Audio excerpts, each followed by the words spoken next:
The Book of Not Knowing, Exploring the True Nature of Self, Mind, and Consciousness, by Peter Ralston, edited by Laura Ralston, narrated by Keith O'Brien, published by North Atlantic Books.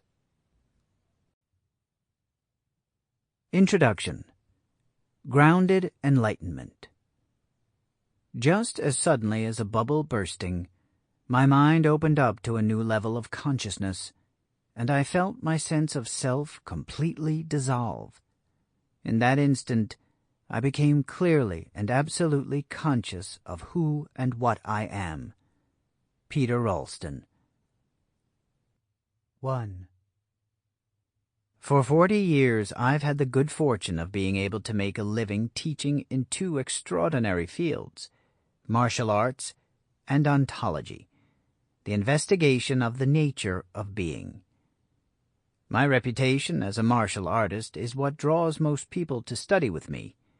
In 1978, I was the first non-Asian to win the full-contact World Championships held in China, and I am considered to be among the best in the world. I might be better than most at fighting, but as every new student of mine quickly discovers, the heart of my work has always been consciousness. 2. While it was increased consciousness that transformed my skills to the level of mastery, some people are still a bit surprised to learn that everything I teach in the physical domain, from effective body being to the art of effortless power, relies heavily on mind work as a foundation. In Japan, the samurai began to practice Zen contemplation because it made them better warriors. But this connection was discovered much earlier, almost by accident, in the Zen monasteries of ancient China. Long hours of stillness and contemplation can be detrimental to the body, so the monks began to incorporate calisthenics, and over time this practice evolved into martial arts. 3. The study of consciousness itself can stand entirely on its own, and does not require any physical activity. For me, the fluid, ever-changing action of fighting provided an excellent way to investigate all aspects of being, allowing access to areas of the mind that remain obscure to most people. Both my physical training and my contemplation work were always driven by a fascination with uncovering the truth behind the human condition. I was relentless in my pursuit of understanding every facet of being human, including the nature of perception, relationships, and even reality itself. An essential contribution to this effort was a breakthrough in consciousness, which Zen people call an enlightenment. 4. There is a lot of misunderstanding about enlightenment in our culture, and such an experience is too often shrouded in mystery and fantasy. It is a life-altering leap in consciousness, but one enlightenment doesn't necessarily turn you into some wizened old sage, and practically everyone is capable of having such an experience. For me, it was a beginning, an entrance into a completely new and inconceivable consciousness. It is impossible to accurately convey such an experience, but I'll try to give you some idea what my first enlightenment was like. I'd just finished several days of intense contemplation. I'd never worked harder at anything in my life, and yet I hadn't become conscious of the nature of my own self. I was still at the meditation hall the following morning, sitting contentedly against the wall in a sunlit loft, when I had the most remarkable experience. Just as suddenly as a bubble bursting, my mind opened up to a new level of consciousness, and I felt my familiar sense of self completely dissolve. It seemed like my awareness both expanded and merged with what had always been true, the very essence of being. It was unlike anything I'd ever known, and no description could do justice to the experience. In that instant, I was clearly and absolutely conscious of who and what I am. A deep sense of peace washed over me, and also an unexpected feeling of freedom. No joy I had ever experienced even remotely compared to this awakening. My mind was freed of burdens that I didn't know I had.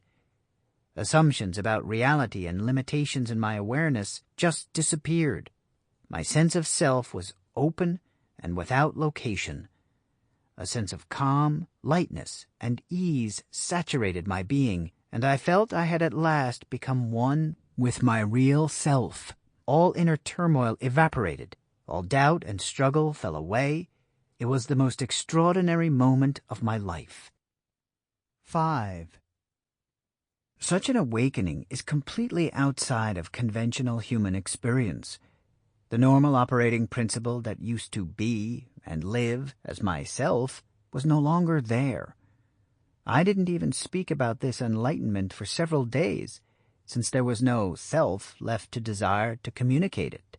I wasn't freed of self completely, but it simply wasn't a feature at the time, and has never regained the same importance. It turns out that consciousness is not dependent on the self as we might assume, but the significance of this reality can only become clear through personal insight. 6. The realization in that one instant permeated every part of my awareness. My whole sense of being changed. Having so much assumption fall away in one moment had the effect of recreating my consciousness as a blank slate. I was opened up as never before. Suddenly, I had room to experience new insights that would previously have been overwhelmed by my lifelong accumulation of beliefs and conclusions. I could see that I had been trapped within my own perceptions, my own logic, my own knowledge and experience. 7. In such an open state, my ability to learn was completely transformed.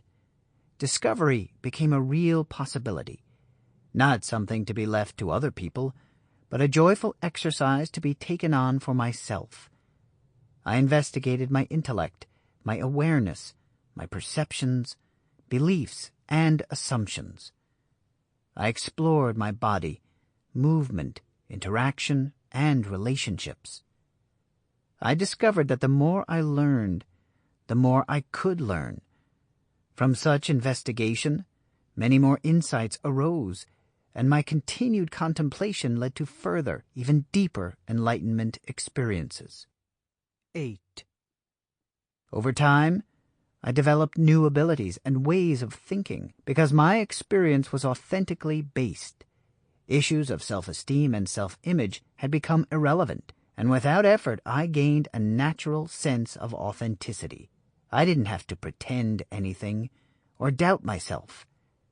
Limitations of self-doubt gave way to self-acceptance and an openness to whatever is true. Relationships turned from acting out patterns of behavior to seeking out an honest and real expression for myself and others. I was empowered to investigate and clearly see aspects of being human that had previously seemed beyond reach, except as hearsay or belief. I came to understand the nature of belief itself, and discovered that the very foundation of my sense of reality and life was but a collection of assumptions and misconceptions. 9.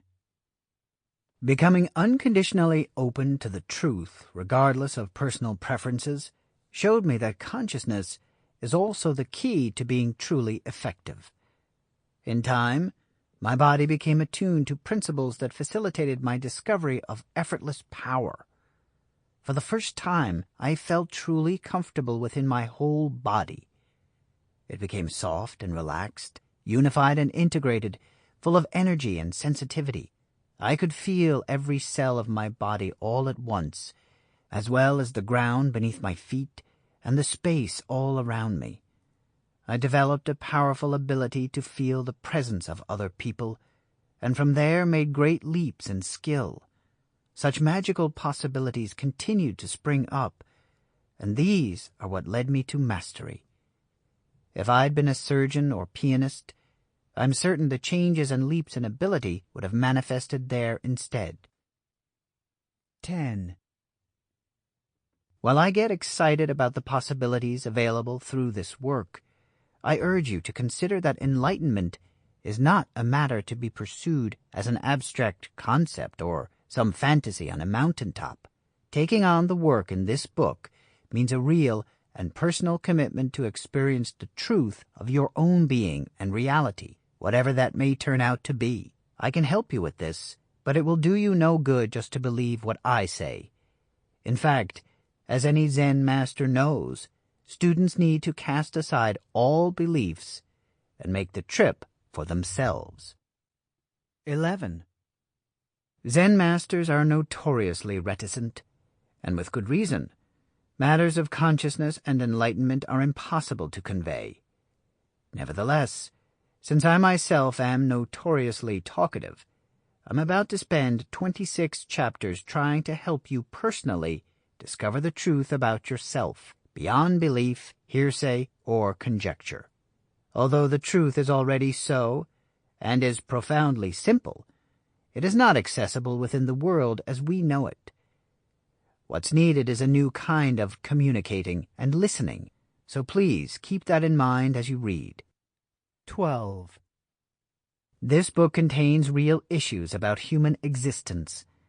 It has been painstakingly crafted to help you transform your life from the ground up, including your experience of self, perception, mind, and consciousness. A foundational shift of this magnitude requires your participation and commitment. I promise that if you delve deeply into what's being said, create the insights you're invited to create, and work hard to truly grasp this communication in your own experience, your entire outlook and experience of life and self will be transformed in ways that you cannot yet comprehend. This book is about penetrating to the very source and nature of the human condition. In other words, it is about you. Part 1. Questioning the Obvious. Chapter 1. A Powerful Openness. We question not for an answer, but to experience whatever is true. Beginning to wonder. 1.1. The heart of the matter is this. To move toward enlightenment, you must begin with not knowing. Genuine not knowing is a completely open state of mind that always precedes the leap into a direct consciousness of being. If you can make that leap right now, become directly conscious of the nature of self and reality, then close the book and go for it. There's nothing left but for me to begin speaking on and on about self and mind, perception and consciousness. 1, 2. If I were to say to you that in this moment your own mind and perceptions keep you from an experience of your true nature and the nature of reality, you may well wonder what I'm talking about. That's okay. Simply be open to the possibility that there may be something about yourself and reality that is hidden in plain sight. Not knowing certainly isn't the sole topic of this book, but rather the best state from which to read it. The real topic of this book is you. 1.3. If you're interested in what you are all about, I might be able to help you with your efforts. But why would you care to take me up on that? Why would someone question his or her experience of self and reality? It certainly seems there are more pressing matters to deal with in life. Chop wood, carry water. 1.4. Some Zen sayings appear to be reminders for the monks to tend to earthly tasks. Perhaps this is to help keep their consciousness grounded in objective reality. After ecstasy, the laundry. 1.5. The monks might question deep matters of consciousness and being, but clearly life must go on. Maybe, like ours, the monks' life is just laundry after laundry as well. But doesn't it seem they're more content with mundane chores than many of us are with all our acquisitions and entertainments? 1.6. 6. Consider for a moment that the human condition is exactly the same in or out of a monastery. A condition of discomforting uncertainty. Wondering about the meaning of self and life seems to be universal, but outside the monastery, we generally let others provide the explanations for us. We don't recognize how much we have to gain by looking into these matters for ourselves. Beyond the self-mind. 1.7. People seldom look for answers when they don't have any questions. When reality is perceived as solidly known, it engenders no investigation. Why would it? We seem to live our lives at face value and rarely look beneath the surface of our daily existence. We move through different circumstances, engaging in events, interacting with others, judging, perceiving, reacting, all within our taken-for-granted worlds. We act as if we know what it's all about, but something at the core of our being remains apprehensive about the possibility that our sense of reality and sense of self are somehow fabrications. 1.8. Well, it's true. They are. 1.9. From infancy, the human mind struggles for certainty, continually drawing conclusions in an attempt to discern the meaning of everything we perceive. Many such skills are needed for self-preservation. We learn to recognize a relationship between hand and mouth, and pick out the sound of our mother's voice, then quickly move on to essentials like, will it eat me? Or, can I eat it? 1.10. As we grow, we assimilate and develop very basic beliefs and conclusions, not only about the world, but also about ourselves. These core beliefs fall into the background as permanent organizing factors for all new information. As a survival mechanism, it's quite efficient, but one of the major drawbacks is that all future encounters will be biased by these previous conclusions. This is no small matter. Anything we perceive, even whether or not we perceive it, is subject to the filter of our beliefs and assumptions. What we don't realize is that we are so deeply entrenched in these convictions and beliefs that they are unrecognizable. Our core beliefs simply appear to us as reality. We don't know who discovered water, but we're certain it wasn't a fish. John Culkin. 1.11. It's not hard to discern when other people's beliefs and assumptions are self-serving or mistaken, but recognizing this dynamic in ourselves is another story. Just as an eye cannot see itself, the awareness from which we perceive the world has no ability to perceive itself. This makes recognizing and questioning our own beliefs a uniquely difficult undertaking. As with an eye, we are constantly aware of the view, while giving little or no thought to what is providing it. We don't notice the set of assumptions from which we comprehend the world, and yet it determines our reality in every moment. 1.12. Our knowing is like a closed circuit that limits possibilities in our thinking, our relating, and in our way of being in the world. To step outside of it is very freeing, but it takes effort, and questioning ourselves in this way can be uncomfortably open-ended. We have to be willing to let go of familiar landmarks, like our self-identity and cherished beliefs. Whether these ideas are based on truth or untruth is insignificant here. Our job in this book is not to decide which beliefs are most accurate.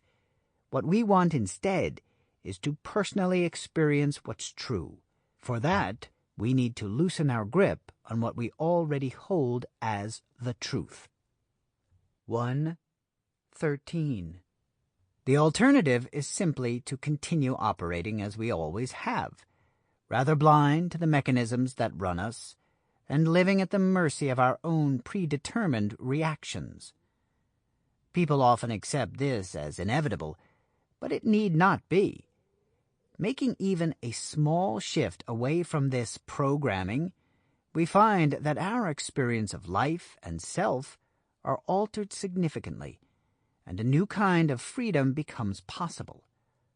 Knowing can be useful, but learning not to know creates a powerful openness that is inconceivable until it is experienced. 1:14. One of the first objectives here is to assist you in looking at knowing and not knowing in a different way. You'll come to see how the cultural attitudes we share regarding both knowledge and self can sentence us to a lifetime of low-grade desperation and superficiality. Start to think about this for yourself. For instance, note that I use the negative term, not knowing, out of necessity. In our culture, we name what interests us, and apparently we have little interest in the state of consciousness that is prior to comprehension. We denigrate not knowing as stupidity, or, more kindly, as ignorance. Obviously, we've all experienced not knowing something, but we disregard the fact that such a state always exists before achieving any kind of insight. 1:15. If you are honestly willing to look into these considerations, this work will engage you in a process of becoming increasingly conscious of the real nature of self and the true nature of being. If you happen to discover some handy tips for better living here, fine, but that is not the purpose of this communication. To get anything truly useful, you're going to have to get it in the form of a conscious experience. You're probably not sure what I mean by that, which is one of the reasons we're going to proceed with this whole endeavor as though we're ascending a steep mountain. Like traversing a switchback trail, we will encounter the same views again and again, but always from a slightly higher vantage point. Knowing and not knowing. Genius, in truth, means little more than the faculty of perceiving in an unhabitual way. William James. 1:16. Certain names are synonymous with genius. Names like Albert Einstein, Isaac Newton, and Galileo live on in our culture because of the remarkable discoveries these people made. Although their fields of expertise were different from one another, each of their impressive contributions began with one simple principle. People like Gautama Buddha, Solomon, and Aristotle are known as sages, people with extraordinary insight and wisdom. Their insights were founded on the very principle that made scientific innovations possible. What all these remarkable people had in common is that they went beyond their beliefs and assumptions to a state of not knowing. 1:17. But not knowing sounds like ignorance, and in just about any culture, ignorance is a bad thing. We certainly don't make the connection between this state of openness and the wonder it generates, which is so necessary for learning. From early in life, we're often praised for knowing and frowned on for not knowing. We grow up being afraid of our own ignorance and terrified that our ignorance may show. Over time, we're conditioned to appear as knowledgeable as we can, while carefully concealing the limits of our understanding. 1:18. Consider the overused phrase, "think outside the box," which suggests that a person look beyond any conventional views and come up with some useful new insight. The term's popularity likely stems from the way it implies a creative approach to thinking, without emphasizing the undesirable prerequisite for that leap, which is a state of not knowing. 1:19.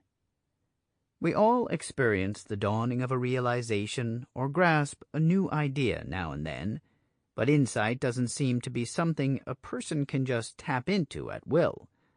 To access genius, we need to be able to step outside our familiar self-mind and resist the urge to hastily fill in the blank spaces with our knowing. Being willing to not know means having the courage to surrender all that we think we know and all that we believe is true. When we open up in this way, we create a space to experience what is actually true. From there, anything can come to light. We must know, if only in order to learn not to know. The supreme lesson of human consciousness is to learn how not to know. That is, how not to interfere. D.H. Lawrence. 1:20. Knowledge has great value for us, both in the biological and social domains. We admire and cling so much to knowing because humanity has advanced by virtue of its growing body of knowledge. Since prehistory, our basic physical survival has demanded that we swiftly categorize all incoming information, knowing how to avoid danger or defeat an enemy, where to obtain food or material for tools, and how to construct a dwelling or heal a sickness were all necessary for staying alive. 1:21. Although the dangers associated with physical survival may have eased a bit over time, our increasingly more complicated social structures demand an ever-expanding range of knowledge. The stakes are high in our social survival. What we know, or appear to know, not only creates our sense of identity, it also establishes our place in the community, which determines the degree of access we have to all that we need in order to survive, both socially and physically. 1:22. It's not surprising that we frequently hear the phrase, "knowledge is power." In fact, that is one of many culturally accepted truisms that so often obscure the larger truth. We unquestioningly assume that if knowing is power, then not knowing must signify weakness. 1:23.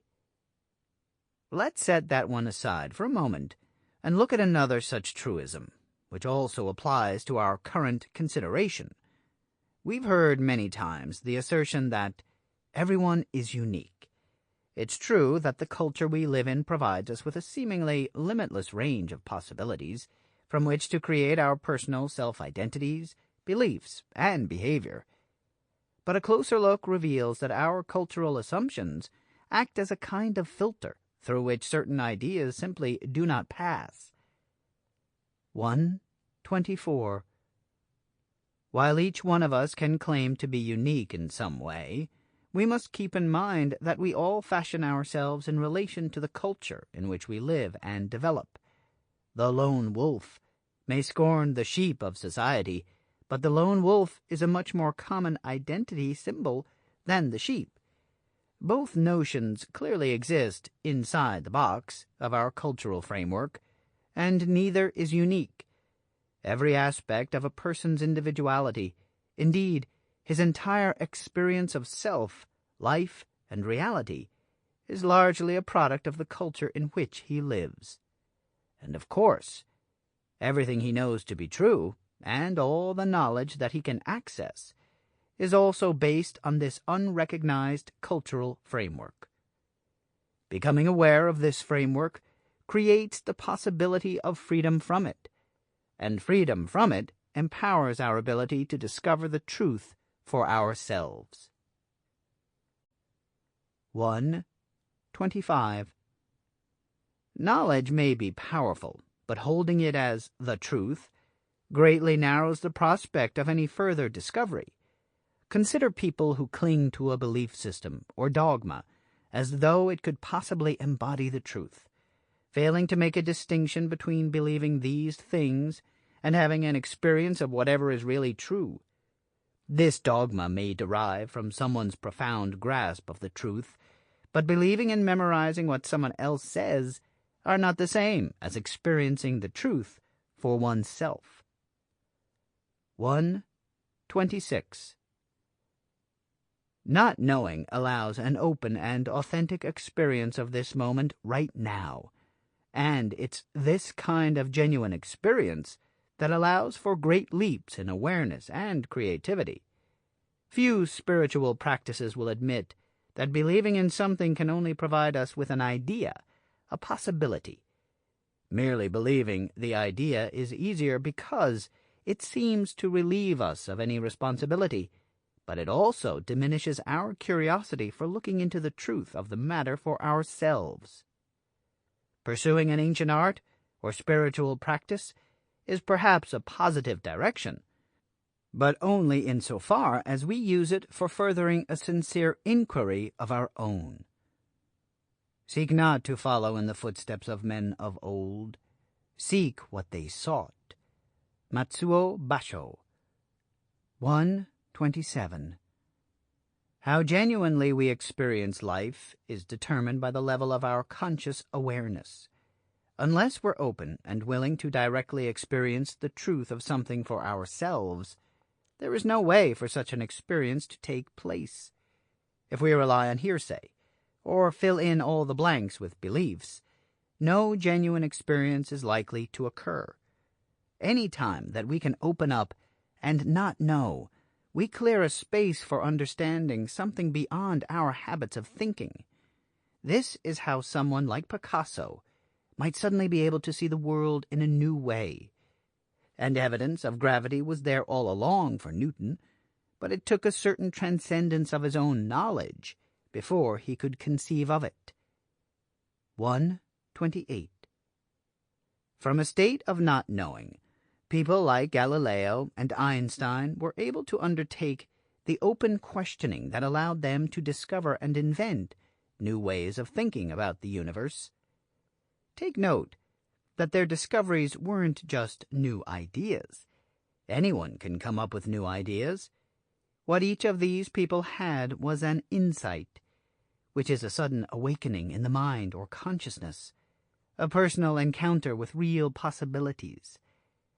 Their insights were grounded in reality, the result of something actually experienced, and they changed the way we relate to the physical universe. Although it might be harder to recognize, the same kind of openness that fostered those insights was also the source of Rumi's poetry and Gautama Buddha's massive enlightenment. 129. Humanity advances through the contributions of individuals. Before any contribution there is insight, and before insight there must be openness. The opening power of not knowing is found wherever creativity is active. Whether they're aware of it or not, artists abide in not knowing when they create. Athletes need it to get into the zone. Lovers use it to allow total communion with another, and scientists must continually return to it before they can make any new discovery. This key to the very source of creativity is available to every human being in every circumstance, and we can all use it to help find our way to a deeper and more genuine experience of ourselves. No problem can be solved from the same level of consciousness that created it. Albert Einstein. Self and Being. 130. Consider the possibility that there are two distinct aspects of yourself. One is what you are originally or naturally. It is your being, who you really are without pretense, affectation, programming, or any supplementary process. The other aspect is what you have come to know as yourself, a self-identity that is created and maintained through all the beliefs, assumptions, and knowledge you've acquired in life. Since it's all you know, it's not easy to see that this identification of yourself is strictly a secondary process. Your self-identity is conceptual. Your real being exists prior to concept. Self knows. Being just is. 131. Our ability to transcend the conceptual aspect of self isn't some mystical journey to be undertaken with lots of chanting and incense. It requires no rituals or ceremony, no spiritual doctrine, and no beliefs at all. Such efforts can only supply us with additional concepts, which often merely feed our fantasies, or at least distract us from our goal of an authentic experience. Transcending the self does not involve making additions to yourself, or to your knowledge, or increasing your activities, but rather the opposite. It is simply the ability to locate and become deeply conscious of a genuine experience of being. 132. We probably all get a glimpse of our own being at one time or another, so it's safe to say that everything needed to accomplish this is already with us. What's also true is that just about everyone experiences some form of resistance to the work of becoming more conscious of self and being, and this resistance is often hard to recognize at first. Remaining open and honest without ignoring whatever we experience can help us face any challenges that may arise. The deep self-honesty required for pursuing such insight can seem daunting at times, especially to someone who doesn't yet understand how much he or she has to gain through this work. 133. Whether participating in a group effort or studying on their own, most people who pursue consciousness work soon gain access to new levels of honesty and insight. They often experience an increase in creativity, and they notice a greater capacity for intimacy with others. In all different facets of their lives, new possibilities spring up that were previously unimaginable. It's a powerful and sometimes dramatic shift, but there's nothing artificial or particularly mysterious about it. Becoming open to discovering the truth for oneself has a way of making us responsible for and more present within our own lives. We discover that the richness of life isn't all created by people, events, and acquisitions, but by our ability to open up and fully be with whatever is occurring, present in heart, body, mind, and connecting fully with others and with life. 134. Making a distinction between our real selves, what we might call being, and our conceptual selves can sound simple enough on paper, and essentially it is. But in practice, we find that we continually bump into obstacles that arise from our habitual thinking and familiar emotions, and from assumptions that we unknowingly share as a culture. That's why one aspect of this work involves learning to recognize how cultural assumptions and habitual beliefs can stand in the way of any genuine experience. The most profound experiences arise from questioning the obvious. 135.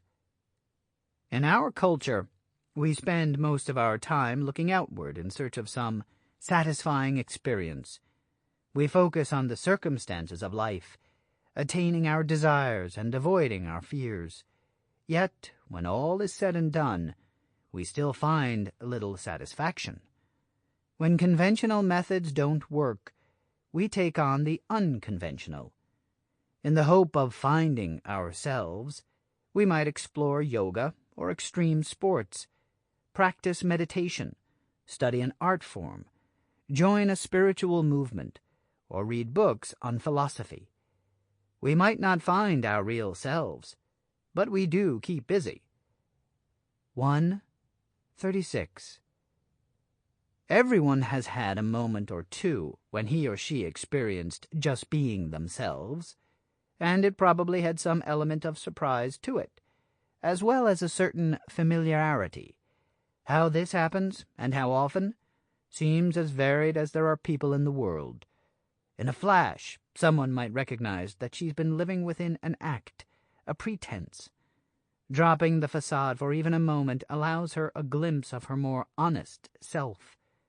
Someone else may be in great distress, but then break free of the pain to have an experience of himself as an entity independent of his own suffering, somehow free and yet more real. Perhaps another person hide behind subtle artifice, spurred by the desire to be liked, approved of, valued in some way, but in a courageous moment braves his vulnerability and bounds forward with what's real in his heart. Maybe another gets a good look at herself through the eyes of others, seeing in this reflection something repugnant to her own heart, and in this moment she opens up to a more genuine sense of herself. 137. No matter how it occurs, it's as if an invisible mist parts to reveal a glimpse of a simpler and more genuine self, uncluttered with complications and affectations. This moment is self-validating, since in that instant an undeniably real experience of ourselves is awakened, is remembered. Whether it comes as an inkling or a full-blown awakening, the direction is the same. It is toward what is real. 138. But the moment passes. Although this experience of ourselves is clearly more genuine, it slips once again from view, and does so without our noticing. We slide right back into what is familiar, and the realness is rarely missed, since it is once again buried so that no contrast remains to remind us of our inauthenticity. Why does this happen? Why is such an obviously more real experience of ourselves replaced by what is clearly, at least within the moment of insight, less true to ourselves? 139. It seems that an honest and clear perception of oneself is incompatible with any familiar and habitual self-identity.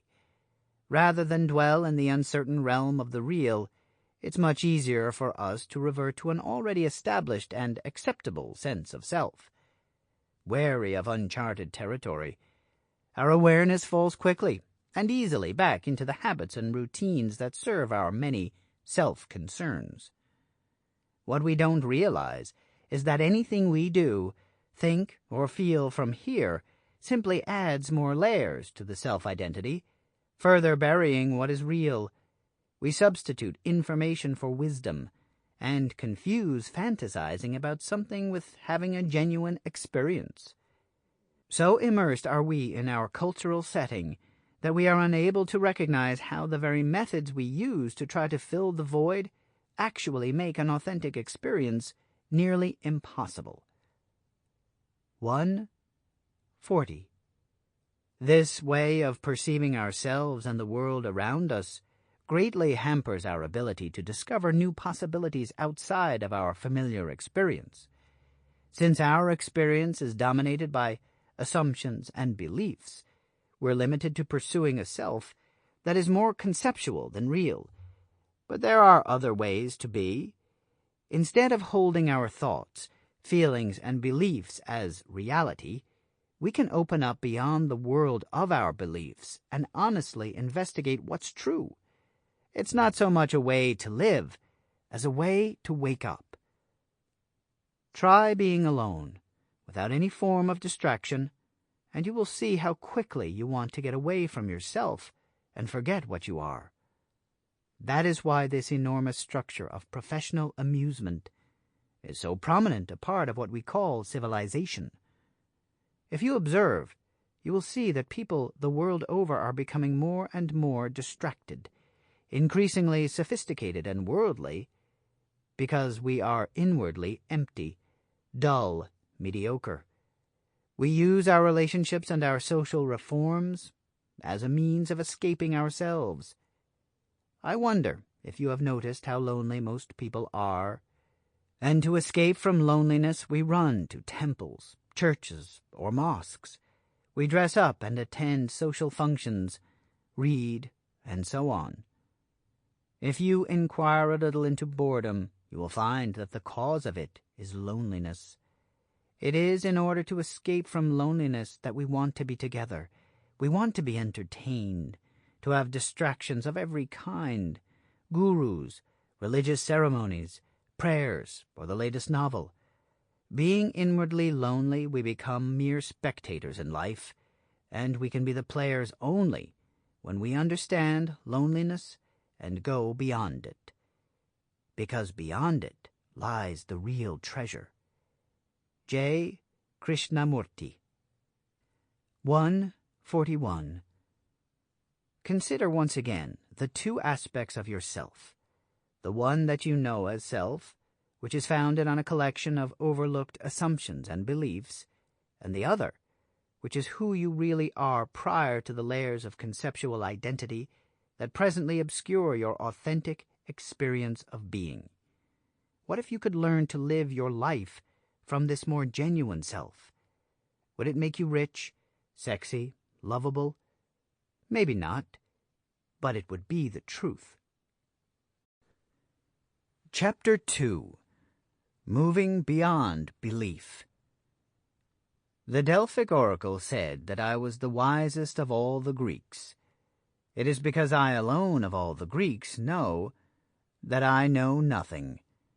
Socrates. Learning to not know. 2:1. One of my apprentices, let's call her Susan, was a math student who liked to share this story about an experience she had in drawing class. In the first class, they practiced a few shading techniques, and then sketched some fruit from a basket on the table. At the end of class, even her best drawings looked like circles and ovals rather than oranges or grapes. In the second class, they sketched some pots.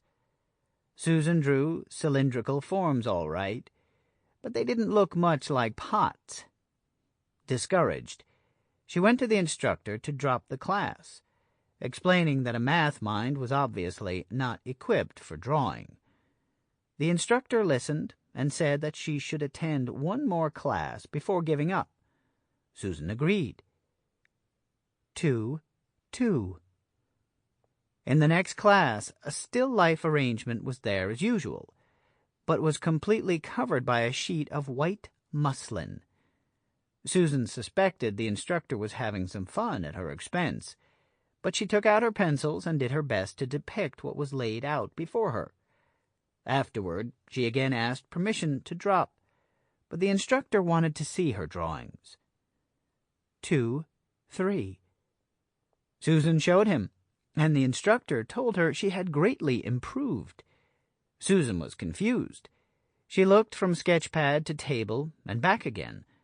It was true. Although the drawing was not very attractive, the forms depicted on the paper were very close to those on the table. Some of the folds of muslin in her drawing actually had the character of fabric, and there was an almost photographic realism to the shading on the mysterious shapes.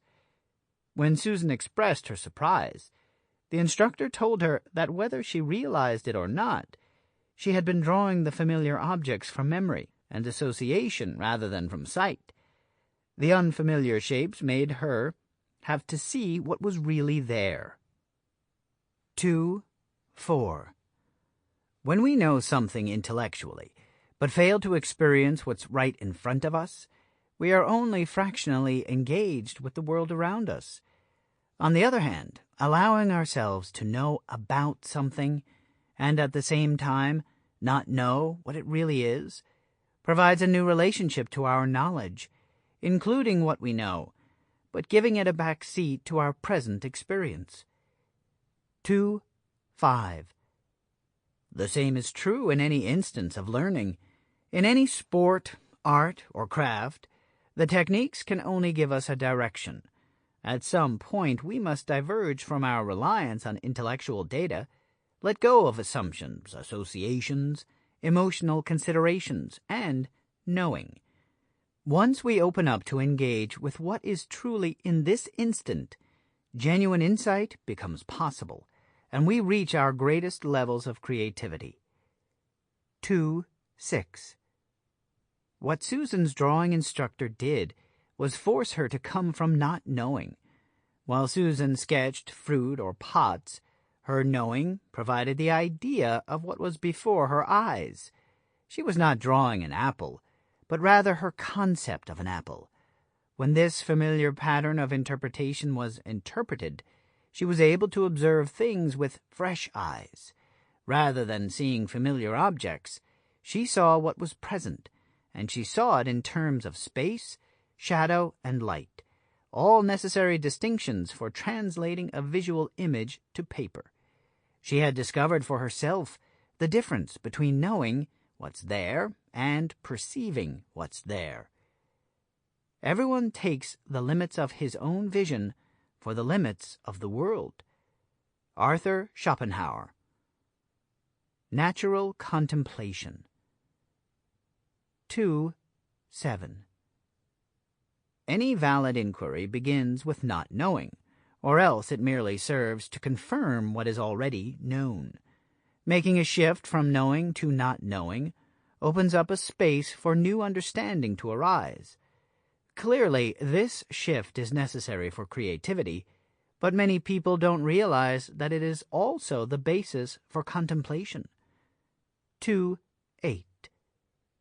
Contemplation as a meditative discipline is looking into some matter for oneself, with the intent to discover what's true about it. To some degree, we all contemplate throughout our lives, but serious contemplation requires great discipline, great curiosity, or great stubbornness. As a child, I possessed 2 of those 3 qualities in abundance. I would frequently set my attention on some puzzling matter and wonder about it steadfastly until something more was revealed. Around the age of 6, for example, I became fascinated with the idea of time and began to investigate it. 2:9. Like most children, I lived in a pretty simple and yet continually emerging world, so it wasn't unusual for me to start wondering how it could be that now changed and became later, but was still always now. I had to check this out. I sat on the edge of my bed and imagined a future of standing up, knowing that once I stood, the experience would be as real as sitting. Then I would stand and find myself in the world that I had only imagined. Although I knew I was only imagining the future kept coming to pass. 2:10.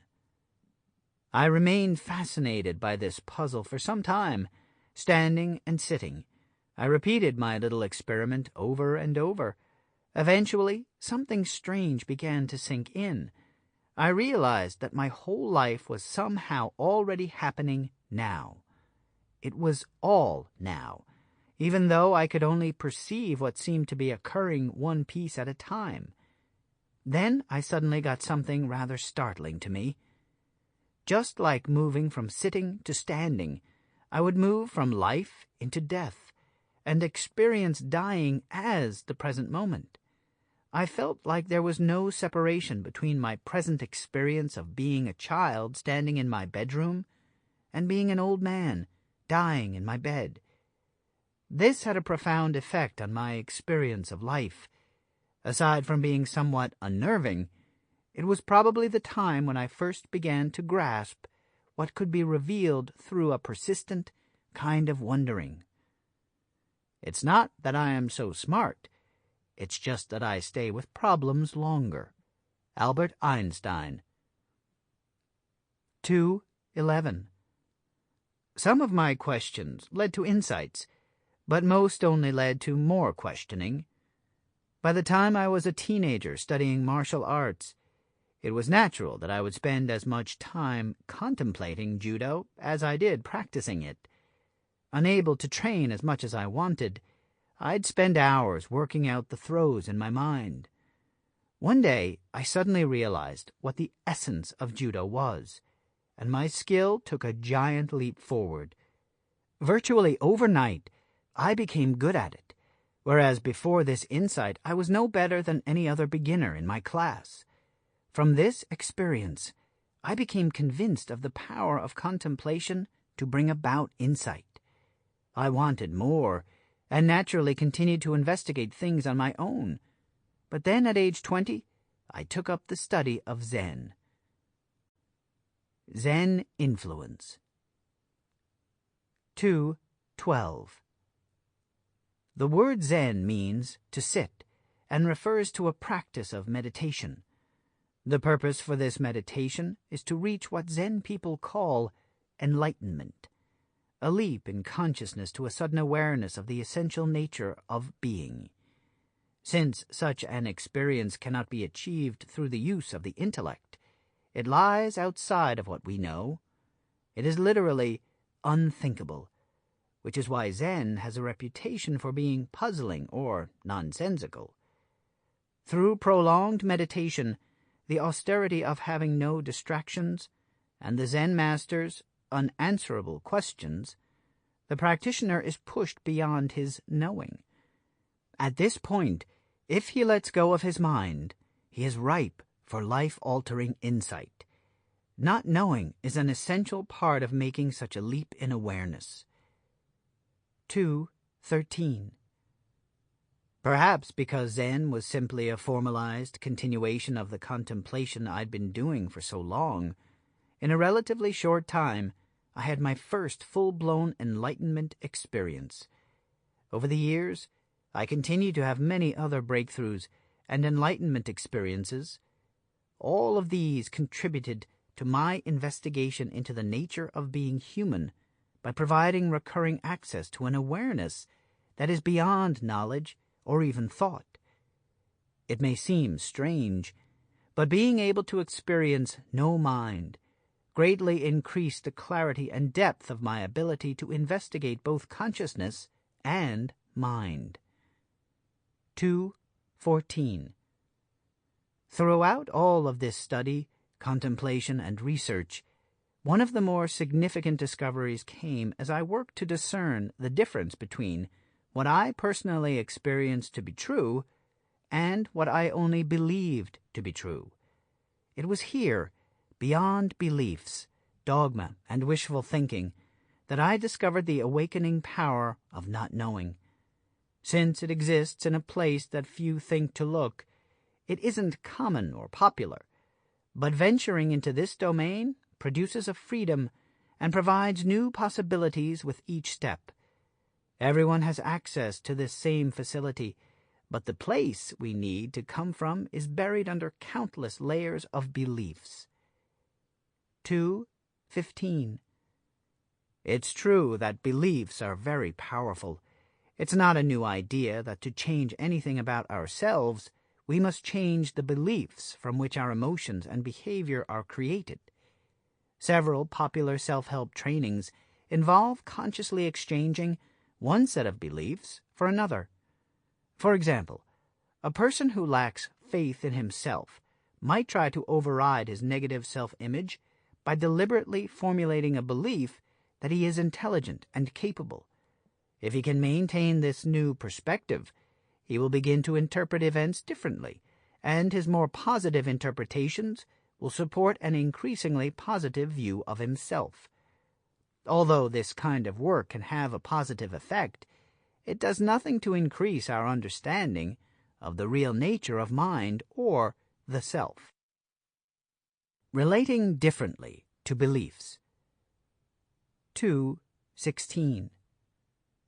If manipulating our beliefs is this powerful, if we can alter our sense of self in the world simply by switching to a different set of beliefs, imagine how powerful it might be to get free of our beliefs entirely. It never occurs to us that this is possible. In the desperate scramble to feel better about ourselves, it's easy to forget that whether we act from a belief that we're worthless or important, neither viewpoint is the truth. It's a belief. In fact, most of what we think of as ourselves is simply an amassed collection of beliefs and assumptions. Fabricating a few more optimistic beliefs might help alter some aspect of our behavior, but it does not and cannot lead to a more genuine sense of self. 17. The good news is that we don't have to live exclusively in relation to our beliefs. Rather than manipulating ourselves into exchanging one set of beliefs for another, we can look into what beliefs are. At this point, it may be hard to understand what is meant by this. Don't worry. A large part of our work here is learning new ways to think about some very ordinary things. In fact, the more familiar they are, the harder it can be to see them in a different way. 2:18. Here's an analogy that's useful for approaching this belief business.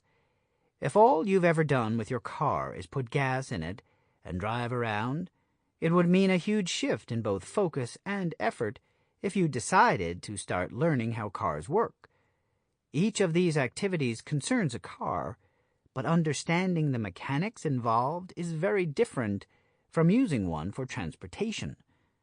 Being driven by your beliefs is a very different matter than consciously understanding how it is your beliefs are created and what purpose they serve. 2:19. If all you've ever done with your beliefs is just believe them, taking a look under the hood at what you hold as true can be a radical shift. It's an investigation that takes place within yourself. So while it may sound strange, it's not inaccurate to call this direction more intimate than blindly following your beliefs. If you've been reading mindfully, you've probably noticed something of this already. Such self-intimacy on an immediate experiential level can be exhilarating, as well as uncomfortable at times. Something like getting a glimpse of the unexplored frontier of your own consciousness. So while it's wise to be prepared for some sort of reaction, all you need to recognize for now is that it's possible to make a shift regarding your beliefs and open up to a genuine experience of this moment. 2:20. Once we truly experience the nature of beliefs, we can decide to keep those that we consider empowering or otherwise useful, or take steps to detach ourselves from all of them if we choose. And while detachment from something can sound cold or emotionless, it also aptly describes an experience of freedom, of unencumbrance, and that is what I mean here. I'm talking about opening up to the possibility of experiencing what's true rather than believing whatever comes to mind, based on the same old presumptions. 2:21. Shifting from belief to experience is like the difference between, say, trying to eat the picture on the menu rather than the food itself, or the difference between memorizing some knowledge instead of grasping the truth of what's being said. However you can imagine it, the point is that not knowing allows access to what's real. Making this shift, your personal experience becomes new and fresh, taking on an immediacy and authenticity rarely felt by most people. And perhaps, more important, no matter what becomes known or unknown, you remain secure in your honesty and realness, and this affects you in a deep way that is not easy to convey. It needs to be experienced for oneself. A prerequisite for this transformation is the ability to embrace a state of not knowing. Only when we realize that beliefs are not the truth will the door of possibility open so that we can experience what is true. Creating a new perspective. 2:22. We're told that once upon a time people thought the earth was flat. Now we know better, and so we look back at those people as ignorant, even silly. Pretty arrogant of us when you think about it. What makes us so certain that everything we know today is true? Any reasonable person will admit to the possibility that some of what is currently known, even taken for granted, is likely incorrect. If we consider the matter with care, we will conclude that fallacy is inevitable, and some of what we confidently hold as true now will eventually prove false. But how can we discern what this is? Within all that is known, how do we separate our mistaken assumptions from what is factual? 2:23. Imagine you lived long ago, and that you are one of the people who think the earth is flat. Don't blame yourself too much. It's a culturally accepted assumption of the time. Remember, you do not imagine it could be any other way, and the earth's flatness is quite observable. When you stand on high ground and look out, you can see the landscape going on into the distance quite horizontally. Yep, it's flat all right. When someone leaves your village and travels as far as anyone you've known, they come back pretty much by the same route. Things have always been this way, and it all makes sense to you and everyone you know. 2:24. Actually, the idea of a flat world fits pretty well with what we can personally observe about up and down, here and there. In fact, it fits better than a round one. If I drop a ball to the ground from the upper window of my house, and you drop a ball from the upper window of your house across the valley, and John drops a ball from his house in a faraway town, there is no reason to suspect that the ground each ball hits is not on the same general plane or level. We could easily assume that this ground is the same flat piece of dirt with bumps all across the earth. This flat earth also translates well to a flat piece of paper, much better than trying to make a global map flat. 2:25. And consider this. Although we all know it's true, who among us takes the time to even imagine that we are currently spinning around at roughly 25,000 miles per hour, or that in space, up and down don't exist? Even though we believe it's a fact that the earth is round and spinning, we generally live every day as if the sun rises and sets, moving from one side of our flat piece of terrain to the other. Even in the face of our current beliefs on these matters, our daily view actually ignores them and functions instead within the same perceptual reality that was so for people in times past. The idea of a flat, stationary world is not as far-fetched as we make it seem. It is only our cultural arrogance and fear of being seen as ignorant that compels us to place such notions in the category of foolish old misconceptions. 2:26. Now, once again, pretend that you live in an era in which everyone assumes the world is flat, but this time try to imagine that you yourself aren't so certain that it is flat. Since we live in a time in which we are told the earth is round, it's pretty easy to imagine that we don't know the earth is flat. But take the time and use your imagination to pretend in earnest and make it real. Rather than just thinking about it, really get it as if it's an experience you're having in this moment. Try to feel as if everyone around you knows the world is flat. No one ever really had to sit you down and explain it. You just know it along with everyone else. But for some reason, you no longer feel certain. You refuse to unquestioningly believe the current cultural presumptions, choosing instead to admit that you don't really know what shape the earth is. 2:27. What are you left with? What occurs in your mind and perspective? Probably the possibility of the earth's roundness arises, even if you wouldn't think of it at the time. As a matter of fact, all sorts of possibilities can arise. Maybe it's a cube, or a half-sphere, or maybe it has a different nature from anything conceivable. It's wide open. This is the nature and power of not knowing. 2:28. To investigate further, it's important to use a current assumption about which you feel certain, and yet not something you'd find too hard to let go. You can try not knowing anything you like, but a round planet serves well. Explore your own direct understanding of the earth. Without using hearsay or second-hand images, experience that you do not actually perceive the shape of the earth. When you do this, what do you get? If you don't notice a shift in your awareness of some sort, work on it until you do. Get that in this moment you personally do not actually know what shape the planet is. I refuse to be intimidated by reality anymore. What is reality? Nothing but a collective hunch. Lily Tomlin. Empty your cup. 2:29.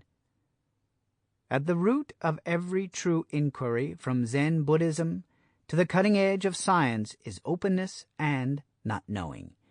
Within these endeavors, there is always a possibility that something true or profound can be discovered.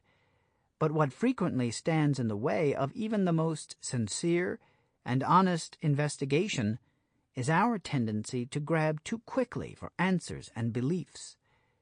Reaching the edge of our own understanding, we confuse not knowing with ignorance and quickly grow uncomfortable. We desire a hasty departure from the state of non-understanding that is our real experience. The usual way out is to retreat to our familiar beliefs or adopt some aspect of hearsay or common opinion. But of course, this rules out discovering anything new. 2:30. In more spiritual pursuits, a peaceful clear-mindedness is considered laudable and, to the newcomer, somewhat mysterious. If we look closely at this state of mind, we find that at its base is simply openness, a willingness to not know. This aspect of wisdom's clarity usually goes unrecognized, since what followers most often seek is knowledge and answers. They don't realize that these cannot produce an experience of the truth. Instead, they suspect that the sage is in possession of some vast body of knowledge that he could impart to any worthy person of his choosing. Independent of any knowledge or understanding he may have, the truth of his wisdom is more likely based on the nothing that not knowing provides. Since this is impossible to understand, for most people such wisdom will always seem mysterious. 2:31. True understanding demands experiential investigation. In undertaking this work, your job must be to consciously experience whatever is true regarding your own self and life. As you read, be aware that the answers may not be immediately intelligible, but your ability to look into your own experience is always available. With this disposition, our work proceeds authentically toward a direct personal experience, and not from hearsay or hasty conclusions. This can be a painstaking endeavor, but in the end it is real. Without direct and first-hand insight, we remain unable to validate the ideas proposed by any method of inquiry, including this one. A university professor went to a master to inquire about Zen. The master served tea. He poured the professor's cup full and then kept on pouring. The professor watched and then finally exclaimed, "Stop! The cup is full." "Like this cup," the Zen master said, "you are full of your own opinions and speculations. How can I show you Zen unless you first empty your cup?" 2:32. As you start to look into the issue of knowing and carefully observe your own mind, perceptions, and experiences, you'll probably find it surprising and a bit unnerving to realize that much of what you think you know is actually just a belief. It may be true or it may be untrue. Don't worry about that for now. The issue is you take for granted that many ideas are true when you really have no personal experience that this is the case.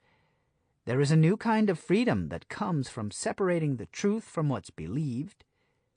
This action allows you to let go of your own knowledge and open up to freshly experience this moment without presumption. 2:33. Start making a distinction between what you merely believe to be true, because you've been told it's true, by whatever source, family, friends, religion, science, culture, books, teachers, and so on, and what you have personally experienced as true. If you haven't had a first-hand encounter with whatever it is you say is true, then call it a belief. This encounter could be in the form of personally undergoing an experience with something, personally having an insight, or grasping that a thing is true, or having perceived for yourself the fact of something occurring. Other than merely concluding something in your own mind, or using your intellect to logically assume it must be so, if you've experientially validated the truth of something, then call it an experience. If not, it is a belief. Emptying your cup exercise. 2:34. Go through everything you believe or hold to be true. As best you can, bring to mind all that you know. Everything that comes up for you that you consider true, or assume is true, ask yourself whether you have actually experienced it, or if you just believe it. Certainly this will take some time, and you may often be unclear whether something counts as a belief or as an experience. Take all the time you need, and if you still aren't clear, set it aside for later contemplation. The vast majority of what you know will turn out to be beliefs. 2:35. Try to come to grips with the fact that the truth of these beliefs is actually unknown. Allow this unknown experience to sink in. The more you can free yourself of countless beliefs, instead staying with a sense of not knowing, the stronger your sense of the present moment will become. Although the beliefs might be numerous and varied, the not knowing will always be the same. It is only one experience, and it is always now and always true. Use this to open up and wonder about the nature of your awareness of this very moment. 2:36. The above exercise is not something that needs to be accomplished all at once. The point is for you to start opening up to seeing the ways that beliefs affect your life, and to begin not only to question their validity, but to open up beyond any belief, valid or not, to experience this moment as it is. In the next chapter, we'll be looking into this matter on a less personal level, our shared inheritance of cultural beliefs and assumptions. Chapter 3. The Cultural Matrix. We often applaud an imitation and hiss the real thing. Aesop. We are culture. 3:1. On some deep level, almost everyone feels insecure, afraid, separate, isolated, and unsure of his or her own authenticity and value. We rarely openly confess and share these feelings with each other, without attributing it to some specific cause or incident. Sometimes our anguish shows up in works of art or drama, or when it has built up to a point of crisis that can no longer be kept hidden. But about this personal suffering as a constant background condition, we generally keep our mouths shut and our gaze elsewhere. 3:2. To cover up this raw state, we obtain knowledge and adopt beliefs. From these we fabricate a particular sense of self from which we deal with life. We might feel more valuable in the eyes of our community, but this does nothing to change our base condition. The only difference is that we've added yet another layer to our sense of self. It's here that we step into an unending struggle with life. We suffer a nagging sense of fragmentation and dissatisfaction, and we lose our sense of real being, the source of our genuineness and innocence. Seeking relief and unaware of any alternatives, we obtain new goals and possessions, or adapt new character traits to bolster our self-identity. With each new attribute or acquisition, we further lose touch with the source of our own power, creativity, and inner peace, the very qualities we desire most, and also the only means to repair our situation. 3.3. How did we end up in such a pickle? The main source of this buried condition is the profound effect that our culture has on our entire frame of mind. Our culture is, in fact, what constructs our frame of mind. We all operate from a set of shared, taken-for-granted beliefs, the matrix of our culture. This consensus reality may unite us in a shared domain of thought and perception, but many of the inherited assumptions behind it actually foster a sense of uncertainty and isolation. Various perspectives of our culture seem to offer solutions to our individual doubts and insecurities, but since these remedies arise from the same assumptions that cause the difficulty, they do not and cannot resolve our deep sense of personal inauthenticity and disquiet. 3.4. For example, we might feel a gain in status when we achieve a personal goal or acquire something we desire, but this is merely an embellishment of our self-sense, and as such it is both superficial and temporary. One of the first steps toward real being is learning to recognize our cultural beliefs and how they lead us into the very struggles, dissatisfaction, and inauthenticity that we want to avoid.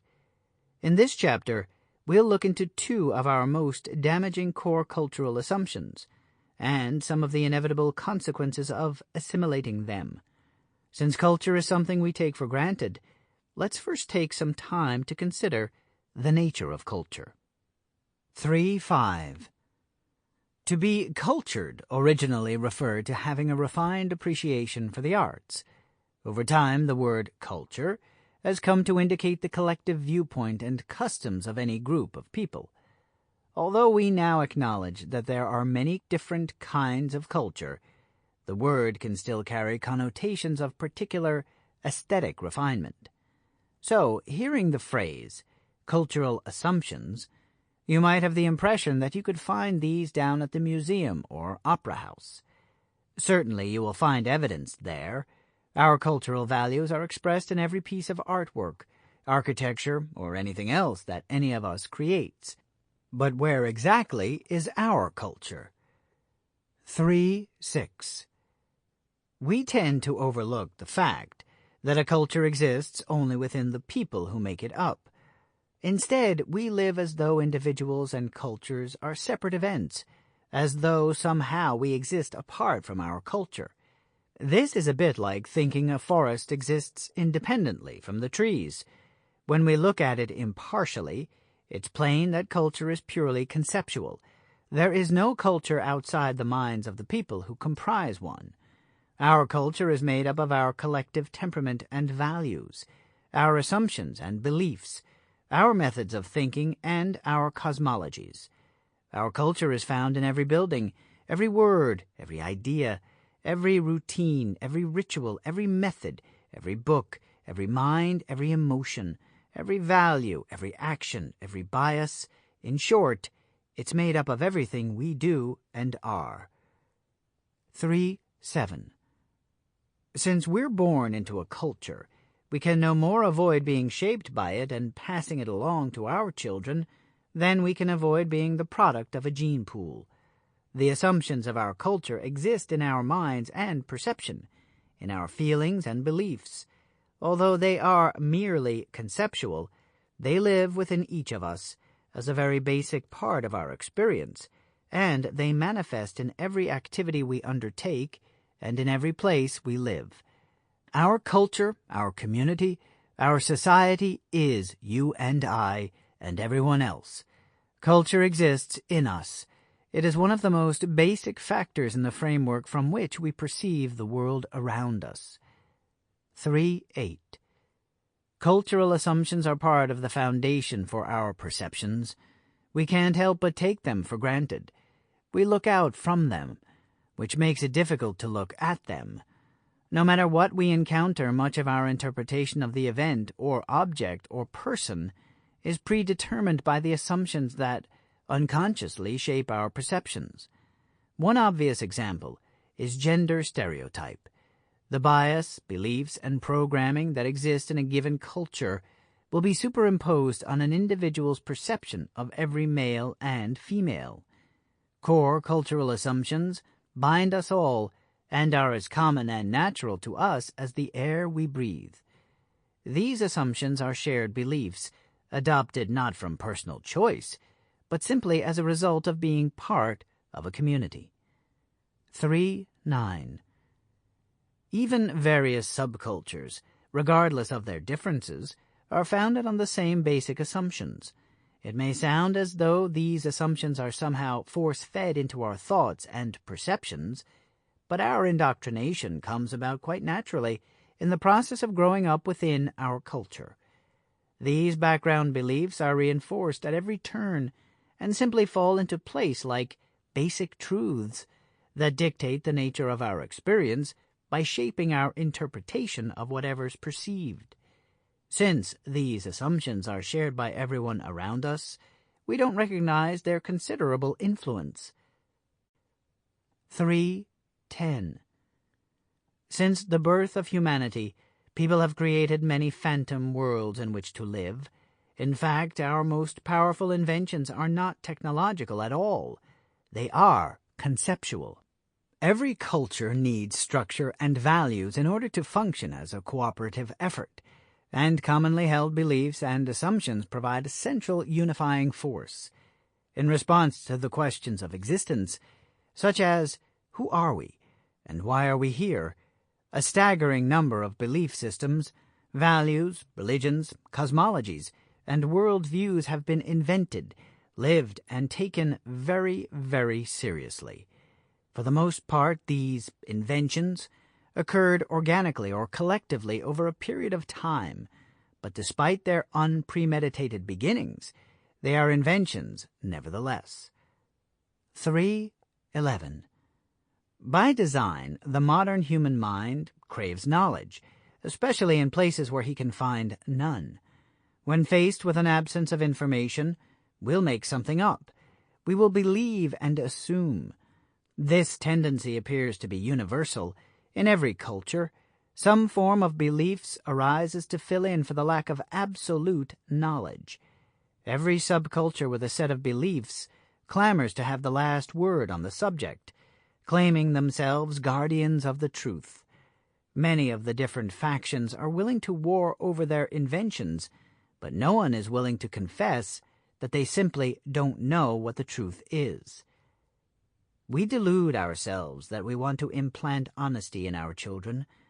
What we really want is to imbue them with our particular kind of dishonesty, with our culture's dishonesty. Sidney Harris.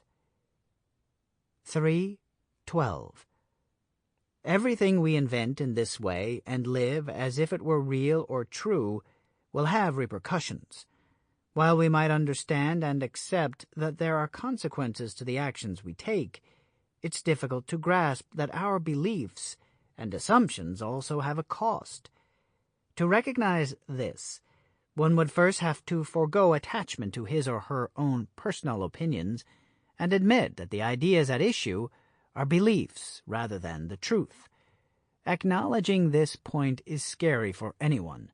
It opens the door to doubts, and few people can tolerate the possibility of their whole belief system unraveling before their eyes. 3.13. Keeping that in mind, it becomes easier to understand how difficult it is for us to question any of our beliefs, no matter how subtle or seemingly inconsequential they may be. We're quite willing instead to accept the consequences. We'll shoulder all the woes of the world, so long as they fit in with our way of holding reality. But what if a great deal of our suffering is based on assumptions that are false? The resulting consequences would be completely unnecessary. 3.14. As you can imagine, there are many kinds of beliefs and assumptions that warrant scrutiny. In working our way toward understanding, however, we need to proceed in layers. At this point, we will focus our inquiry on the following two categories of cultural assumption. 1. Our views regarding not knowing, which result in the veneration of knowledge and aversion to ignorance, and the adoption of beliefs in place of experiencing the truth. 2. Our assumptions regarding self, which result in the adoption and preservation of a fallacious conceptual self. Not knowing in our culture. 3:15. Before the earth was completely explored and charted, one feature of many world maps was this phrase at the edge of what was known: "Beyond this place be dragons." Although it's not something we normally consider as a culture, especially in the United States, where a pioneer spirit is high on our list of values, we still harbor fear and mistrust concerning the unknown, and especially the unknowable. 3:16. One largely unquestioned cultural assumption I've already mentioned is that not knowing is bad. Look into evidence of this in your own life. Have you ever felt embarrassment regarding ignorance, as though it is something to be avoided or denied, like a rash or being caught with your pants down? Most people have. The understanding is that a good or smart person knows how to behave, knows the right answers, knows what it is all about, knows how to make it in the world, knows how to please the opposite sex, knows what's funny, knows what's in and what's out, and any number of other specifics depending on the group in which he or she lives. Knowing is always preferred over not knowing. At best, the absence of knowing is looked on as a temporary state of the uninitiated, and at worst, as a flaw or defect. We abhor being ignorant and fear being stupid, and we work hard to ensure that no one finds out that we're either one. 3:17. The issue here isn't whether not knowing should be allowed to occur. It already does. Our challenge is the ineffective relationship we have to its occurrence. Even using the term not knowing, we are drawn to hold it as a negative. Although we have no appropriate term for this state, this tendency of language indicates our cultural values, and is not necessarily an adequate expression of what's there. 3:18. Not knowing is itself. It is primary. Before knowing can happen, there must first be a space for it, a state of non-knowing. In our culture, that doesn't matter. We avoid not knowing. We avoid the appearance of it, the awareness of it, the existence of it as a primary state of being. You and I continually experience not knowing, but our attention is on what we know and perceive. So we don't discern, and don't want to discern, the not knowing. Although not knowing is the source of knowing and is indispensable for creativity, it remains a virtually unrecognized principle in our culture. 3:19. Not knowing isn't just acceptable, it is so. It is true. In every moment of every day there is much that is unknown to us. The very act and nature of knowing means that there must be not knowing. It is a basic and natural part of our awareness or consciousness. Not knowing is a constant, ever-present aspect of being. Knowing some answers doesn't change that or diminish it in any way. For us it may appear as an emptiness, as ignorance, or as a sense of disconnectedness from the source and absolute nature of life and being. It may appear as what's yet to be grasped, as openness, or as room for understanding and wisdom. Not knowing appears to people in different forms, and while many of these may seem negative, none of them is a defect. 3:20. Consider for a moment the experience of not knowing as a state in itself, rather than as the absence of something we value. What if you perceived it as a harmless, even beneficial condition, such as being calm? Without reference to knowing, and so without a not, it would just be that fundamental experience, perhaps something akin to openness or nothing or freedom. It would be like a clear space or a blank canvas, the basis for what is to come. 3:21. Held in this way, it becomes easier to see how such a state would provide a wider perspective. Without the clutter of opinions and beliefs, we are free of bias and free to look in any direction. We are no longer stuck in beliefs or conventions, or limited by our cultural histories or individual past experiences. We might even approach real wisdom, since rather than the usual sophisticated juggling of facts and opinions that frequently passes for intelligence, we are now receptive to genuine insight. At the heart of this state, we also discover a freedom of being. Here is our primary self, the one that is original, unformed and open, creative but without mental chatter filling in all the blanks. This is the nature of the real self. 3:22. The state of not knowing is the mother of openness, questioning, authenticity, and freedom. Its nature is consciousness without form, possibility without limit, honesty without distortion. Not knowing is a natural and healthy aspect of being alive, but in our culture, we have no foundation upon which to understand it. Placing ourselves in a negative relationship to something that is fundamentally true in our own daily experience is a very silly and damaging thing to do. To go through life as though not knowing is bad, when in every moment of our experience, not knowing is true and always present. What does that leave us with?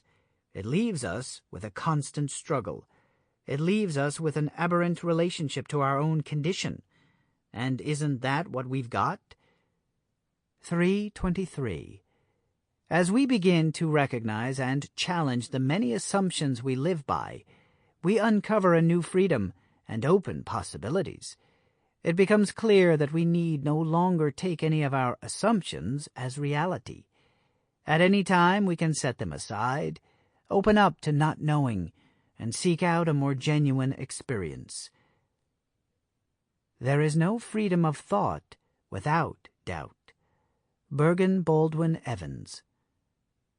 The Self in Our Culture. 3:24. So what does a knowledge-oriented culture such as ours do about our inherent inability to answer a question so important to us as, what is a self? We invent things, of course. Since we could first form the question, we've been devising theories about what it means to be a self, where a self comes from, where it resides in the body, and where it goes when the body expires. All manner of beliefs have been created, but the fact remains that no one actually knows some of the most essential aspects of life and existence. 3:25. In our culture, we've long assumed that our being is somehow related to our knowing. From ancient religions to the growth of philosophy, psychology, and cognitive sciences, we've launched a multitude of differing campaigns aimed at comprehending our own selfhood. But what if the idea of being and the experience of being are mutually exclusive? What if we simply don't know what self is? That idea doesn't sit well in our culture. With a bit of a shrug, we're willing to call certain matters ineffable for now, but we're certain it's only a matter of time before someone discovers what our existence is really all about. In the meantime, we tend to embrace some beliefs or other and live life according to its dictates.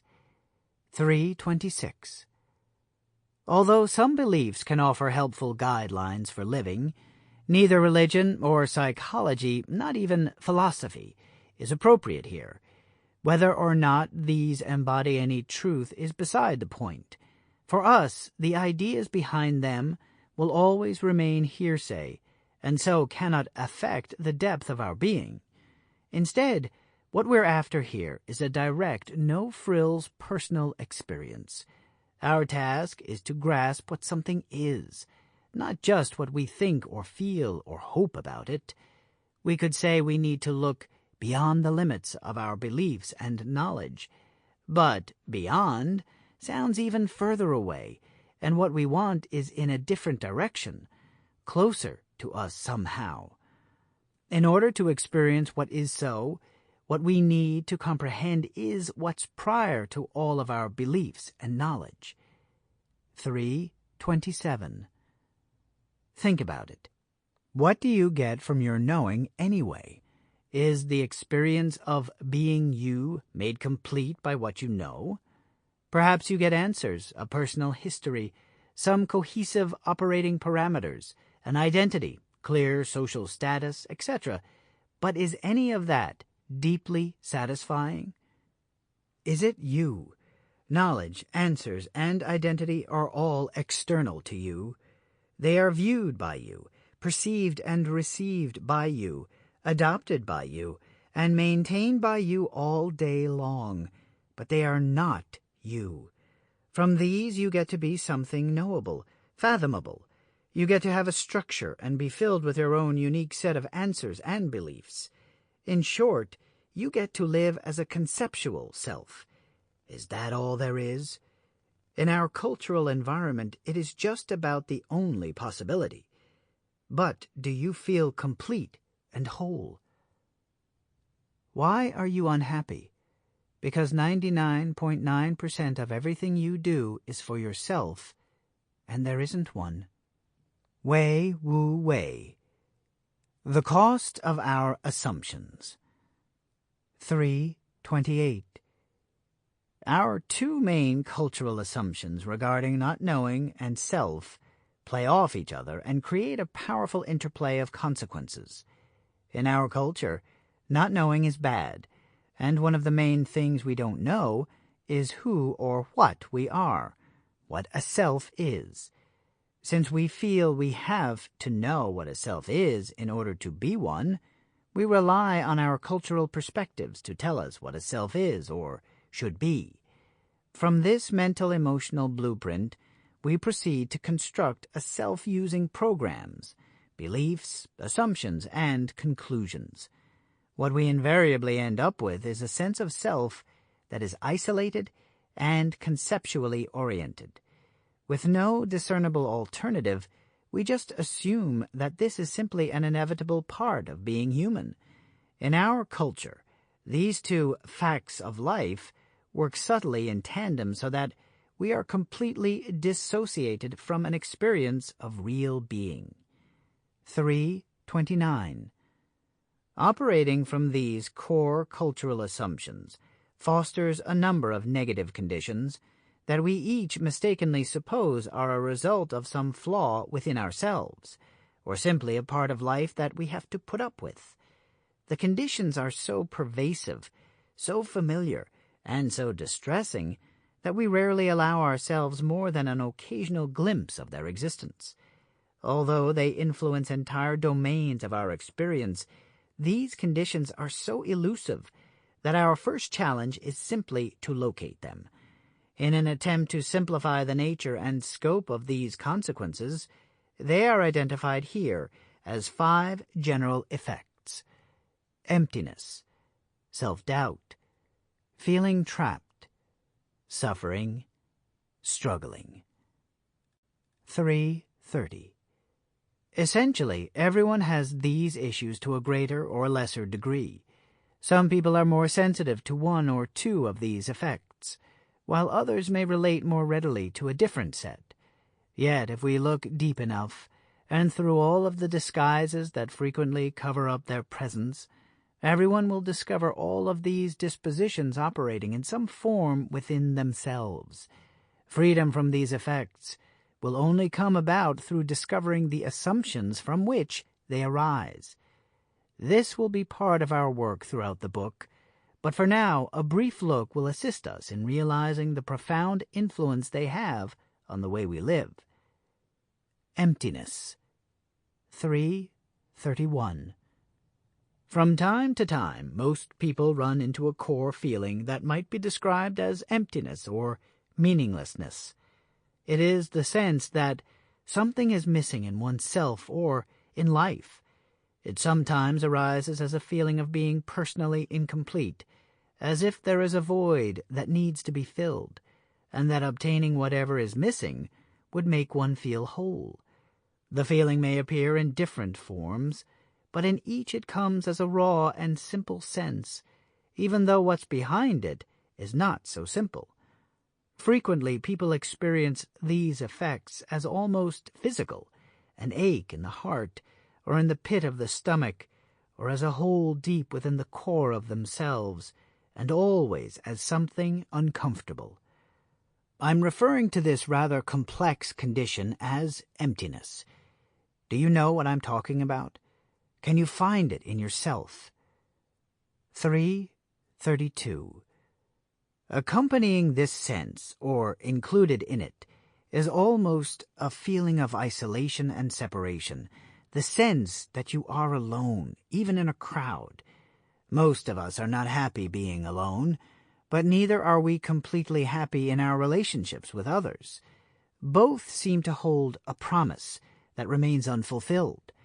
We find some sense of hope in the beginnings of fulfillment, in either being alone or in relationships, but this almost always degrades into vague feelings of disappointment, because it never goes all the way.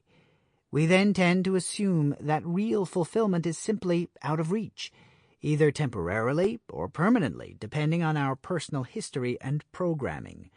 But none of us questions the foundation of our relationship to this matter.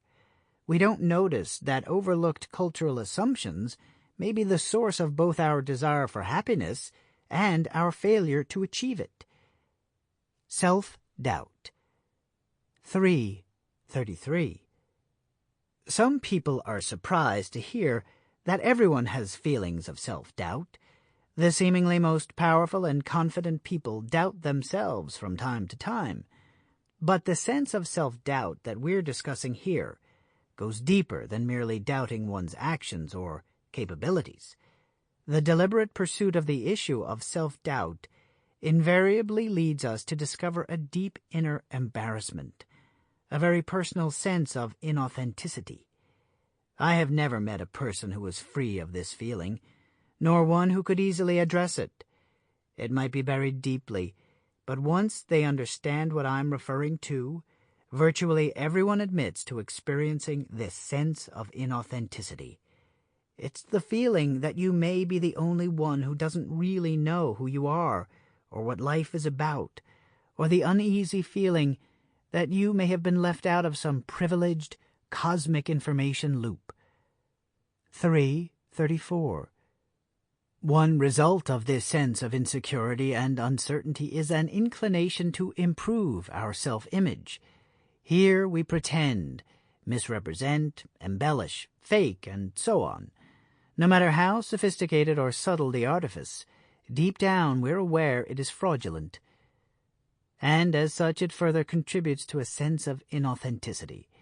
The sense of self becomes even more tangled as we add such distortions as phoniness, insincere sincerity, affectations, adulterating or withholding expressions of our inner self, and many other patterns and activities too subtle to identify.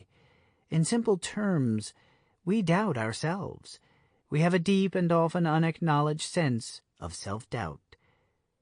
Feeling trapped. 3:35. Feeling trapped is a commonly shared experience within our culture, and it covers a wide range of feelings and circumstances. We might feel stuck, powerless, ensnared, restricted, limited, dominated, imprisoned, incapable, helpless, or ineffectual. We can feel trapped by outward circumstances, such as a marriage or job, a city or family. We can also feel pushed around by obscure forces within us, unable to free ourselves from our own weaknesses or history, or from the influence of someone. We may feel stuck in patterns of behavior or reactions, such as flying off the handle with little provocation or feeling intimidated by others. We seem trapped by the limits of our own ability. Even a sense of having to dominate others can be understood as a trap and be difficult to stop. 3:36. The issue referred to as trapped can take many forms. It is found in our inability to change something or to get free of things we don't want. It can refer to our own abilities, perceptions, feelings, or beliefs, or it can be about any number of situations or circumstances.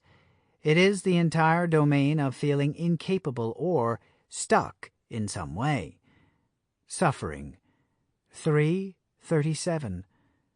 No one will deny that a certain amount of pain, even some form of suffering, seems to be a part of life. Yet, when we look a bit closer, we see that many forms of personal suffering may not be necessary. Of course, if we knew they weren't necessary, we wouldn't endure them. Or would we? We might have to allow some embarrassment to emerge before we're ready to confess that we have more say in our distress than we're willing to admit. The embarrassment is itself one form of suffering, even if it's relatively insignificant and manageable.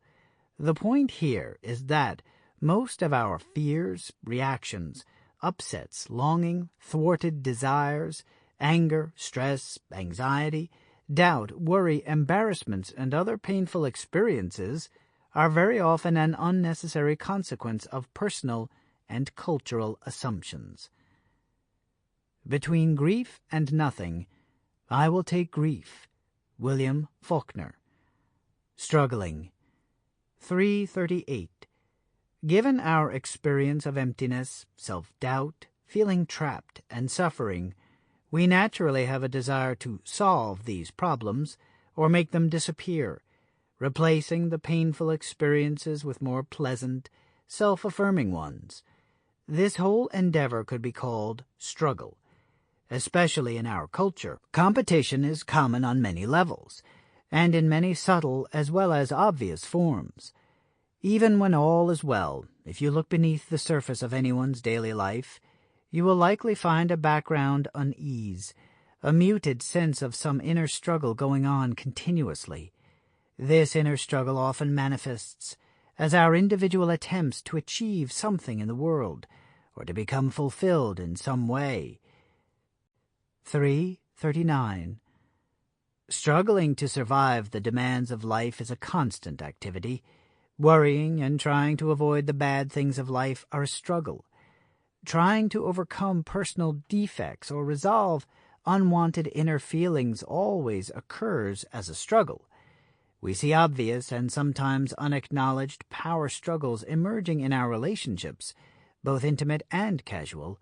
Trying to learn something new is often felt as a struggle.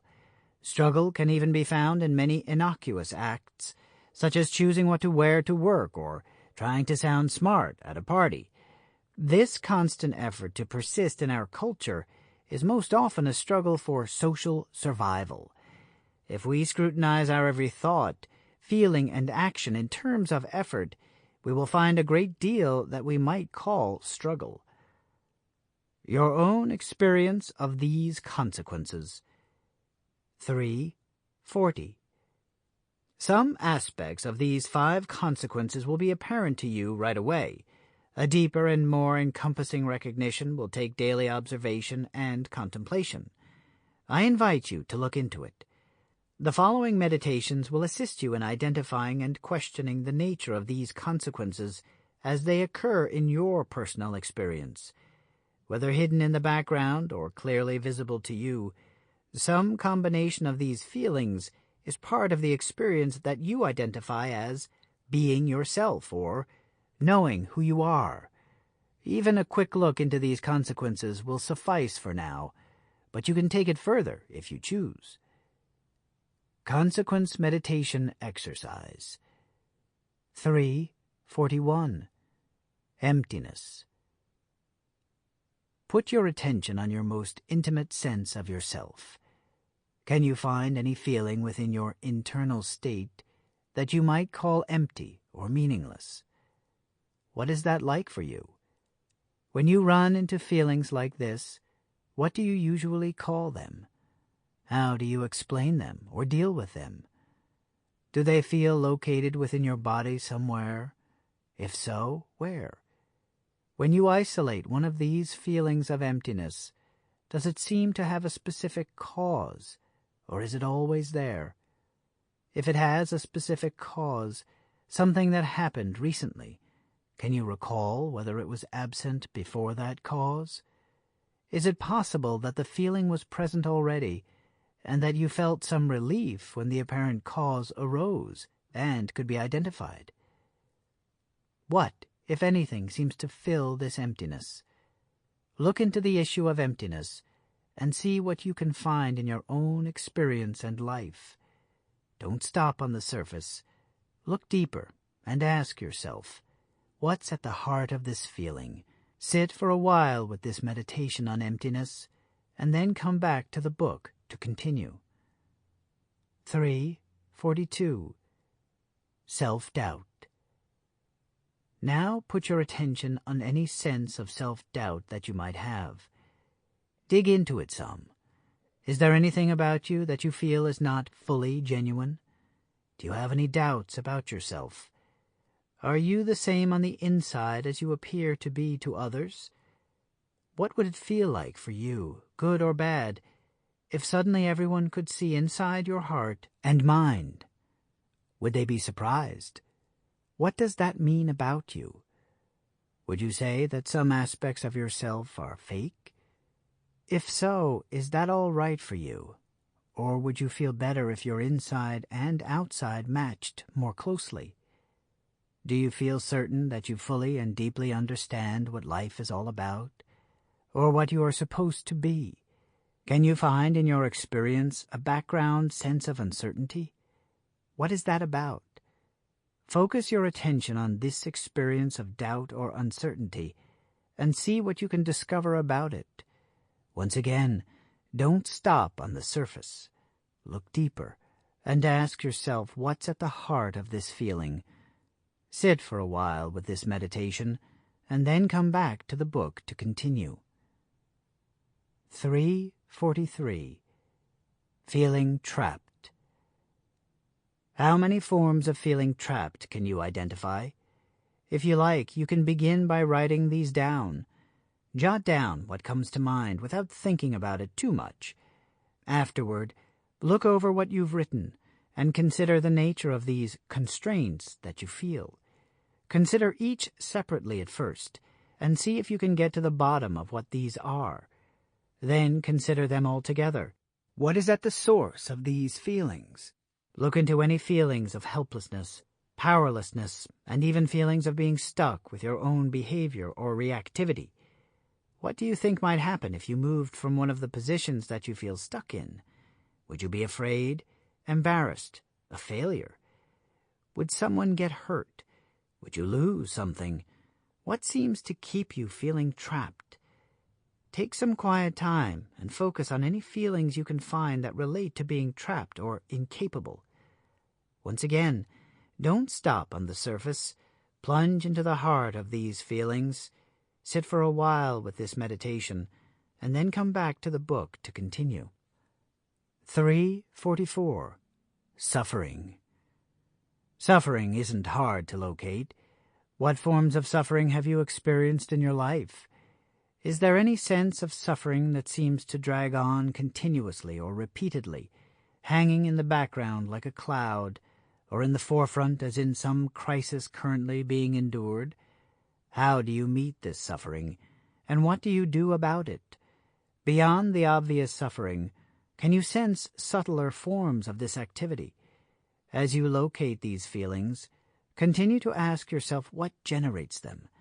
What is at the core of your experience of emotional pain? Why does it exist? Notice suffering that you may have overlooked, that you don't usually call suffering, but is still putting up with some unwanted experience. Why do you endure it? Does it always seem inevitable? Or do you sometimes find that you may be generating some of it? Do you get anything out of maintaining this suffering?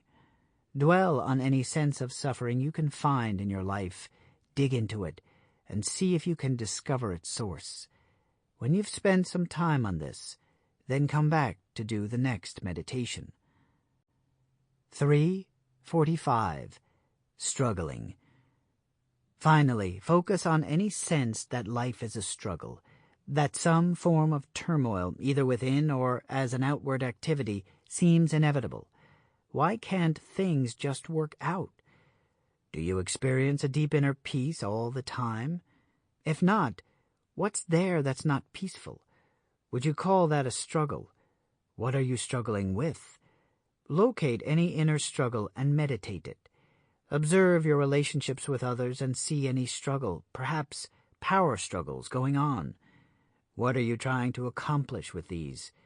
In contrast to having no conflict or resistance to worry at all, what can you find that has some element of struggle to it? Concentrate on any sense of personal struggle you experience and see if you can become clear on what this activity is and what it's for. Why do you do it? Spend some time meditating this before you come back to the book. 346. Learning to recognize these consequences can help lead us to the source of them, the assumptions that govern our experience of life and of self. Whatever we believe about ourselves will be perceived as part of us. Since we are already programmed to believe in our assumptions and to regard their presence and effects as an aspect of ourselves, our inclination will be to excuse and defend them. In order to approach their dissolution with the necessary intent, we must clearly experience that the pain of these consequences is caused by our own assumptions. Only then will we be able to regard these beliefs and reactions as separate from us and as unnecessary. Once it becomes clear that our assumptions and their consequences are indeed not our real selves, our resistance begins to subside, and we become empowered to let them go. What really raises one's indignation against suffering is not suffering intrinsically, but the senselessness of suffering. Friedrich Nietzsche. 347. Understanding begins with recognition, but real wisdom arises through insight. To help us open up and attain the insight we need to unearth our core assumptions, we will turn our attention to achieving a genuine experience of not knowing. Chapters 4 and 5 give us the tools we need to discover and understand these personal and cultural assumptions, as well as help bring consciousness to our entire subject matter of self and being. Once we learn to adopt the principles of real questioning and genuine experience, we can approach these seemingly impenetrable issues in a distinctly new and powerful way. While our work thus far might seem rather mundane and even homely, we have already set foot on the path to greater consciousness and even enlightenment. Chapter 4. An Experience of Not Knowing. My own habitual feeling is that the world is so extremely odd, and everything in it so surprising. Why should there be green grass and liquid water? And why have I got hands and feet? Don John Chapman. Learning versus Knowing. 4.1. If I were to ask which is more important, inhaling or exhaling, you might see the question as nonsense. Grasping, as you do, the need to exhale before you can take in more oxygen, you are not likely to keep sucking air trying to expand your lungs beyond their capacity.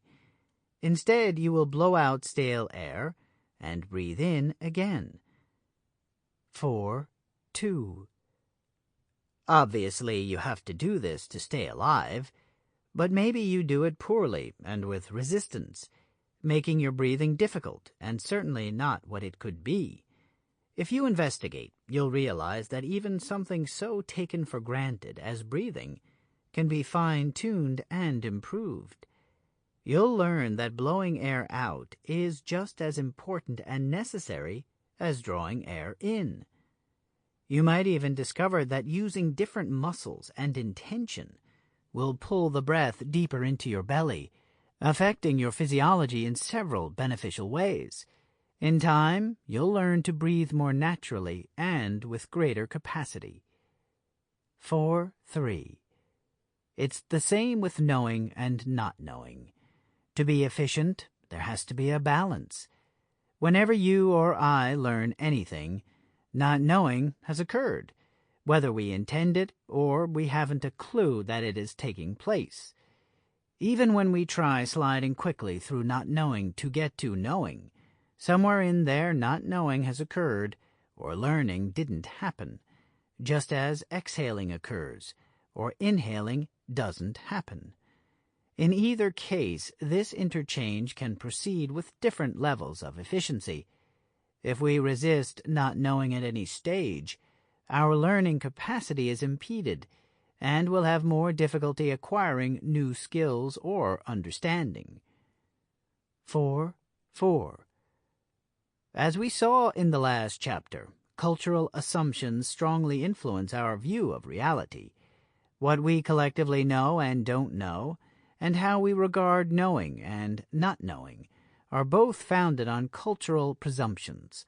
For instance, the Western mind might find it difficult to accept that something intellectually ungraspable can still be true and even accessible to consciousness, just not to the intellect. None of us avoids assimilating our culture's foundation beliefs, and disengaging from these even temporarily can be tricky. We assume that whatever we do as thinking is the way thinking has to be done. Powerful learning is open to what has not been thought previously, and so it must begin outside the confines of any personal patterns. 4.5. So, from our usual cultural vantage point, the first step in such learning would appear to be a step in the wrong direction. We generally ignore the not knowing part since we prefer to think of learning as something like gathering valuable nuggets of information, preferably ones that fit in with and support what we already believe. Instead, I'm suggesting we look in a direction other than the one that follows from what is known. The shift required to do this is both subtle and open-ended, and it may take some effort at first. The main thing to grasp at this point is that it's simply not possible to wonder, to truly question, unless we acknowledge that what we already know is not what we want to learn. In short, by definition, we want something unfamiliar to us, something new. 4.6. I once taught 2 professional ballerinas to become more conscious of basic body principles. Since a ballerina's career is spent trying to be up most of the time, up on her toes, or leaping into the air, my main task was to draw the dancer's attention toward the ground. After a few weeks of grounding work, both dancers came back exclaiming that they could jump much higher than ever before. Establishing a more conscious relationship to the downward aspects of body movement had enabled them to create a more powerful relationship to jumping up. Probably the greatest difficulty had been to persuade them to get past their predisposition about up. Before they could make any real advancement in this area, they simply had to let go of their knowing. 4.7. People might hear let go of knowing in one of 2 ways. Someone could simply follow the suggestion and focus on the letting go part, seeing it as a kind of meditative practice that might free the mind of stress and distractions. On the other hand, a person might reflexively tap into our cultural disposition toward knowledge and hear such a suggestion as rather worthless or an excuse for ignorance, perhaps even threatening, and not such a good idea at all. Neither of these reactions is what I am intending, and each represents an obstacle to this work. 4.8. We've already talked about our cultural attitude toward not knowing, which is reflected in the negative stance toward the suggestion of letting go. But what's wrong with taking the positive view, seeing not knowing as a relaxing meditation? Because, as with any cultural assumption, a personal assumption, whether positive or negative, is not the same as an experience of the truth. It can only stand in the way of such an experience. Any presumption at all is a way of knowing, and as such it limits our ability to learn anything outside of our usual experience. Thinking without a net. 4.9. If you did the exercise a few chapters back where you played with your personal experience of the shape of the earth, then, to some degree, you have had an experience of not knowing. Don't underestimate these exercises. Truly experiencing even such a relatively trivial game can provide an earth-shattering insight, as satisfying as it is to question something in particular. Right now, what we're looking into is the state of wonder itself. The entrance to this state, and even this questioning, is a particular one. Once you manage to get a glimpse, however, the experience of not knowing opens your mind to a whole new relationship with life. 4.10. It's helpful to remember that when I say knowing, it includes all that is available in the vast domain of knowledge, even if it is not coming to mind in this moment. It also includes the idea that somewhere out there is an answer that can be read in a book, heard from another, or deciphered from some wisdom or facts already known. So, although you might say you don't know something at present, this is not the same as experiencing a state of not knowing.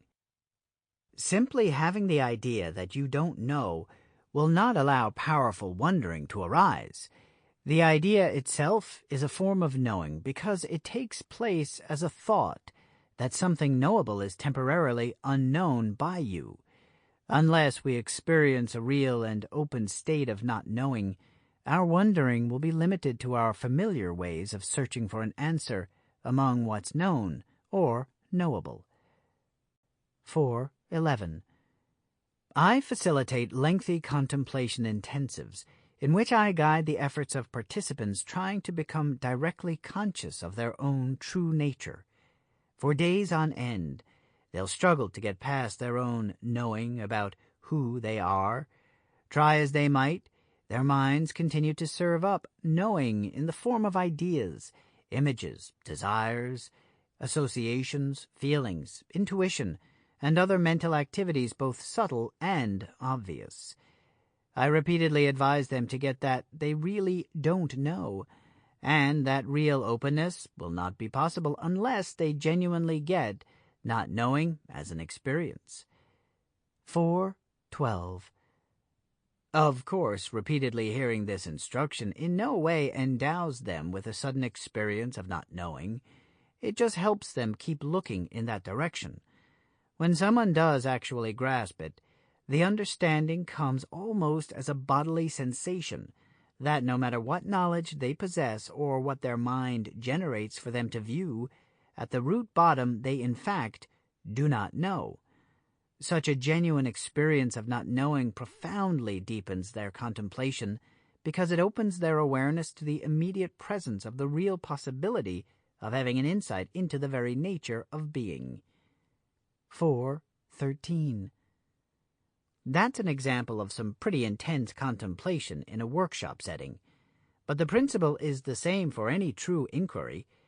What you're moving toward here is the possibility of experiencing this work rather than just reading about it and intellectualizing through the same old patterns of thought. I am attempting to streamline the communication between author and reader by speaking from experience, about experience, to experience. This is very important because the more you can experience for yourself what's being communicated, the greater the impact it will have on your consciousness. What you're probably used to, living within knowing, as we all generally do, is intellectually surfing what's presented to make some quick conclusions that support your own belief systems. What really matters, and what really changes anything, is found only in your experience of what's being said. 4.14. Think about it. Why are you reading this? Whatever your specific reasons, it's likely that you want some experience beyond what you've got right now. Doesn't it make sense, then, that in order for that to happen, something different would have to occur within your experience? Acquiring more nuggets of information is great, but you don't really need to change your knowledge. What you need to change is your experience. There is plenty of useful information in here, but your job is not to make sense of it all and commit it to memory. When you read about not knowing, or assumptions, or consequences, or whatever, don't take my word for it. Your job is to use this work to honestly encounter what's true within your own experience. The great difficulty in education is to get experience out of ideas. George Santayana. 4:15. Any information that you read here is like a one-way ladder. I want you to climb up the ladder and get off. You may have to climb the ladder many times, but the goal is to be able to throw the ladder away. If I asked you to use the ladder, climb up on the roof, and describe the view to me, you'd have to get off the ladder, right? You can't just carry the ladder around. If you say, I understand the ladder, and just walk around with it, that may be great, but your view stays the same, doesn't it? So this isn't about collecting ladders. It isn't about merely figuring something out. You can intellectualize about it until your brain breaks, and right there would be a good place to start. But real progress begins when you set out to experience what's being communicated. 4:16. Our inclination to jump to conclusions and our desire to grab onto an answer precludes the openness necessary to experience the truth. I once saw this Zen cartoon. Two monks, one old, one young, are sitting in meditation.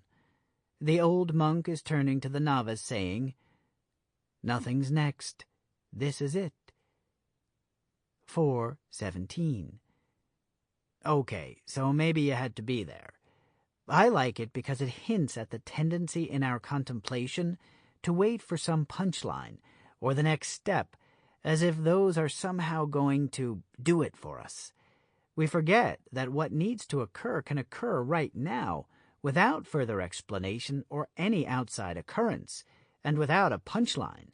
This is it. This is you and your experience. What is it for real? Who are you actually? What is the nature of your existence? What is an experience? 4:18. Take a moment and notice your experience right now. What does it consist of? The physical pressure of sitting on a chair, the temperature of the room, looking at this book, your mood and attitudes. Whatever is so for you right now. Maybe you're flattered by the attentions of a cat purring on your lap. Or maybe the neighbor's mowing is a background irritation. Perhaps you're still smarting from an argument with your mate, or you might be bored with what you're reading. All that you're aware of right now is your present experience. 4:19. Experience is always taking place right here and now, and it's always the only thing we've got going on. But what is it? It's surprisingly difficult to address the real nature of our own experience. There's a lot in the way of discerning this nature, and what is in the way is difficult to see.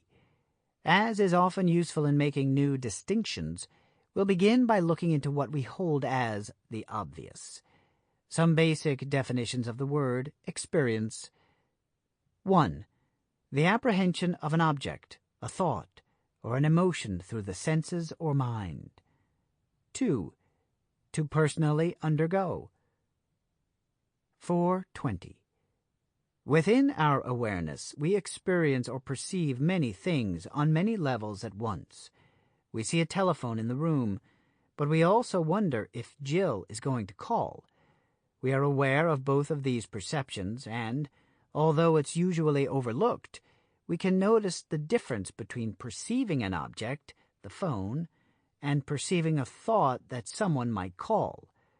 When the phone actually rings, we experience an activity, full of sensation and sound. Simply imagining the call, however, we have to say there exists no activity except in our own thinking. 421. Yet even when we experience an actual phone call, many concepts fill much of the space in that experience. We may react to something, such as being surprised at what the caller says. This reaction isn't the same as the information received, nor is it the sound we're hearing. The feeling of surprise is a separate mental emotional activity. Is this an experience of the phone call? Ordinarily, we would say yes. We experienced a surprising phone call.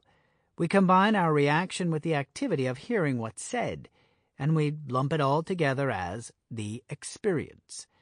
Normally, this just doesn't matter to us, but it's useful to recognize that there are a few things going on. 422. Notice that the perception of our reaction is different in kind from the perception of an activity or an object. Generally, we experience a thought just as we experience, for example, a rock. What we refer to with the word experience usually means to perceive. We perceive thoughts and emotions arising, and we perceive objects and movement.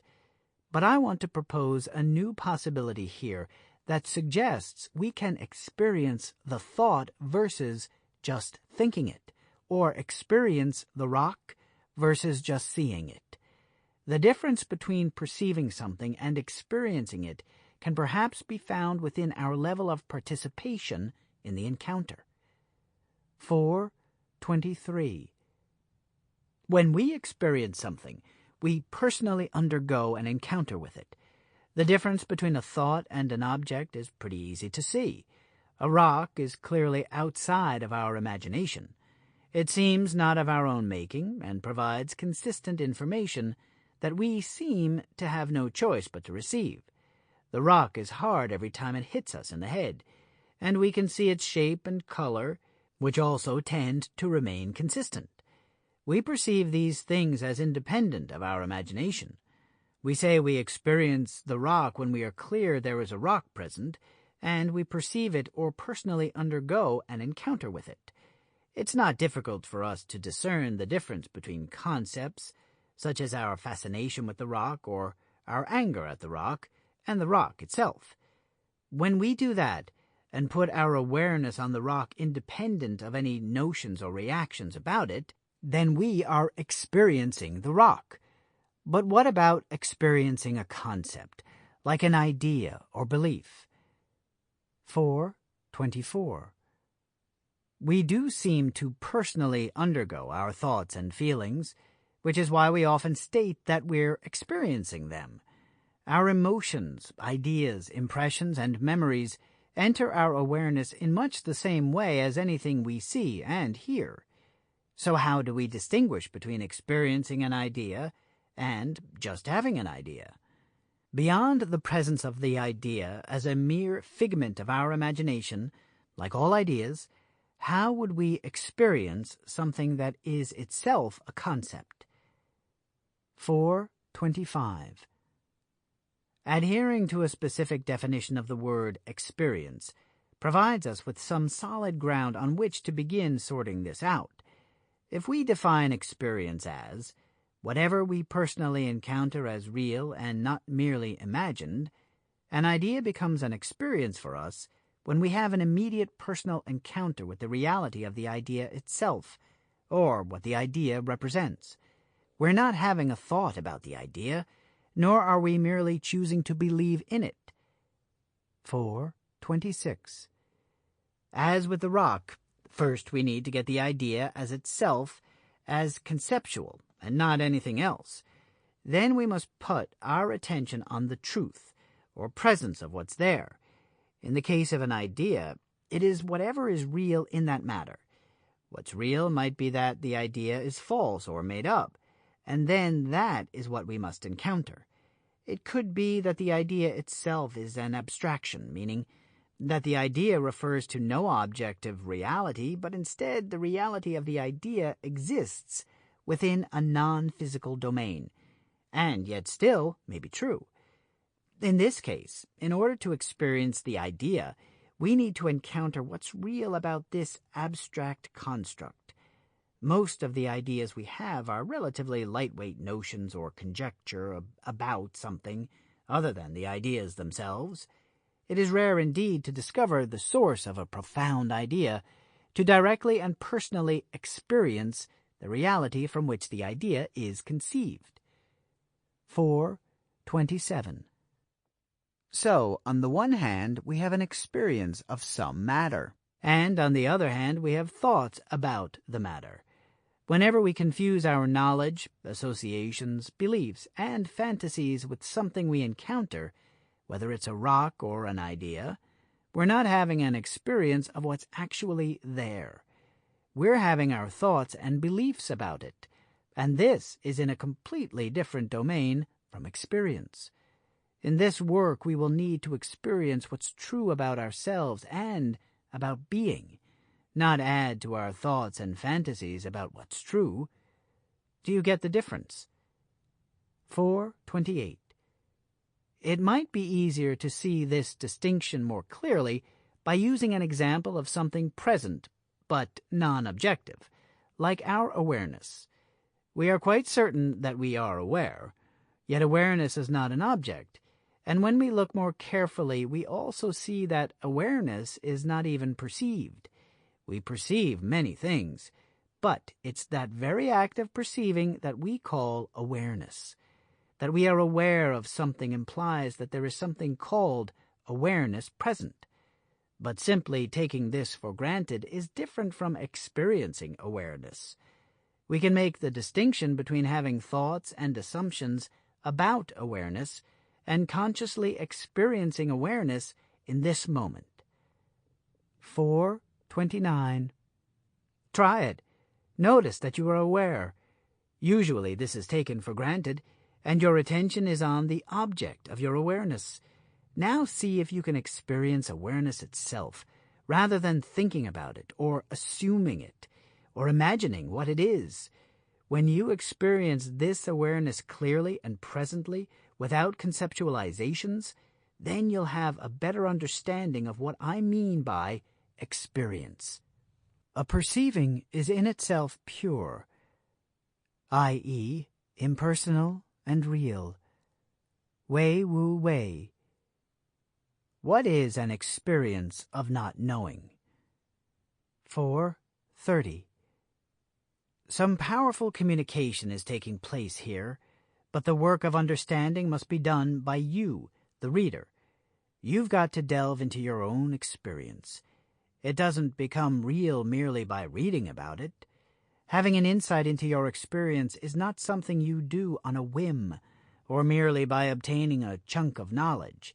It takes looking into your inner workings, and as you began in Chapter 2, starts with admitting that much of what you seem to know is only stuff you believe, perhaps have always believed, but have not personally experienced. Sometimes it takes the courage to say, I've been pretending to know what everyone else seems to know, but I don't. It takes the courage to embrace not knowing as a real and present experience. This takes repeated efforts, which may be why Zen masters keep talking about emptying your cup. 4:31. The main challenge of getting to a state of not knowing is that we always look for something to be there. When you ask yourself, what is the state of not knowing? You'll search for something that is that state. Try it and see what occurs. Although there really is a state of not knowing, it isn't filled with anything, so there's nothing there. It's not that one's experience vanishes, or that all perception stops, but whatever is perceived or known in this moment is recognized as distinct from the state of not knowing. 4:32. Not knowing is what is not known. It's what is not perceived or experienced in any way, so attention on this state finds nothing. It is open, unfulfilled, empty, in a sense. A true experience of this state, however, is more dramatic than you would think. Outside of an experience, all we have of not knowing is the concept of a state devoid of knowing, or the idea that something is not known.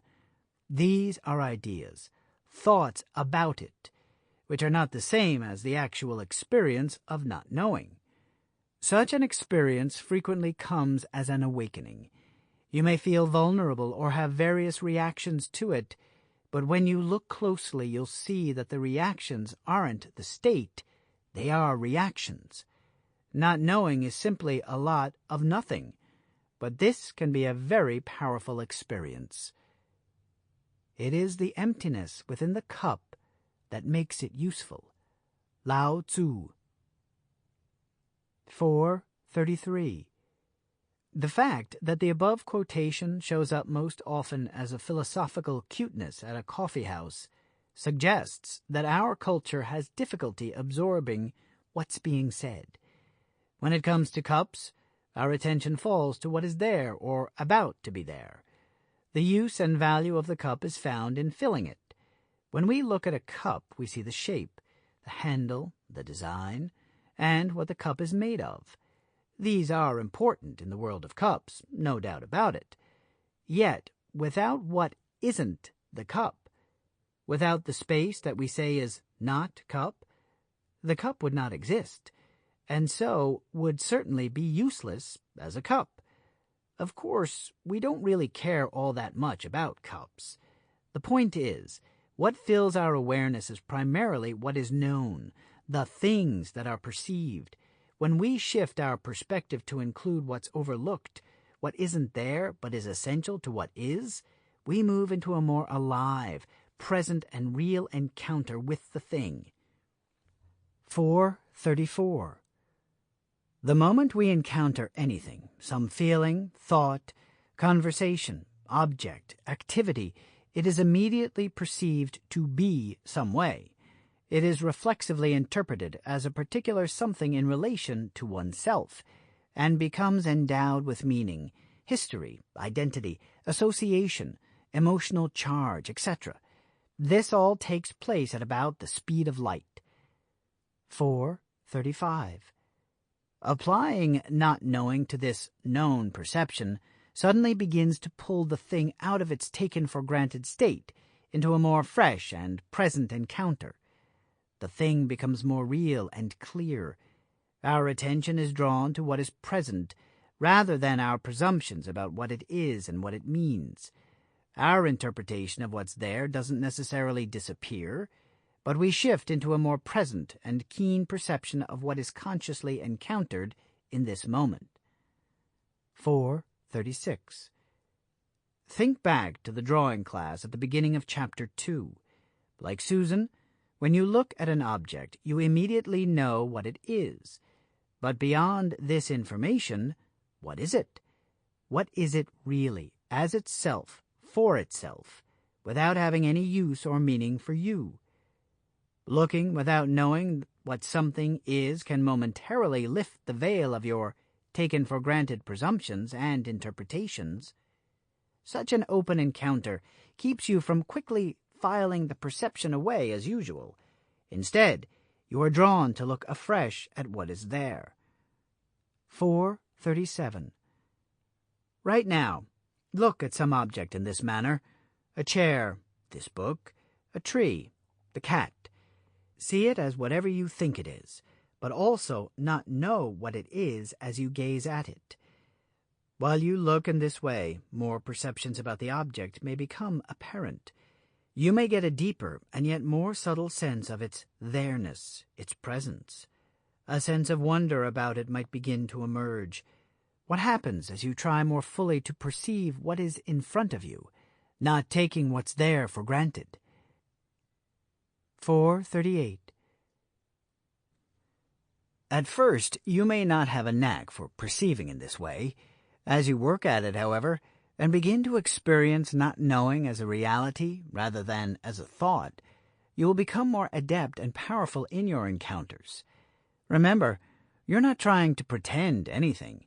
It is a fact that you don't actually know what anything is.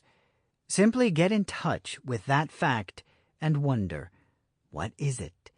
As you do, you should notice an increase in the quality and depth of the object or being. Before your eyes it will become more present and somehow more real. This shift in the fullness and aliveness of your perceptions will begin to change how you relate to what you encounter. You will come to understand that not knowing isn't just a subject of our inquiry, it is also the first step of any true inquiry.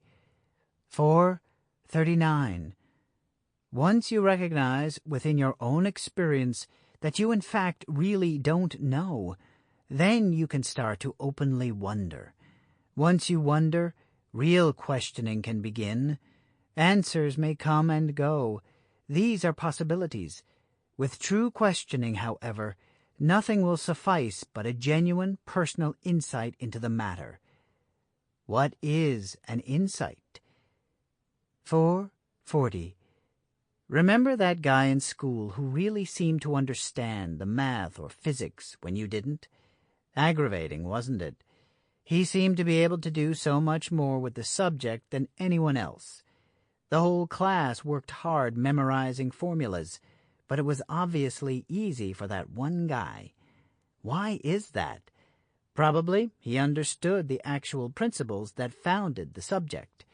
He experienced the reality of the subject, even though the subject matter might have existed primarily in the domain of abstraction.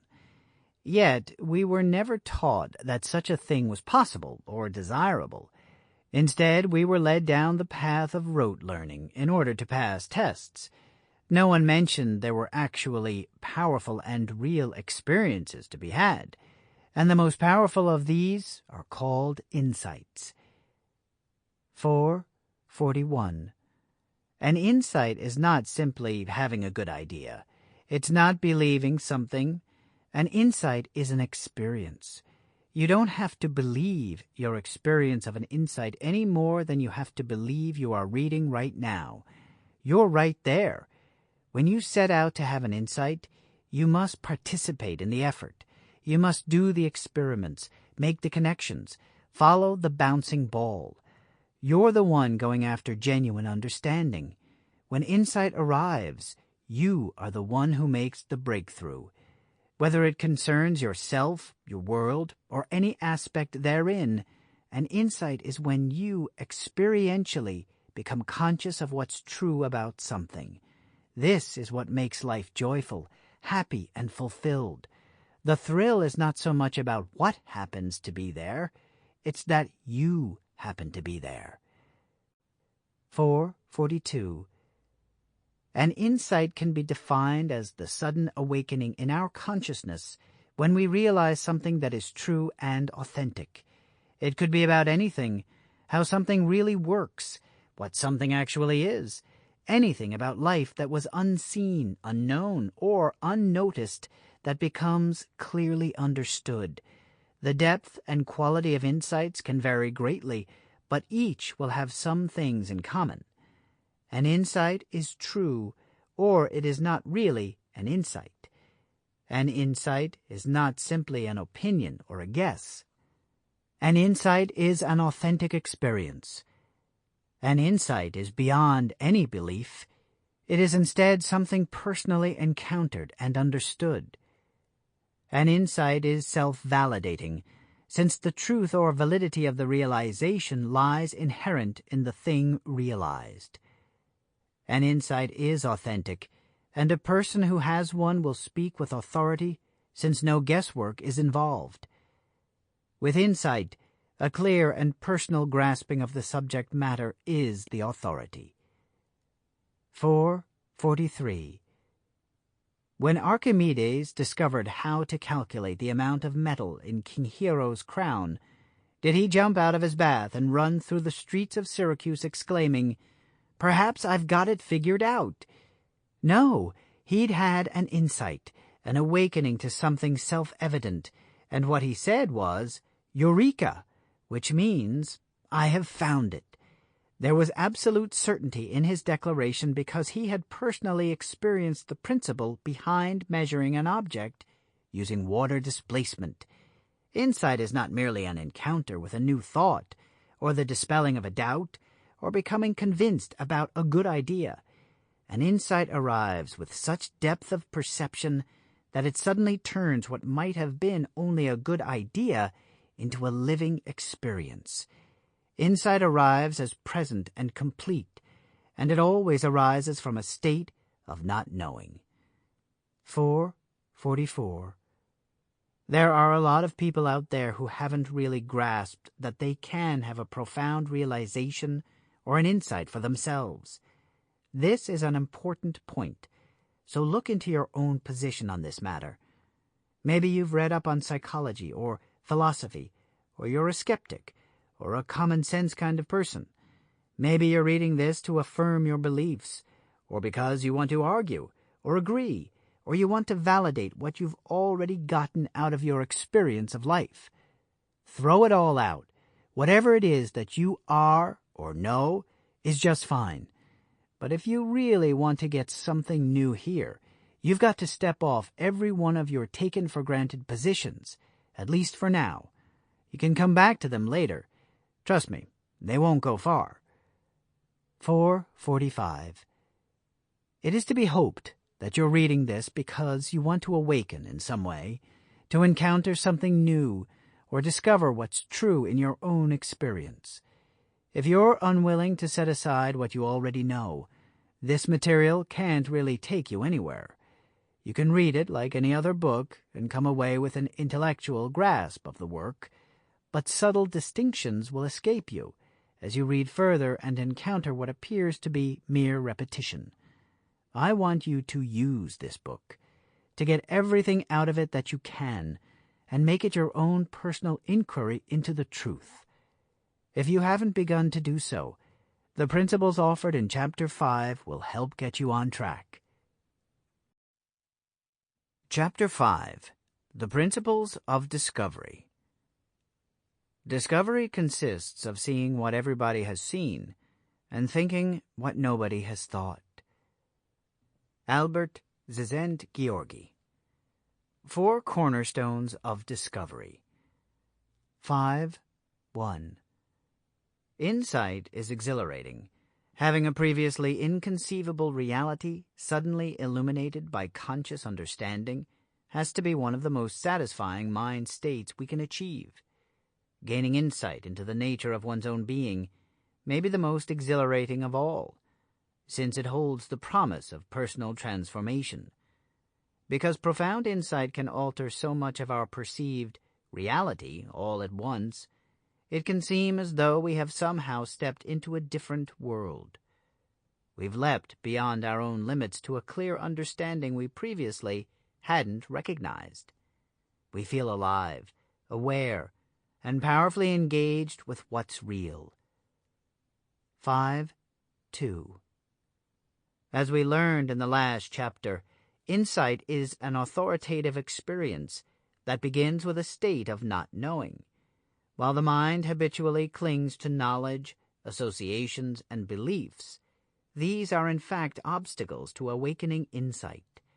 In other words, when we hold things to be a certain way, we restrict our openness to all other possibilities. If the first key to insight is to let go of knowing, what so? The second key is to undertake an investigation of what's actually so. This chapter is about 4 principles that will empower our investigation into what's true about anything. 5.3. In Chapter 3, we began to explore some of the consequences of living predominantly within a conceptual self. You may have gotten a sense of the relationship between yourself and your suffering, but that doesn't mean you can just step aside from this whole dynamic and experience simply being. What we want to do is make steady progress in the direction of discovering whatever is true about real being, regardless of how it affects our lives.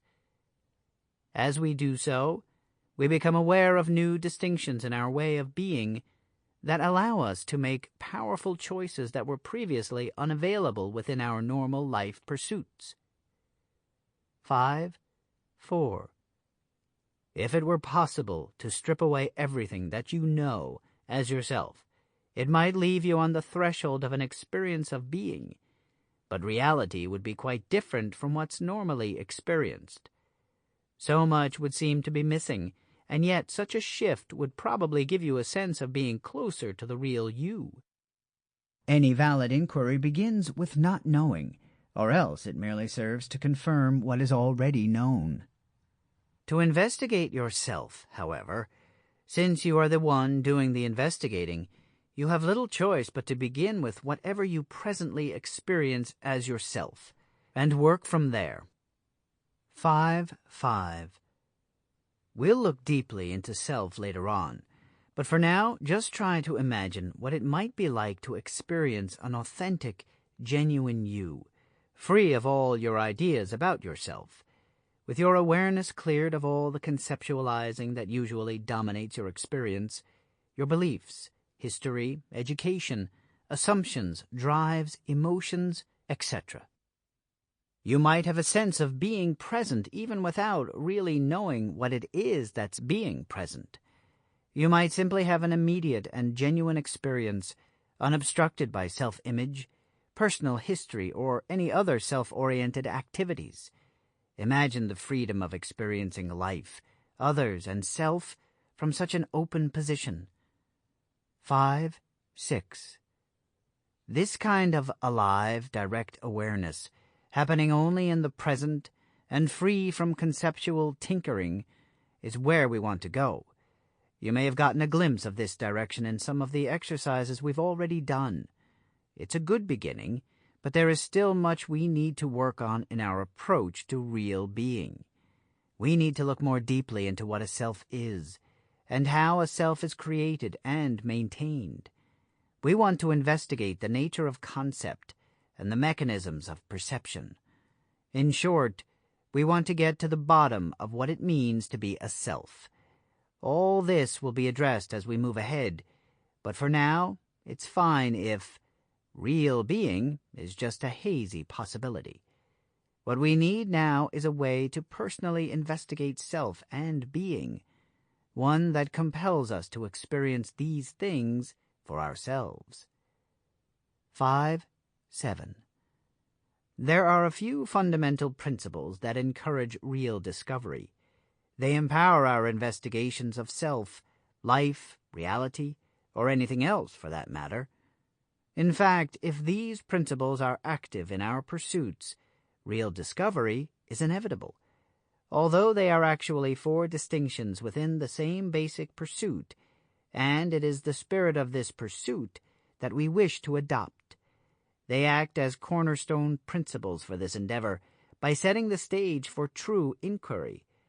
These 4 principles are neither moral nor arbitrary. Adhering to them will push us toward what is so. Without them, we go nowhere. We've looked at these possibilities from a few different angles already. Now it's time to adopt them as our tools for proceeding with this endeavor. Together, these 4 principles embody our underlying method for pursuing an experience of being.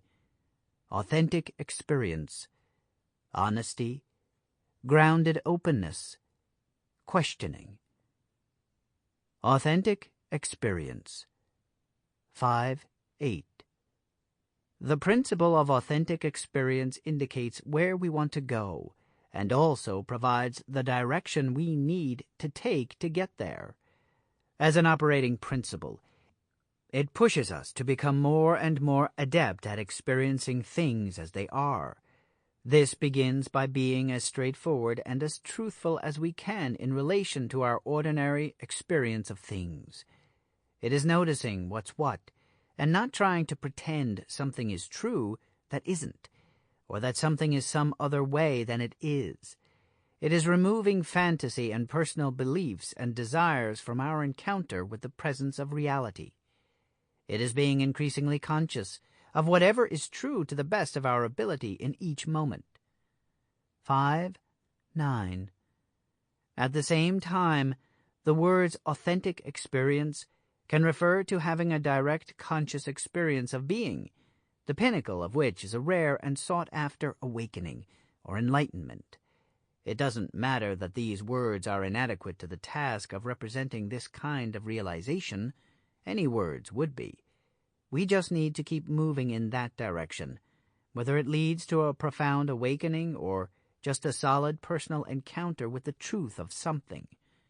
What we want is to become personally conscious of what's true. 5.10. When it comes to knowledge, we basically have two options in our culture.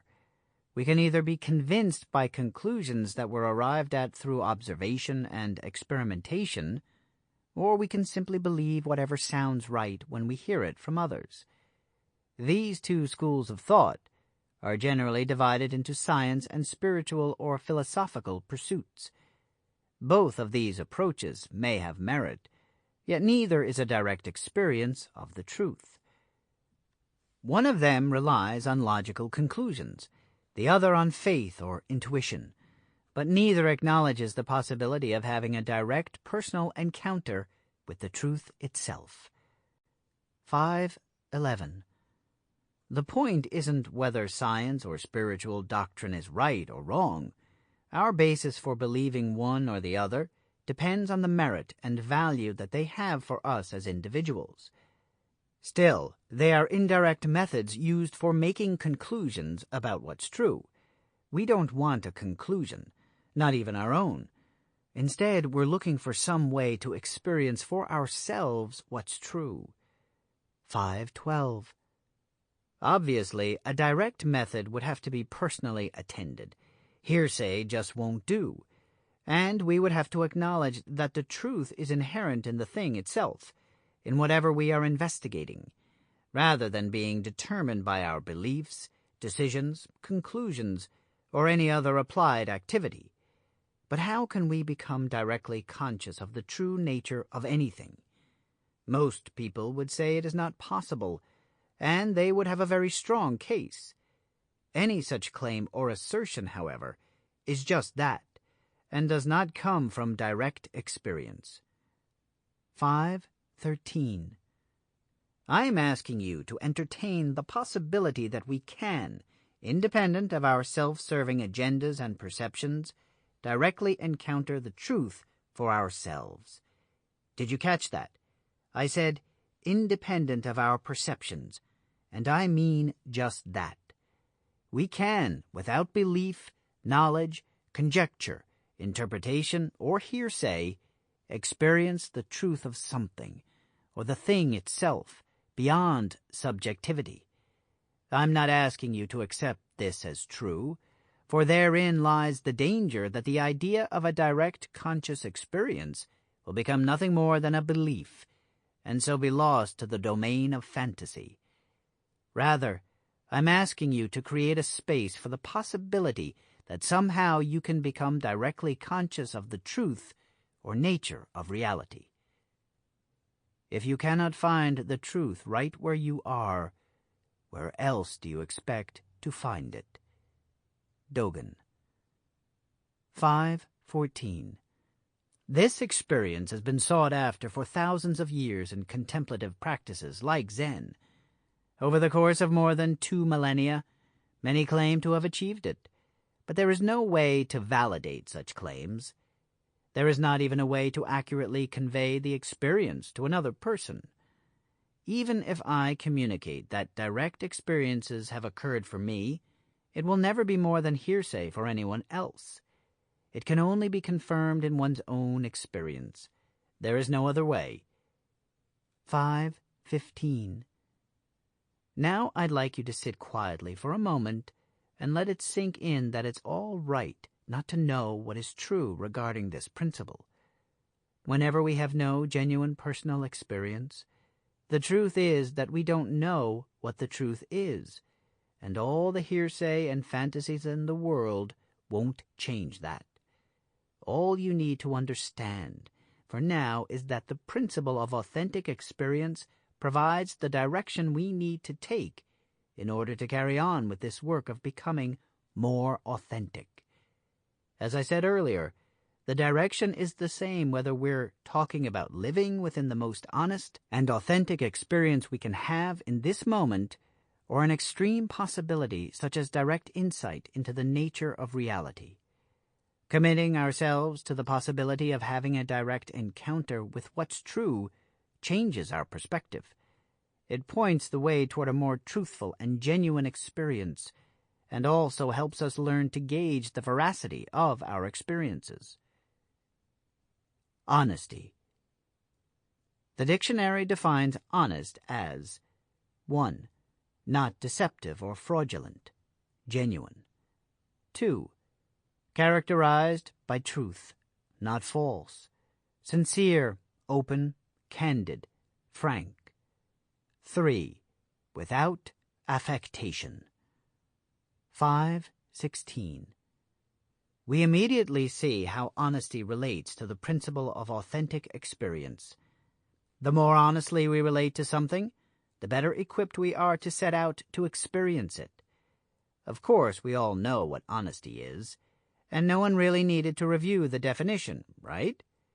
Maybe so, but we have to keep in mind that words can only represent, and that we frequently mistake our response to the word for the experience that the word represents. In this endeavor, we must look into experiencing what is represented, not the thoughts and associations that spring up as a result of hearing the word. 5:17. Honesty is telling the truth, not only to others but to ourselves as well. Here, this distinction goes beyond the conventional use of the word to a profound and real experience of an activity that is as rock-bottom honest as we can manage. Our normal tendency is not one of such powerful honesty. We manipulate our own thinking and feelings, and our experience is so influenced by our beliefs, fears, and desires that we cannot trust it without challenge. We must maintain a diligent probing into the truth of anything that arises, from our ideas on how something works to the nature of relationship or reality. This is not honesty as a moral issue, and it's not looking for some fantasy called truth. We're seeking only to align ourselves with what is already true. Yet, we don't begin to participate in this until we are honest with ourselves and others. 5:18. Remember, understanding this work through experience is a different matter than merely hearing about it.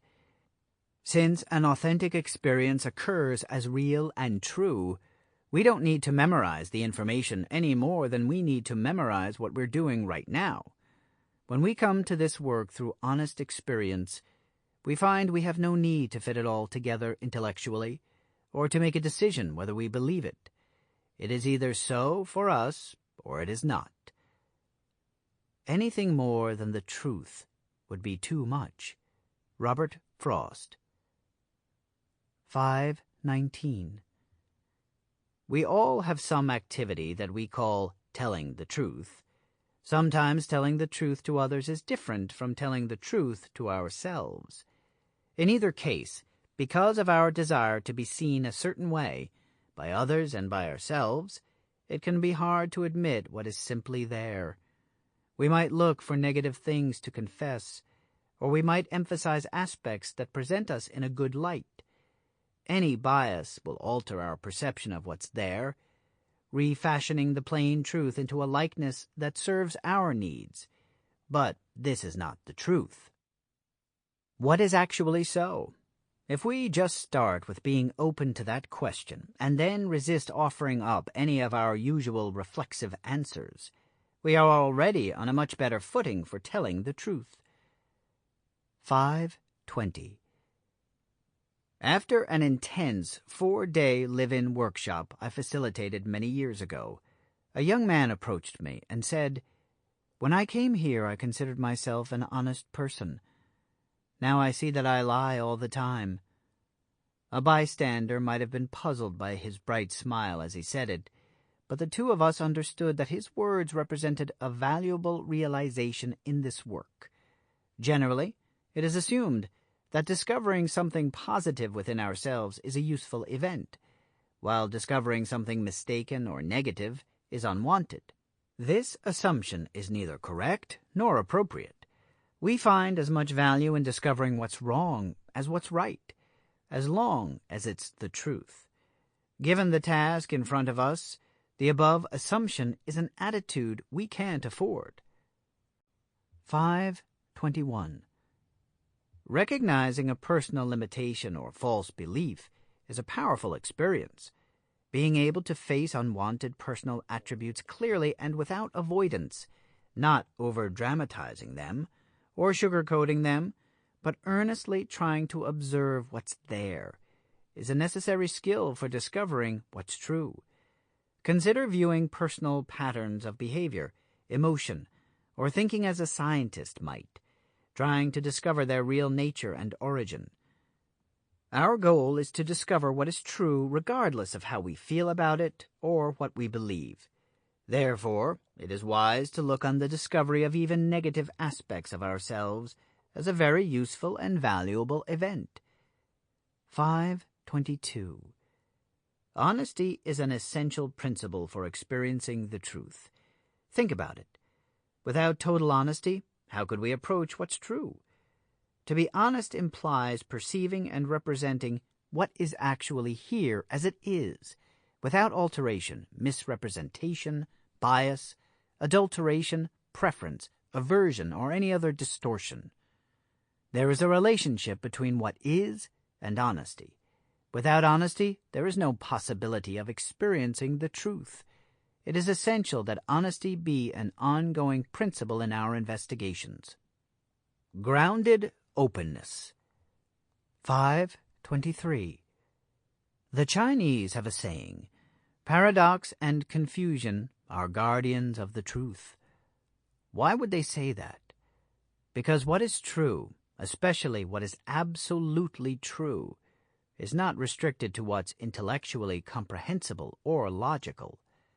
It is only restricted to being what it is.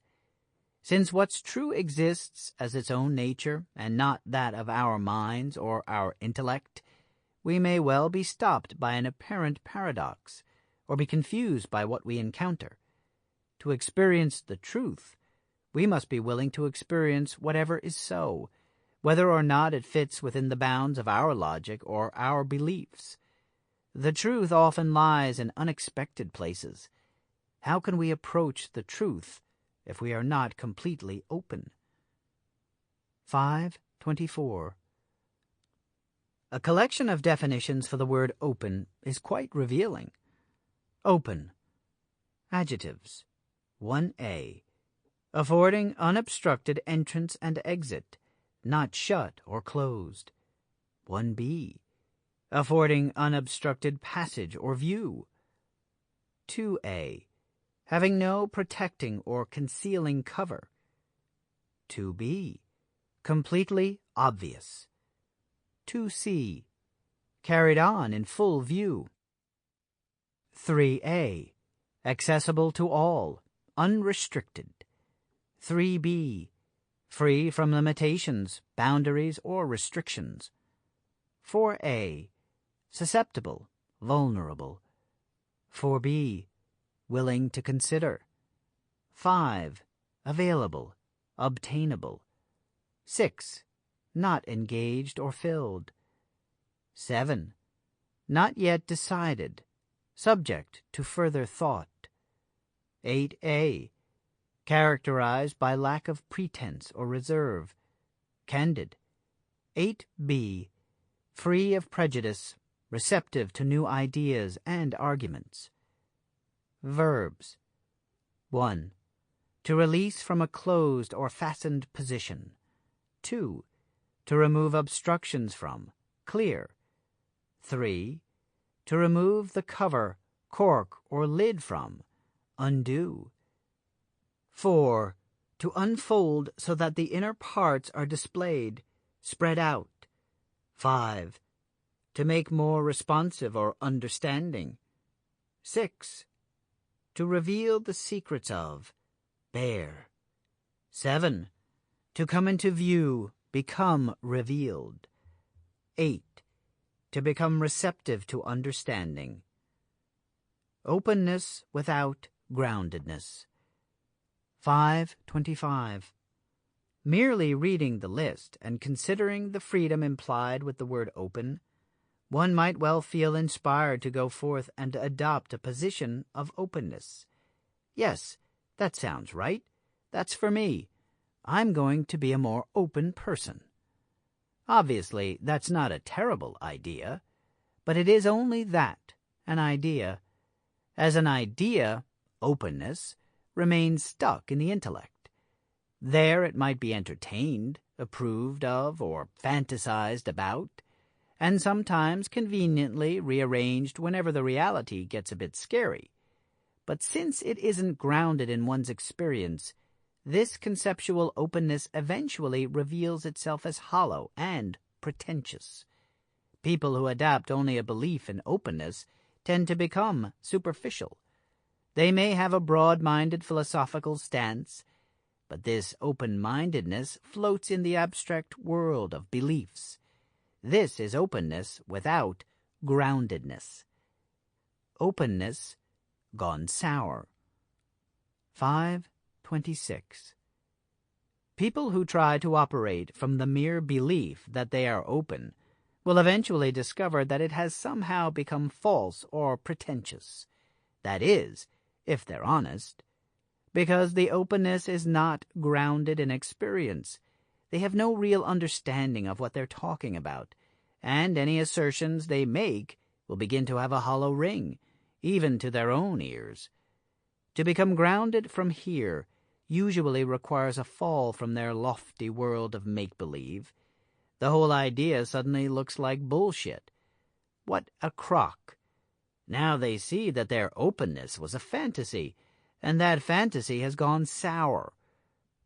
They may entrench themselves in a negative disposition for a while, stuck in rejecting any form of openness as pretentious and insubstantial, as airy-fairy. Openness as an experience. 5:27. From that closed position, it will probably take a while for them to realize that openness as an experience is a different matter.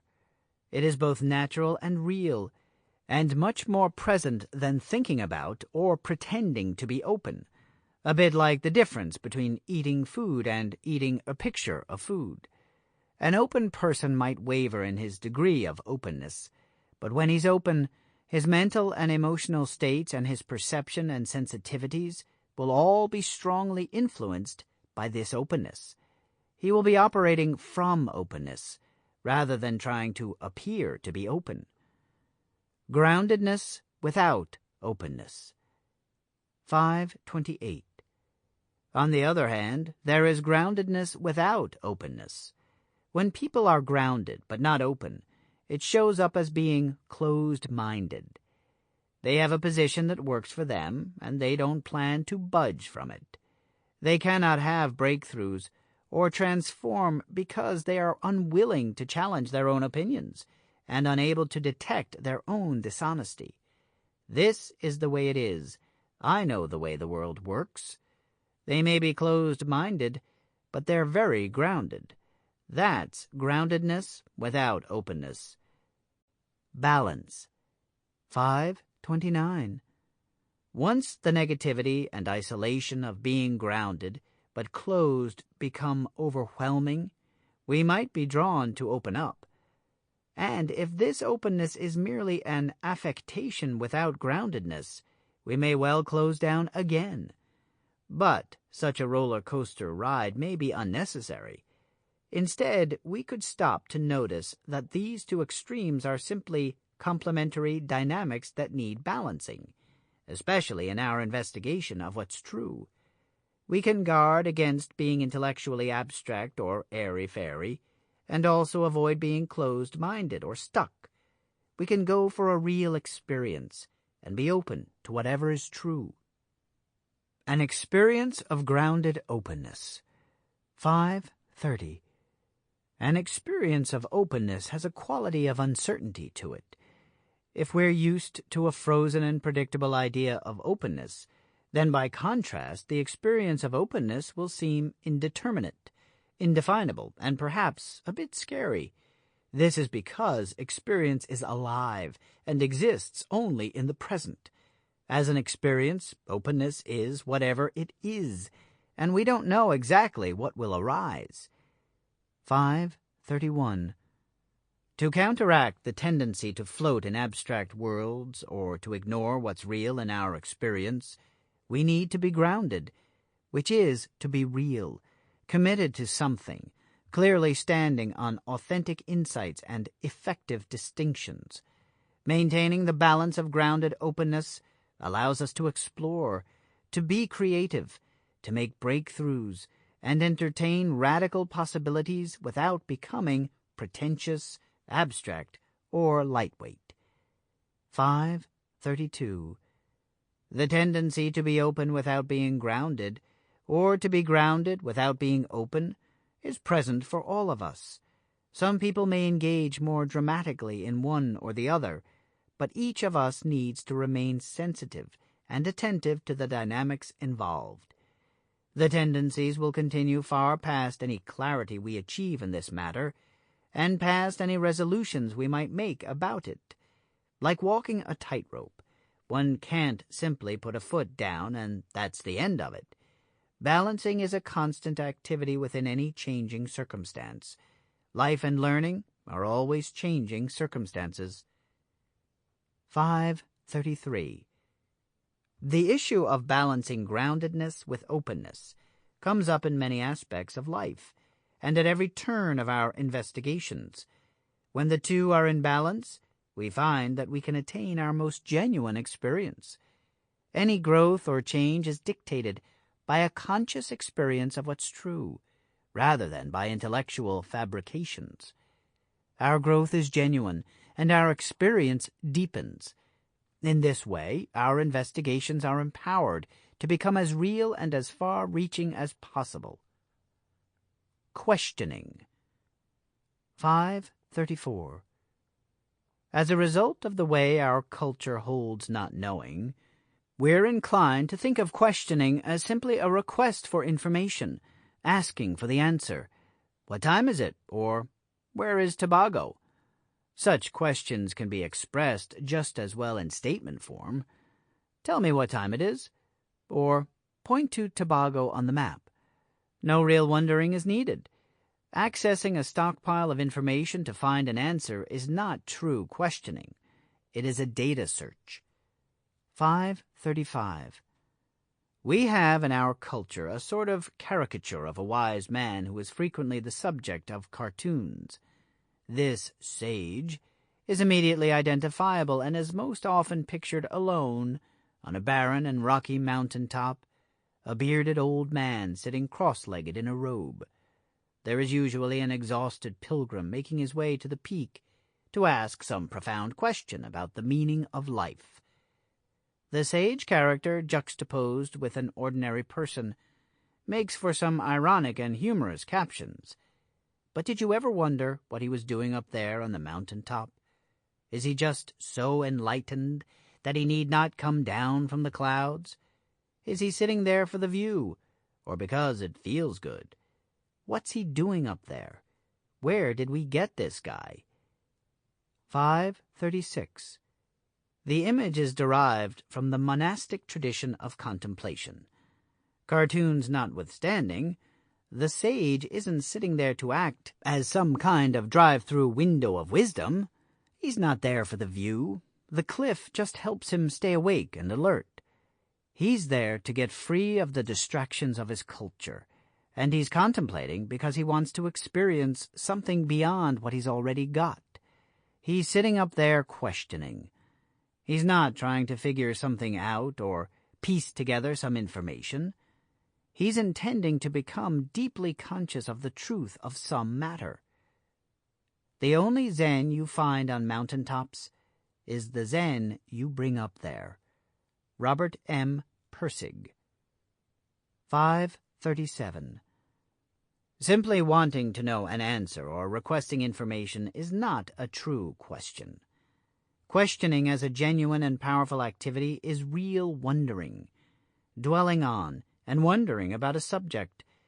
and being open to the possibility of realizing something about it that you do not now know. Such profound questioning remains unattached to any answer or outcome. Without the power of questioning, there is only knowing. With only knowing, there is no question, and so no discovery, no insight, no learning, no mystery, and no experience of the authenticity of simply being. Questioning demands real wondering, and wondering demands not knowing. 5:38. Now, put your attention on the principle of questioning with as much honesty and grounded openness as you can, with the goal of having an authentic experience of questioning itself.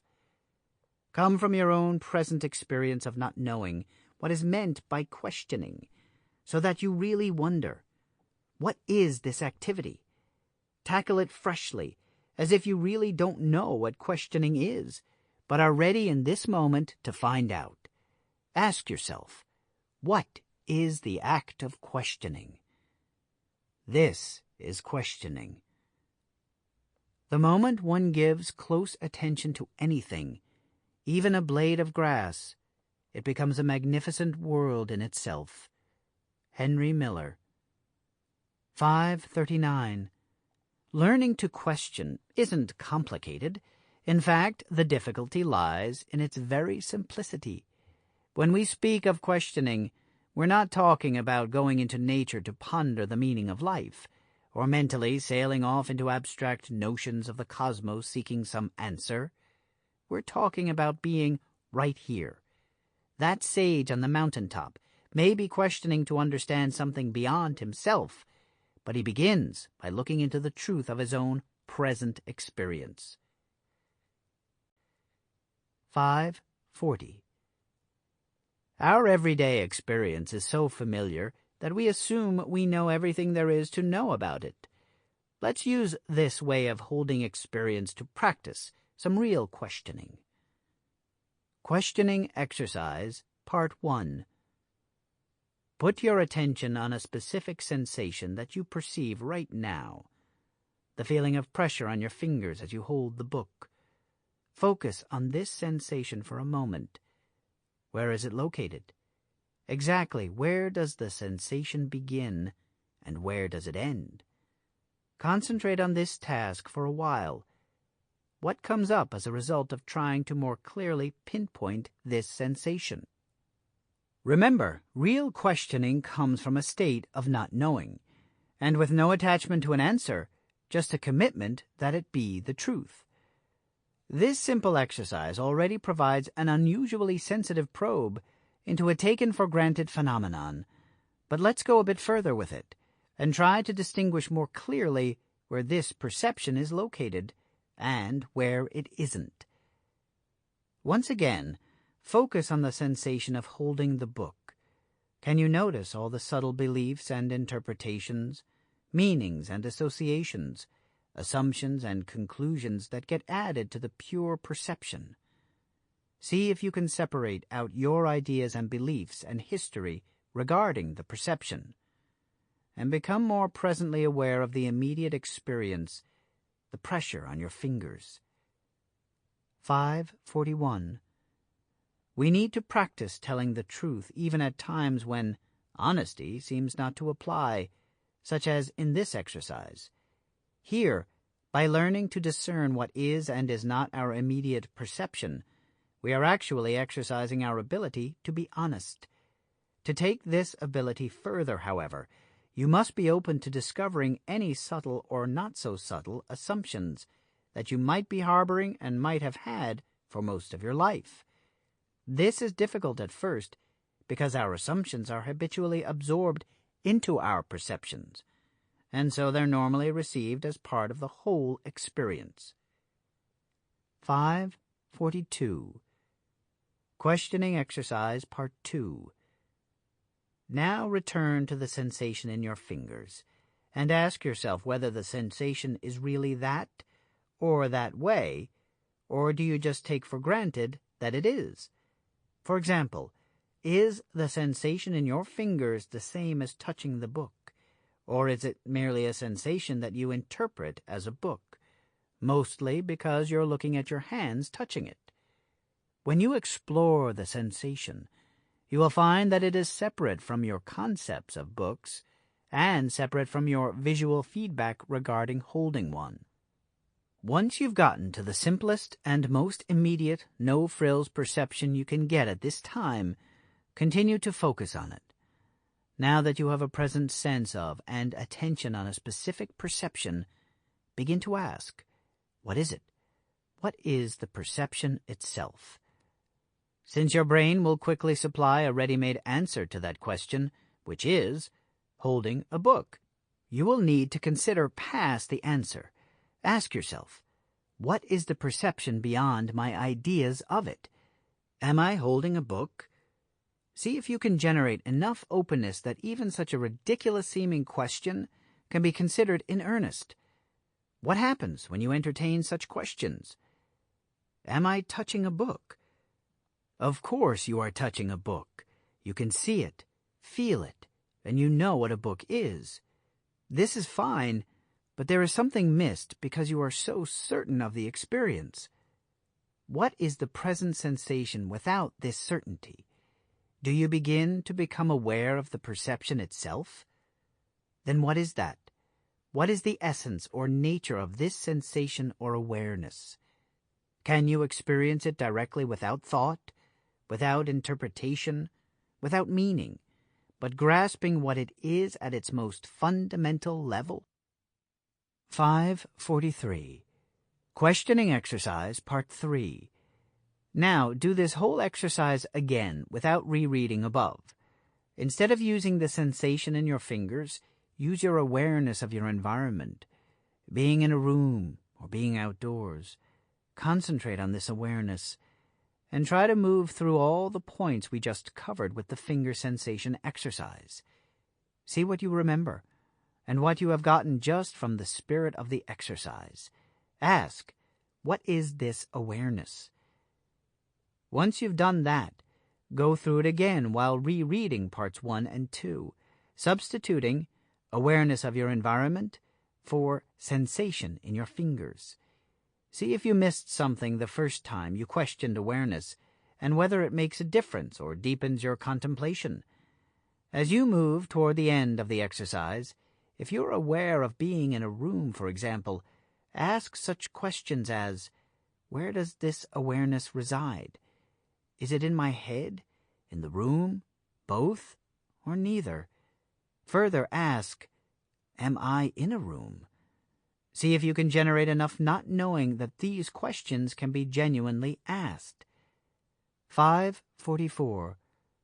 If you threw yourself into the exercises above, you should notice that your relationship to and awareness of your perception has changed. You may not have grasped the absolute nature of perception, but what did happen? Did you notice anything that you'd overlooked before you began questioning? Did you make a new distinction in your experience? 545.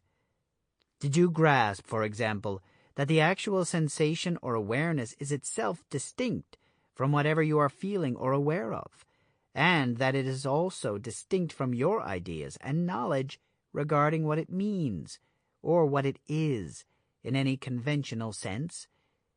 Did you become more presently aware, more sensitive to what's happening now? Did you create an openness that changed how you were perceiving something, how you related to it? How far did you go? 546.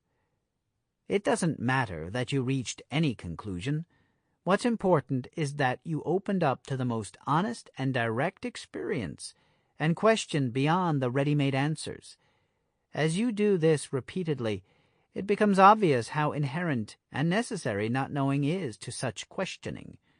Without genuine not knowing, true questioning cannot take place. Do not underestimate the significance of this principle. This kind of questioning is a powerful ability, one absolutely necessary for the task of delving into the nature of your own real being. I respect faith, but doubt is what gets you an education. Wilson Misner. Embracing Paradox. 547. I want you to keep in mind that none of the 4 principles is presented as truth or facts to be believed, and that the directions and possibilities offered in this communication are for your own exploration and investigation. The point is not what you discover, it's that you learn to engage in an ongoing process of questioning to discover for yourself what is actually so in any matter. As you read onward, return often to these principles. As your experience deepens, so will your grasp of what's being said. Continually look into whether you can be more honest, more grounded, more open in your questioning. 548. Although authentic experience was the first principle, it is also the last.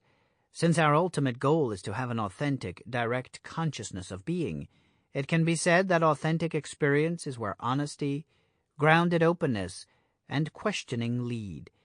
In other words, it is both active within and the end result of these other principles.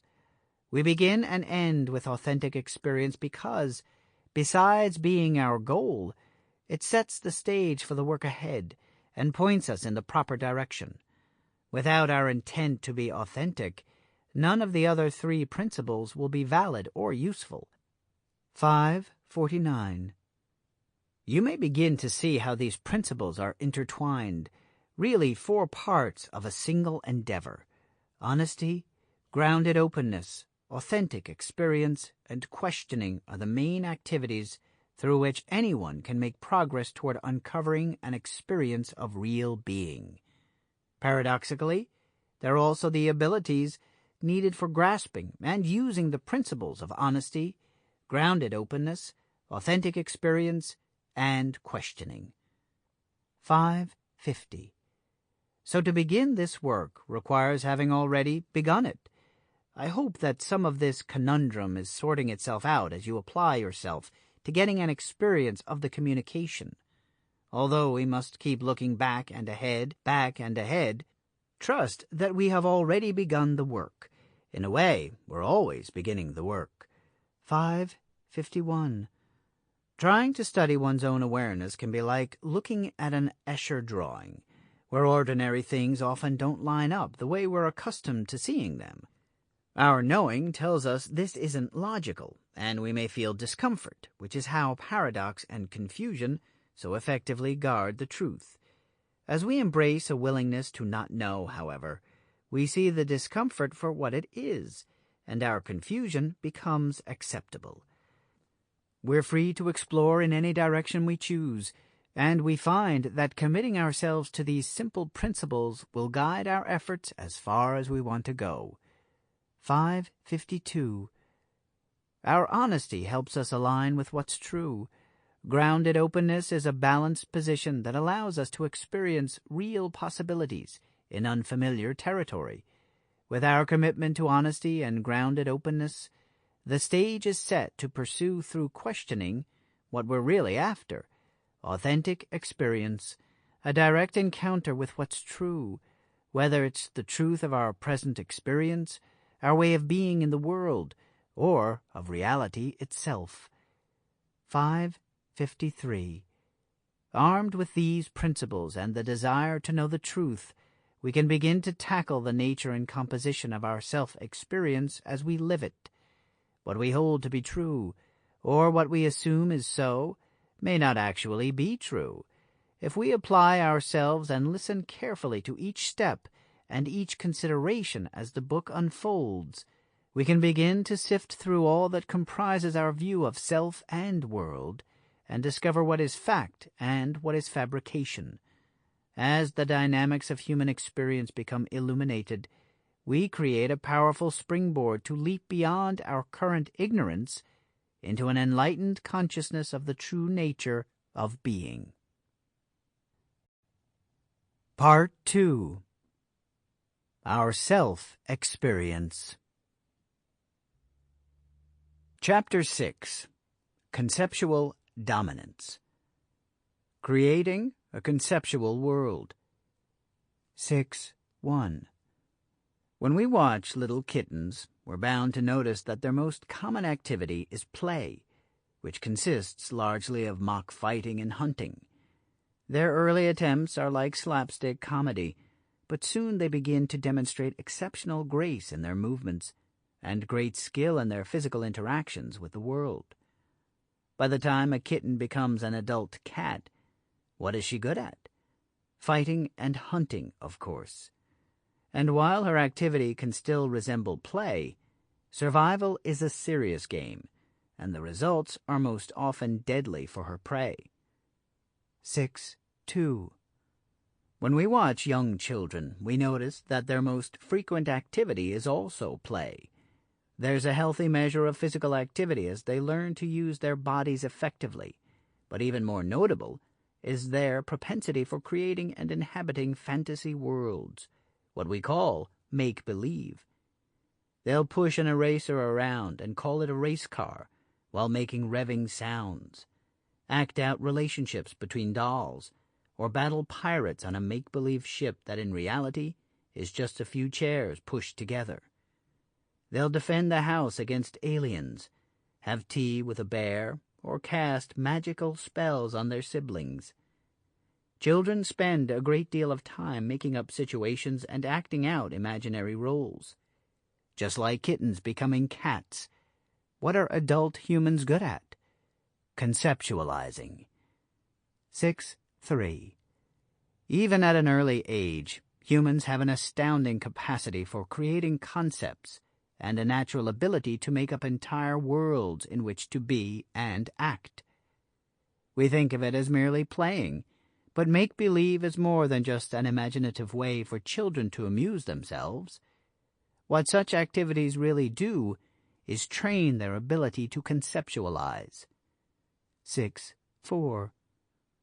The phrase make-believe correctly suggests that a belief is made. As children, we spend countless hours constructing fictitious roles, storylines, and circumstances, inventing the necessary sets, props, and partners to act them out. All these are created as a reality so that we can act in accord with the pretense. As with kittens, the motivation to play appears to be simply that it's fun. But without such skills, we could not function as intelligent creatures capable of perceiving a great deal more than what is in front of us. 6.5. Of course, interwoven with any child's play is a constant learning process in which, piece by piece, certain observations and beliefs are made real.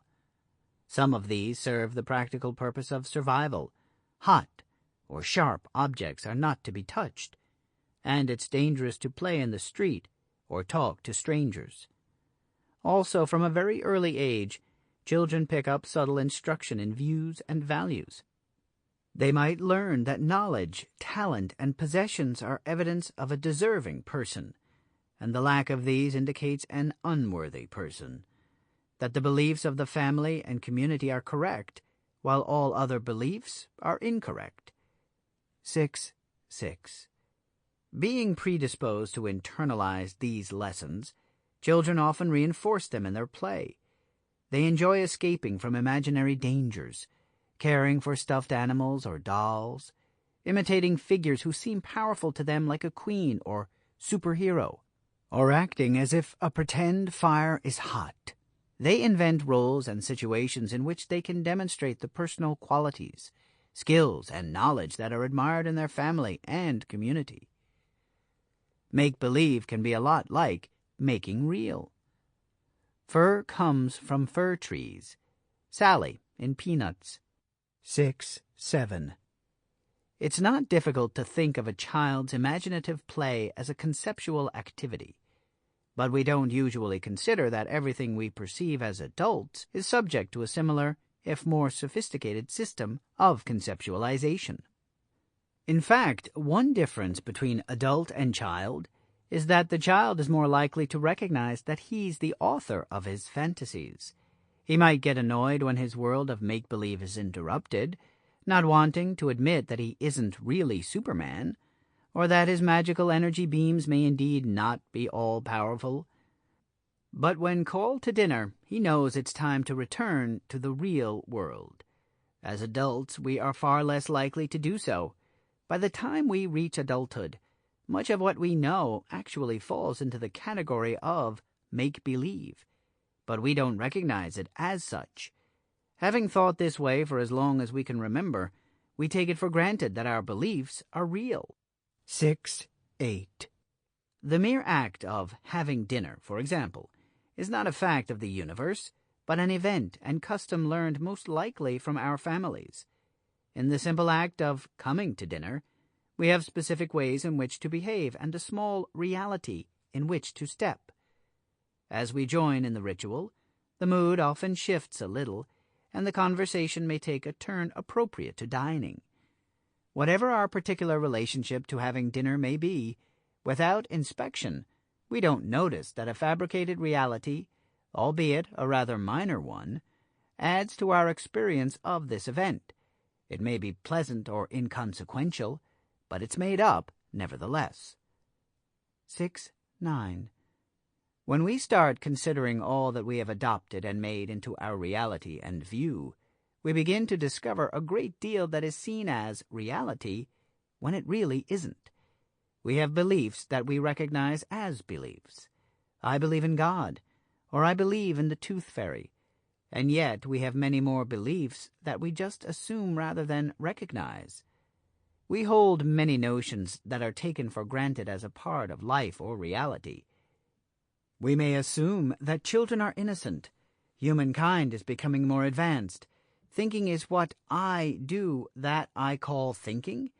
Emotions are what we suppose they are and are necessary aspects of being human. Love is universal. Disease can be cured. All good religions are based on valid truths. Contrary belief systems are ignorant at best. Animals have emotions. Something written in a book is likely true. Myself is unique and meaningful. Not to know is bad. These and countless other truths, like them, are only beliefs, but still we live as if they are correct. 6.10. So many ideas have been instilled in us for so long that it can be a challenge just to recognize our beliefs, much less disengage from them. This is not necessarily an easy thing to grasp, even when you want to. You might take on faith or figure out intellectually that a great deal of your perceived world is purely conceptual, but that does very little to provide you with the means to challenge or transcend it. You need to have experience after experience and insight after insight that this is actually the case. You need to do the work of recognizing the true nature of your own perceptions. Even if you've made such observations in the past, the work isn't done until it's done. Exercises in recognizing your beliefs. 6.11. Now, take a moment and look into your personal conceptual domain. What do you believe? Whatever comes to your mind with that question is something you can begin to investigate. The beliefs themselves are not so important. We're looking at how you hold them as true. Can you uncover some assumptions that you live with, but don't notice they're only an assumed frame of mind? For instance, what do you believe about your life? Is it an exciting adventure or a woeful sentence to be served until death? What do you think is true about life in general? Notice that no matter what you come up with, it's conceptual. It's an idea within a web of ideas that makes up your sense of life and reality. 6.12. Continue the exercise by seeing what comes to mind when you consider what's true about your family. Think about your relationship with different family members, your family's values, and what you think and feel about your family, whatever comes up. Just check out any ideas and beliefs you have regarding your family. After a few minutes with that, do the same thing with your country. What arises when you think about your country? Notice that with each of these issues there are a multitude of taken-for-granted ideas, feelings, associations, and judgments that constitute a perception of that whole matter for you. Take a moment and see if you can pick out what you actually feel and think about those two things. your family, and your country. Regardless of the specifics that came up, the amount of thoughts and feelings is quite significant, isn't it? And it's all conceptual. 6:13. Now do the same for yourself. What do you believe is true of you? Who are you? Are you sure? Can you uncover every judgment and assumption you take for granted about yourself? What comes to mind when you think of yourself? Do you notice there are a multitude of taken-for-granted ideas, feelings, associations, and judgments that constitute a perception of yourself? If not, work on it, because every modern individual has a very complex and multi-layered conceptual matrix that comprises the simple perception called self.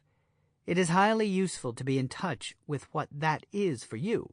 You will run into a conceptual sense of yourself everywhere you turn because your experience is actually dominated by concepts and beliefs. What is a concept? 6:14. But what actually is a concept? There is some confusion about what is meant by concept, so let's look into it by starting with a definition or two. Concept. 1. A general idea derived or inferred from specific instances or occurrences. 2. Something formed in the mind, a thought or notion. 3. A scheme, a plan. Conceptual. 1. Of, pertaining to, or relating to mental conceptions. 6:15. We often think of a concept as a general idea, or a vaguely organized mental image. I've never been to a barn raising, but I get the concept. But anything that is fabricated in the mind is conceptual. A concept is unreal in the objective sense, meaning nothing substantial exists. Some people might call it a conceptual object, since it appears to us as some thing, but a concept has no mass, no location, occupies no space. It exists solely within our mental perceptions or imagination. This does not make it any less powerful, simply less objective. What we need to grasp at this juncture is that concept is not something that exists of its own accord, but is the summation of a mental process. It refers to something. It is never the thing itself. 6:16. Concepts are ways of knowing, and everything we know is conceptual. Some examples of concepts are interpretation, memory, beliefs, ideas, notions, dreams, imagination, thoughts, fantasies, visualizations, assumptions, and anything else that is a product of the mind.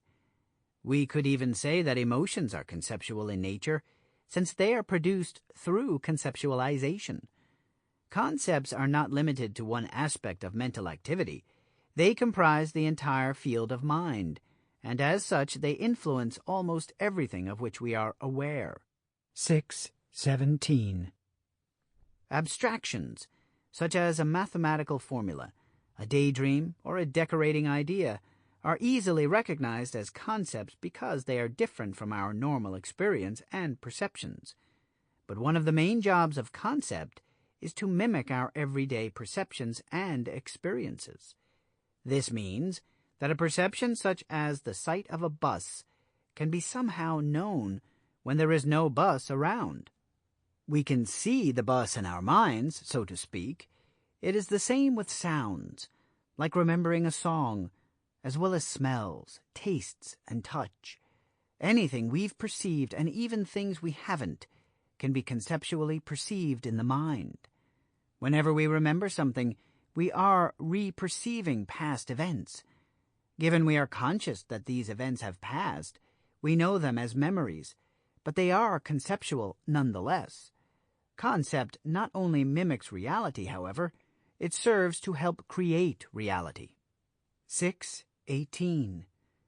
When we look at a tree, we imagine that we are merely perceiving the tree, when in actuality we are interpreting or knowing it as a tree. We may see some object there, But when we interpret it as a tree, something more is now perceived that wasn't there previously. This is a conceptual superimposition placed upon what is perceived, without which we would not see a tree. We don't recognize that we live entirely within a conceptual reality, any more than a fish recognizes that water has always surrounded him. 6:19.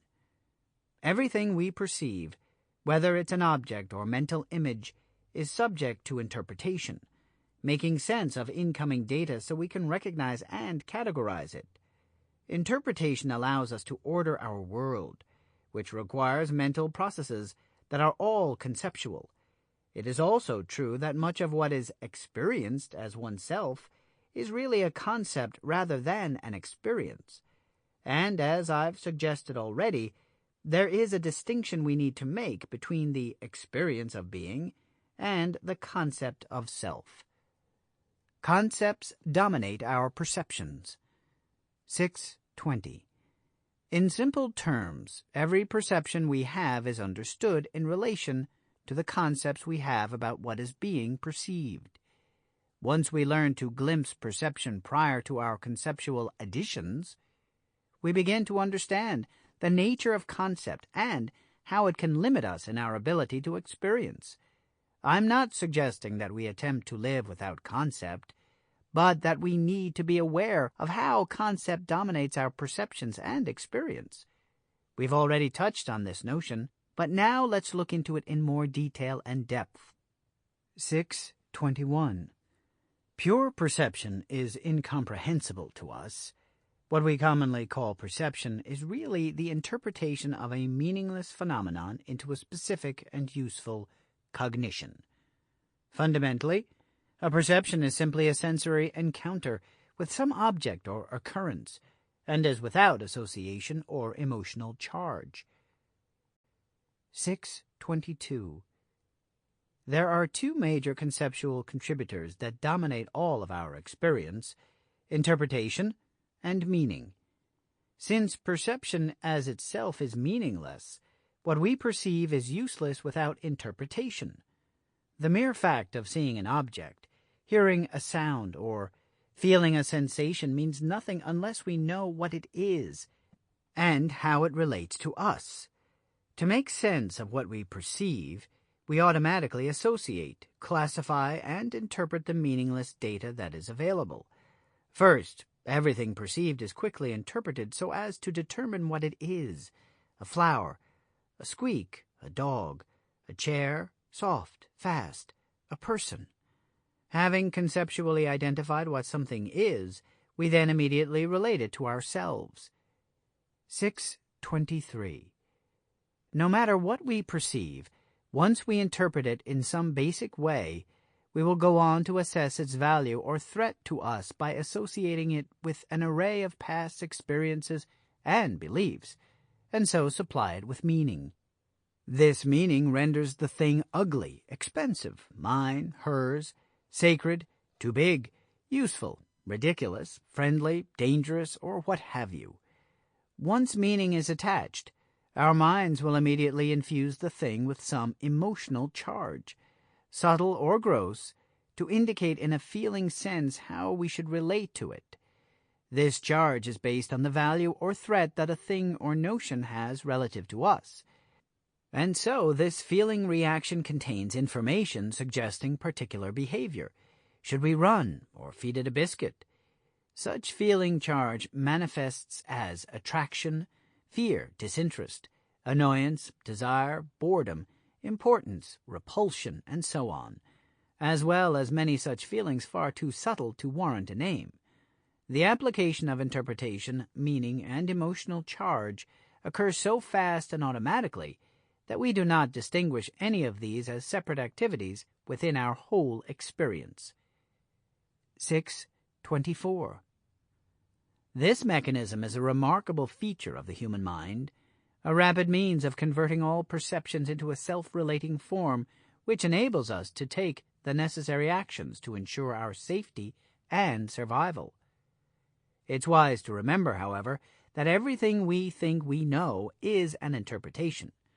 Every bit of information we take in is influenced and altered by our particular set of beliefs, assumptions, and associations.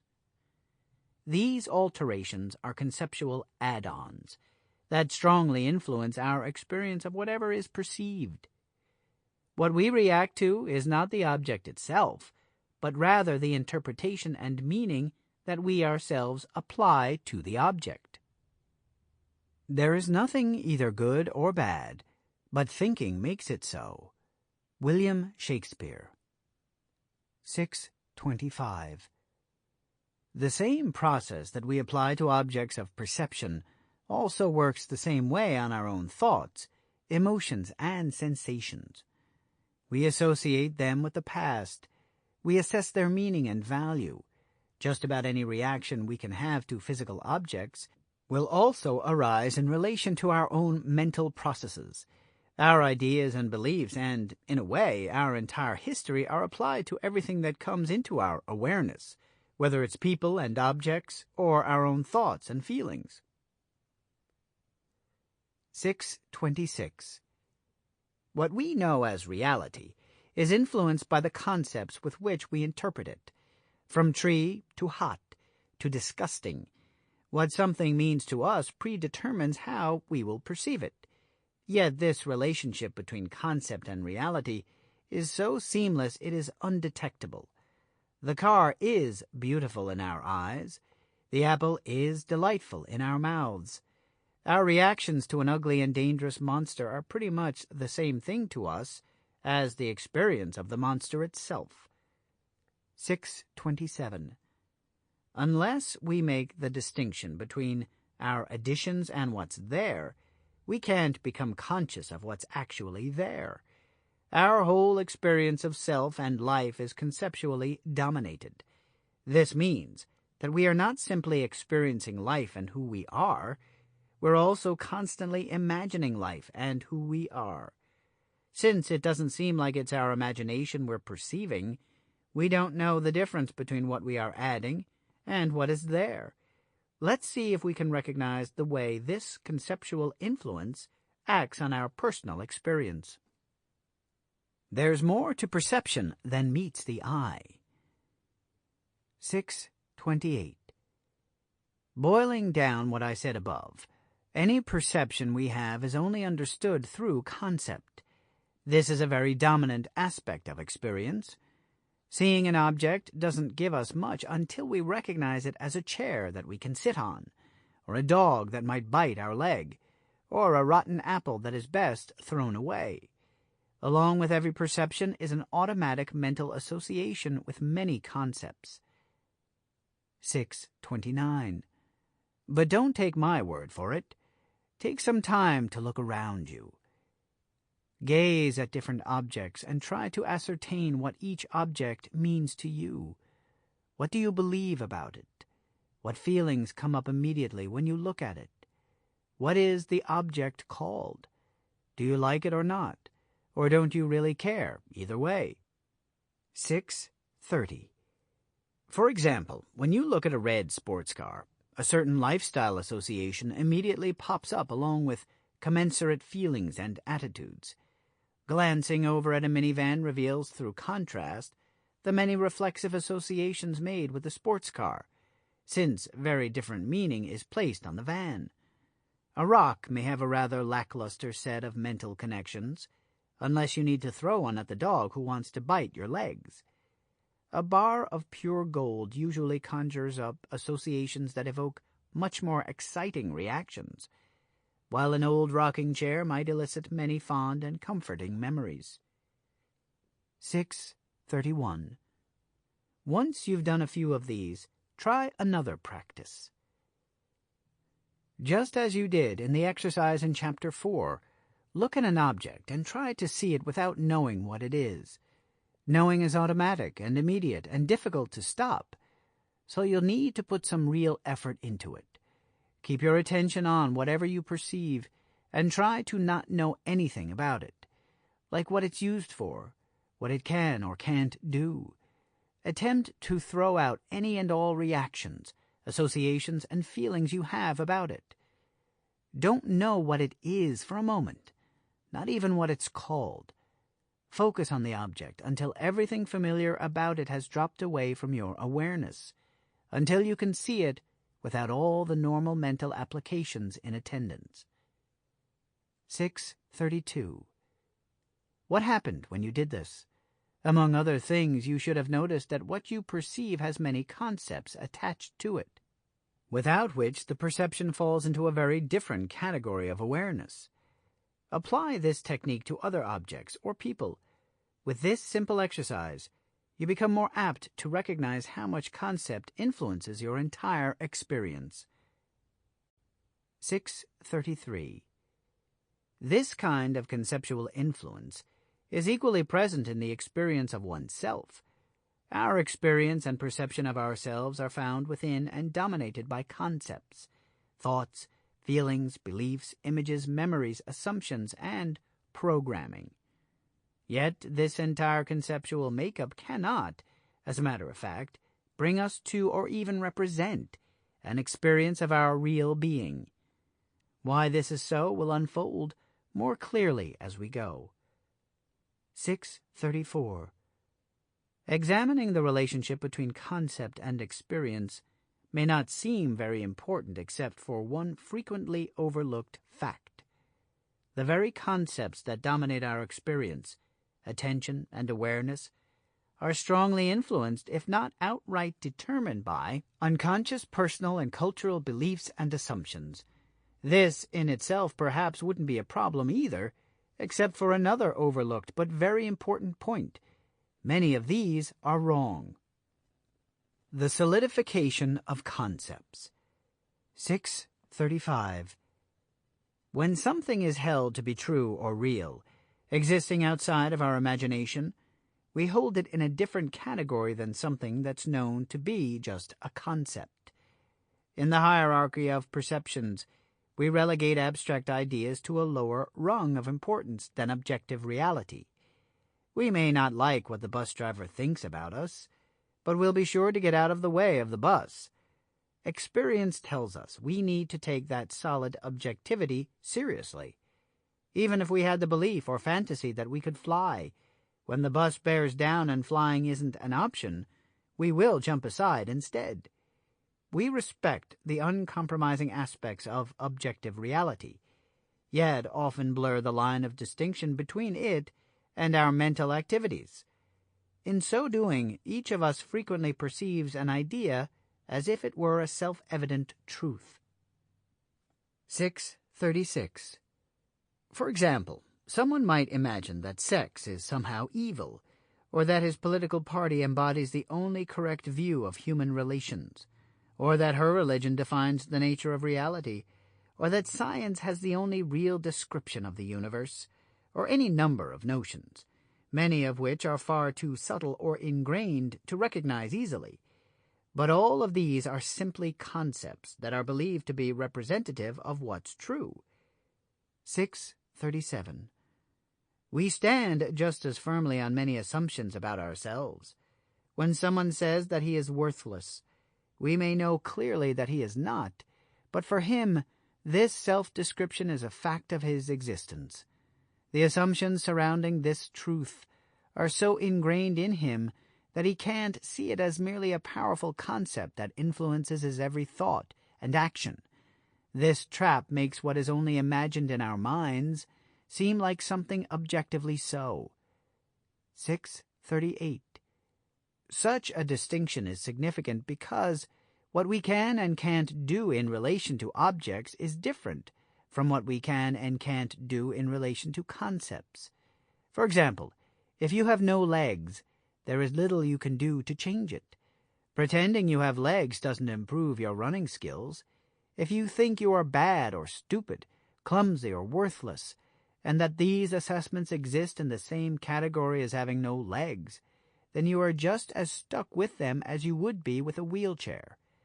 Although they are only assumptions that you've adopted or have been trained to believe, they are deeply programmed and are perceived as if they are permanent traits. On the other hand, if you realize that these attributes are conceptual in nature, immediately you will experience the possibility that you can change them or get free of them altogether. 639. Shifting your self-concept in some way does indeed change your perception of yourself, but if this is something you desire, it's ineffective to rush ahead without a proper foundation. Such a change is rarely easy because our presumptions run deep, not just personally, but culturally. Our self-views are based on conceptual fabrications that are deeply rooted in the values, beliefs, and assumptions of our culture and personal history.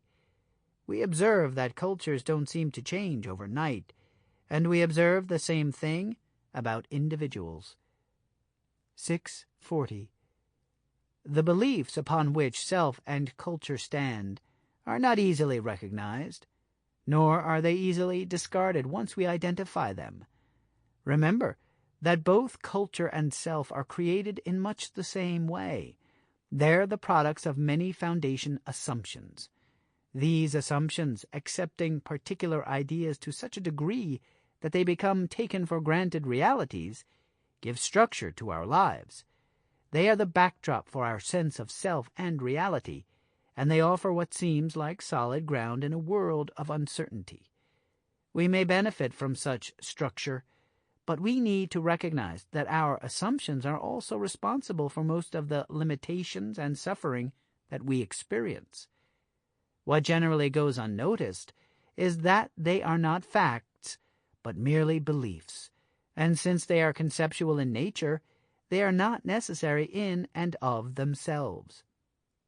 Challenging conceptual dominance. 641. To create the possibility of recognizing things unseen, we begin by more clearly noticing what's there. If we can't see that our experience is largely made up of concepts, how can we address this condition intelligently or effectively? When something exists as one thing, but is perceived to be something else, our ability to interact with it or change it is extremely limited. Yet our experience just seems to be our experience. There's a reason that people look everywhere except into their own experience when they want to change. They assume their perceptions are simply an accurate reflection of reality, not noticing that there is a difference between what is experienced and what is true. To adjust this mistaken impression, we need to fully perceive and acknowledge the dominating influence that concepts have on our moment-to-moment experience. 642. Have you ever tried to stop your thinking for even a minute? Try it now. Even if you have, try again, and try to keep it up longer than normal. Sit for a few minutes, set a timer if you like, and stop all thinking of any kind. Keep a vigil on your experience from moment to moment. You may seem to have shut off your thinking, but begin to notice a subtle background kind of thinking, a sort of talking quietly to yourself. See if you can shut that off, too. Perhaps you notice that your mind continues to work even when you perceive no internal speaking or chatter. See if you can shut that down also. Don't even form mental images or engage in any other conceptual activity. Can you do this for a few minutes? Try. I'll wait here while you do. 643. Couldn't do it, could you? If you indeed tried to stop all thinking for several minutes at a time, you experienced an inability to do so. If you didn't attempt it, then please do. Experiencing this inability is far more valuable than taking my word for it. It won't become clear, however, unless you attempt it in earnest. The composer Stravinsky had written a new piece with a difficult violin passage. After it had been in rehearsal for several weeks, the solo violinist came to Stravinsky and said he was sorry. He had tried his best. The passage was too difficult. No violinist could play it. Stravinsky said, "I understand that. What I am after is the sound of someone trying to play it." Thomas Powers. 644. Why do you think it's so difficult for us to suspend our thinking? I propose it's because something needs to happen that can't occur without constant mental activity. It might have something to do with the creation and maintenance of a conceptual self, and the management of that self in relation to everything perceived. But we'll look into that possibility later. What's important to recognize right now within your own experience is the power and dominance of concepts. The ceaselessness of our thinking is one place we can clearly see the drive to conceptualize. 6:45. Another area where we find conceptual dominance is a place few people would expect. Our culture's way of holding thought as distinctly separate from emotion sets up the assumption that they are of two completely different natures, or at least that they are independent activities. There is certainly something about a thought that is very different from a feeling, no doubt about it, but there is also something quite similar in how they each arise, and this we overlook. Emotions and thoughts are both produced through mental activity. It's easy to recognize the conceptual nature of thinking, but we prefer not to acknowledge that emotions and the many feeling reactions and impulses too subtle or obscure to be labeled as emotions also occur within the mind. 6:46. Now, the moment I say that emotions are concepts, I suspect more than one reader will object. Clearly, emotions have a charge to them. Our feelings have gusto and passion. They aren't dry like intellect or mere thought. We're moved by our emotions. It seems as if we're in charge of our thoughts. But emotions seem to arise without our bidding. If we recall our attempt to stop thinking, however, we might hesitate to conclude so boldly that we indeed control our thinking. 6:47. The activity of thinking appears to be less than completely under our control. Conversely, we must admit that we do have some say in our emotions. We've all experienced being a little angrier than was called for, found ourselves actually pumping it up a bit because we liked the effect it was having on ourselves or on others. We might pout or fan the flames of our hurt so as to elicit more sympathy, or perhaps nurture feelings of love even though we perceive that the circumstances don't really warrant such romantic feelings. So we have to admit, even if only to ourselves, that we influence our emotions also. 6:48. What most of us don't realize, however, is that the basic nature of all emotions is conceptual. A feeling reaction occurs as a result of a complex mental stimulus that is conceptual in nature. This is what we experience as an emotion. A fuller explanation of the phenomenon of emotion will emerge as we proceed, but for now I'd like you to take my word for it, that emotion is conceptually based. It's important for you to recognize the full scope of our conceptualizing so that you can see just how dominated we are by it. Usually, the strong influence that our feelings have on us is more readily apparent and acceptable than the fact that we're dominated by our own thinking. 6:49.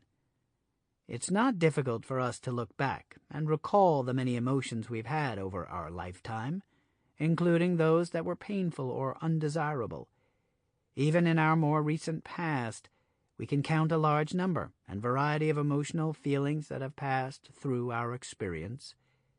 More difficult, perhaps, is to be aware of the ever-present activity of feeling states that pulse through the body and mind as steadily as a heartbeat.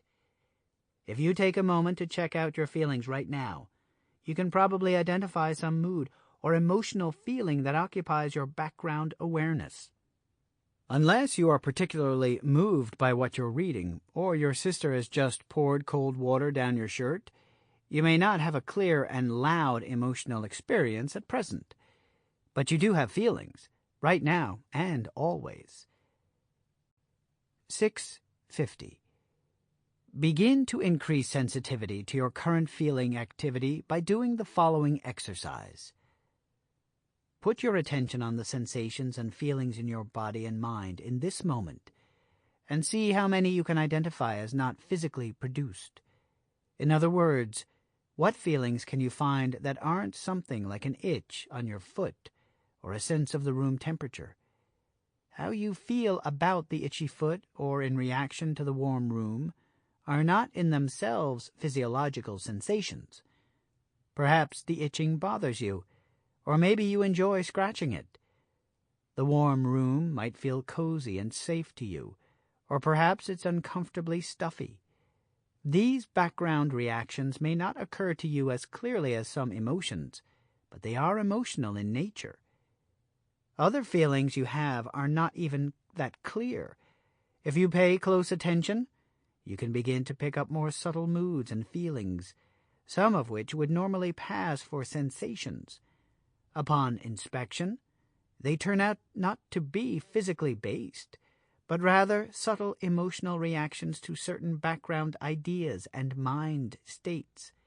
You might notice that feeling energized is really an underlying excitement, or discover that the slight discomfort of wearing a tie is actually impatience making you a bit hot under the collar. Feelings like these remain obscured in the background. Either they're so familiar that we take them for granted, or so subtle or insignificant that we fail to become conscious of them. See how many feelings and varieties of feeling you can identify just as you sit there. Over time, watch them shift and change. Merely putting your attention on them and increasing your sensitivity will create a marked change in the feelings that you have. Regardless what you do with them, notice that these subtle and not-so-subtle emotional feelings are a constant activity. 651. Having noticed that feelings, various moods and attitudes, reactions and emotions, impulses and urges, dispositions and mind states, are constantly a part of your overall experience, it is time to acknowledge their influence.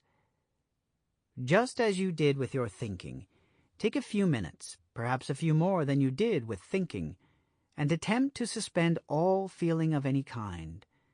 Stop feeling any emotion or even having an attitude toward anything. This means you must give up all dispositions and judgments because all judgments are emotionally charged. Try to have no impulse, no desires, fears, drives, or urges of any kind. Be completely free of any possible reaction or upset, no matter what may occur. Know that suppressing or ignoring what you feel is not being free of it. Try to remain aware and receptive, but without a hint of feeling for several minutes. Do this now. 652. Difficult, isn't it? Actually, you'll find that it is as difficult as suspending your thinking. This is because thinking has an interrelationship with feelings, and vice versa. They evoke and provoke one another. There is a reason for this, which, once again, you'll look at later. For now, focus on increasing your awareness of the influence that concept has on your experience and perception. If all thinking and all emotional feelings are conceptual in nature, consider how much of your experience is dominated by these activities. 653. The task of directly experiencing the real nature of being requires that we recognize and free ourselves of any and every concept we have, even the subtle and hidden ones, about who we are. This can be as immense and difficult a task as it is a worthy one. In the next chapter, we're going to take this notion of conceptual domination and apply a more grounded look at how it operates in our daily lives.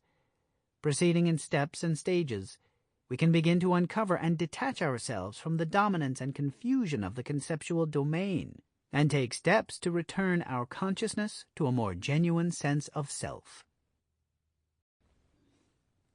Chapter 7. You don't have to rehearse to be yourself. Being yourself. 7.1. How can we begin to return to a more genuine sense of self? We don't have to experience the absolute nature of existence in order to make huge leaps in becoming more authentic. Some people focus so hard on some sort of spiritual attainment that they forget to work with what's right in front of them. To create the requisite foundation for discovering the absolute truth, We simply need to be more real, honest, and genuine in every way we can. But how can we begin such work? Here's an idea. We could stop pretending to be something we're not.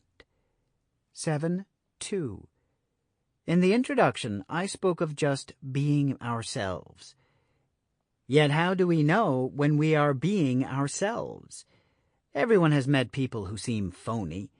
We've all seen someone pretending to be something he is not, either faking it or trying to con us into believing some fabrication about himself. Often the person he seems to be trying to convince the most is himself. We've also met people who seem to live within fantasy worlds, or who adopt ideas or affectations that we see as superficial and unreal. When we see these things, we have immediately made a distinction between the real person and what they'd have us believe. 7.3. It might irritate us that they hide behind such obvious pretense, but our irritation suggests we recognize that a real person is there, doing the hiding or pretending. We would prefer for them to simply come out and be themselves, rather than pretend something that isn't genuine. Yet they must harbor a fairly strong belief that the opposite is true, that people want them to be some other way than what's real. Otherwise, why would they venture down such an unhappy road? 7.4. Although this tendency is easier to see in others, the very same dynamic applies to ourselves.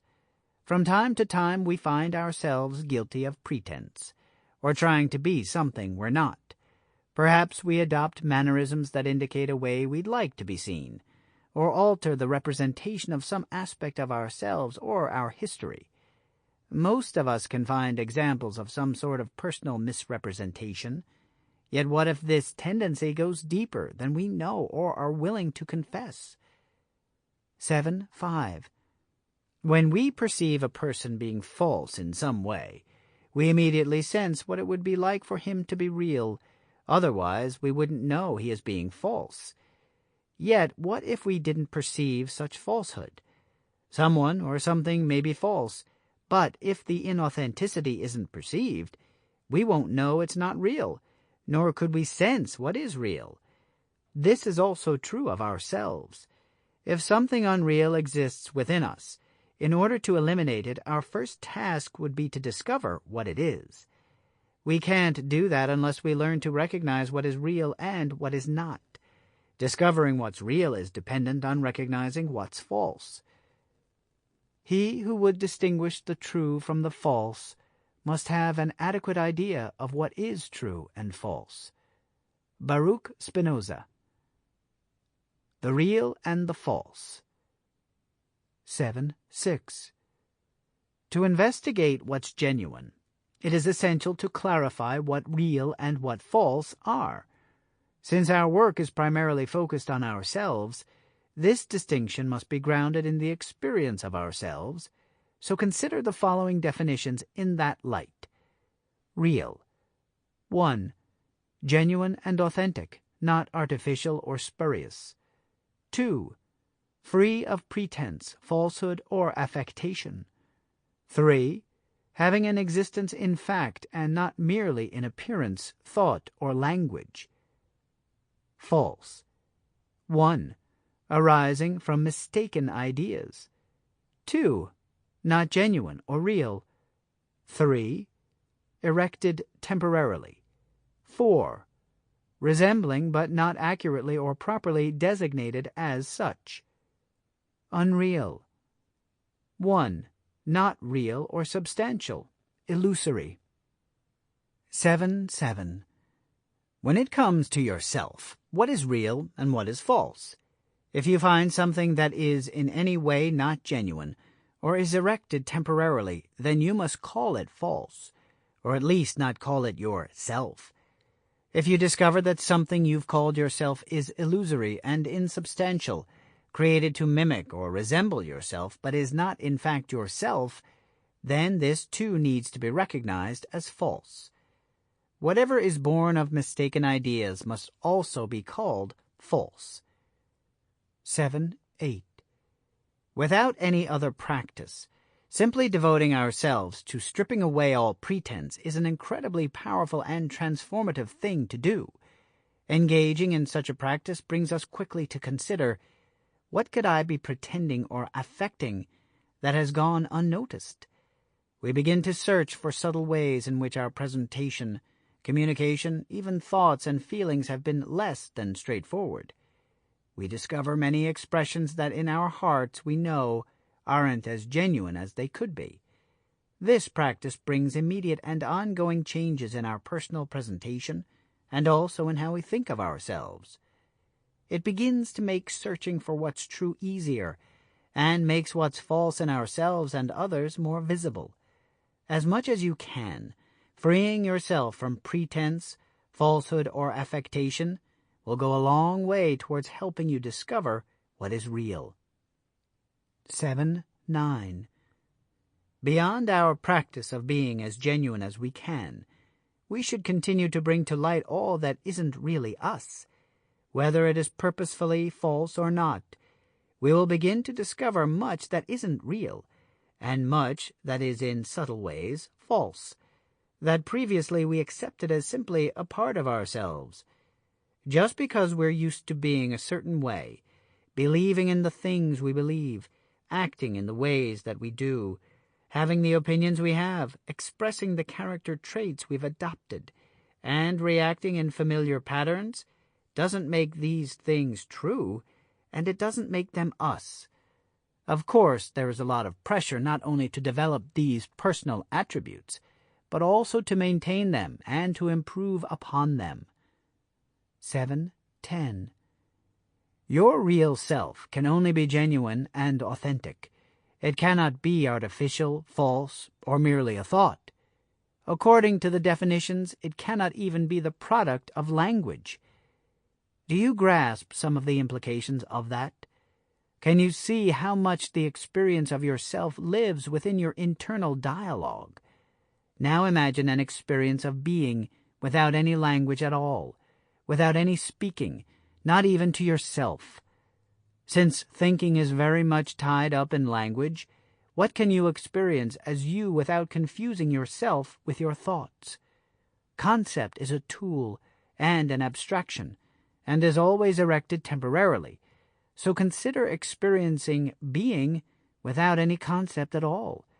Identifying everything about yourself that exists as a concept, an idea, image, belief, or any other mental activity is necessary in order to distinguish your real self from what is not you. But why would anyone confuse attributes, ideas, and behavior patterns with themselves if these aren't really themselves? Masks and hats. 7.11. It's true that in our culture we are rarely accepted for who we actually are as a being. Instead, we are appreciated, valued, and loved primarily for what we do, how we look and act, and what we say. In other words, from the impressions made on others and how people feel about those impressions. Clearly, in order to secure a sense of being valued, we are moved to adopt a persona, to develop and display an assumed social image or personality. We may or may not be successful at getting what we want through these means, but our motive is clear. We want to be accepted, be approved of, and be a part of our particular community. Yet this is not the only motive that drives our behavior, thinking, and feelings. 7.12. An infusion of programming from various sources throughout our growing up has molded us into a complex structure of shoulds and shouldn'ts, values and fears, needs and methods for fulfilling our needs. Trying to fulfill our many needs, be they emotional, financial, personal, or professional, leads us to try out, invent, and adopt many perspectives and forms of expression. To get what we want out of life, we use various tools. Over time, we become more and more permanently attached to particular expressions, attitudes, mannerisms, reactions, and moods, and this is then seen as our character or personality. When we dissect anyone's habits of character and methods for trying to fulfill needs, we find many adopted attributes. In short, many masks and hats. 7:13. For example, we feel and act differently in various surroundings.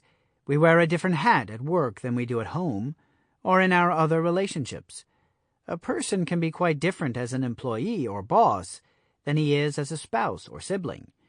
This adjustment to our various roles is not simply a matter of altering expression. It involves feeling differently, thinking differently, having a different self-image, and perhaps even a different worldview. Remember that in our definition of false, we find erected temporarily. Anything created to serve some end is not what is already and genuinely ourselves. 7:14.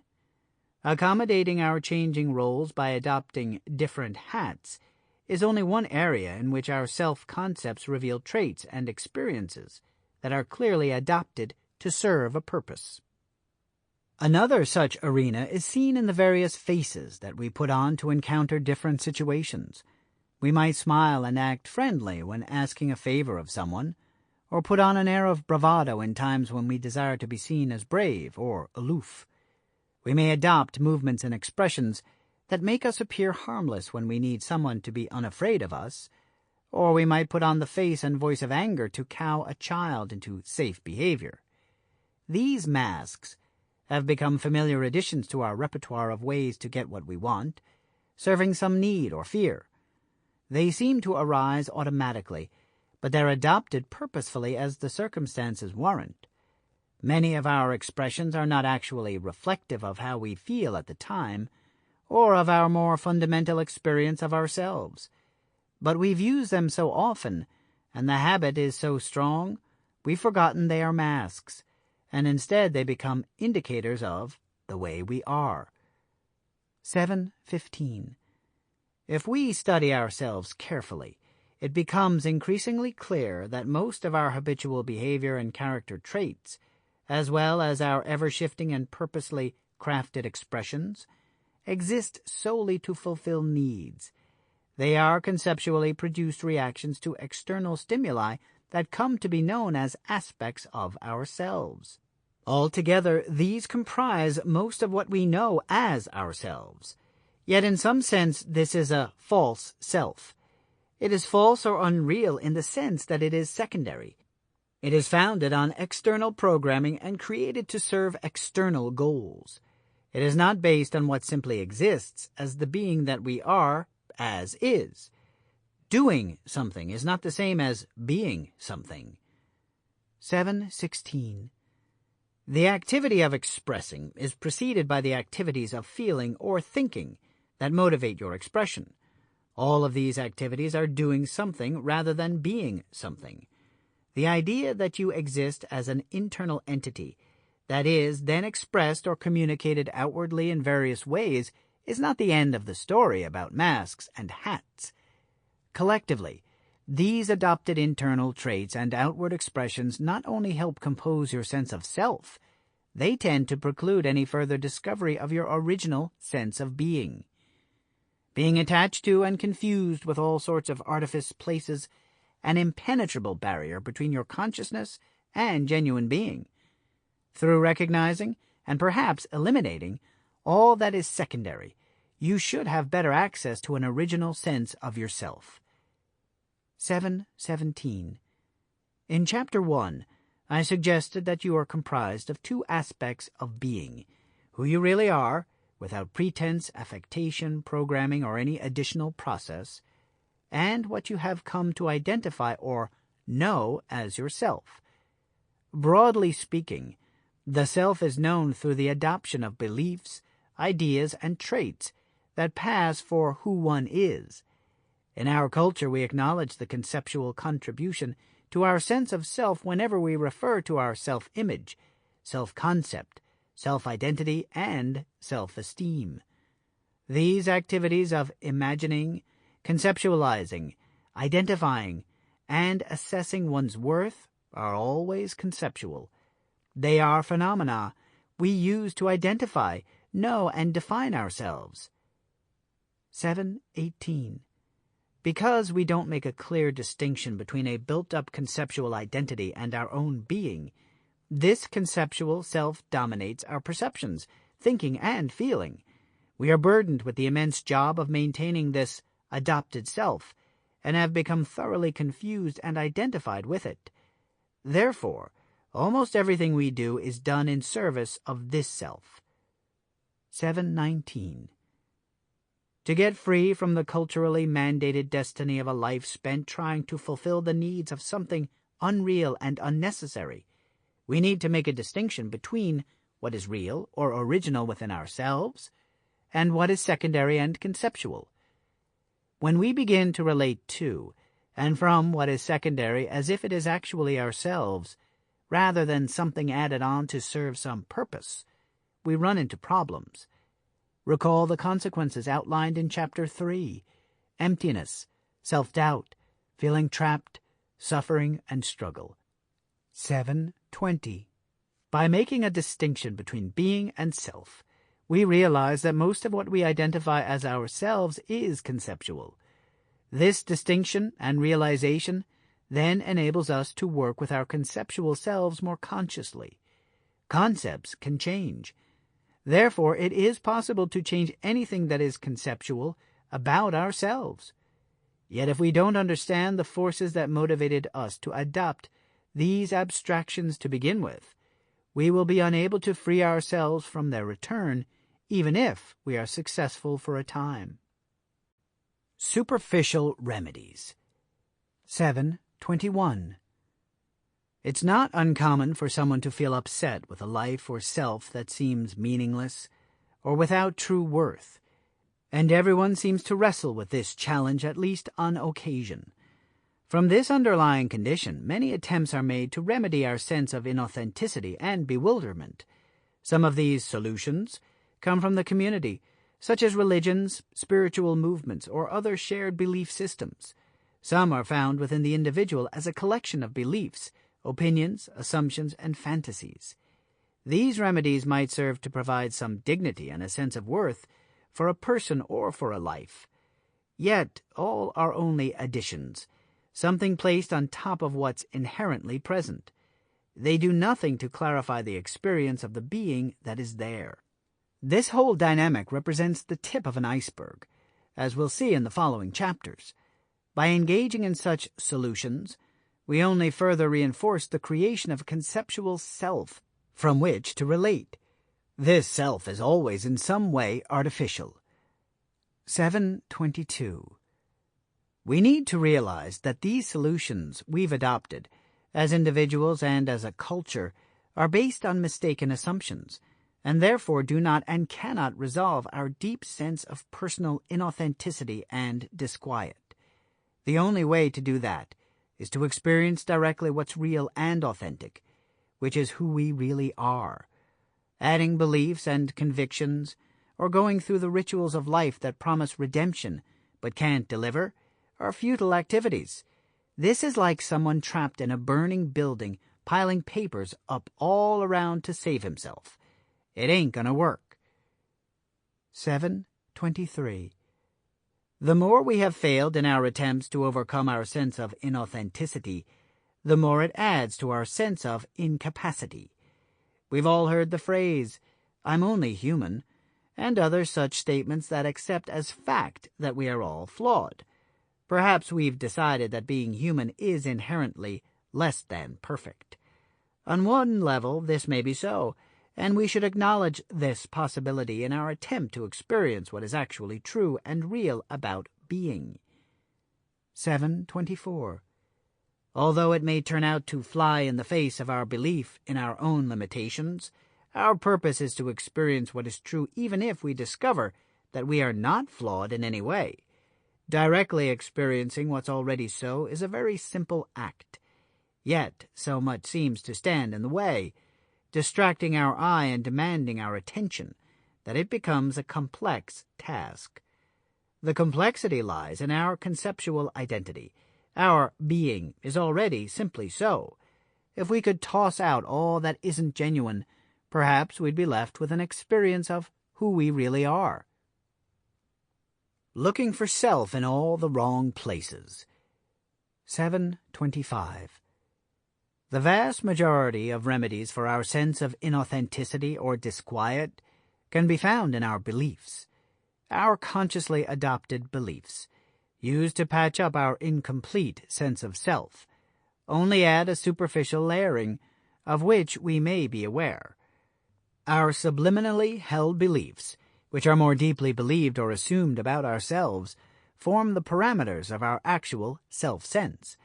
Since many of these assumptions are not known for what they are, we see them as real aspects of ourselves, and so, try as we might, we find them hard to dismiss. 7.26. As a culture, each of us share in the notion of improving ourselves, and so from time to time consider changing some self-trait for another. Yet all of that we experience as characteristic of ourselves, we might ask, what should we toss, and what should we keep?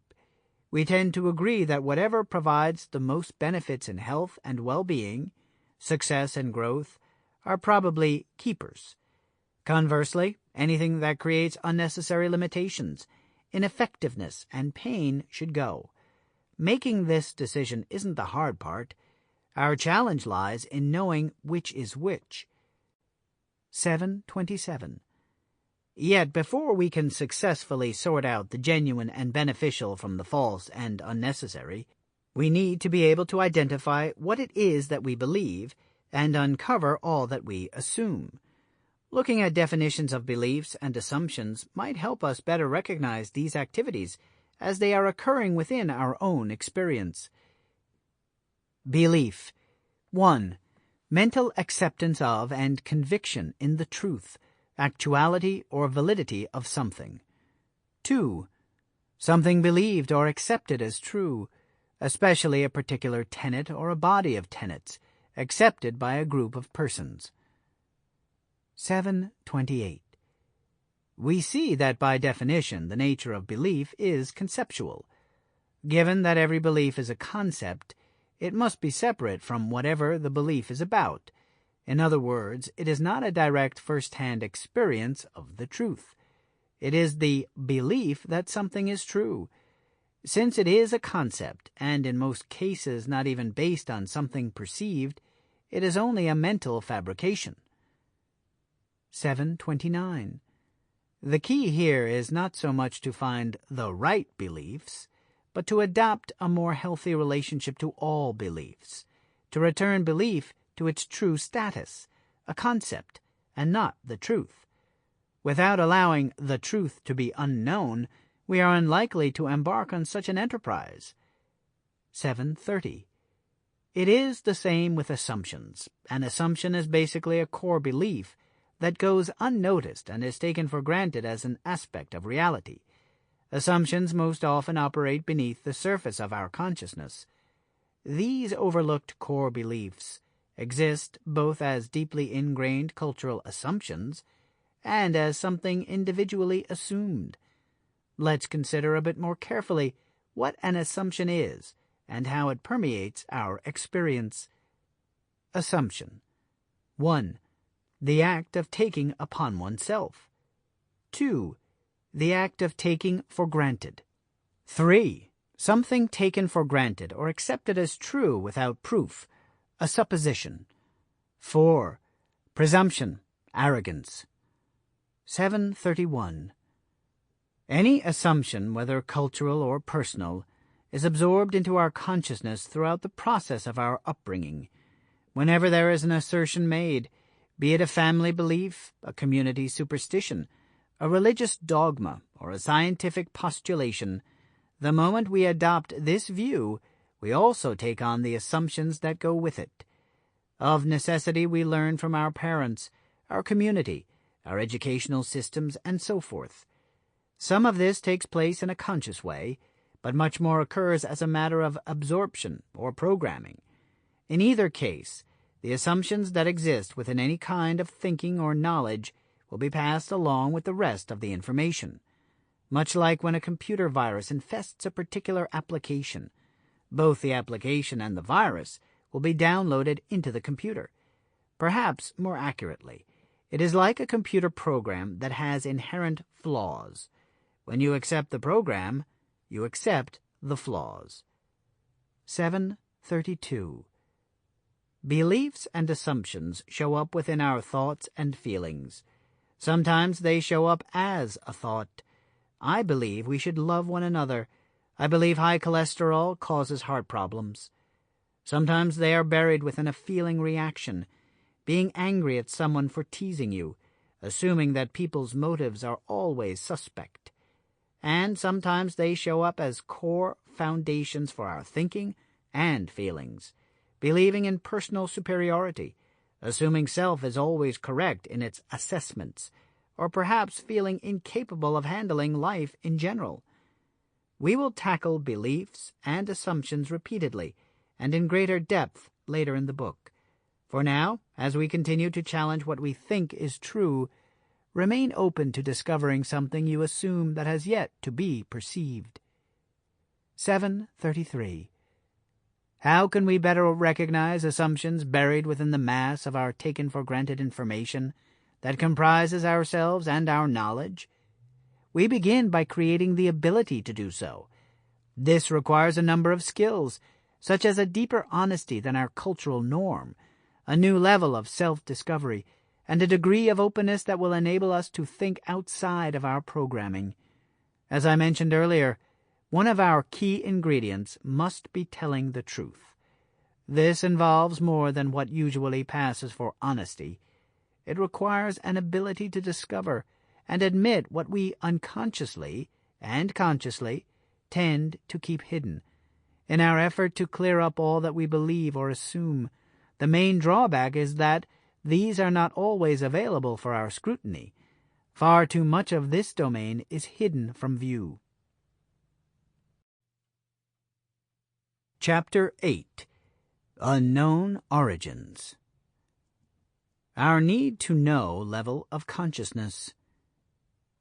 8.1. We find our beliefs and assumptions revealed in the particular thoughts and feelings that fill our minds every day.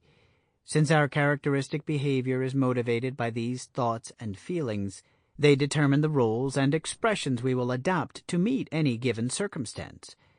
No doubt about it, what we think and how we feel are keystones to our self-experience. Yet, in more than one way, we are impressively blank about the source of this cognized mind.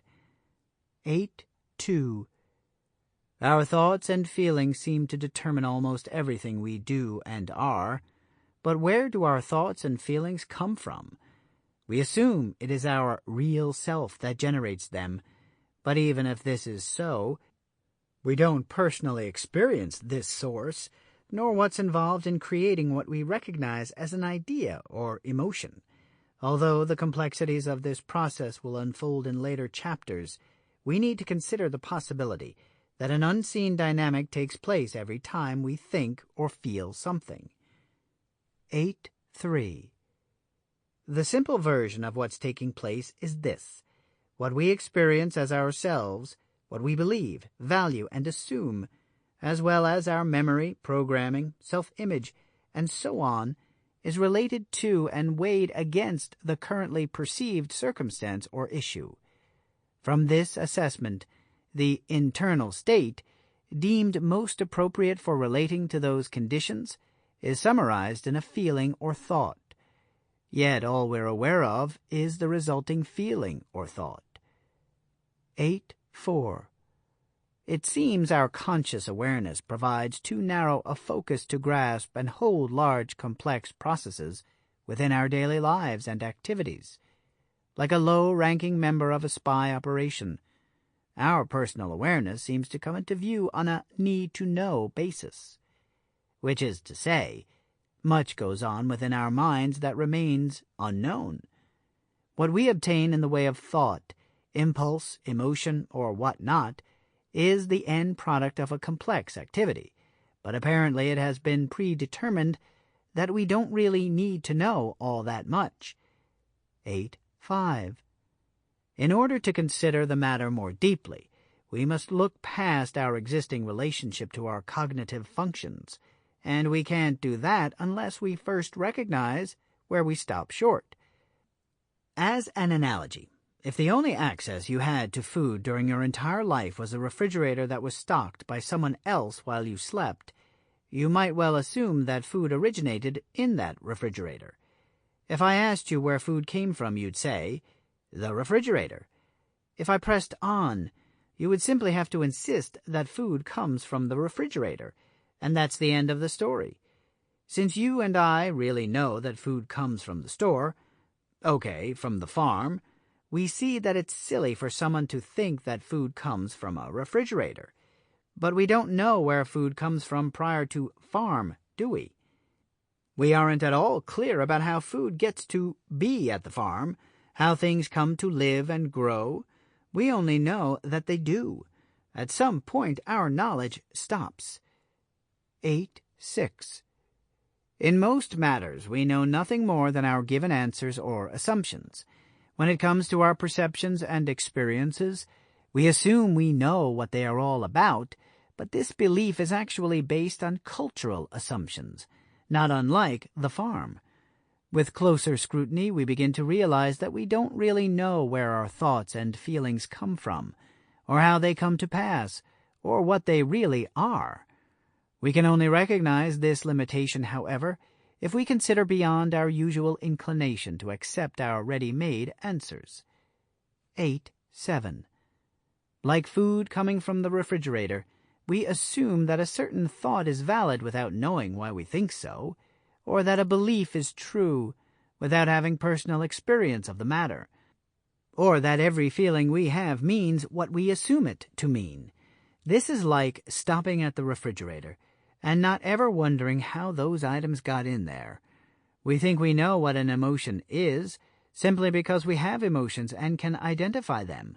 We assume that fear is what we assume fear to be, or that anger is simply our experience of anger, and that that's the end of the story, without really knowing what makes up fear or anger.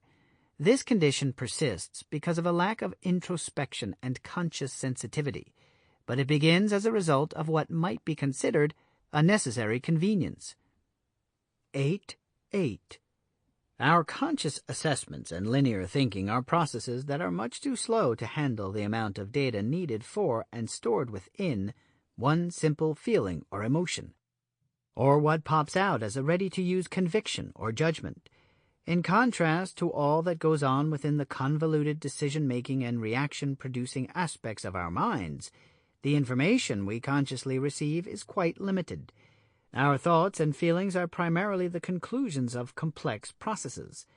This conclusion or summary tells us what something means to us and how we should relate to it. Most of this data is stuffed into a feeling, or it stimulates a conclusion or idea, revealed in the act of having a thought. 8.9.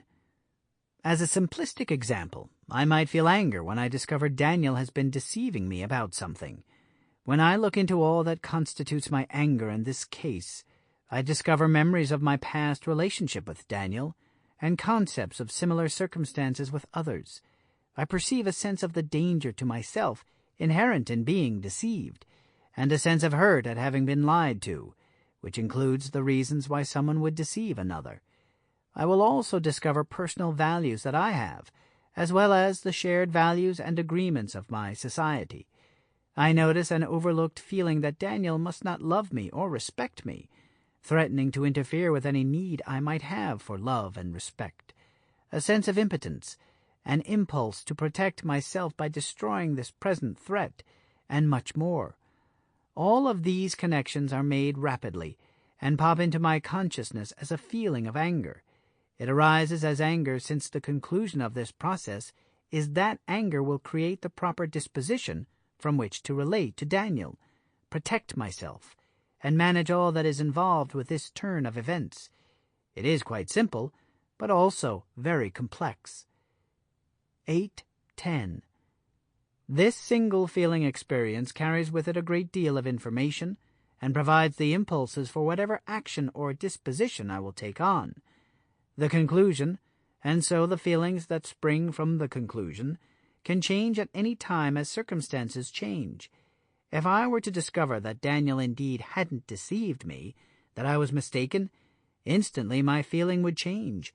This change would also be the result of associations and implications, reasoning and meaning, but it would occur in my conscious mind as a simple change in experience. All that I would really be aware of is a feeling of relief or some such. In either case, what is given to me in my awareness is one basic feeling, and some accompanying thoughts. This is what my mind decides I need to know in order to go about the business of life in this moment. 8:11. Pretty much all of the conceptual emotional orientations we experience about ourselves and life fall into the same domain as food comes from the refrigerator. In other words, we live within many unchallenged assumptions about ourselves and about life, and this is where our consciousness stops. We don't know how our mental, emotional activities get into the refrigerator of our minds. One reason we don't consider questioning this is that everyone around us seems to live with the same condition. We accept it as commonplace. What one dog barks incorrectly, 1,000 other dogs bark as correct. Japanese saying. Mistaking the uncognized mind for the real self. 8:12. Not recognizing the source of our mental emotional activities is commonplace, in part because of an overlooked assumption that exists within all of us. This assumption isn't easy to see since it forms a central part of the experience of yourself. Only a personal insight will do you any good in this matter. To get at this assumption, consider the following. 8:13.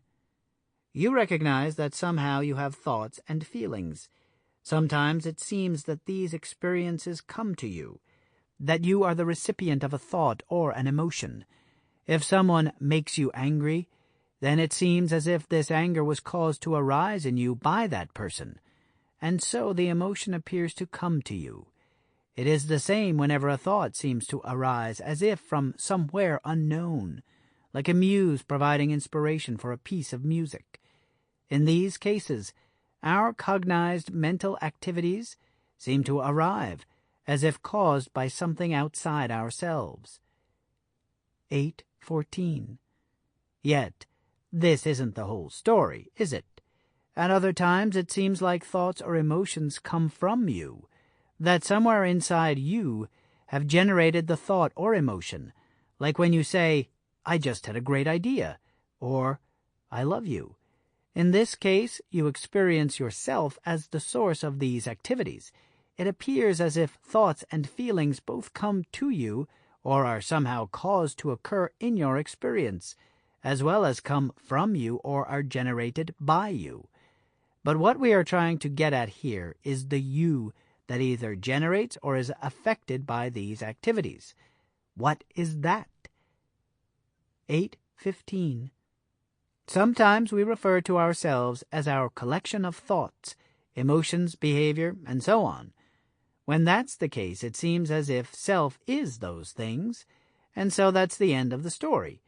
But from time to time we also refer to ourself as the one having thoughts or producing emotions, or as the one being affected by whatever we encounter.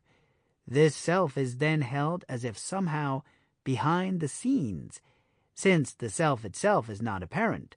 Only the thoughts and emotions it produces are perceived. We take for granted that this me is the source of my thinking, etc. We rarely notice that we are not directly perceiving this source. We are not directly perceiving this me. It is suspected or intuited, but not seen. It falls into the same domain as uncognized mind, or food coming from a refrigerator, but this fact is overlooked. 8:16. Having a thought about the me that is having the thought is still not perceiving me. It is assuming that this very thought arises from the one being thought about, but that one is actually unrecognized. Because the source of the thought is held to be you, it is also held to be the real you, as opposed to the you that's a collection of thoughts and emotions. In this case, it is much like the Wizard of Oz, running the show from behind the curtain. We don't see the wizard, we only see the show, And in our case, we simply suspect that there is a wizard or real self back there generating and perceiving these thoughts and emotions. 8:17. In your experience right now, I suspect there is an unquestionable sense of you presently existing, as if behind your awareness. This sense feels real and solid, doesn't it? Yet, what if this very sense of real me is simply a collection of uncognized mind, rather than your true nature? You could be assuming that the domain of mind that you don't cognize is the real you. Think about it. We accept that the thoughts and feelings provided to our consciousness arise from the self, and since we aren't conscious of the complex processes that provide this activity, we assume this uncognized aspect of mind is the real self. 8:18. What if the very sense of your self behind the curtain is actually not you? Consider the possibility that this self-sense is founded on an assumption that you must be the one generating thoughts and reacting to stimuli. So whatever does generate these activities would be thought to be you. If what does generate thoughts and emotion is a complex domain of mind that isn't recognized, then this would be held to be your real self, wouldn't it? This assumption, combined or confused with a background perception of an overall bodily sensation, could provide that feeling sense that you assume is you. Imagine that all together these form that sense of your real self, existing just behind your awareness. If this is true, then the real source that you are could easily be missed, couldn't it? It's possible that your ignorance of the workings of your own mind makes it appear as though the complex processes of the uncognized mind that produce your thoughts and feelings are the real self. Such an assumption would play a central role in any conclusion you might make about yourself, and would tend to stand in the way of the openness necessary to ask, if this uncognized mind isn't me, then what is? 8:19. The beliefs and assumptions that both comprise and arise from these uncognized activities remain the arbiter of our perceptions. What stirs us to take action, draw conclusions, or create a perspective are activities of mind that remain unknown to us. As such, the domain of uncognized mind seems to be the source of our awareness, thinking, and reactions. Since this domain of conceptual activity is unknown to us, it is generally held as unchangeable and as one thing, ergo a self, and so appears all the more as the solid and consistent root of our self-experience. These unconscious mechanisms are a part of a basic human condition that people have rarely understood. Given all this, it seems inevitable that we become distant from our original sense of being, that we should become highly conceptual, and on the surface, at least, in some ways, false. The real voyage of discovery consists not in seeking new landscapes, but in having new eyes. Marcel Proust. The Origins of Yourself. 8:20. In the last chapter we addressed the phenomenon of becoming confused with many character traits and beliefs. This confusion goes much deeper than any superficial facial expressions we might use, the particular personas we adopt for various occasions, or the internal chatter that constantly fills our heads.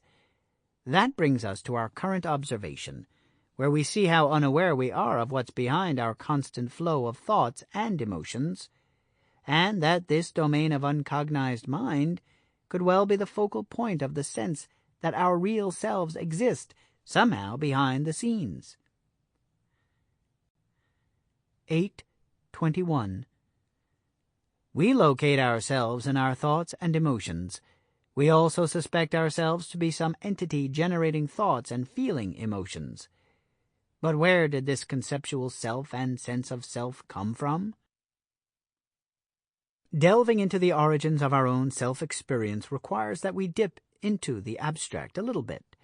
We can't consider our world as we normally would. Instead, we must consider how our world came to be the way it is. To do this requires that we think differently, as if our experience of the world as we know it hasn't been created yet, and we are searching for its beginnings. 8:22. Let's start with the observation that most of what we call ourselves is conceptual. Consider, even if we are naturally drawn to use and adopt these conceptual attributes to manage life, why would we mistake them for ourselves? When we look into the overlooked obvious, we discover a fact that has been ignored and misunderstood from the beginning of our lives. To experience this fact personally, take a moment to do the following guided meditation. 8:23. The Origins of Your Existence Guided Meditation. I want you to look into your memory as far back as you can and recall the time in your life when life and self were just starting out for you, back to the beginning. At some point in life you became self-aware. You came to exist. Try to recall what it was like for you in the earliest part of your life. When you remember back as far as you can, eventually your memories of yourself end. Your memory of being goes no farther back. Go back to where you personally can't remember life or yourself existing before that point. Even if it's rather vague or unclear, concentrate on any sense of yourself as far back as you can remember. Now, fully observe that you do not experience yourself existing prior to that time. Seriously consider, did this self-awareness exist prior to your memory? How did it come to pass? Where did you, as an awareness, as a conscious entity, come from? 8:24. You don't know. You can't remember. Probably you never knew. This is a very important matter, but it is most often overlooked and ignored. You don't know the true nature of self-awareness, although you are self-aware. You don't know the true nature of being, even though you do exist. This is not a flaw or mistake. It's what's true. You don't know how it is you came to be. 8:25. Take a serious look. You do not have a first-hand experience or consciousness of the most essential aspects of your own being and reality. You have no personal experience of how you came to exist, or what life is, nor do you consciously experience the essential nature of reality. You haven't consciously experienced for yourself the most fundamental and deepest aspects of being or reality. You don't know, and yet you pretend like you do. 8:26. Think about it. If you have no access to the truth of the matter, you can't authentically say what that truth is. Everything is then conjecture, hearsay, belief. It is not actually a direct personal experience of what's true. You simply don't know. That's a fact. Yet this is a very important thing not to know. This is how you came to exist, to be, and you must confess you don't know. Most people completely ignore this fact. 8:27. Perhaps in the beginning your self-sense was rather simple and non-specific, but over time it has been built into a highly complex, multifaceted mechanism. Yet no matter how complex your self-identity becomes, the fact remains that, at your core, you still don't know what you, life, and reality really are. Not knowing these essential aspects of your own existence invites you to invent or make things up to fill in this gap in your consciousness. Since you fundamentally don't know how you came to exist, you are living deep inside of a central and constant not knowing. This must have some effect on you. 8:28. Grasping the deep impact that this condition has on your core sense of self is best experienced rather than merely heard. You must experience for yourself that you don't know what you are or how you came to be. Yet the most intimate and personal experience you have in life at this moment is of yourself. It is the place you reside.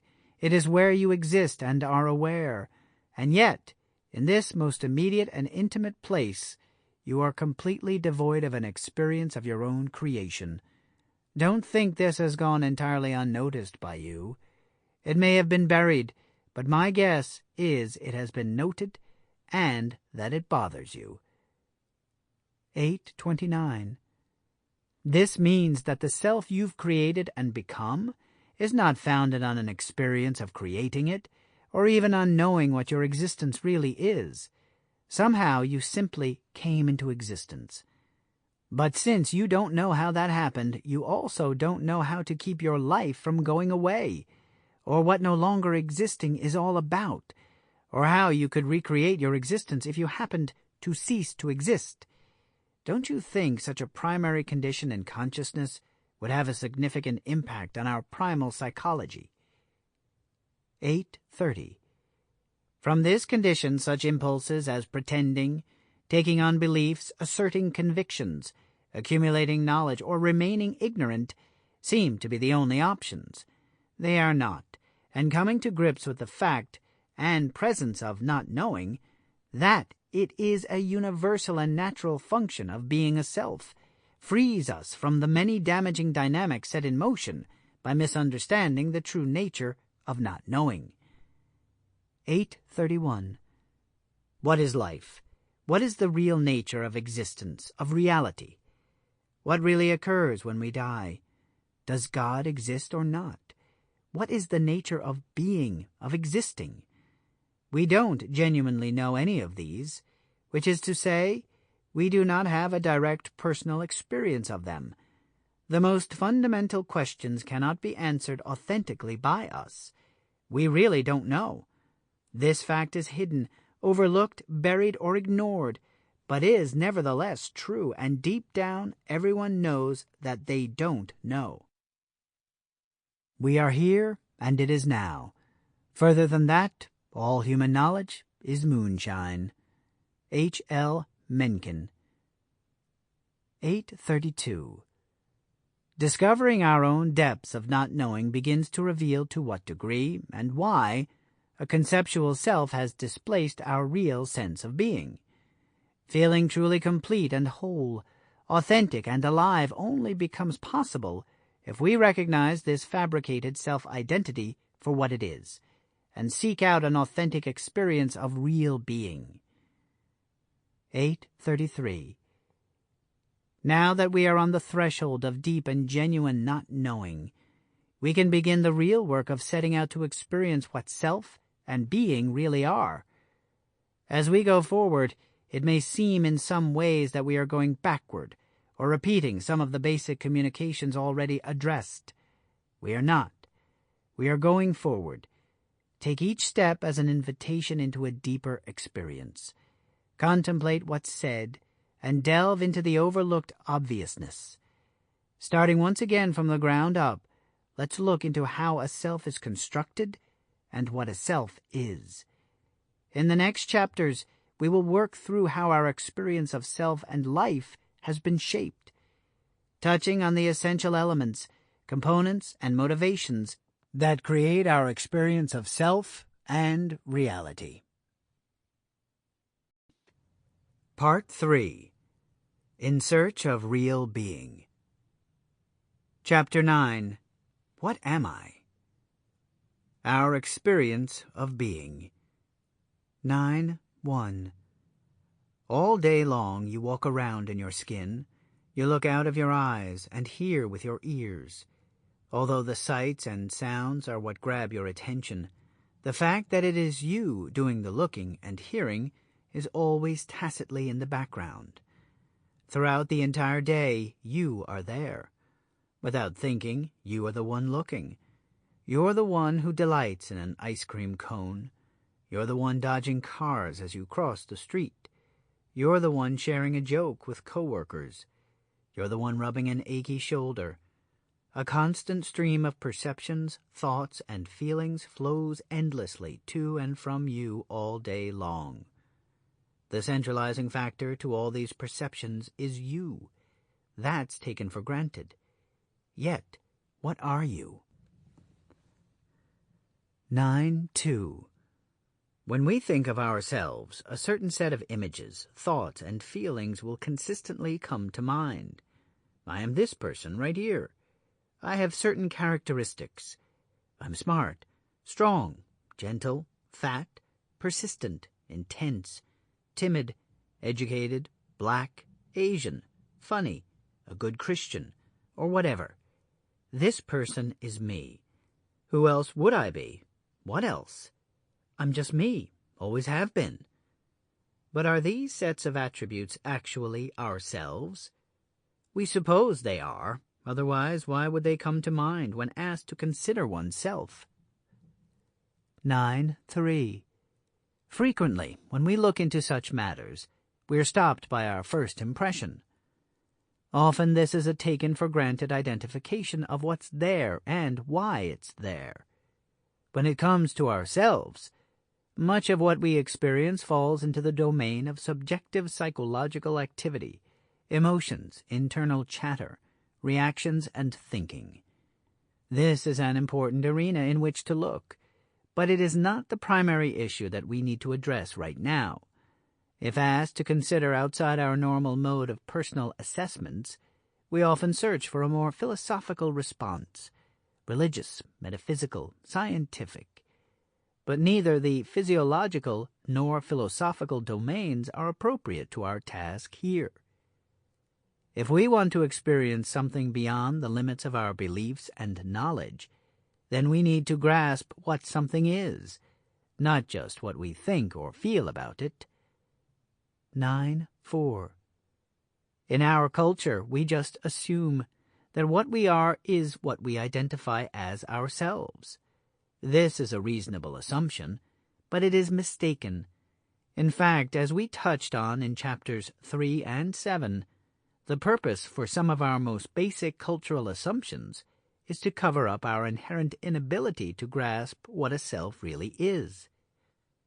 The high value we place on knowing creates discomfort whenever we encounter what we don't know. Mostly we avoid this problem by holding self as either too obvious to question or too inaccessible to grasp. If pressed to consider beyond our everyday position that I am this, we simply refer to our favorite beliefs, usually philosophical or religious, which declare something about self or being. We don't really give it enough consideration, which is why even within the supposed obviousness of being ourselves, misleading cultural assumptions can operate unnoticed. 9.5. In the previous chapter, we confronted the fact that we don't personally experience how we came to exist. This ignorance alone is the source of quite a bit of mischief, and the creation of more than a few beliefs and assumptions that generally go unchallenged. Religious assertions, scientific assumptions, psychological paradigms. But what about our experience of self? What is all this that is experienced as ourselves, or as anything else for that matter? 9.6. If I point to a chair and ask, "What is that?" you'll probably say, "It's a chair." Now I know what to call it, but I could still ask, "What is a chair?" You might respond with, "It's something to sit on." This informs me about its use, and so its relationship to me and my needs. Yet I could still ask, "But what is it actually?" At this point you're likely to throw it at me, or resort to searching your mind for some philosophical response that will shut me up. 9.7. Such a reaction indicates that in truth we don't know what a chair is, or what anything else is, beyond label and use. We perceive shape and substance and then relate to that object. We search our minds for its name and how we can use it. In short, we identify it. This is certainly enough for our needs, and we go no further with it. Risking reader irritation, however, I do want to point out that what we have confessed here is that we are not fully experiencing the chair. We do not perceive the nature of the chair, only the form and name. We freely admit we do not, since it is clear that the chair is a separate object, distinct from our own minds and perceptive faculties, and we cannot perceive its nature from here. In other words, we are not the chair, and so don't perceive anything more than its external qualities. We don't experience inside of it, so to speak, or even from its point of view. 9.8. This is not so strange. What is strange, however, is that we experience much the same problem with ourselves. Unlike with the chair, we can't claim that the cause of our ignorance stems from the fact that we are not it. After all, we are ourselves. But if we're honest about it, we must confess that we're not aware of our own nature either. We perceive ourselves essentially the same way we perceive the chair. We simply have much more content. We identify characteristics, sensations, emotions, images, judgments, body, history, and the like, and are satisfied that they are us. As a culture, what we fail to notice is that every one of these identifiable attributes, with the exception of our bodies, is conceptual. It's an idea, an abstraction. And we don't experience them any more directly than we do a chair, since, like the chair, they are not us, the very one who is perceiving them. 9.9. When it comes to the body, we still know little more about it than we do the chair. We appear to reside within or be the body, but this doesn't bring us any closer to being made aware of its nature any more than our perception of the chair gives us the chair's nature. Residing within or as something, then, doesn't seem to provide us with a direct awareness of the nature of the thing any more than our perception of external objects does. Some people claim to be nothing but a body, and some claim to be an entity within a body. Either way, it makes no difference. Although we feel the sensations of our bodies and enjoy the various perceptions provided by the perceptive organs, the component we call awareness or consciousness has not been granted insight into the very nature or even the inner workings of our bodies. Most importantly, the aspect that we call our conscious self is still not fully understood or directly and completely experienced. Much remains unknown. We have questions regarding ourselves and the nature of being and life. That pretty much says it all. 9.10. It's fine that we don't know what a self is. We don't really know what anything is. What's important is to recognize that we don't know. We ourselves do not directly and fully without reference to hearsay, knowledge, or belief, consciously experience the nature of existence. Overlooking this simple condition allows the charlatans to flourish, within and without.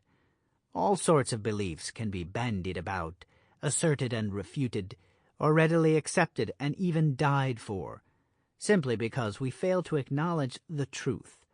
We don't know, and others don't know either.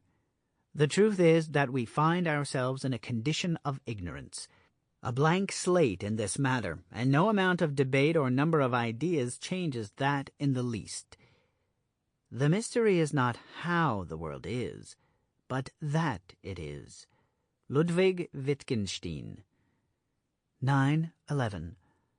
Once again, a resolution to this condition is not necessarily here, nor is it even necessary that our ignorance be true in the end. What's important for us to realize is that it is in fact a foundation relationship of self to life that permeates humanity. This foundation is that we do not know what existence really is. We do not experience the true or ultimate nature of reality, including ourselves, and yet we ignore this condition. In so many ways and on so many levels, we pretend to know. We insist that some knowledge held by one or another segment of our human community, religious, scientific, philosophical, common sense, personal opinion, or what have you, must have the answers, or soon will, to this unknown aspect of being. The unknown aspect we are talking about, by the way, is the most essential aspect of being. It is the essence and nature of existence itself. 9.12. But who cares? I mean, really, who cares? What we care about is more immediate and useful. What's for dinner? Did the project go well at work? Are the kids safe? Where shall we go on our vacation? These are legitimate concerns and actually far more important to us than our ignorance of the essence of being. We don't know, so what? When somebody finds out, they'll tell us. Now let's get on with life. 9:13. Quite right. There seems to be nothing we can do about it, so what's all the fuss? I'm not suggesting that attending a lecture at the university regarding philosophical arguments about the nature of existence has any more value than having a beer and watching Gilligan's Island. Both are entertainment, and when they're over, they've changed very little in the course of our lives, except sometimes. It is not the idea that we don't know, to which we are invited here. It is the fact. And this fact will again quickly disappear from view once our fascination with it is over. That's the point. We have an assumed relationship to this fact that makes it very slippery and hard to hold on to, and yet it has far more impact than we realize. Identifying ourselves. 9:14. Getting back to the experience of ourselves, we live every day with what we identify and assume to be ourselves. But this self-sense is built upon presumptions that have distorted our identity from the beginning. The embarrassment that we don't really know who we are compels us to hide this fact away, and we've done that so well we can even forget that it's true. In general, we live within an experience in which we both know and don't know who we are in the same moment. How is this possible? 9:15. Our assumption that we identify as the self is indeed the self provides an experience of knowing who we are, and so we act and react accordingly. It is an experience of self that exists within the same domain as an experience of a chair, and isn't any deeper really than food comes from the refrigerator.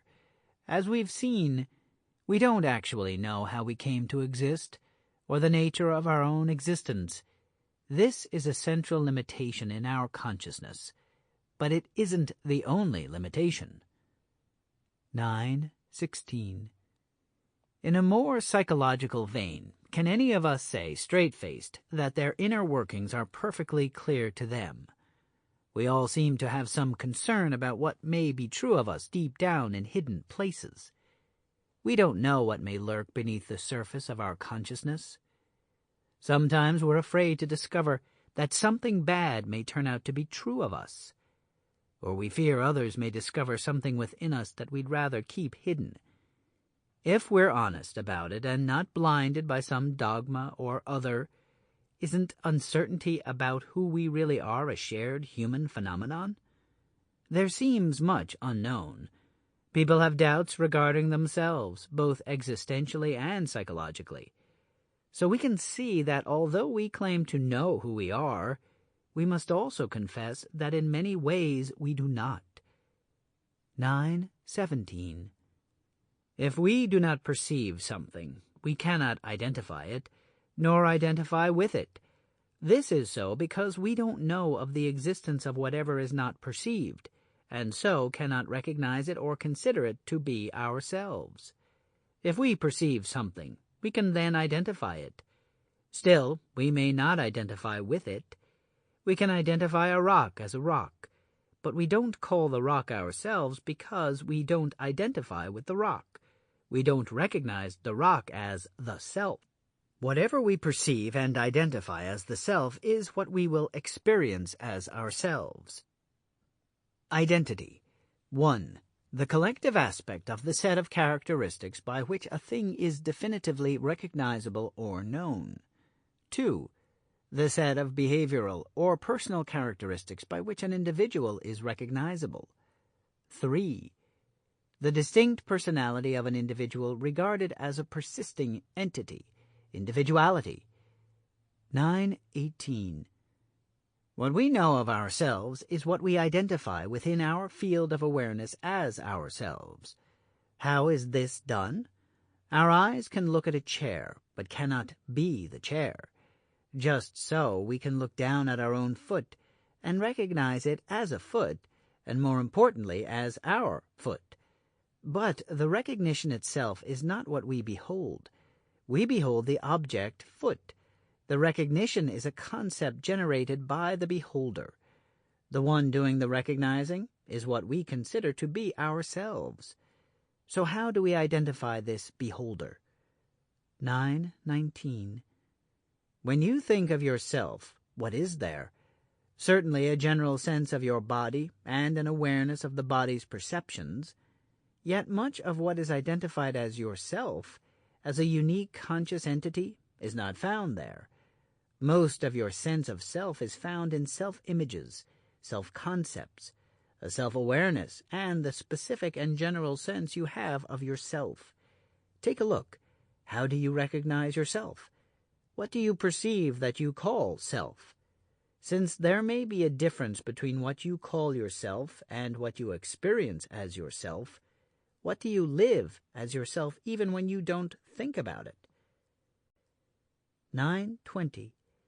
It is generally accepted in our culture that there exists a person within the body, an awareness that is oneself. The sense of self that is manifested as this person is constructed from the perception of various notions, images, associations, activities, memories, and such. From these perceived aspects, we identify the person that we are.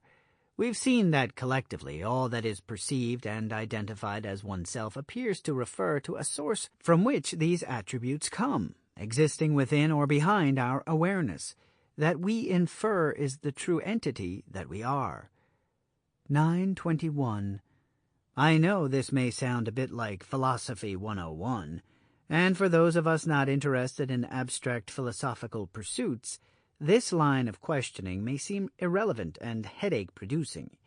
But it is important to grasp the foundations upon which we stand as a self and as a culture.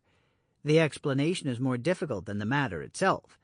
The matter is quite simple, yet we tend to overlook it or just believe what someone else has said. We need to look into it for ourselves and discern what's what.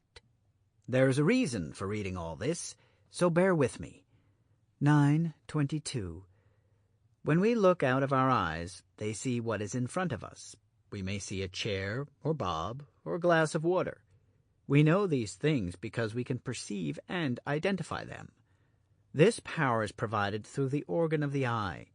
If, however, the eye tries to look at itself, it cannot do so directly.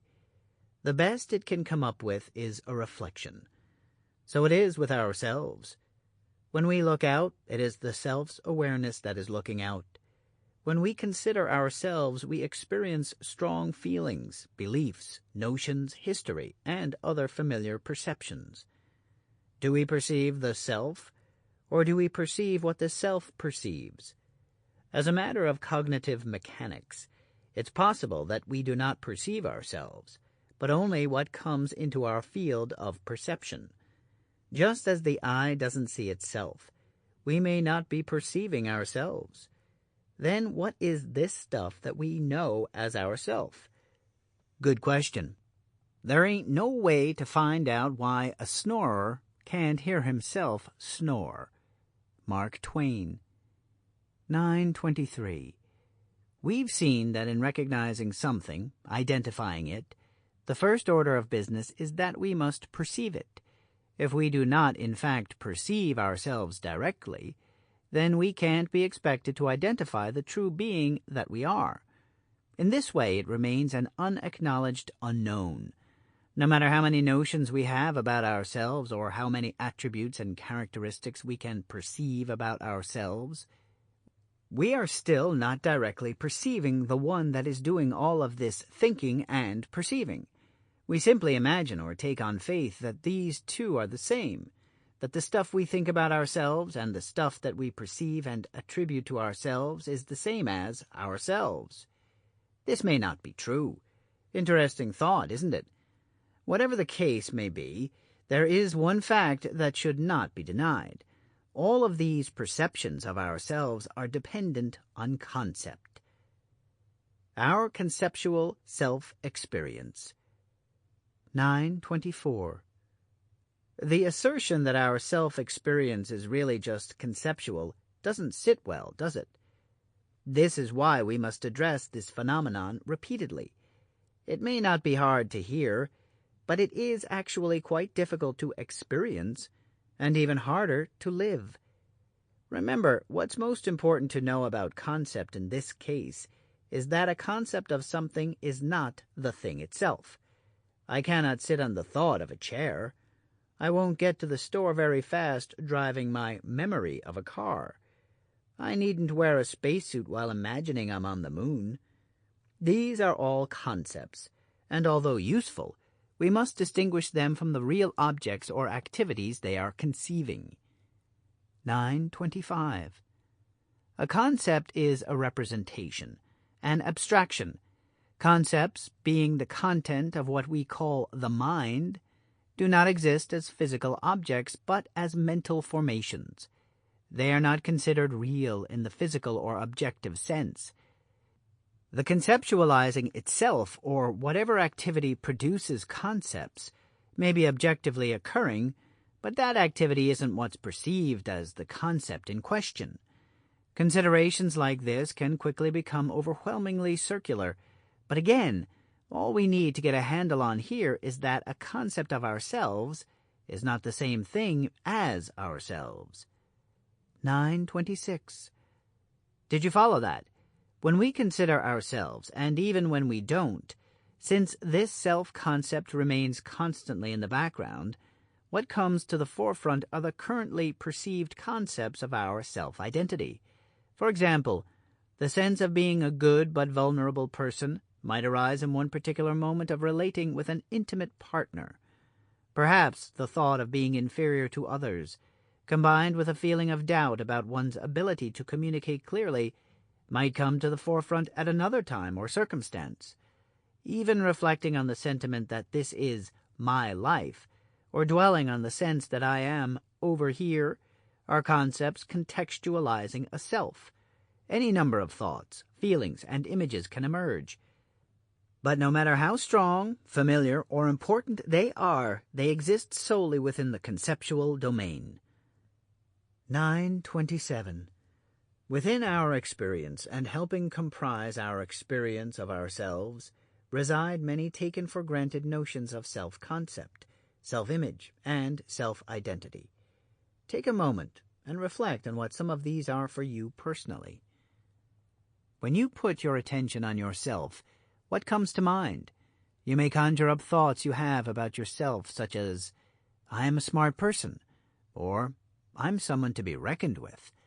Or you may recognize an infusion of family history and values that have molded you into a unique collection of beliefs and reactions. Everything that comes to mind when you consider yourself or think about yourself will reflect your self-concept. Altogether, every concept, idea, notion, belief, assumption, suspicion, or judgment you have of yourself makes up your self-concept. So consider, what's there for you? Intertwined with these conclusions about yourself is how you view yourself. What do you view as yourself? As with any image, a great deal of data and detail can be conveyed within one picture, and I'm sure you have more than one picture of yourself. When you call to mind your self-image, what is included in the image? For example, if someone saw themselves as a beautiful and noble woman, disdainful of the common folk, we can imagine many behavior patterns, attitudes, preferences, values, and a philosophy that would be consistent with such an image. What is piled into your self-image? Tackling all that comprises your identity can get very involved. One's identity includes such assessments as character traits and personality, values and beliefs, habits of behavior, frequented emotions, overall disposition, recurring attitudes, worldviews, opinions, and so on. What is your character? What do you repeat as behavior patterns or emotional reactions? What values, opinions, and attitudes do you have? How do you view yourself and the world? You might recoil at the thought of having to list in detail every aspect of your self-identity, yet with some serious and honest contemplation, you may be able to discern its scope and content. 928. Beyond any specific self-assessment that we might entertain at any given time, what dominates our experience overall is the concept we have of ourselves as a whole.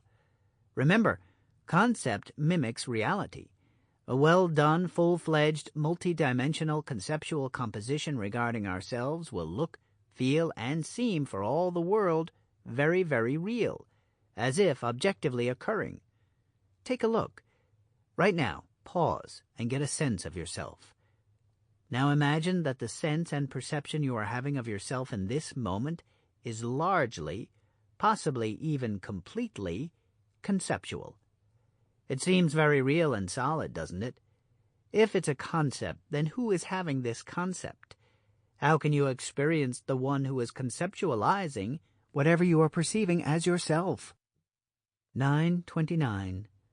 Just as it seems obvious that we exist and our proof is the experience we are having in this very moment, it is also undeniable that there is something quite unknown about our own existence, also in this very moment.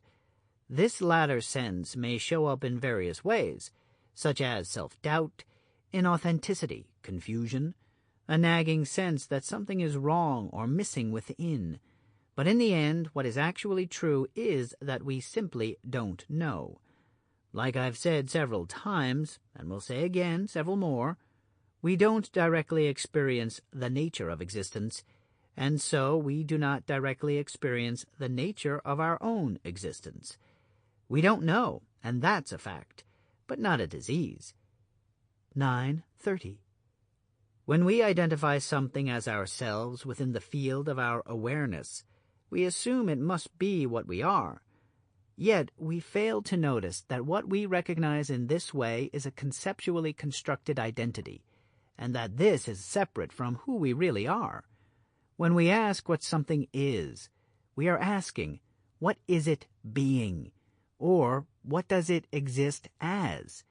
In the case of ourselves, we would say, what is being is me, or I. So if we consider, what am I being, or where am I being? We naturally assume this is the same thing as what is identified as ourselves. Yet in so doing we fail to acknowledge the difference between the thought of something and the thing it is as itself. We don't make a distinction between the process of identifying something and the experience of the thing itself independent of our notions or viewpoint. In setting out to experience real being, we need to make that distinction. 931.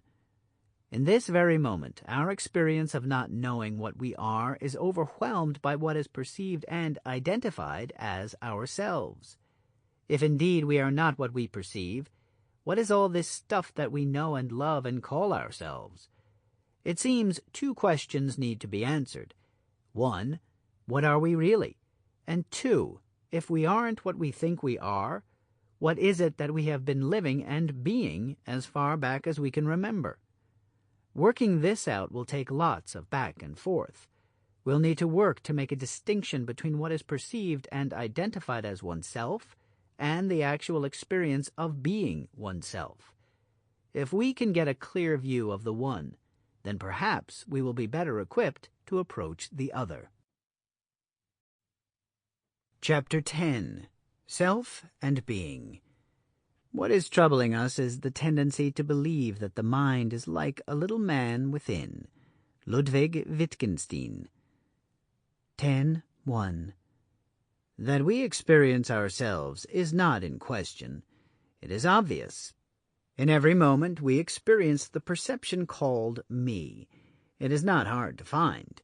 What is a bit more difficult to discern, however, is the actual nature of this perception. You may anticipate that I am about to say this very experience and perception are largely conceptual, and of course, you are right. But why do I harp on this fact? The thing is, we can hear it but still not experience it. One of the hardest things to get is that I am referring to the very experience of self that you are having right now. 10.2. Whenever we speak of concept, we tend to immediately associate this notion with an image of dry intellect or abstract thought. But our experience of ourselves is not dry or abstract. It has sensation, feeling, emotion, a sense of presence, and is clearly familiar and intimate. So what's all this nonsense about concept? What is important to grasp and rarely understood is that even this very intimate feeling experience is conceptual by nature. How this comes to pass is complex, but in our time and culture it is inevitable. 10.3. To get a handle on this, we must repeatedly step into the experience of what we live and breathe as ourselves. What we don't notice is how much of our very sense and perception of ourselves is a product of mind, even though it appears to be an observation or direct experience of what's there. To more fully set the stage for our continued work on the conceptual nature of our self-experience, we need to make a clearer distinction between the nature of self and the nature of being. If we could clarify and put into a big pile all that is our self-concept, self-image, and self-identity, what would be left over? We certainly insist that we are more than these concepts, and I'm not challenging that assumption. But can you clearly distinguish what is yourself, independent of any of these conceptual components? Try. It's an ability that most people of our culture don't possess. What is a self? 10.4. Self is a concept. This doesn't seem like a new assertion. I've been saying our experience is conceptually dominated throughout the book. So what's new? Here I am asserting not that our experience of self is conceptual, but that self itself is a concept. For most of us, this is rather hard to grasp, and even harder to accept. After all, we appear as a body full of movement and animation, and a body is obviously not a concept. Yet a body is not a self, it's a body. 10.5. We don't call the chair a self. It is simply an object that we identify as a chair. The body isn't a self until it is identified as oneself. Without such recognition within your perception, it would not be yourself. It would simply be an object among objects. We may identify one body as me or mine, and others as not me or not mine. But what we're identifying here is simply self being attributed to an object. Just as a tree only exists as an interpretation applied to an object, we perceive bodies as having selves or being selves. 10.6. Yet our idea of the self that a body is or has is not a perception of something that exists on its own. It is an interpretation that we apply to a perception of what's there. Without the concept of self, we would not recognize a self. We refer to a dead person in the past tense. He was a good guy. And so it's clear that in this case we hold the self as elsewhere. The body may be present, but we place the self in heaven, or nowhere, or at least not in the body. This certainly indicates that we believe a self to be other than an object, and perhaps even an independent entity. Although we might think that, recognized or not, the self would still exist without our interpretation or perception, we have to admit that without such faculties, we would have no self-consciousness and so no self-image, no self-esteem, no self-importance, etc. Is this in any way like our current experience of self? Not at all. 10.7. We say self is composed of a mind and a personality, that we have an ego and even an unconscious. We are full of emotions and almost always behave in ways typical of ourselves. One might be honorable or a liar, brave or cowardly, friendly and kind, or cold and cruel. We say these are attributes of a person, and hold that the person is the self to which the traits are attributed. When someone behaves otherwise, we say the person is not being himself. Remember, we are speaking of a cultural viewpoint from which we generally experience ourselves. At this point in our investigations, the truth is unknown. 10.8. We hold ourselves to be at least more than a body, and perhaps not even a body. In fact, we are apt to refer to our bodies as my body rather than me, and this suggests ownership, which certainly separates the body from the me who's doing the owning.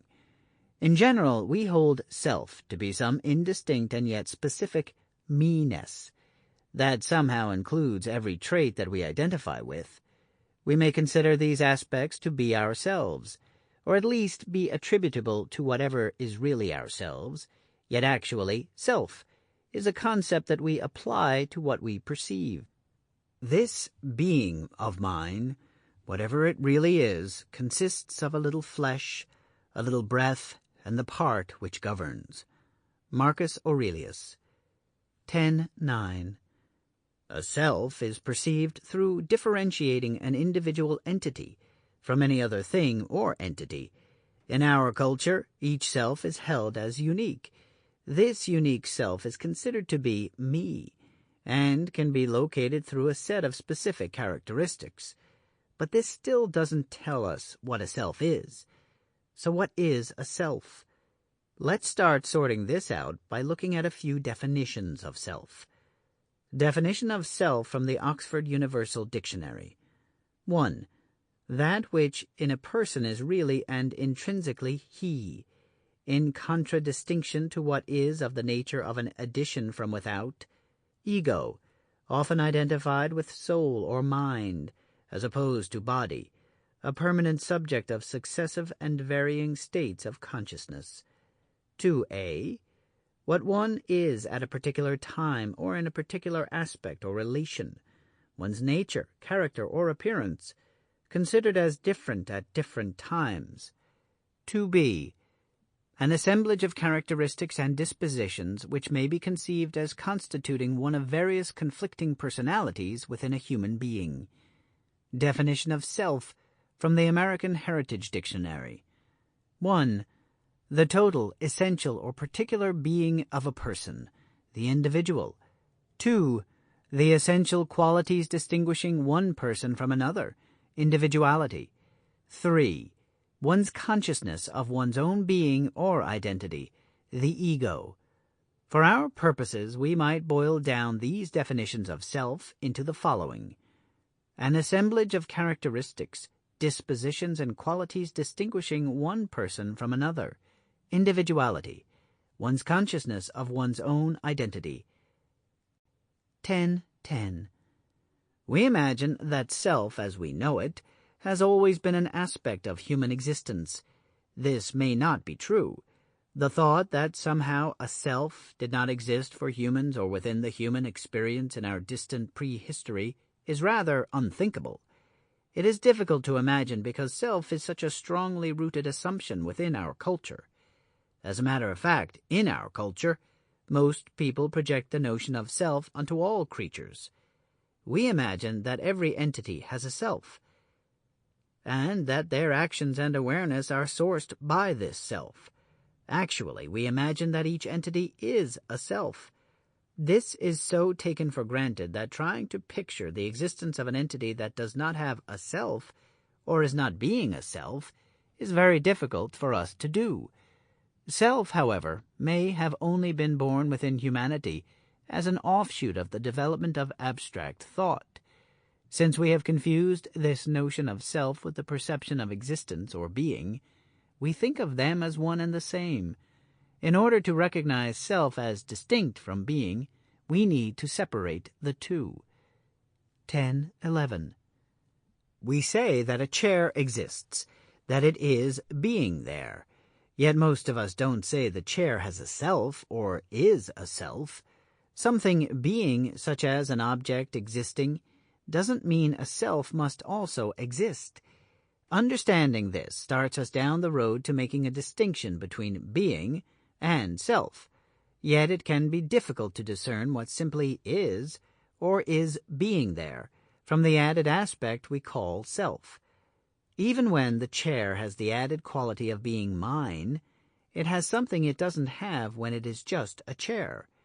Whether something perceived is possessed by a self or possesses a self, the concept of self is always added to what's there. 10.12. For instance, when it comes to projecting the idea of a self-notion onto all creatures, some people imagine that trees have a self. If we sit contemplating a tree, the character of a tree self can be hard to imagine. Trees seem so patient, quiet, and selfless. We could imagine an unseen activity taking place within the tree that is somehow equivalent to our mental processes, yet, since this is not expressed or demonstrated to us by the tree, we must confess it seems more a function of our imagination than of observation. If we don't project onto the tree the attributes of a human mind, the tree self appears vastly different from our own. Since trees don't harm us and give themselves without a whimper to our needs, the common consensus is that they are benign. So we might imagine a rather benevolent, selfless creature, infinitely patient and merely growing to fulfill its destiny of life. We could also consider that the tree is very directly filling life functions without the existence of a self acting as intermediary. But life without self is not a popular notion within our culture. 10.13. It seems that we are aware of ourselves, but more accurately we could say we identify ourselves within our awareness. This identifying process is a result of accumulated convictions that form the parameters that define ourselves. This formation provides that sense of self that we call me or I. The specifics of these parameters allow us to create the measuring stick we use to determine whether we will accept or reject whatever we encounter. Because both accumulation and formulation are so ingrained and centered within our perceptive faculties, the resultant experience appears as an objective reality, but it is not. 10.14. I know what I just said may take a few readings to grasp, but the short version is, you, as you know yourself, are a concept. And as we've seen, the possibilities and consequences of this fact are different from the possibilities and consequences of something that exists objectively. The distinction of self is made within what is perceived to be. In this way, self is created, and yet perceived as if it exists on its own. Without the creation of self, there is no self to be perceived. Once self is created and identified, however, it becomes the central aspect of our awareness, and we fail to notice that it is in fact not an experience of being. The true value of a human being can be found in the degree to which he has attained liberation from the self. Albert Einstein. What is being? 10.15. Being is what we really are. It's what is simply so, what is most true. Being is what is as itself. Yet, how could anything be other than itself? It can't, except in our mind or perceptions. It is our experience of things, our perception of things, that determines what anything is for us, and so how we will relate to it. It is here that the thing exists for us, not for itself. If it is perceived as anything other than the thing it is as itself, we're not actually experiencing what is being there. This means that in taking the first step toward perceiving being, our awareness of something cannot be influenced by personal bias, beliefs, opinions, judgments, assumptions, reactions, or any other activity that alters an accurate perception of what is simply true.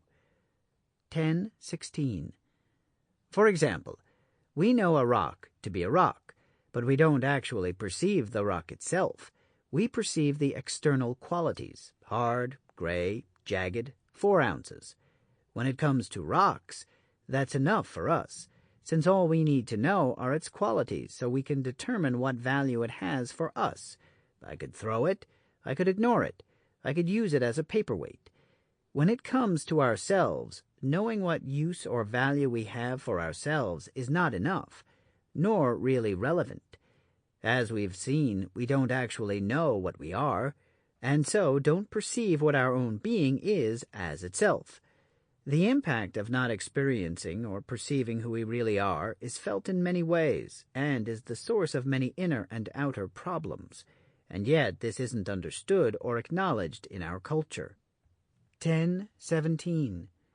In addition to not perceiving the rock as itself, we may not even recognize the rock is itself. How can we do this? Easily. If we are angry at the rock one day and see it as ugly and evil, and then love it the next and see it as beautiful and magnificent, we might ask, has the rock changed? We don't think so. Its nature is the same. Yet the rock as itself is a different experience than is the rock for us. When we fail to recognize this in our dealings with things, we are not actually relating to what is there, but to our own concepts about and reactions to what is there. In this way, we really don't perceive the thing, and we don't acknowledge that something is not perceived. If pressed, we might intellectually say we understand the difference between what we perceive and what is there, but this doesn't show up in our daily experience. This can be far more subtle than we normally think, and more important than we give credit. It doesn't seem to matter, but it does. 10:18. In our case, when we speak of being, it is who we really are.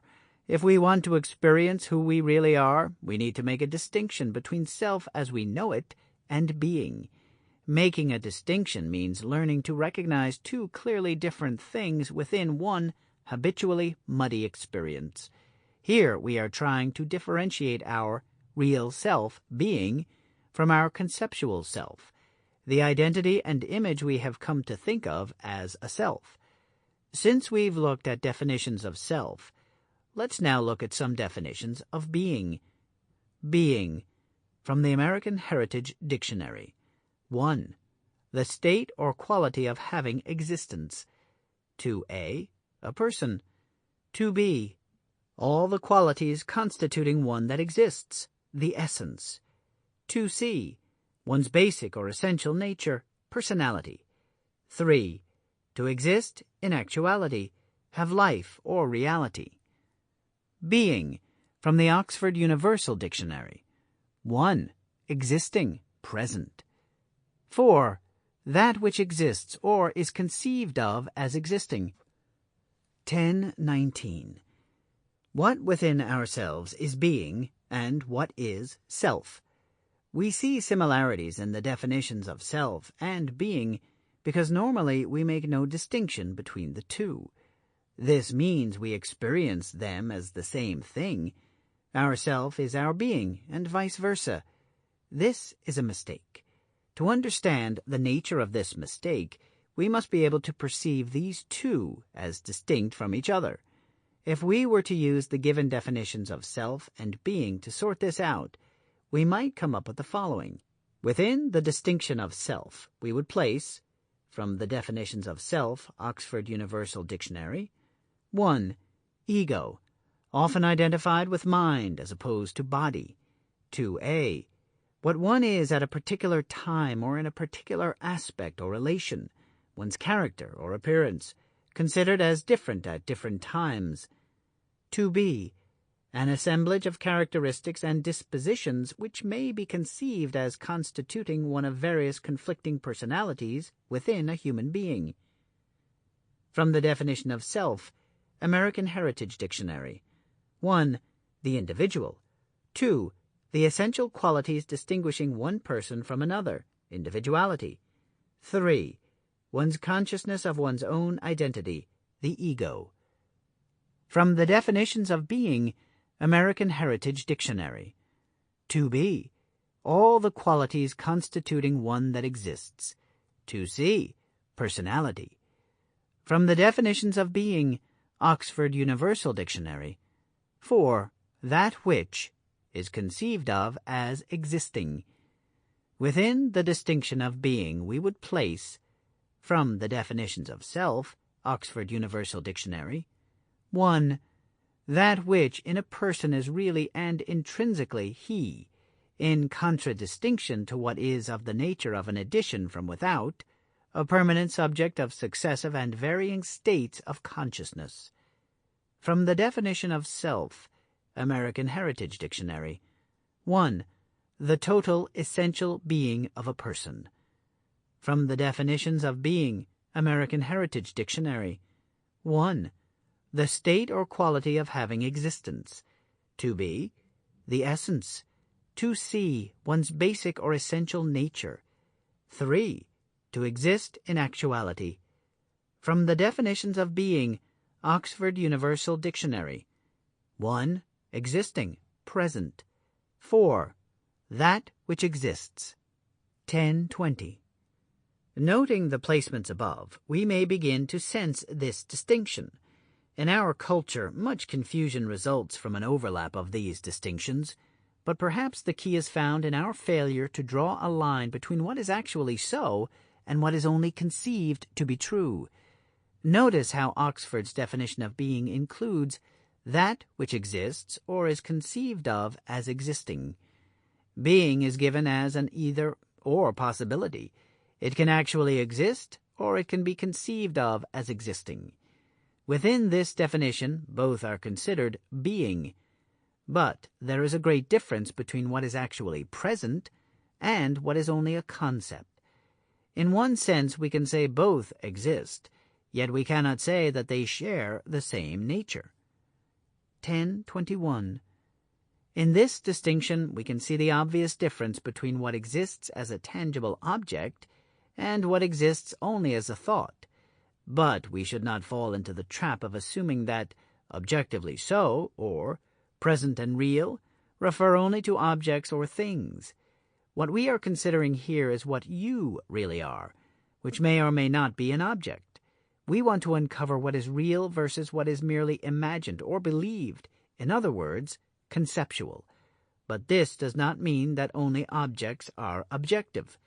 For example, we do not perceive awareness as an object. It can't be found anywhere having mass, weight, location, shape, etc. And yet we can experience awareness as objectively so. In other words, awareness itself is not a concept. It is something real and present, rather than something thought or imagined. Certainly we can confuse many thoughts and beliefs with awareness, or confuse awareness with what we are aware of, and perhaps fail to make the distinction in our field of perception between actual awareness and what we've added to it. Yet by making this distinction, we can contemplate what awareness is as itself and begin to sort out what is real and what is not. 1022. When we make a distinction between what is as itself and what is only conceived, we see that every quality, characteristic, assessment, judgment, and identification is a concept. Being, on the other hand, must be what is actually there, prior to concept or opinion. With regard to a human being, it is what the being is, as distinct from what is thought about him, said about him, judged, or identified as him, even by himself. After all, something does exist.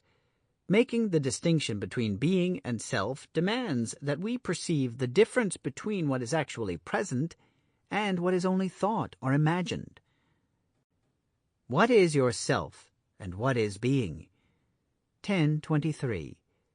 Remember the assertion of Chapter 6, that our experience and perceptions are conceptually dominated? Given that this is so, it's only natural that our experience of ourselves is also conceptually dominated. What we experience as ourselves is primarily concept. Yet a concept of ourselves is not the real deal. If I believe I'm stupid, or even simply that I'm an entity behind my eyes, these notions will dominate my reality and determine my experience of myself, but neither may actually be true. It is essential that we learn to tell the difference between what is real and what is not. Recalling the definition of concept from Chapter 6 and revisiting our definitions of being and self above, let's reconsider these by boiling them down further. Definition of being: that which in a person is really and intrinsically he, in contradistinction to what is of the nature of an addition from without. the essential being of a person, one's true nature.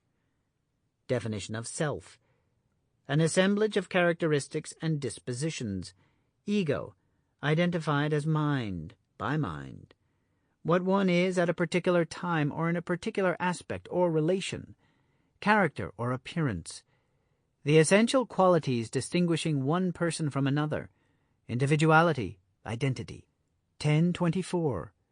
Both of these descriptions seem applicable to ourselves, don't they? Why would one be real and the other not? In simple terms, one is actually oneself, the other is a complex of ideas called oneself. Still, this may not seem enough to sway us in any way to experience as unreal that which our character and identity represent and provide, since we are very attached to these notions and attributes. The fact that they are conceptual may not be enough to warrant our challenging their realness, but 3 more observations are. 1025. 1. These concepts of ourselves are not known and perceived as concepts.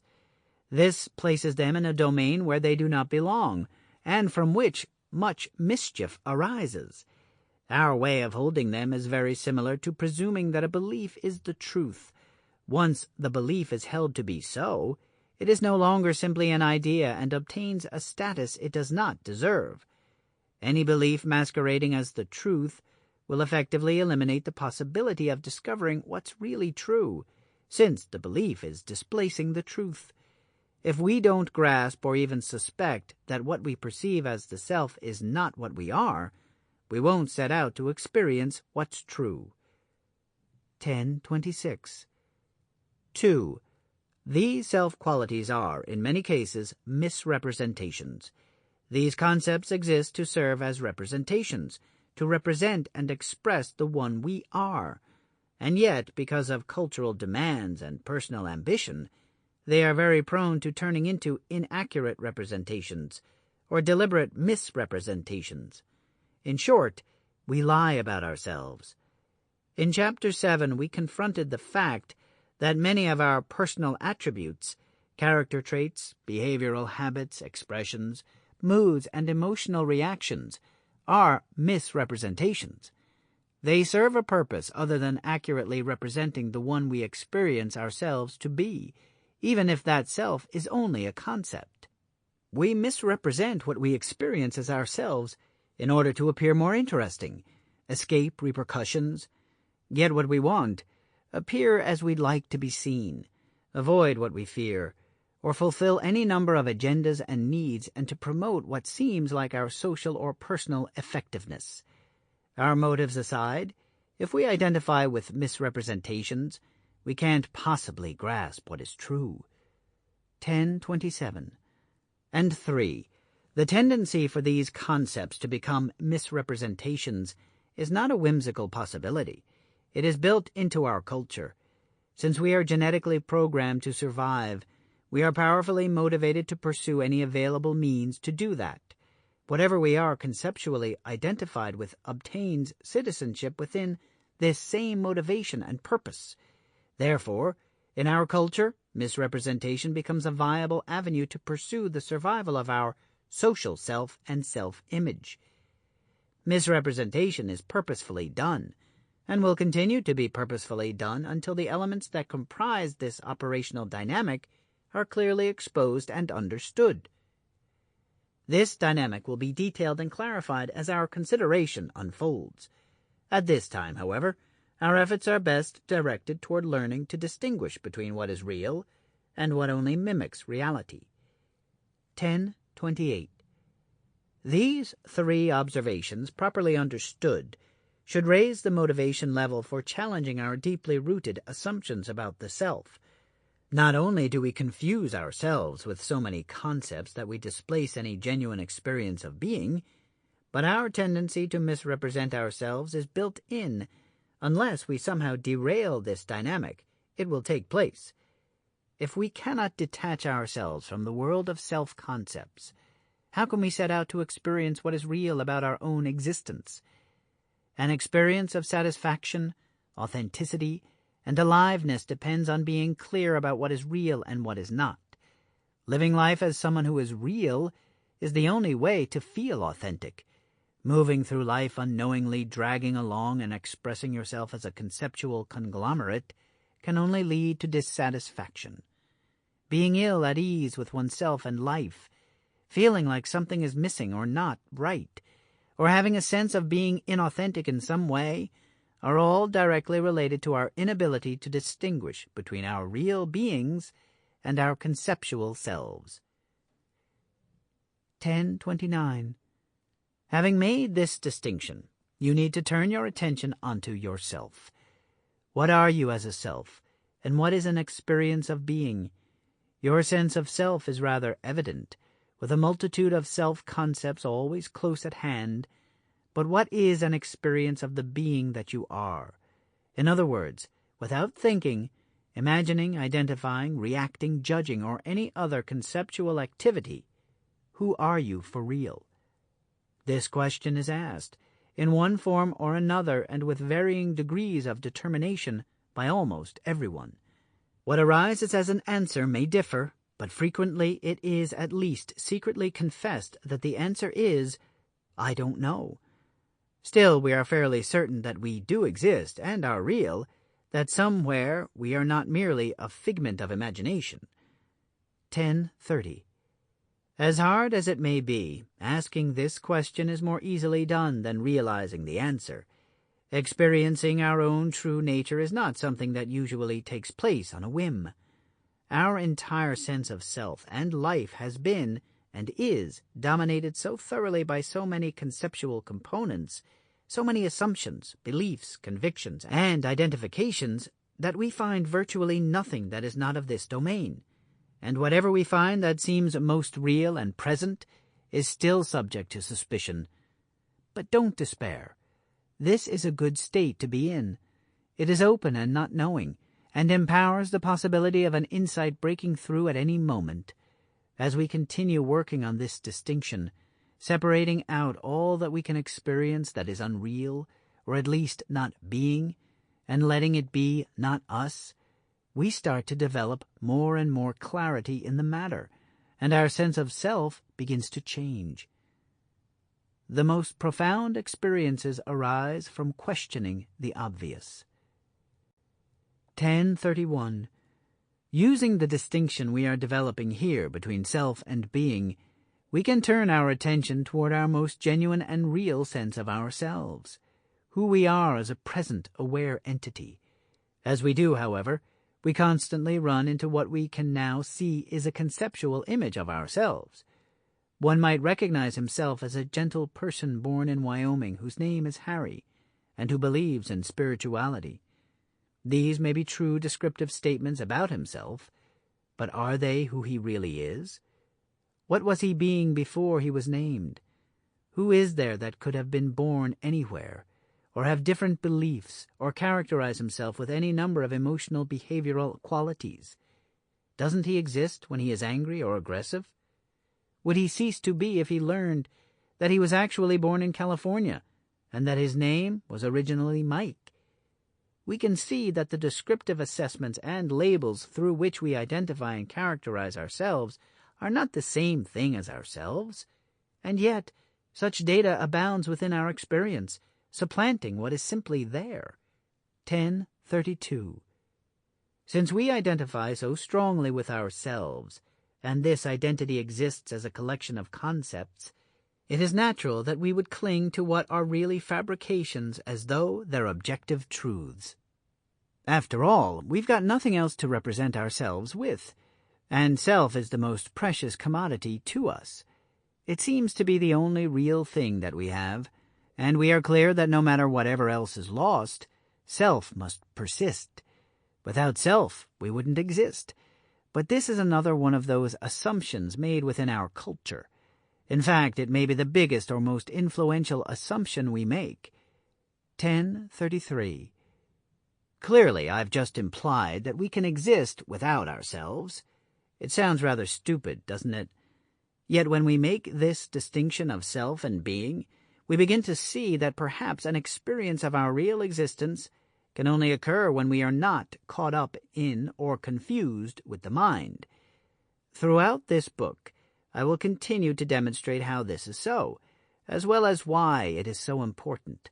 Remember, many of our problems and difficulties, including deeply rooted unwanted feelings, originate from unnecessary cultural assumptions that dictate our sense of self. In order to address this, we must lay an experiential groundwork, something on which to stand that is free of these assumptions. You are 8 years old. It is Sunday evening. You have been granted an extra hour before bed. The family is playing Monopoly. You have been told that you are big enough to join them. You lose. You are losing continuously. Your stomach cramps with fear. Nearly all your possessions are gone. The money pile in front of you is almost gone. Your brothers are snatching all the houses from your streets. The last street is being sold. You have to give in. You have lost.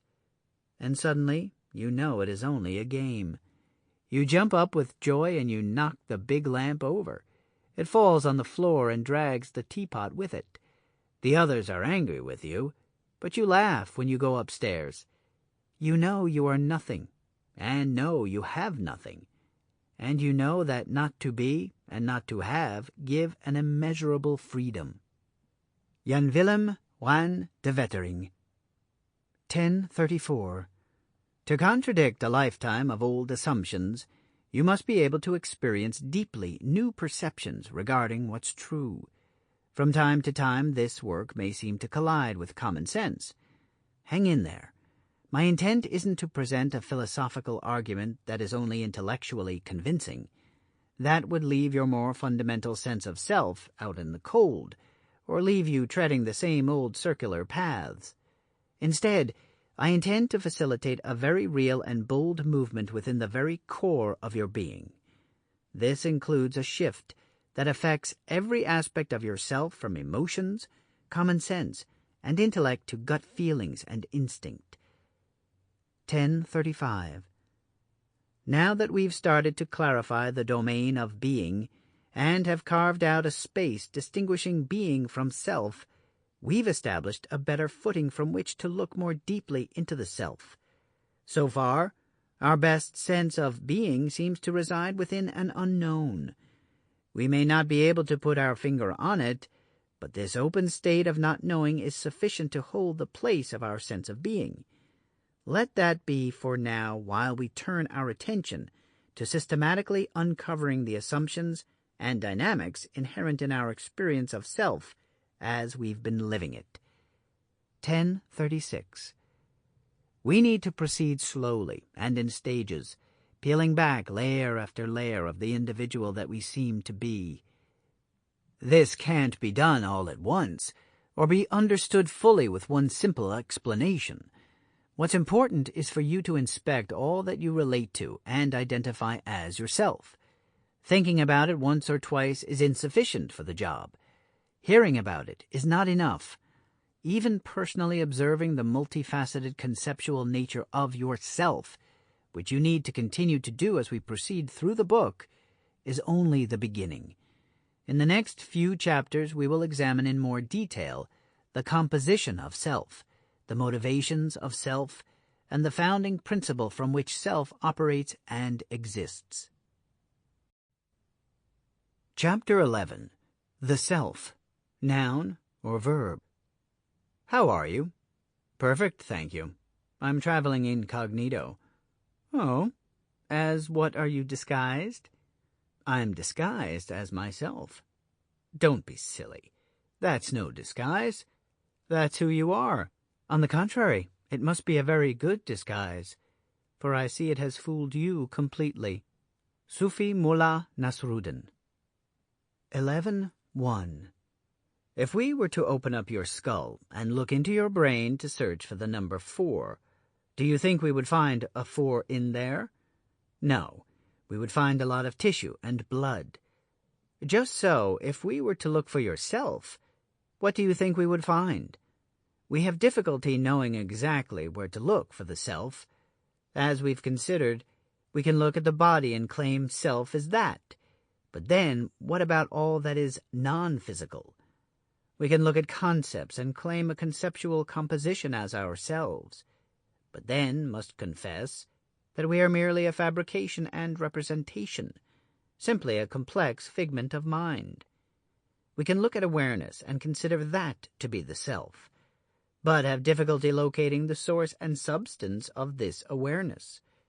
Yet, when all is said and done, isn't our awareness or consciousness what we most relate to as ourselves? 11.2.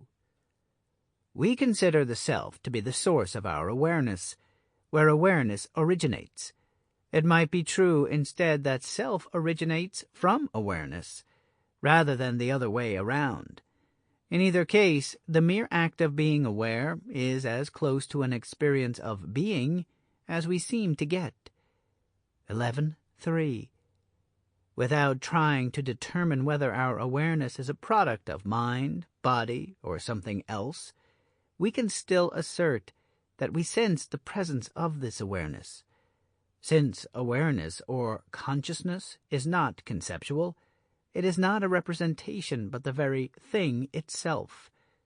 Don't confuse awareness with mind, or with mental activities taking place, because these are also activities of which we are aware. All of our thoughts and conjectures about awareness are no more it than a thought about an apple is the apple. Awareness may or may not be physically produced, but we don't need to know that. The true nature of awareness can remain unknown while we proceed on our mission to recognize the difference between real self-awareness and mere self-concept. 11.4. We might begin with the recognition that what we are aware of is not the same as the awareness itself.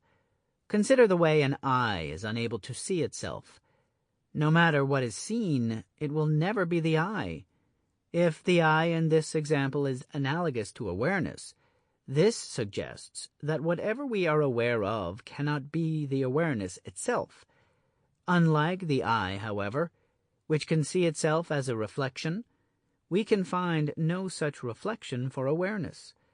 This indicates that everything, every single thing that we are aware of, every thought, sight, sound, sense, etc., is not an awareness of our awareness. It is only an awareness of something other than the awareness that is being aware.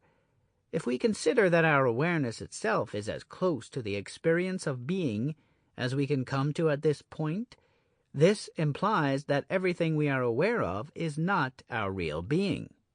11.5. This immediately creates a new domain of possibilities in considering our own nature, since awareness is rather open-ended and not restricted to whatever notion, feeling, or perception enters our field of cognition. We find that we cannot discover any certain location, although we assume this location to be some organ of perception by which we are able to be aware. Since we can't perceive awareness itself, it is difficult to assign it any specific characteristics or identifying markers. Yet we seem to be able to notice the act of awareness, and so sense the presence of awareness itself without knowing what it is. We can put our attention on the act of being aware, and separate that sense from the conceptual amalgam that has built itself up as the self, and perhaps bring us closer to a genuine sense of being. Take a moment to experience the presence of your own awareness. Notice how it is always and only occurring in the present moment. But don't confuse this sense of awareness with anything you are aware of, even though this awareness sense occurs only through the activity of being aware. This may further help clarify what the conceptual self is and isn't. 11.6. Let's postulate that awareness arises directly from one's being, as a natural expression of being alive. The conceptual self, on the other hand, arises from the conceptual identity, and so is a function of representation and misrepresentation. It is a conceptual fabrication that has been confused with one's being. The nature of one's real self is different from the nature of one's conceptual self, just as an object is different in nature from a thought. But this conceptual self does not only include concepts. If everything that is perceived is not the perceiver, then even such objective perceptions as the body, sensations, and physiological activities are also not the perceiver. These objective perceptions are part of the conceptual self in that they are claimed to be oneself. This claim is a conceptual assertion. 11.7.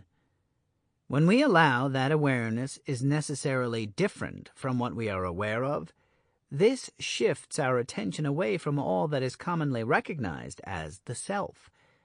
Shifting away from an attachment to what is conceptual and toward what is simply present but unknown creates a completely new set of possibilities for us. Leaving these possibilities open-ended, we can use the space it provides to continue to sort out the muddle that constitutes our experience of being. Am I a noun or a verb? 11.8. As humankind developed the ability to conceptualize, to fabricate or represent things that aren't actually present, we started down a path that is both powerful and slippery. Once a concept can be created to represent something real, it can be used to replace what is real. For example, we are able to think of our house when we're not at home. This means we can imagine what color might look good on the house while we are at the paint store, saving us a great deal of time and effort running back and forth. Yet, when we bring the paint home, we might find that the house of our imagination doesn't exactly match the house in which we live, and so neither does the color. When it comes to painting houses, this is just an accepted flaw. If we can't personally manage this conceptual discipline, we can hire a decorator to manage it for us. The mistake of confusing an image with the real thing becomes much more dangerous, however, when it comes to immaterial phenomena, such as our self-awareness. This confusion creeps into the root of the self-identity and provides the opening that allows for a false self to eclipse our sense of real being. The Dancing Rock. 11.9. The door being opened for concept to be confused with ourselves unfolds in more than one way. As we consider what we are being, we run into an overlooked entanglement. When we speak of being, we could be referring to either a noun or a verb. In other words, we could be saying a being, as in an entity, or we could be saying being performed, as in an activity that is taking place. For example, a rock might be. It exists, and it exists as a rock. It bees a rock. So we say it is a rock. Yet the rock might also dance, and then we say it is dancing, and so the rock is a dancer. In this way, we could say the rock is being a dancer. Because there is an activity taking place, we say that the activity exists, or is happening, and we refer to this occurrence as being a dancer.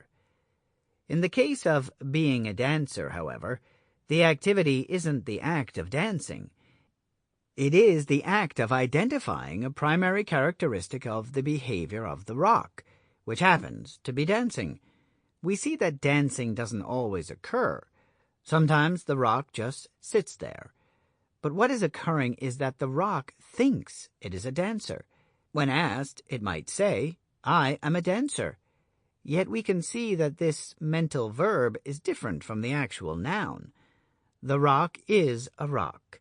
This is what the rock is being, like a noun. The rock may identify with all sorts of things, and so say it is being a dancer. A bad stone, a fireman, a king, a bum, a mind, or body. But none of these things are what it is as a noun. Since we don't identify much with rocks, we can more easily recognize that a rock isn't really a dancer, or anything else mentioned above. The point is, neither are we. We might pause at the reference to being a body or mind, saying, "But that is what we are, a mind and or body, just like the rock is a rock." But is it really? 11:11. Isn't what's actually going on an activity in which we are conceptually claiming to be the mind or body or both? Just as the rock claims to be a dancer, we assert that self is one thing or another. Remember, the activity taking place that makes the rock a dancer isn't the fact that it dances. It is the act of identifying a characteristic or repeated activity and claiming that to be what the rock is. Mind and body are also what's perceived and claimed as oneself, and it is this activity, this claim, that makes it us, not the mere observation that a mind or body exist. 11:12. In the case of the rock, it seems pretty clear that it is just that, a rock, an object. It doesn't think, it is not self-aware, and it doesn't dance. As far as we can tell, the only thing the rock is a rock. But this is not so of ourselves. We appear multifaceted, full of complex characteristics and qualities, activities and aspects. We assume that these are us, or at least aspects of ourselves. We also assert that we are the one who's doing the perceiving of all these qualities. Although this claim assumes we are referring to ourselves as a noun, our assertion gets its authority from the observation that we are being aware, and once again this observation and activity is a verb. So we can't ultimately say whether what we observe or are aware of is us or not. We identify with processes and activities and so can say that we are being that way. But it gets tricky to sort out what we are being like a rock and what we are being like a dancer. 11:13. The rock can dance its heart out and claim to be a dancer, but it must know it is a rock being a dancer. It doesn't exist as a dancer. It exists as a rock, and it happens to dance. This is a slippery distinction that we lose all too easily. In the analogy of a dancing rock, it is easier to see, but within the complications and buried assumptions that root us in a conceptual self, it can be quite a bit more difficult. To noun or to verb? 11:14. All our beliefs and assumptions relate to the self. The conceptual nature of beliefs and assumptions places them in a category of conjecture and representation. No matter how significant they are not ourselves, but are instead comments on ourselves. The comment may or may not be accurate, but regardless of accuracy, it is still not ourselves. If I say I am a dancer, I've made an assertion about a commitment of much of my life's activity. Yet if I never dance, am I a dancer? Only in my mind. This is also true of being a dancer if I dance all the time. Coexisting with my self-existence, there may or may not be an activity called dancing. 11:15. So it is with any activity, assessment, or judgment. Being stupid, being worthless, being a politician, being cute, being frustrated, gentle, or a genius are all assessments of activities that may occur for us, but they are not ourselves. They are activities or assessments that we may or may not engage. Remember, since concept is not the same as the thing conceived, no self-concept we have can be our real selves. Spend some time and try to notice how conceptual acts like beliefs, judgments, assumptions, identifications, images, emotions, reactions, memories, values, opinions, assessments, and so on fill in the day for you. These are all aspects of the self. Taking notice of them will begin to illustrate that, while a conceptual self is very intricate and complex, constant and dominant, it is still not real in and of itself. 11:16. Clearly, we might think that the above assessments are true of us. Being a dancer could be something observed and attributed to someone, but this doesn't make it him. For instance, if a dancer were in a car accident and could no longer dance, Would she cease to exist? Of course she would exist, because in fact she is not a dancer, she is a person who dances. She exists independent of dancing. Dancing can come or go, but that doesn't determine whether the person comes or goes. If one thinks he is a dancer, but can no longer dance, this could well become as if a life-threatening crisis. It might produce much suffering, but it won't make him disappear as a person, only as a dancer. 11:17. If one were to think that she should be a dancer, even though she doesn't possess the physical talent to accomplish this ideal, a lifetime of suffering is likely to accompany her like a dark cloud, trailing all she attempts. If one were to believe that he is the only great dancer to exist, he is likely to suffer an extreme sense of isolation, feelings of being unappreciated or misunderstood, feelings of frustration and irritation regarding others, and many other consequences of this belief.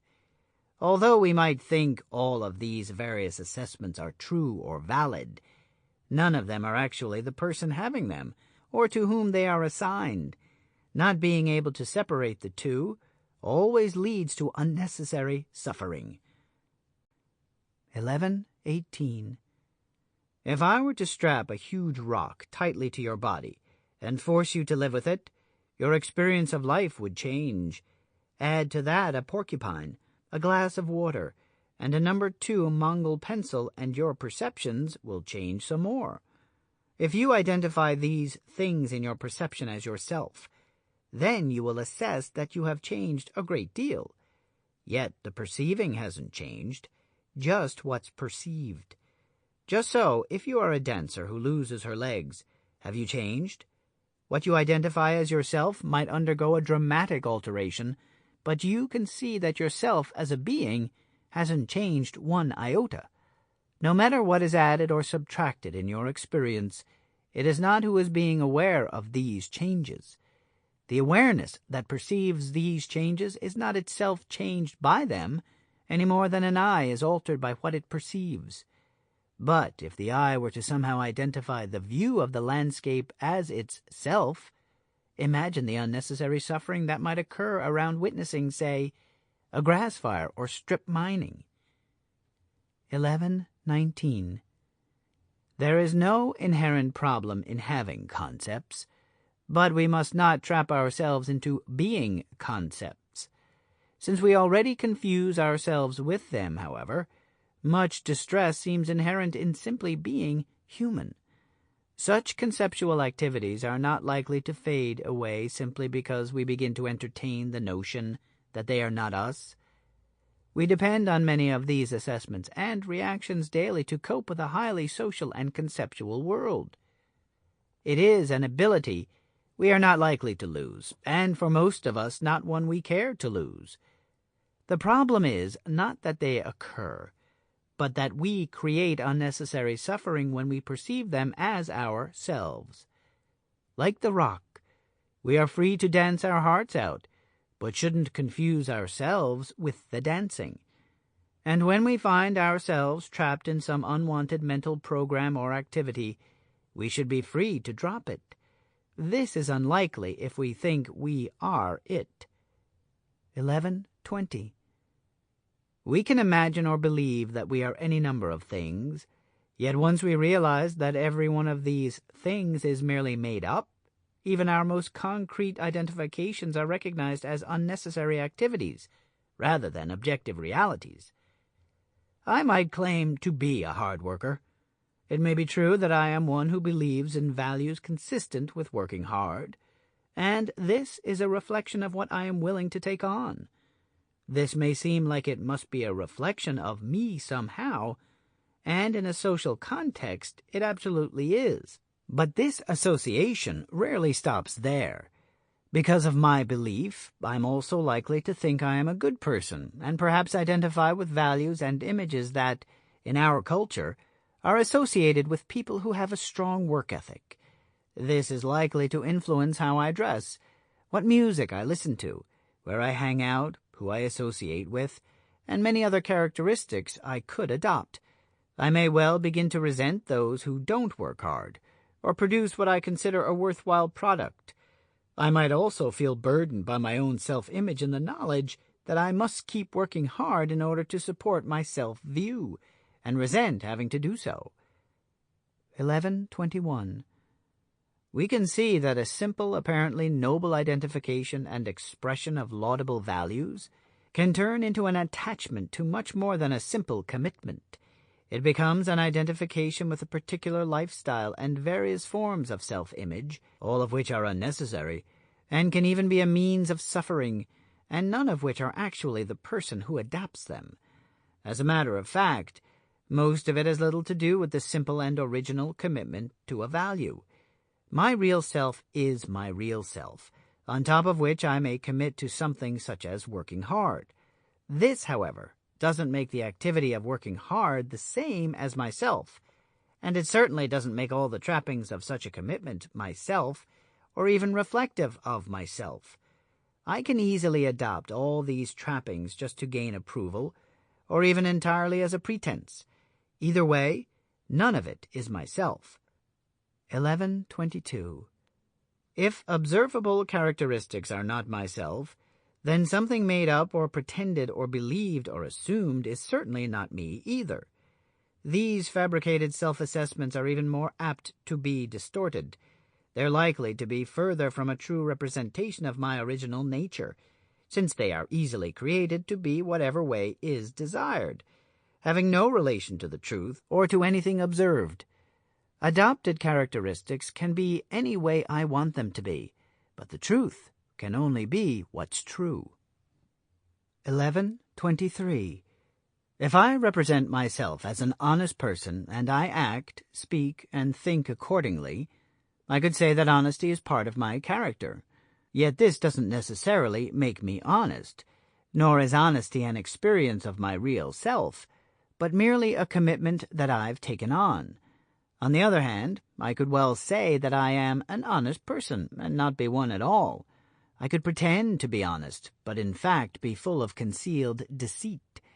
This would be a misrepresentation, and also a commitment that I've taken on. Just like other such commitments, it will come with many associations and activities I need to uphold in order to maintain the pretense. If I know that I am lying, then I am misrepresenting myself on purpose. But even if such distortion occurs unknown to me, it will still be purposeful nevertheless. We will see how this is so in later chapters. Regardless of our degree of awareness in the matter, if representations are not myself, misrepresentations certainly aren't, and misrepresentations cause an even greater sense of inauthenticity, isolation, and negative consequences. 11:24. Our sense of self is so thoroughly dominated by these activities of mind that they determine our life experiences and personal abilities and inclinations. Getting clear on what these mind formations are is the first step in beginning to change them. Yet all too often we simply end up exchanging one set of beliefs and concepts for another. If we wish to bring about a significant transformation in our experience, it is imperative that we become able to free ourselves from captivation by any activity of mind.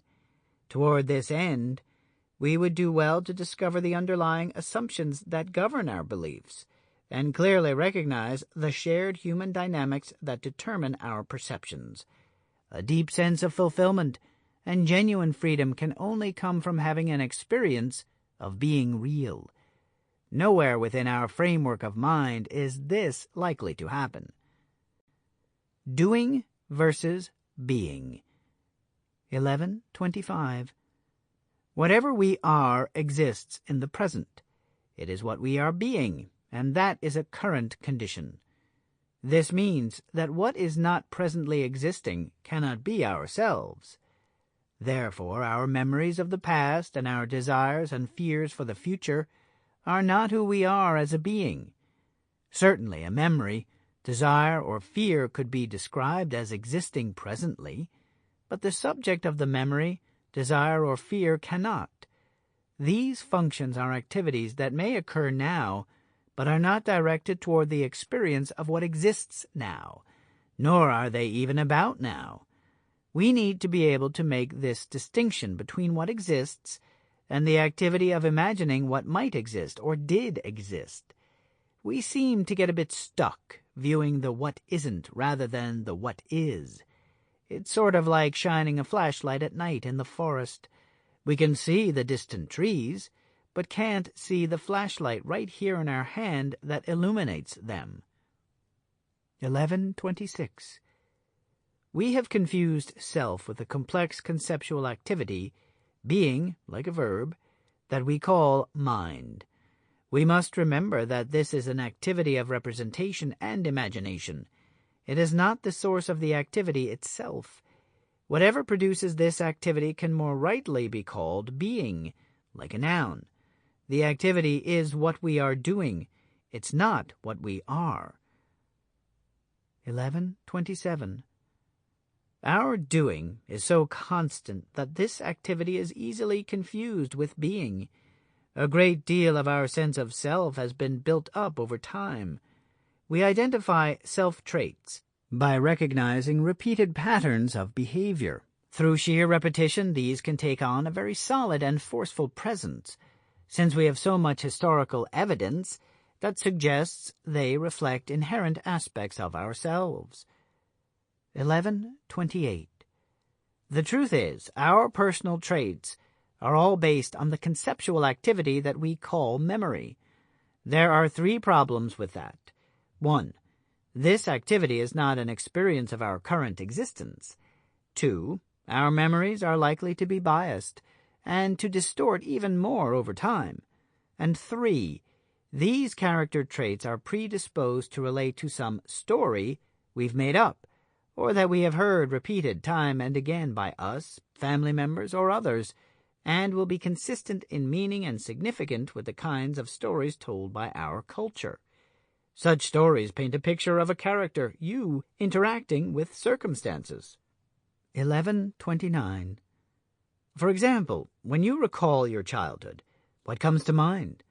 You may remember enjoying a vacation up at the lake, or being bitten by the neighbor's nasty little dog. These represent a self interacting with events and contribute to your life story. What really impacts your sense of self, far more than isolated memories of events, are the repeated ways you were treated and your recurring reactions and behavior. Your mother may have habitually slapped your face when she was angry. Your father could have repeatedly admonished you for your lack of athletic skill or chided you for your laziness. Perhaps you were expected to achieve great things, become the president or a great artist, or maybe you were ignored and disregarded. All of these factors helped mold your self-image and view of life.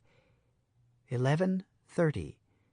Of course, in reality, there are far more influences at work, the details of which are too numerous and complex to describe in general terms.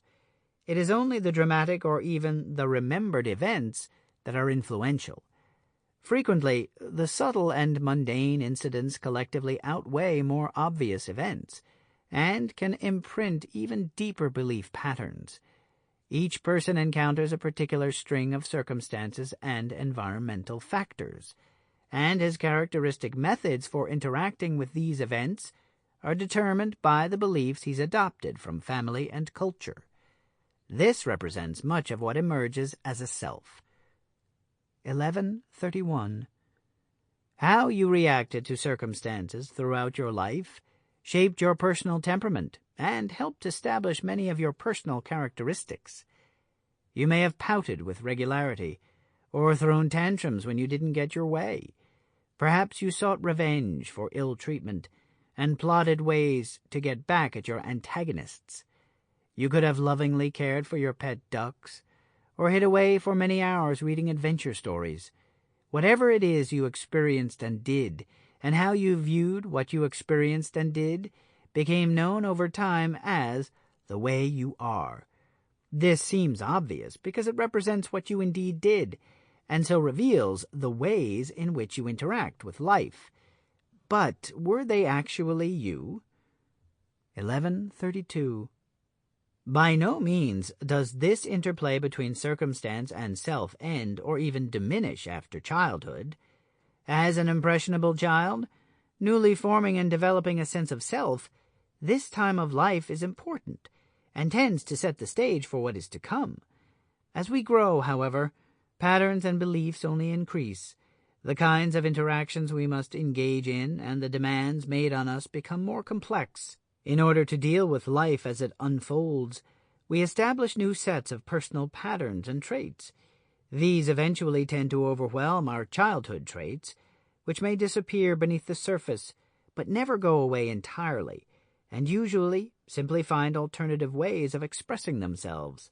As an adult, one might still pout, throw tantrums, and seek revenge, but the methods for doing so will have become more sophisticated and likely more effective.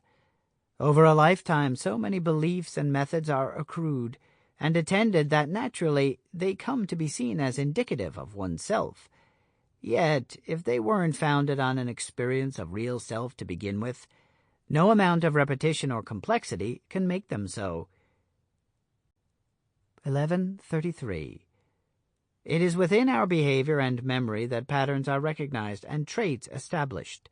When we study our memory of life, both early and recent, it becomes clear that much of it exists as stories, which are what we say to others and ourselves, indicating our view about the way things were and are.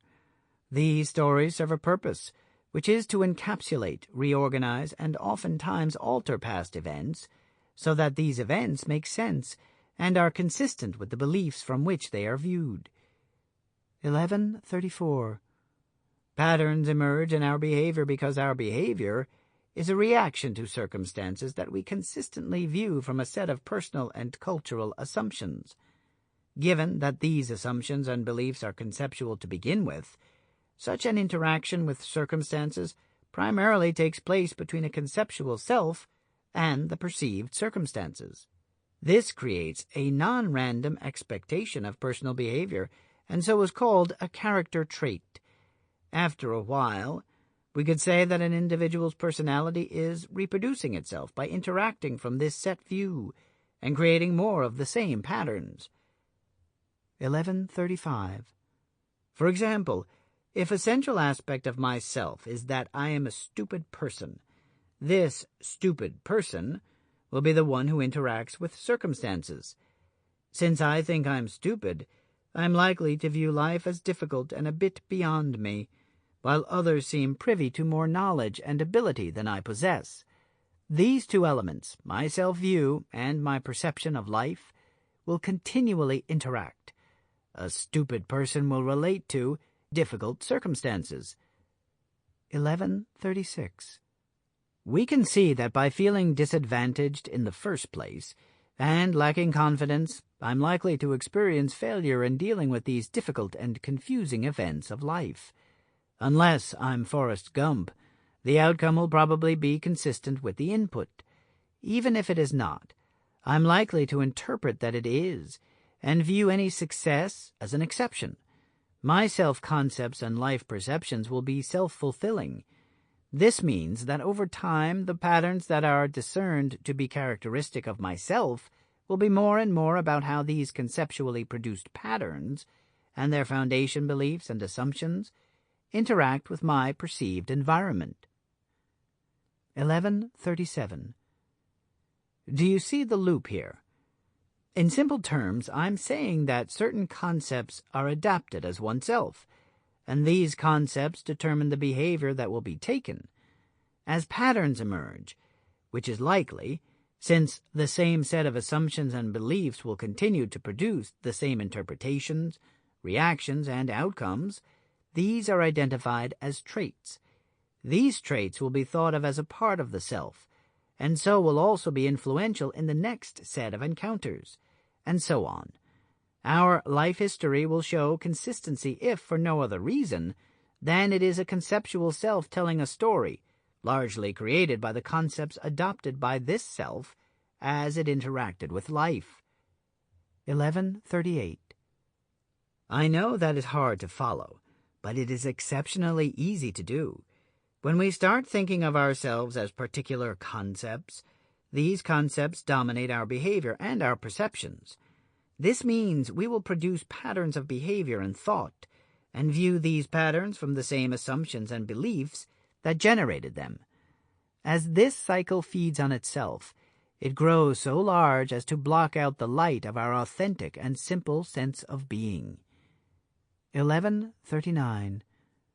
The point here is that our conventional sense of self is not real, but is confused with a complex activity that resides within the domain of concept and belief.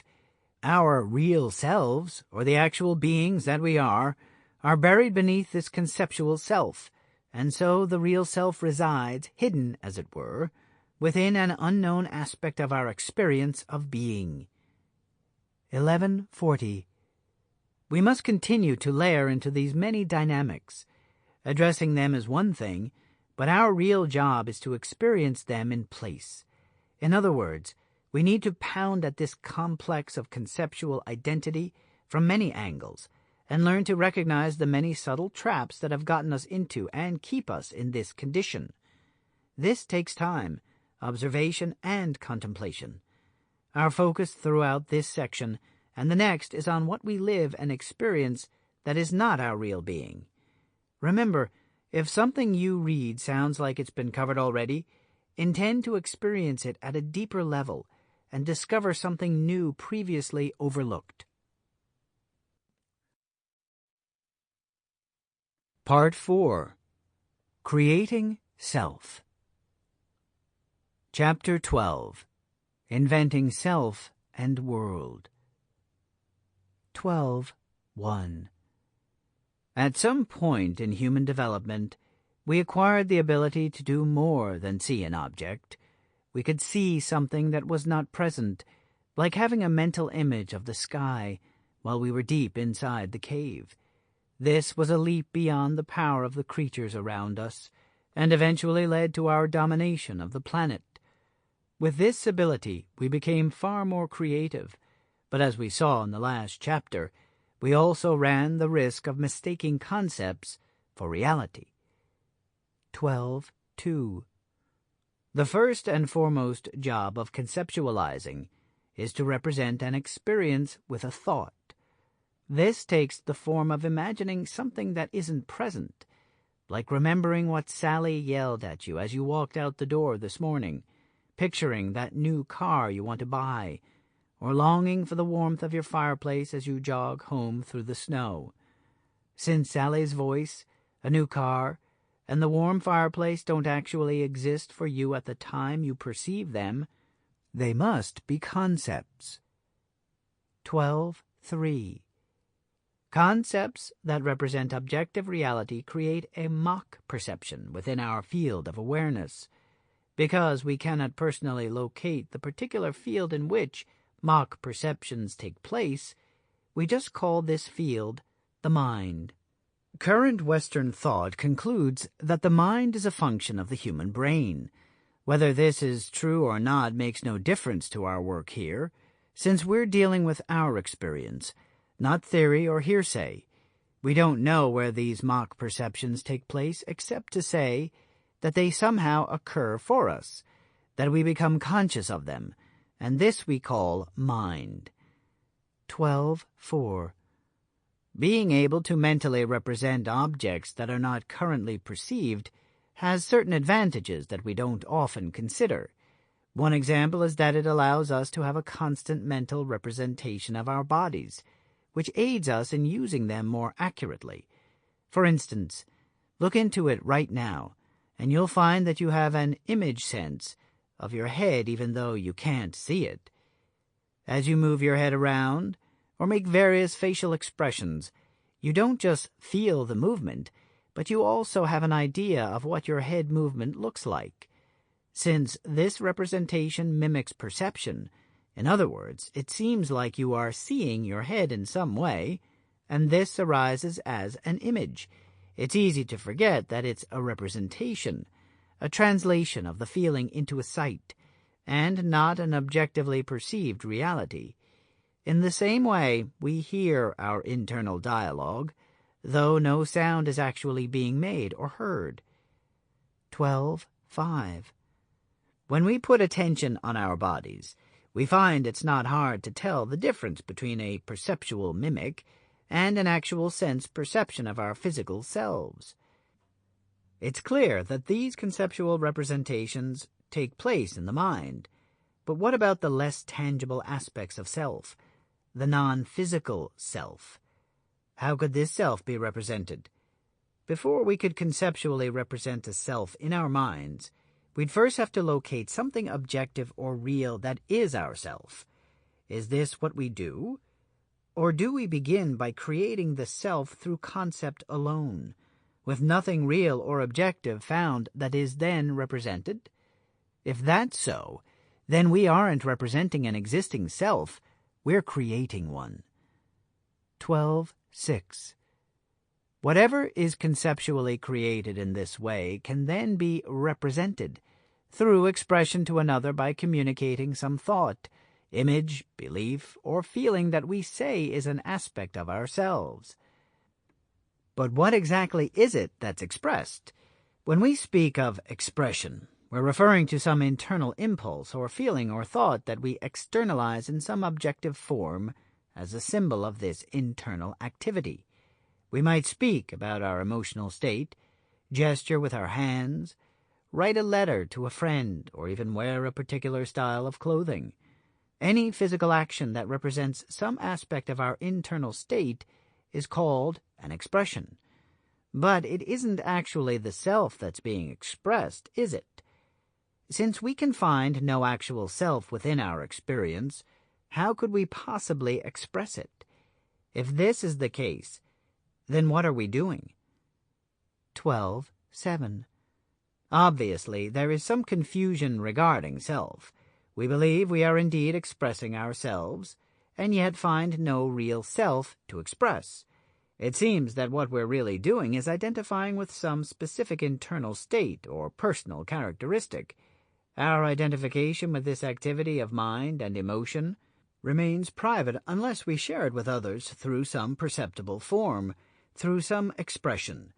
Because the experience we're externalizing is ours alone and refers to a quality we possess, we say we are expressing ourselves. 12.8. Since it is highly possible that this self is created in the act of conceptualizing it, then no actual self is being represented or expressed. Our self-experience may inherently be a fabrication rather than something that we are.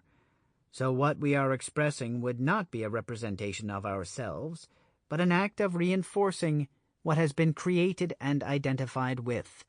What we believe to be true of ourselves, then, goes a long way toward becoming the experience we call ourselves. How this plays out in our lives can be complex and obscure. The self-identity reinforces itself. 12.9. It's not hard to see that a negative belief about one's self or life could produce negative experiences, but such beliefs are sometimes hard to locate or confess, and usually very difficult to drop. Once we get past habitually clinging to our negative beliefs, however, we clearly recognize a desire to be free of them. We have no such desire with our many positive beliefs because we assume these produce only positive experiences. 12.10. In an example mentioned previously, it's easy to see that if I believe I'm stupid, then I will probably experience myself as a stupid man dealing with a difficult life. I'll also likely live with a constant sense of shame as I compare myself to others and feel extremely limited in what I can do, and this will influence what I will even attempt. I may well cut myself off from learning or entertaining new ways of thinking, since I've already accepted that I am incapable. We can imagine the many social and personal consequences that will result from this negative belief, but the same is true with what seems to be positive beliefs. 12.11. I might think I'm smarter than everyone else, or a great person. These seem positive, and yet, as with believing I'm stupid, I'm likely to feel isolated and separate from others, misunderstood and underappreciated. I may well become protective of my status, which could be the only value I feel I have as a person, and the only characteristic through which I can relate to people. I would become less and less willing to look the fool, or risk revealing myself as normal or fallible, and so cut myself off from any real and honest interactions or self-expressions. We can see how this will feed upon itself, and how the condition could easily become more and more intolerable as it grows. 12. Certainly we can also have personal dispositions that lead to positive consequences.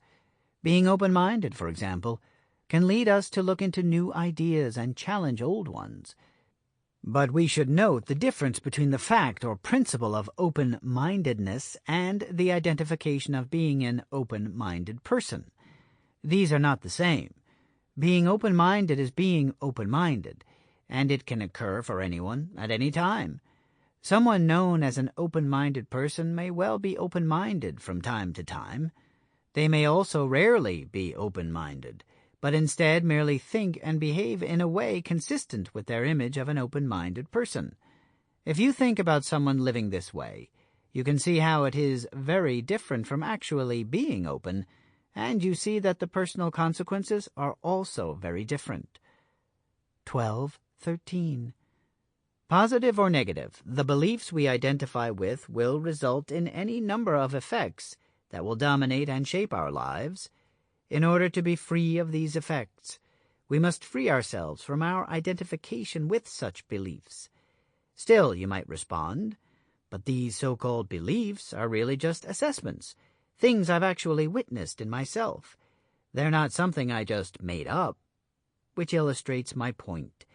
We continue to think and act within these patterns, further reinforcing the conviction that they are genuine aspects of ourselves, because we believe they are us.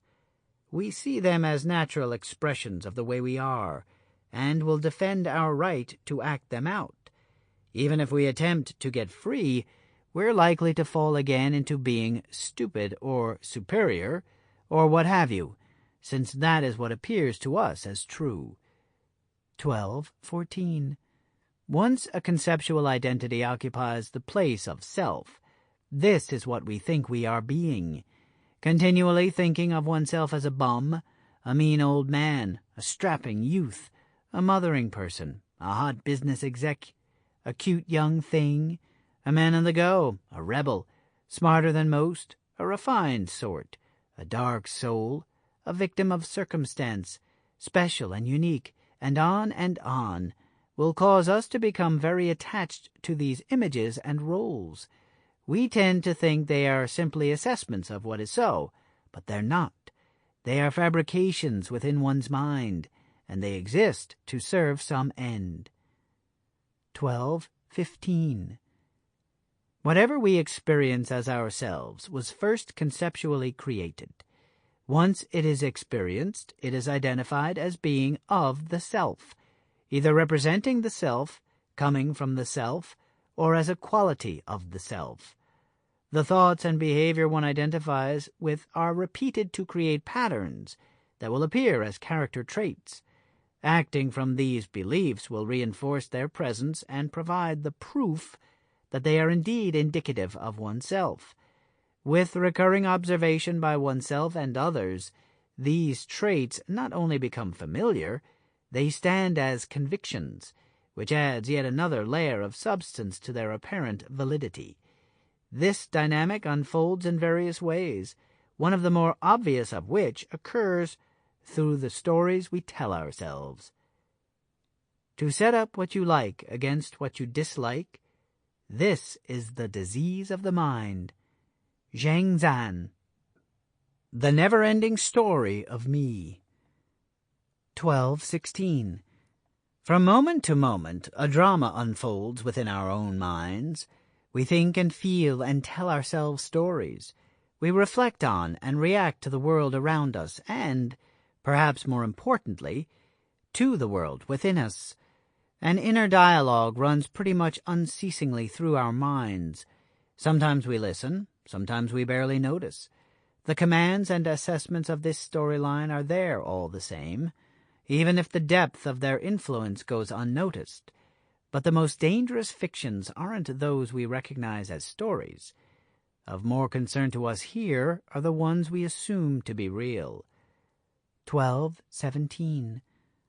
If I were to say that this inner dialogue, as well as your thinking and emotions, are running their course purposefully, that it's no mistake what you think and feel, this might sound plausible. After all, it does seem reasonable that your mental activity should be consistent with your desires and self-interests. If I went on to say that this activity is far more creative than is commonly recognized, you might start to wonder what I'm talking about. Normally, when you're aware of your own internal states, such activities as observation, assessment, and reaction don't appear to be creative, but simply ongoing responses to what is so. We don't consider that the stories we tell ourselves and the emotions that these evoke create a perception of reality that doesn't exist without this activity. These actions of mind are not merely observing a world, they are also creating a world. 12:18. For example, most of us fail to acknowledge the degree to which we live in fantasies, although with a little honesty and self-inspection, they're not so difficult to recognize. Some of these are rather obvious: pretending to be like the hero in a movie just seen, acting the tough so as to impress your buddies, nostalgically indulging old self-images that pop up when we hear music from the past, or adapting affectations at a social occasion. Some are harder to discern: the collective fantasy shared inside the opera house or a baseball game, the notions one has about his country, every religious or spiritual pursuit, images of the future, views of the cosmos or what life is all about, and one's place within it. Regardless of the specifics, these fantasies thrive within the many stories we tell ourselves, in which the central character is usually oneself. 12:19. Personal fantasies abound within the mind of every individual, but unless we're willing to recognize them as such, they'll merely seem like observations and ideas about reality.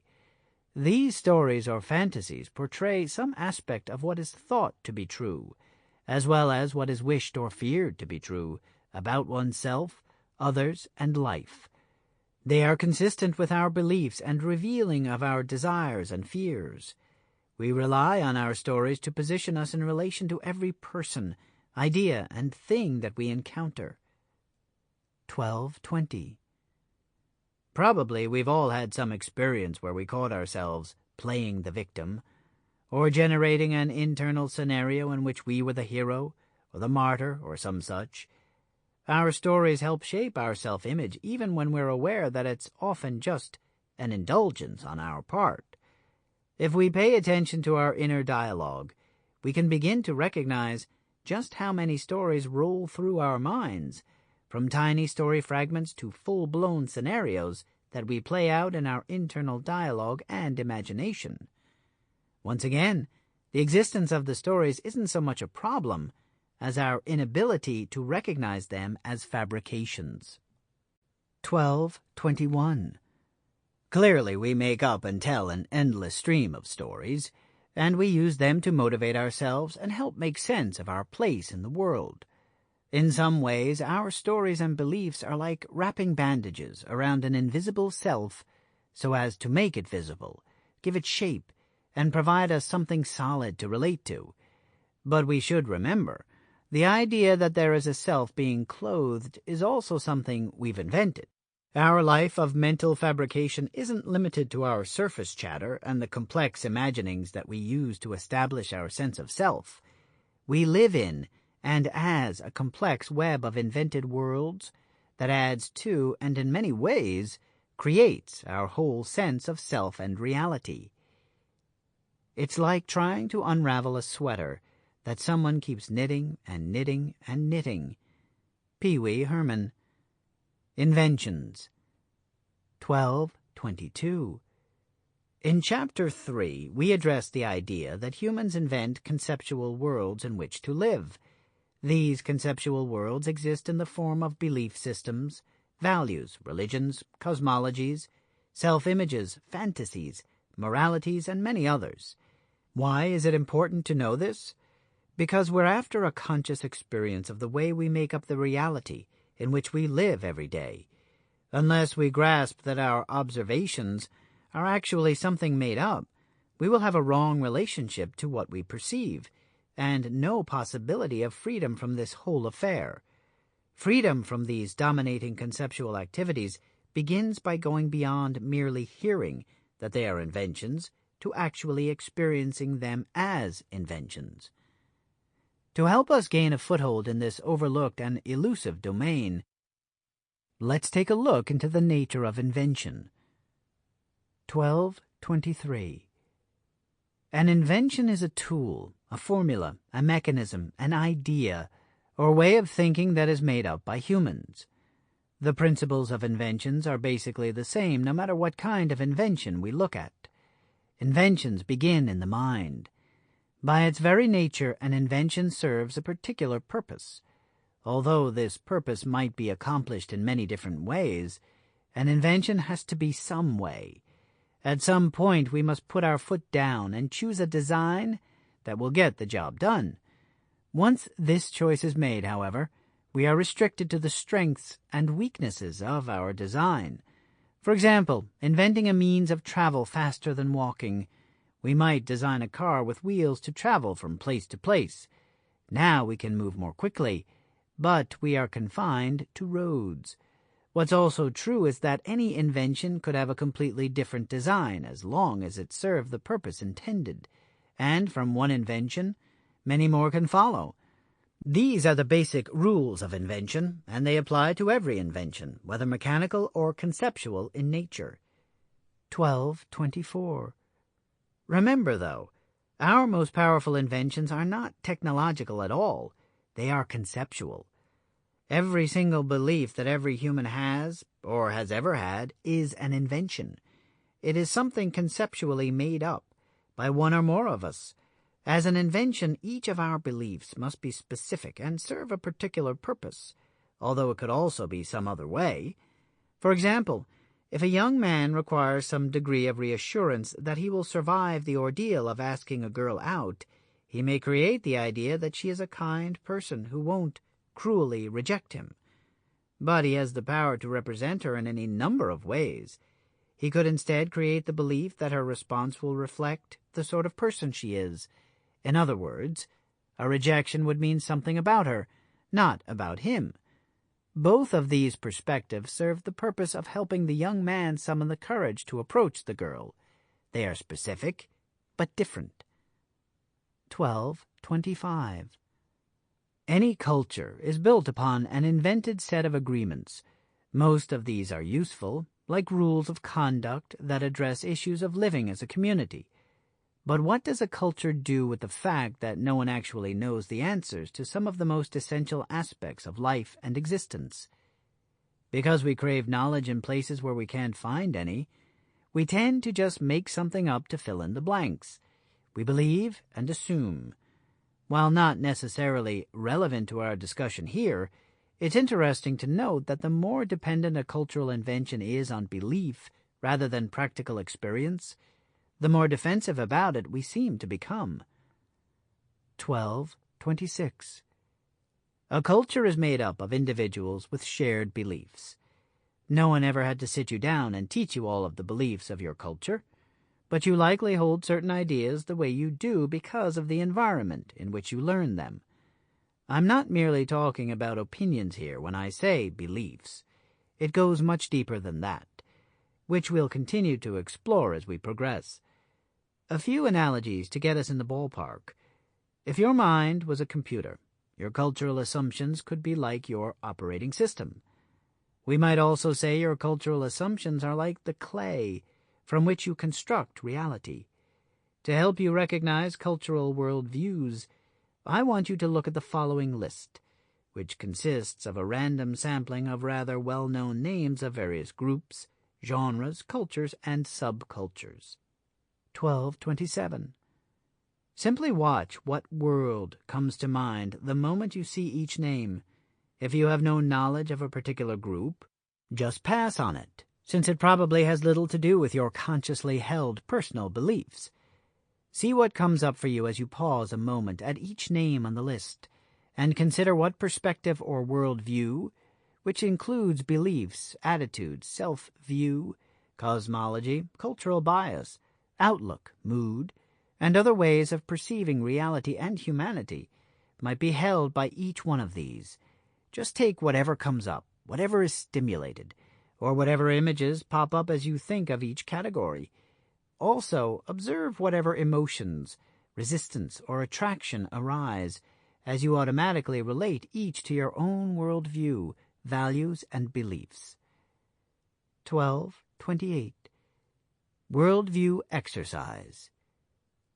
Bring to mind fascists, hippies, African bushmen, pagans, politicians, Hindus, scientists, Buddhists, witches, Christians, astrologers, environmentalists, Muslims, swingers, cowboys, rockers, psychics, Jews, feminists, jocks, liberals, rednecks, Californians, Aztecs, samurai, intellectuals, American Indians, Western medicine, opera buffs, hookers, conservatives, rebels, nerds, yogis, evangelists, the military, holistic medicine, upper class, monks, rappers, pacifists, capitalists, ancient Greeks, Taoists, Americans, poets, communists, wasps, white trash, mafia, artists, college graduates, vegetarians. 12:29. Which do you identify with? Which do you reject? What comes to mind with each word? Of course, we could name many, many more. Notice the complexity of images and reactions one word can elicit. This is because each of these represent a possible worldview, or worldview fragment. Can you name one person that you know who actually created their view of any of the above, rather than received it as a cultural hand-me-down? It's difficult to consider the origins of these inventions, when we and everyone we know have grown up into a world where most of them have always been available, and our views and beliefs about them were probably programmed early on. Even the actual founders or creators are usually relegated to hearsay and belief, and in many cases their identities are lost in the obscurity of the past. 12:30. Rarely do we recognize that these views are all inventions. If we consider the matter at all, we regard some of them as discoveries, or something passed on through tradition, perhaps from a divine source, or at least from some authority on the matter. Some represent newer beliefs or subsets of beliefs, and membership in these indicates the particular way in which adherents hope to be special, or are simply identified and classified. I invite you to seriously consider that they are all inventions of the mind, conceived of by human beings. Perhaps genuine insight or inspiration sourced some of these inventions. But over time, as with all human activities, it is the mechanical ritual and dogma that are remembered, and distortion frequently replaces the original intent. 12:31. In our consideration here, we're looking for what is essential to being. We need to weed out what is not essential and yet is experienced as though it is. For that, we need to recognize the real purpose of the stories and other inventions that make up our reality, both cultural and personal. We must come to understand the true nature of the beliefs that constitute our self-view and worldview. Challenging these is no easy task. 12:32. Part of our resistance might be due to the fact that our stories and beliefs seem to help us verify our place in the world. We say knowledge is power, Knowing what everything is and how to behave and what it all means is important to us. Such certainty has a calming effect, but admitting that our assumptions about reality actually are only beliefs, whoa, beyond this place be dragons. We get scared. Not knowing can feel like we're adrift in something like a disturbingly undefined reality. Unaccustomed as we are to not knowing, we don't understand the freedom that awaits us when we experience life beyond our beliefs. 12:33. To move in the direction of authentic being, we need to engage in an ongoing process of locating our every assumption and belief, observing the nature of our inventions, and unraveling these fictions one by one.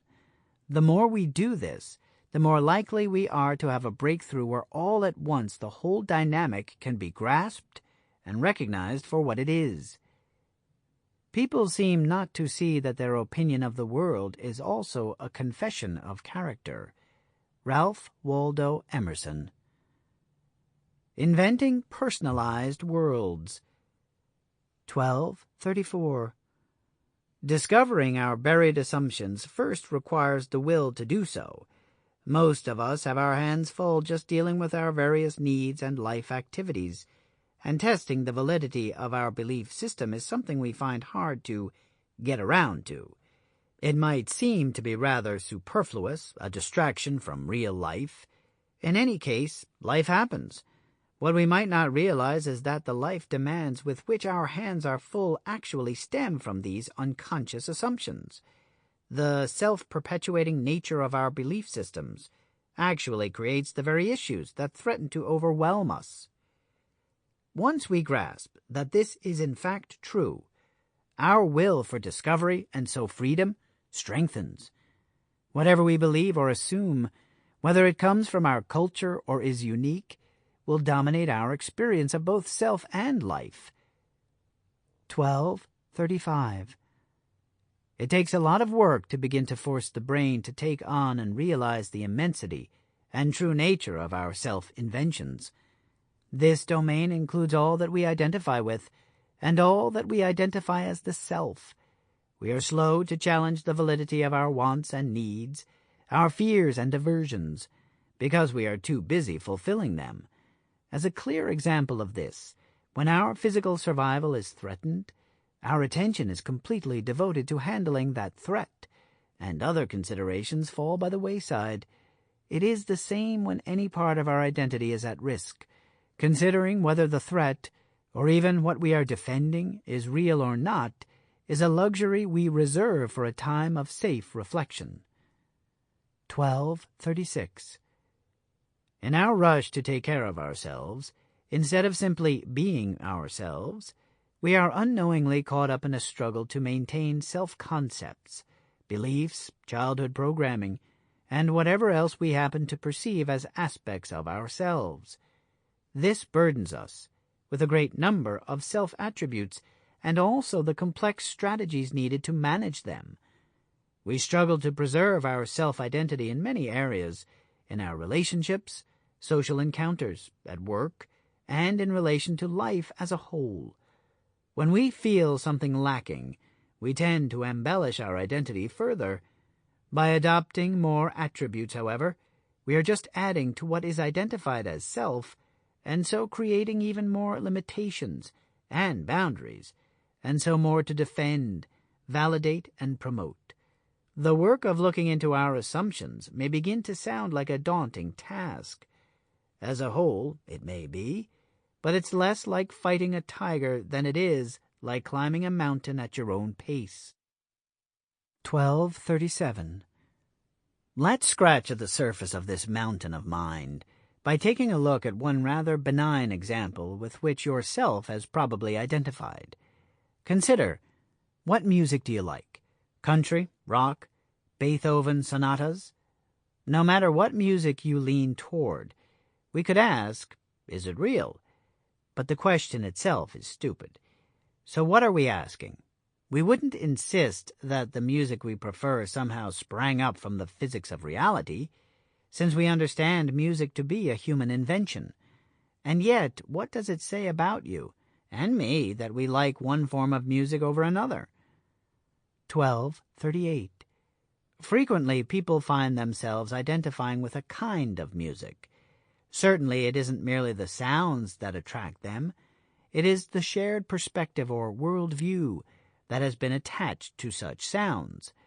We imagine that the opera-goer might see himself as rather clean, educated, and refined, much of which is associated with the well-to-do, whereas the country western view might be more rugged, outdoorsy, and down-home. Whatever goes along with the image attached to a musical form, and everyone knows that in our culture each form of music identifies with some particular image, is what frequently determines one's preference for it. It fits a desired facet of one's self-image in some way. 12:39. Besides music, try to grasp how much more there is to a self's entire identity. Bring to mind some of the other things that you identify with, particular ways of dressing, the car or truck that you drive, your hairstyle, your decor, the style of sunglasses you wear, the type of friends you seek out, kinds of ornamentation you put on your body, what you read, your sexual preferences, your religion, morality, values, politics, your racial and ethnic background, the kinds of recreation or sports you like, and so on. As you bring these to mind, see how much you find yourself within them or in relation to them. There are many areas and relationships in which we identify ourselves as being one kind of person and not another, as having particular character traits, self-concepts, and beliefs. Altogether, these are perceived as the reality in which we live. In actuality, they are the inventions in which we live. 12:40. Two reasons these mental fictions are seen as reality rather than invention are that we don't experience their true nature, and we are apparently unable to change them at will. We live with them as if they are accurate reflections of the way things are. We remain unaware that we tend to distort incoming data to conform to what we believe, and that this separates us from the truth. 12:41.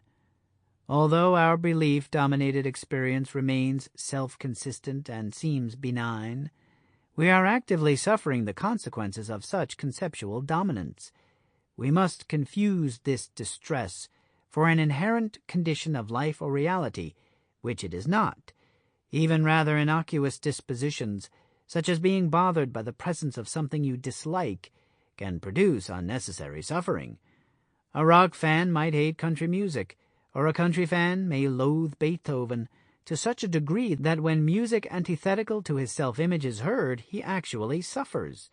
Perhaps not a great deal, but it is painful nevertheless. Why is that? It's not one's preferred music, but why suffer in its presence? 12:42. Some people are capable of enjoying country, rock, and classical music equally. Some who prefer one are still not pained by the others.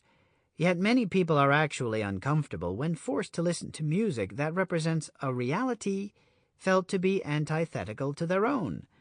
They are actually threatened by it, but are slow to admit the threat. This reaction usually surfaces simply as a distaste that causes some level of discomfort, maybe the conceptual equivalent of eating something too sour, or of hearing the sound of fingernails screeching on a chalkboard. Although it is hard to see, a strong reaction to rejected music is a result of one's self-identity. It is completely made up and produces unnecessary pain. 12:43. We're not trying to resolve anything about musical taste here. Rather, we're using this example to indicate and draw out the overlooked consequences of identification. Individually, they may not amount to much, but we should remember that our storytelling and invented worlds exist in abundance within our experience of self and life. We may not be conscious of all that we assume and believe. Nevertheless, this foundation for our experience shows up not only in the stories we tell ourselves and the inventions we adapt, but also as the consequences that result from viewing things in this way. Manipulating circumstances. 12:44. Earlier, we talked about the underlying sense of self-doubt, inauthenticity, and emptiness that surfaces in all of us from time to time. As a culture, we simply attribute these things to life and presume that our discomfort is caused by the current circumstances. Our way of dealing with these painful experiences is to try to manipulate the circumstances, and so free ourselves from the pain. What we tend to ignore, but what continues to present itself anyway, is that it's not working. 12:45. Still, we foster the notion that if we work harder or get better, or life would just give us a break, we could somehow make everything work out and at long last feel happy and fulfilled. This may not be possible. If for some reason we were stuck in assumptions or methods of thinking and acting that prevented such an outcome, then obviously it couldn't work out. Guess what? We are all stuck in such a cycle. 12:46. Aside from circumstances, there is one other place that we blame for our failure to make everything work out: ourselves. We can, and often do, blame ourselves for not being smart enough or capable enough to make life turn out the way we want. We entertain the notion that it is our fault. If we can attribute our failures to others or circumstance, we prefer to do so. We might have to suffer the same hardships as if inflicted, but at least it's not our fault, and so we feel better about ourselves. Yet even when we attribute the circumstances as the cause for our suffering, we'll still tend to blame ourselves for not being able to manipulate the circumstances effectively. 12:47. For the most part, we either successfully manipulate circumstances or we blame ourselves for our failure to do so. Of course, we hear about unconventional possibilities outside our usual way of operating. We hear about meditation to bring inner peace, or contemplation to attain enlightened liberation. We hear of surrendering to God, of returning to one's natural organic state, or undergoing decades of psychotherapy. There are methods that promise relief from our ongoing or repeated suffering, and just like every other manipulation, they work sometimes. Unfortunately, for most of us, most of the time, they don't work well enough. 12:48. When we pursue such practices, even though they may do some good for a time, often we come to find that our relationship to these pursuits is something of a fantasy. We indulge in them, however, to superimpose a perspective on life that feels good and hopeful. Living within such an imagined world can provide a more positive experience. Pretending to be the spiritual seeker provides a sense of self-worth and a transcendent worldview. Casting ourselves as the struggling patient of therapy provides hope for a better future. Becoming a member of a religious order lets us be the child, guided by the knowing parent, and to hold a view of ourselves as having a special and correct relationship with God. 12:49. The difficulty in all such belief-powered constructs is that the basic self-concerns that drive us in life will also be driving us in these imagined worlds. Accustomed as we are to living through beliefs, we will adopt a perspective and fill in the blanks according to our new worldview, trying to adhere to its precepts.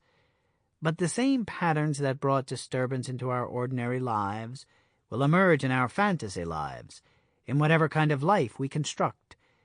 What we perceive will still be a function of our already formed self-concerns, but we will also filter whatever we experience so that it is consistent with our newly adopted worldview. Any negative experiences we encounter are simply labeled with different names, seen as failures or ignored completely. What we fail to do, however, is truly understand what gets us into these cycles in the first place, and what keeps us there. 12:50. A simplistic answer to something so elaborately constructed as our self and reality cannot provide any insight about what's really going on. The ability to conceptually represent objects, people, and abstractions is quite useful, but we can get muddled very quickly if we remain unaware that such invention and belief, assumption and superimposition actually create the parameters and the experience of self and reality. This is true even when we're doing our best to be clear and honest. In the next chapter, we turn our attention to an even more inventive aspect of this dynamic. Chapter 13. Lost in Translation. What is not and never was. 13.1. Curiously, the very same phenomenon that gives us so much power as human beings is also responsible for most of our pain. The ability to perceive what is not, conceptualization, creates whole new realms of possibility and power, but it also has consequences that are frequently overlooked. 13.2. In the last few chapters we've discussed some of the possible dangers of mistaking concepts for reality. For instance, being able to see the sky while we're inside the cave might have been confusing for the minds of early man if they couldn't make the distinction between concept and reality, but perhaps no less confusing than supposing a mental activity is somehow a self. 13.3. In this light, it seems possible that human conceptual ability could be the point of the Garden of Eden story. According to legend, obtaining the apple of knowledge somehow produced destructive results for mankind. The benefits and power of this ability may appear enticing, but it's also true that the capacity to reason opens the door to all sorts of abstract woes. In fact, our conceptual ability is the very source of the legend of its own evil. 13.4. Concepts that reproduce objective reality are representations. These ideas and images stand for what's there. They serve as a conceptual placeholder for the reality that we've perceived. But, as we discussed in the last chapter, our conceptual ability doesn't stop at forming mental images of objects that are no longer there. We also have the ability to be creative, inventing something that not only isn't present, but never was present. 13.5. At first, this could be quite simple. Instead of just reproducing an image of the gray rock seen outside the cave, we can imagine a blue rock that we've never seen before. We've seen blue in the sky and a rock on the ground, so we simply combine these two qualities to get a blue rock. This ability seems innocuous enough and can be extremely helpful when it comes to being inventive. But the ability to represent and then to mess around with our representations inevitably leads to the ability to misrepresent. In short, concurrent with the ability to conceptualize, which is the ability to perceive what is not present, comes the ability to lie. The ability to represent is also the ability to misrepresent. 13.6. Since it's possible for us to represent ourselves, it is also possible for us to misrepresent ourselves. We practice this as children playing games of make-believe, and as adults we continue to fall into making up characters in which to be. In fact, by adulthood we're so good at make-believe that we can live it non-stop, and there's no one to call us in for dinner and back to reality. 13.7. Not only might I confuse a repeated activity for myself and so believe that I am a dancer, I can believe that I am a dancer when I've never danced a day in my life.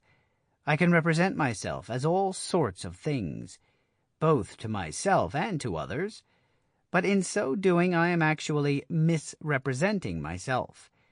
This may seem creative and fun sometimes, but most often it gets us into a lot of trouble. 13.8. Because we're conceptual creatures, we represent and interpret everything that we encounter. We also misrepresent, sometimes deliberately, but mostly without realizing it. Since any representation of what we perceive is never the thing itself, we have to admit that we only know a thing in a different form than it is as itself. As a matter of fact, our representations are almost always misrepresentations, in that they never exactly duplicate what is. We might be the biggest liar in the world, or the most honest person. Either way, we can't not misrepresent to some degree. When we forget that all our representations, however accurate, are simply made up, we get stuck in our own fabrications, both negative and positive. The place where real and false get all tangled up and confused is in the process of interpretation. Somebody was saying to Picasso that he ought to make pictures of things the way they are, objective pictures. He mumbled he wasn't quite sure what that would be. The person who was bullying him produced a photograph of his wife from his wallet and said, "There, you see, that is a picture of how she really is." Picasso looked at it and said, "She is rather small, isn't she? And flat." Gregory Bateson. Interpretation Revisited. 13.9. Once again, remember that the foremost job of the mind is to relate all incoming information and perceptions to the needs of the self. The mind is driven to know, to discern the meaning of everything encountered. What is it? What does it mean to me? How should I relate to it? Is it dangerous or is it valuable? These questions need to be answered immediately in order to make sense and respond appropriately to what we see, hear, think, or feel. In this way I can kick a stone off my path, eat an apple, avoid a snarling dog, or pursue an attractive female. This information needs to be available quickly and reflexively, and each person's intricate interpretation process tries to ensure that it is. When you think about it, our ability to sort and prioritize data is amazing. It's even possible to simultaneously kick the stone and avoid the dog while enjoying the apple and catching the woman's eye. 13.10. It's reasonable to say that snarling animals and tasty fruit may evoke pretty much the same responses in just about anyone, but much that we encounter is more ambiguous, and everything is subject to a great deal of individual perspective. I not only view the world from my personal core beliefs, but at any given time my current needs and fears, moods and states will color whatever I perceive. 13.11. Maybe I love fruit, but I just ate an entire watermelon, so an apple is not appealing.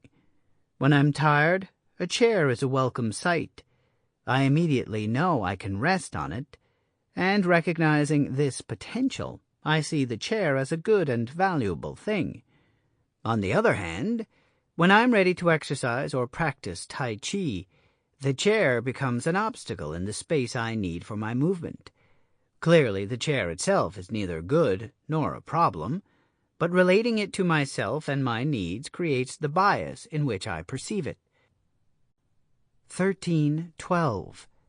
Aside from influencing how we interpret data, our self-minds also suppress or omit information that has no significance to us.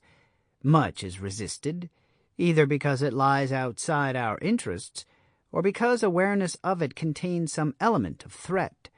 Exactly what is threatened is an issue that we'll explore more later.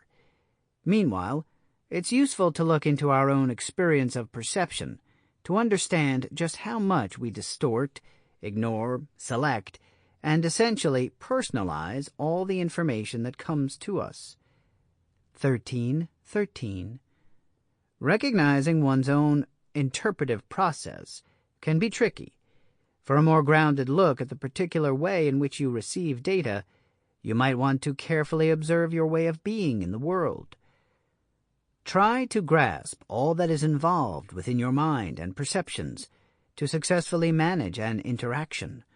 For example, participating in any kind of competition requires juggling a great deal of perceptual information very quickly. For me, decades of martial arts proved an excellent means to further my investigation of how we process and respond to incoming data. When someone distorts or omits vital information during a fighting contest, the results are pretty clear. They get hit. One of the first things my students learn is that effective interaction means responding to what is occurring rather than any thoughts or beliefs about what is occurring. Adhering to this principle always improves any action or interaction, physical or otherwise. 13.14. Responding to what's occurring seems like a no-brainer, but just how difficult it is in practice helps illustrate how much we unknowingly disconnect from reality. Without interpretation to add meaning, incoming information would remain too abstract to be useful. But the self-serving agenda of the interpretive process leaves little room for experiencing what's actually true. The mind's goal is not to get at the truth, but to fulfill our needs, and like a computer with very specific programming, the mind's interpretations are based on what's already known or believed. 13.15. We're marvelously equipped to recognize useful distinctions and associations within our environment and culture, but naturally self-limited to that particular way of perceiving reality. And if the programming, our beliefs, is flawed, or the data is incorrect, then false conclusions will show up in place of what's true. Perceptions will be biased, but will appear to simply reflect reality. 13.16. When we put attention on where our attention goes, it's possible to discern that our awareness gravitates toward what we think is useful. If we're honest about it, and open to detecting what is really going on, we can also recognize how the interpretation process takes what is perceived and tries to fit it to the beliefs that we already have. This is especially true if we have any investment in how the perceived data turns out. Whatever is interpreted as threatening or contradictory to self's desires tends to be distorted, considered bad, or just plain ignored. To put a square peg into a round hole, much has to be omitted. 13.17. All our perceptions and experiences are shaped by interpretation. This process is necessary, or the world would make no sense whatsoever. Without it, the information would remain outside our ability to conceptualize, and we wouldn't recognize anything. In other words, what we perceive is always an interpretation and never the thing itself. We are completely dependent on interpretation, and yet the very nature of the process is so subject to self's needs that we can easily misrepresent reality to ourselves. We can add details, omit facts, or even invent perceptions that are not at all true. Although we don't realize it, the interpretive process is quite causative, meaning that something is created that doesn't exist without this process. Yet, since we are so grounded in personal and cultural programs, beliefs and assumptions, this creativity doesn't exist as a choice. It is purposefully creating our world to be self-consistent. Reconstructive interpretation. 13.18. We alter our interpretations in many different ways and to varying degrees. At the root of this activity are the personal and cultural assumptions we've been talking so much about. But there are layers and layers of different kinds of knowing that interfere with our experience of the truth. Aside from all the personal and cultural programming that dominates the tenor and flow of our perceptions, we are also compelled to add our own creative flair to the mix. I'm not just saying that we embellish our view of reality. It goes deeper than that. What we do could even be called reconstructive interpretation, which is an unconscious automatic patterning that reorients our experiences and perceptions to make them particularly useful to us. 13:19. If you've taken time to put attention on where your attention goes, you may have gotten a glimpse of how those things that register as meaningless are automatically filtered out. With any interpretation that seems important, we will pile on self-referential revisions to make the information more personally useful. One distortion that can be difficult to detect is what we're going to look at now: the way we change or reinterpret events, what someone says, what happened, what something means, etc., to reflect what we assume, believe, fear, or want to be true. Whether we act consciously or not, what we're doing is misrepresenting to ourselves or others what we originally perceived by creating an alternate version of what is or was. 13:20. While we do it in real time as well, a more easily discernible reconstruction of our experience can be seen in our memories. Of course, a memory is always and only a concept. The event we're recalling doesn't actually exist in present time. We are simply reproducing what we think is a fairly accurate image of what was. What we remember is what we perceive as personal history, but a memory is strictly a representation. As such, it is even easier for it to be a misrepresentation than is a current perception. At any time after an actual event, our memory of the event can be distorted or altered, replacing a more accurate representation. As we discussed in Chapter 12, each of us is the central character in the never-ending story of me. Especially when the consequences of a factual recollection are undesirable, our memory stories tend to become distorted. This may be difficult to catch, but if we are honest and careful, we can detect it. 13:21. For example, when confronted with a social circumstance, the outcome of which is that we look foolish or wrong, we might well go away feeling awful. At first we may feel bad, embarrassed, or shamed, but this can feel intolerable. No one wants a self-image that includes being inept, cowardly, or an idiot. Over time, most human minds will begin to retell the events and circumstances until finally the story is bearable. 13:22. One of the most common recreations of such memories shifts the blame for our negative experiences to the others involved.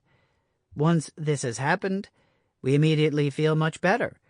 Our self-image is intact, and although the unpleasant ordeal is still distasteful in our memory, our part in it isn't nearly as bad as it once was, even to the point where we become the hero of the story, or at worst a victim of other people or unavoidable circumstances.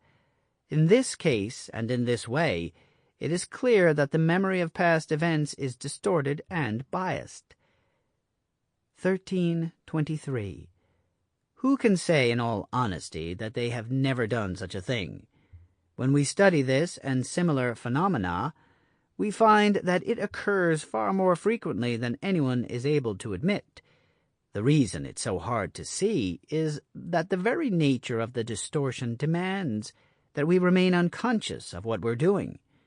Since the goal is to get our memory squared with our self-concept, we must believe that the memory is accurate. We need to convince ourselves that things happened one way and not the other, or our new version of reality will have no power. When a memory revision like this works well, we merely observe that we are who we want to be, and that our behavior, expressions, and internal states were all consistent with this self-image. 13:24. It's not hard to understand how the pain of identifying with traits such as being worthless, stupid, weak, and so on can inspire a round of personal whitewashing. When we feel foolish or ashamed, most of us just set about the task of reconstructing our interpretation of events, usually without even thinking about it. Perhaps one reason we refrain from questioning our own interpretations is that whenever we start to look into how we hold reality, the terrain can start to feel rather slippery. Approaching these matters through our experience rather than just intellectually can greatly simplify our task, but a new challenge arises. The deeper we go in our questioning, the closer we get to confronting the core assumptions that run our lives. Keep in mind that confusion, upset, and other personal resistance are likely to arise as our questioning threatens the very basis of our self-image. 1325. Every one of us feels better when we like ourselves, but as humans, we inevitably engage in behavior that we don't feel good about later. When we reconstruct our self-image to correct this, it doesn't just add a layer of inauthenticity to our sense of self, it also has the effect of masking the core assumption that we are somehow inherently flawed. This is one of the cultural assumptions that we addressed way back in Chapter 3, but the damaging implications of this nearly universal mistaken belief should be more apparent now. 1326. I'm saying that the original premise that compels us to distort our memory may well be rooted in a hidden false assumption. This means that our distress over the undesirable self-image is triggered by a belief that is no more real than our new and improved misrepresentation of self. Not only is all this image doctoring unnecessary, our preoccupation with it keeps us from recognizing the possibility that this whole strategy is based on something unreal. It's a mistake on top of a mistake on top of a mistake. The question now is, why would we engage in such a fruitless cycle of conceptual shenanigans? We know ourselves chiefly by hearsay. Eric Hoffer. Self as we know it. 1327. Within our culture, self and mind are held as one and the same. It's an easy assumption to make. What else would we suppose? In our awareness, we make an important distinction between what is me and what is not me. Within the me distinction, we observe an endless stream of mental content that is exclusive to our particular self, our memories, perceptions, fantasies, thoughts, character traits, emotions, sensations, and our very sense of awareness. All this activity is held together, given continuity, and made usable in large measure through the ongoing stories we tell ourselves, in which each of us is the central character. We live our lives inside its plot, and this endless internal narrative simultaneously frames, reflects, and creates the reality in which we live. 1328. Where does all this come from? Ourselves, obviously. But what and where is the self that generates all this mind activity? We're not very clear on the subject, but we have got some entertaining notions about it. It's not hard to imagine that in some hallowed chamber of unconscious mind there resides the genuine and pure root that is our real self. We might suppose that, simply through existential mechanics, this real self must remain backstage, always out of sight, but still managing the whole show like some Wizard of Oz. Although some of this may seem to be self-evident, it's really all assumption and conjecture. We don't actually experience what's true about ourselves. 1329. The original function of mind is to do a job, the essence of which is to keep you alive and successfully being you. Toward this end, it creates your storylines and maintains the continuity of your character and identity. It works pretty well, doesn't it? You don't get yourself mixed up with any other self. Of course, the mind must also protect, maintain, and perpetuate itself. If it gets lost or damaged, it can't do its job. The mind unceasingly promotes the interests of the one who possesses it, and all its mental, emotional activity is calculated to get this one body mind through every moment of life in the most secure manner it can conceive. 1330. This is all well and good, but for reasons we'll look into later, it seems that the conceptual activity that is created to serve the self has become the self. We become attached to our beliefs, to our roles and traits, and also to the strategies needed for maintaining all this. We rarely acknowledge that all our mental, emotional, and perceptual activities are processes, and that they're there to serve a specific purpose. We're so busy identifying with mind's conceptual mechanisms that we lose touch with what's real. It is not hard to see, then, how self becomes confused with the mind. 1331. Inevitably, the presence of mental activity is identified within one's awareness as the self. We consider our thoughts and emotions to be aspects of ourselves, and we hold our awareness and intellect as though they are ourselves. In this case, when the mind serves the self, it is actually serving something of its own making, a conceptual self. Life in the loop. 1332. Whatever we think of as self, we will protect and maintain. If it's a conceptual self, and likely it is, then we end up with mind protecting mind.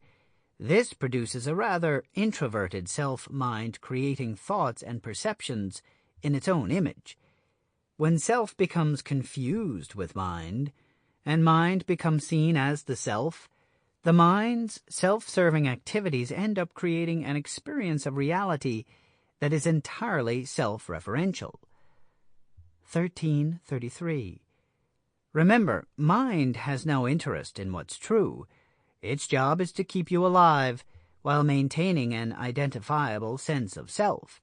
To do this, it not only creates and identifies with physical and mental emotional activities, it also builds on past experience and any previously established conceptual identity. You're still alive, and you're still you, so mind will naturally protect and promote all the beliefs behind the activities that keep you that way. Unless you think to question the validity of the assumptions behind all this, they will simply appear to you as reality. 1334. We've all come up against people whose minds are obviously closed to any fragment of an idea that does not fit their beliefs about the truth. Against all logic, they will protect this reality with everything they've got, even when doing otherwise might make life better for them. If the image of such a person is distasteful to you, you're going to like it even less when I say that you do the same thing. You might happen to be more open and reasonable, but you protect your own conceptual self with the same zeal as the close-minded person. 1335. For example, if being reasonable is an important part of your self-image, it's possible that your need to see yourself in this way is a reaction to some deep core assumption that you are really not a rational being. The truth of the matter is probably that you are capable of being both reasonable and unreasonable, but early in life you may have come to view yourself as an irrational person, and so now your self-mind works to hide, misrepresent, or contradict that fact. 1336. Because their roots are buried deep within our convictions about reality, and so remain hidden from view, we each suspect that our negative traits, our personal defects, may well be us, that perhaps they represent self more authentically than our carefully maintained self-image.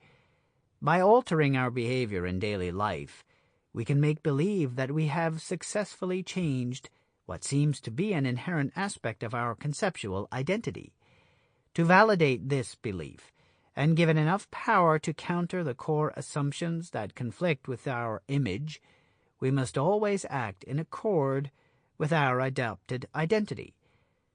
1337. If, for example, one of your adopted traits is to be the voice of reason, You might surround yourself with like-minded people who will not challenge your identity or what you hold as the correct way to be.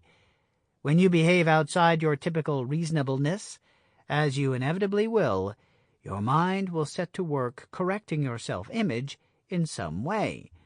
Maybe it will find a reasonable excuse for the behavior while you were not being yourself, or it might simply begin to reconstruct your interpretation of events. Depending on the amount of personal suffering you're experiencing at the time, you might be motivated to turn to one of your like-minded friends and misrepresent the whole incident in such a way that they will respond by completely absolving you. Any reasonable person would have blown up long before that, or some such. You might even come out looking better than you did before. 1338. We don't just try to maintain our conceptual self as is. We also put a lot of time and energy, and sometimes money, into making it appear better in our own eyes and the eyes of others. Why? Because we're in pain, feeling empty and inauthentic, and struggling with self-doubt. One of the main reasons we feel this way is that we misrepresent and distort and sometimes lie. Why? Because we're in pain, feeling empty and inauthentic, and struggling with self-doubt. 1339. The general cultural prescription for feeling better about ourselves is often in the direction of more misrepresentation, distortion, or lies, although it is never seen as that. We attempt to appear as all sorts of things: reasonable, spiritual, tough, harmless, honorable, intelligent, one of the guys, enlightened, or whatever fits our desired self-image. Yet, even with all our efforts, we are often left feeling like we're simply acting out a movie script or going through the motions. This is because we are. No amount of alterations to our appearance, mind, or behavior will change the fact that we don't know who we are. 1340. Trying to improve this condition while living as a conceptual self is an exercise in futility, but we keep trying.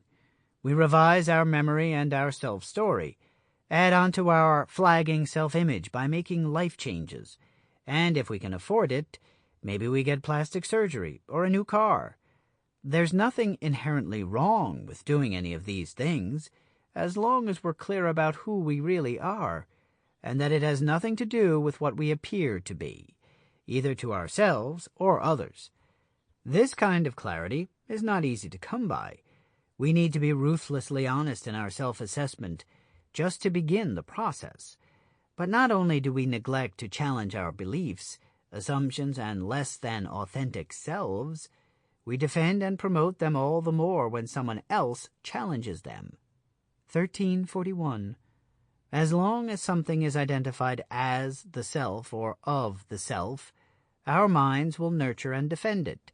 It's not exactly a life-and-death struggle to maintain our character traits, and yet the drive to continue thus is so strong that it may as well be. Perhaps it's because the stories we tell and the traits we insist on acting out are part of what makes a self itself. This brings us back to our question about why we engage in all these conceptual shenanigans. We do it to maintain a recognizable self-identity. The great way is not difficult for those who have no preferences. When love and hate are both absent, everything becomes clear and undisguised. Make the smallest distinction, however, and heaven and earth are set infinitely apart. Sheng Zan. 1342. You might be accustomed to recognizing only the conceptual self aspect of your existence, but that doesn't mean that's all there is. All theological, philosophical, and scientific theory aside, we don't actually know what a self is. If you, your real self or real being, are separate from the processes of intellect, emotion, and cognition, then what are you? If not in those conceptual activities, where do you find yourself? You can't. You don't. 1343. This doesn't necessarily mean you're not there, just that you may be looking in the wrong place. Looking in any other way would require some kind of unimaginable mode of apprehending your own existence, something outside, or beyond, or perhaps before perception. People have been pondering this for millennia, so don't worry if this is confusing.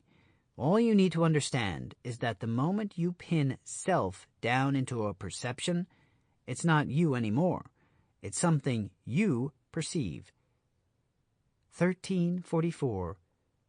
Living entirely within a loop of self-serving concepts doesn't do much for our sense of authenticity. When we truly enjoy ourselves, we often say that we lose ourselves in some activity. Our focus is entirely in the moment. We're not fantasizing or fretting or thinking strategically. In fact, often we're not really thinking much at all unless it is entirely about the matter at hand. That is when we're simply being ourselves, and it's a refreshing and calming break from the usual self-referencing activities of the self-mind. It's still conceptual, of course, but it is not so self-conscious. Instead, awareness is directed outward. The intellect is engaged in the task at hand, while self simply remains in the background, directing the activity. It's not necessarily an experience of being. All our usual conceptual shenanigans are just on hold, but it's a step in the right direction. Chapter 14. Creating an Experience of Self. The Myth of Real Self. 14.1. In one form or another, we've been looking into self for most of this book.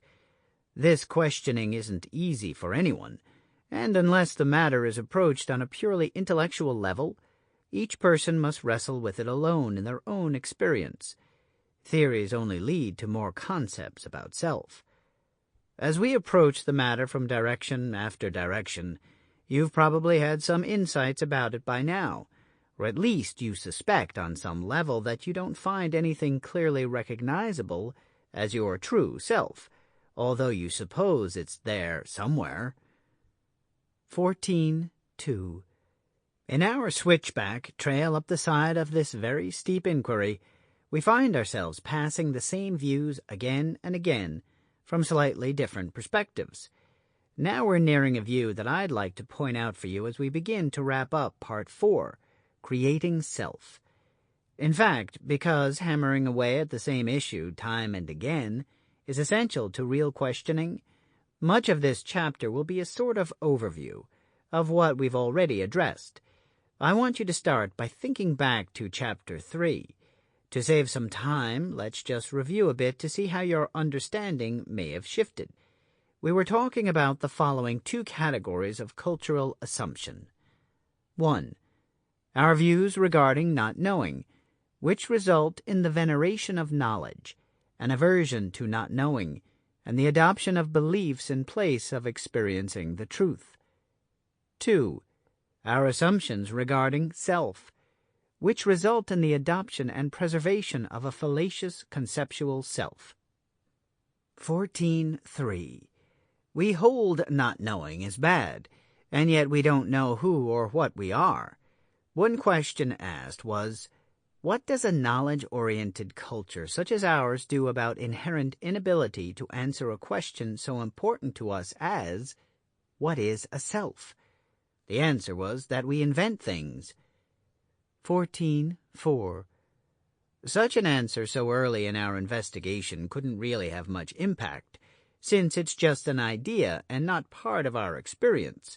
Some readers probably looked upon it as a sort of Socratic game that would somehow end in the revelation of a meaningful answer to the question within the question, what is a self? But in truth, we just weren't ready for the sheer mass of invention that we were going to uncover. Its scope would have been unrecognizable from where we stood, which was, and is, within it. 14.5. After addressing some of the consequences of our cultural assumptions in Chapter 3, We identified the principles we'd need for genuine questioning, and then started looking for self in Part 2. Mostly, we learned that our concepts of self are not the same as the real self that we so want to meet up with. The closest we've come is some slippery distinction between conceptual self as a set of qualities based on beliefs and being as simply and only what is actually there, what is as itself. 14.6. In Part 4, we've looked quite a bit at what we hold as self, and the creative capacity of our minds to contribute to that self. We've seen how we invent whole worlds and stories in which to live, and how we invent and reinvent parts of our self-image, memory, and reality. 14.7. In the event that any of you are still holding your breath about what is a self, I'd like to tell you clearly that the answer can only exist within your own direct consciousness. No explanation or concept will suffice, and would only amount to hearsay. The leap into direct consciousness is a mysterious paradox. It is unassailable by intellectual means, but understanding the fabrications that are identified and experienced as oneself can provide a powerful springboard. 14.8. In this chapter, we'll further view the dynamic of the conceptual self through metaphor and examples, and in the next chapter we'll confront the fundamental motive and principle that drives our creation of self and our every effort in life. Chances are, however, that none of this is what you had in mind. Maybe you want to locate and commune with your own real, genuine self. That's understandable, commendable even, and it sounds great, but it's impossible to get there from here. Self as we know it is purely conceptual. 14.9. But you got that already, right? At least as a notion. It is my hope that at some point in our investigation you'll get that fact as an experience, on a level that the apprentices used to call butt-clenching. True insight doesn't necessarily take place at the end of a series of propositions. It occurs at any time. For example, truly grasping the nature of your conceptual self requires in the same moment becoming conscious of the nature of your real self. This can happen anywhere in the process of looking into this stuff. It's like a cartoon we kept up on a board at the center, showing a man talking to his dog, Ginger. What the dog heard was, blah, blah, blah, Ginger, blah, blah, blah. This is sort of what happens with this work. You read and understand what is being said, contemplating it as you go, but still it is rather blah blah until suddenly a ginger pops in there. Ginger here represents an insight. So, ginger away. 14.10. One of the things we are attempting to grasp presently is that your familiar self is conceptual, and this is a hard thing to grasp, much less hang on to. But the truth is, the real self that we hope to discover, that we hope to perceive, and therefore interpret and know, does not exist. Being does not perceive itself. The perceiver perceived becomes a perception. Self as we know it is a fancy paint job on the invisible man. It's a balloon skin of concepts. Without the skin, there's nothing there. As you can see, metaphor is irresistible in the face of trying to convey the nonsensical news that there is no graspable or accurately representable real self. Whenever you get there, there's no there. Gertrude Stein. Apples and oranges. 14.11. An apple is an apple, but the thought of an apple is a thought, and the image of an apple is an image. Take away all thoughts and images, and the apple still exists. So, thoughts and images are not the same as real apples. At best, they can represent or refer to those objects. The same is true of something intangible like a principle. The thought of gravity is not the same as gravity, and the same is true of a self. The thought of a self is not the same as a self, or is it? Much of what we call self turns out to be conceptual in nature. 14.12. Self itself is always a conceptual event, having one, living as one, sharing one with others. Here I'm not referring to what we think about self, or what we imagine as the self, although those are certainly included. I'm saying that the presence and awareness of a self is a conceptual activity. Even your most honest self, and even your most immediate and present sense of self in this moment are conceptual events. 14.13. In the consciousness workshops I do, people frequently have a breakthrough in which they move from a habitual assumption of self to another, more real and present experience of themselves. Maybe someone simply realizes how much they've been dishonest or asleep, or someone else becomes suddenly aware of being aware. They experience some insight into their own nature beyond intellect, a shift in consciousness that shakes up their world, or at least their way of viewing it. But this is only a beginning, since from here they are more able to see the many levels and layers attainable within the conceptual event of selfhood, which further opens them up to the possibility of an experience of being. 14.14. You'd think that the clarity achieved in such an event would forever prevent a person from reverting to dishonesty or falling back asleep, but this is not so, unless someone has a major enlightenment experience on the nature of their own being, and even then, they might become more open and honest, but will soon return to living as the already established habitual self. The demands of life require that we operate as a consistent and identifiable self with the truth and an experience of being as extremely low priorities. 14.15. Say there's a scale on which we can examine the honesty, awareness, and general accuracy of our conceptual representations of self. It includes all that constitutes our self for us, from self-image to our most real and secret inner self. Say the scale is from 1 to 10, with 1 being equal to complete pretending and misrepresentation, and 10 being as real and honest as you can manage, a veritable mirror of how you truly feel, act, and are. 14.16. Now, with this scale in mind, consider that there is still no room to include the absolute accuracy of being. Being isn't something represented, or even experienced or perceived. It is what is. Even if we made the scale more complex, it would make no difference. If being can't be represented, it certainly can't be quantified. The clarity that you can achieve by moving from misrepresentation to true representation is one kind of honesty. It is realness on a conceptual, conceivable scale, and work here is certainly as useful as it is difficult.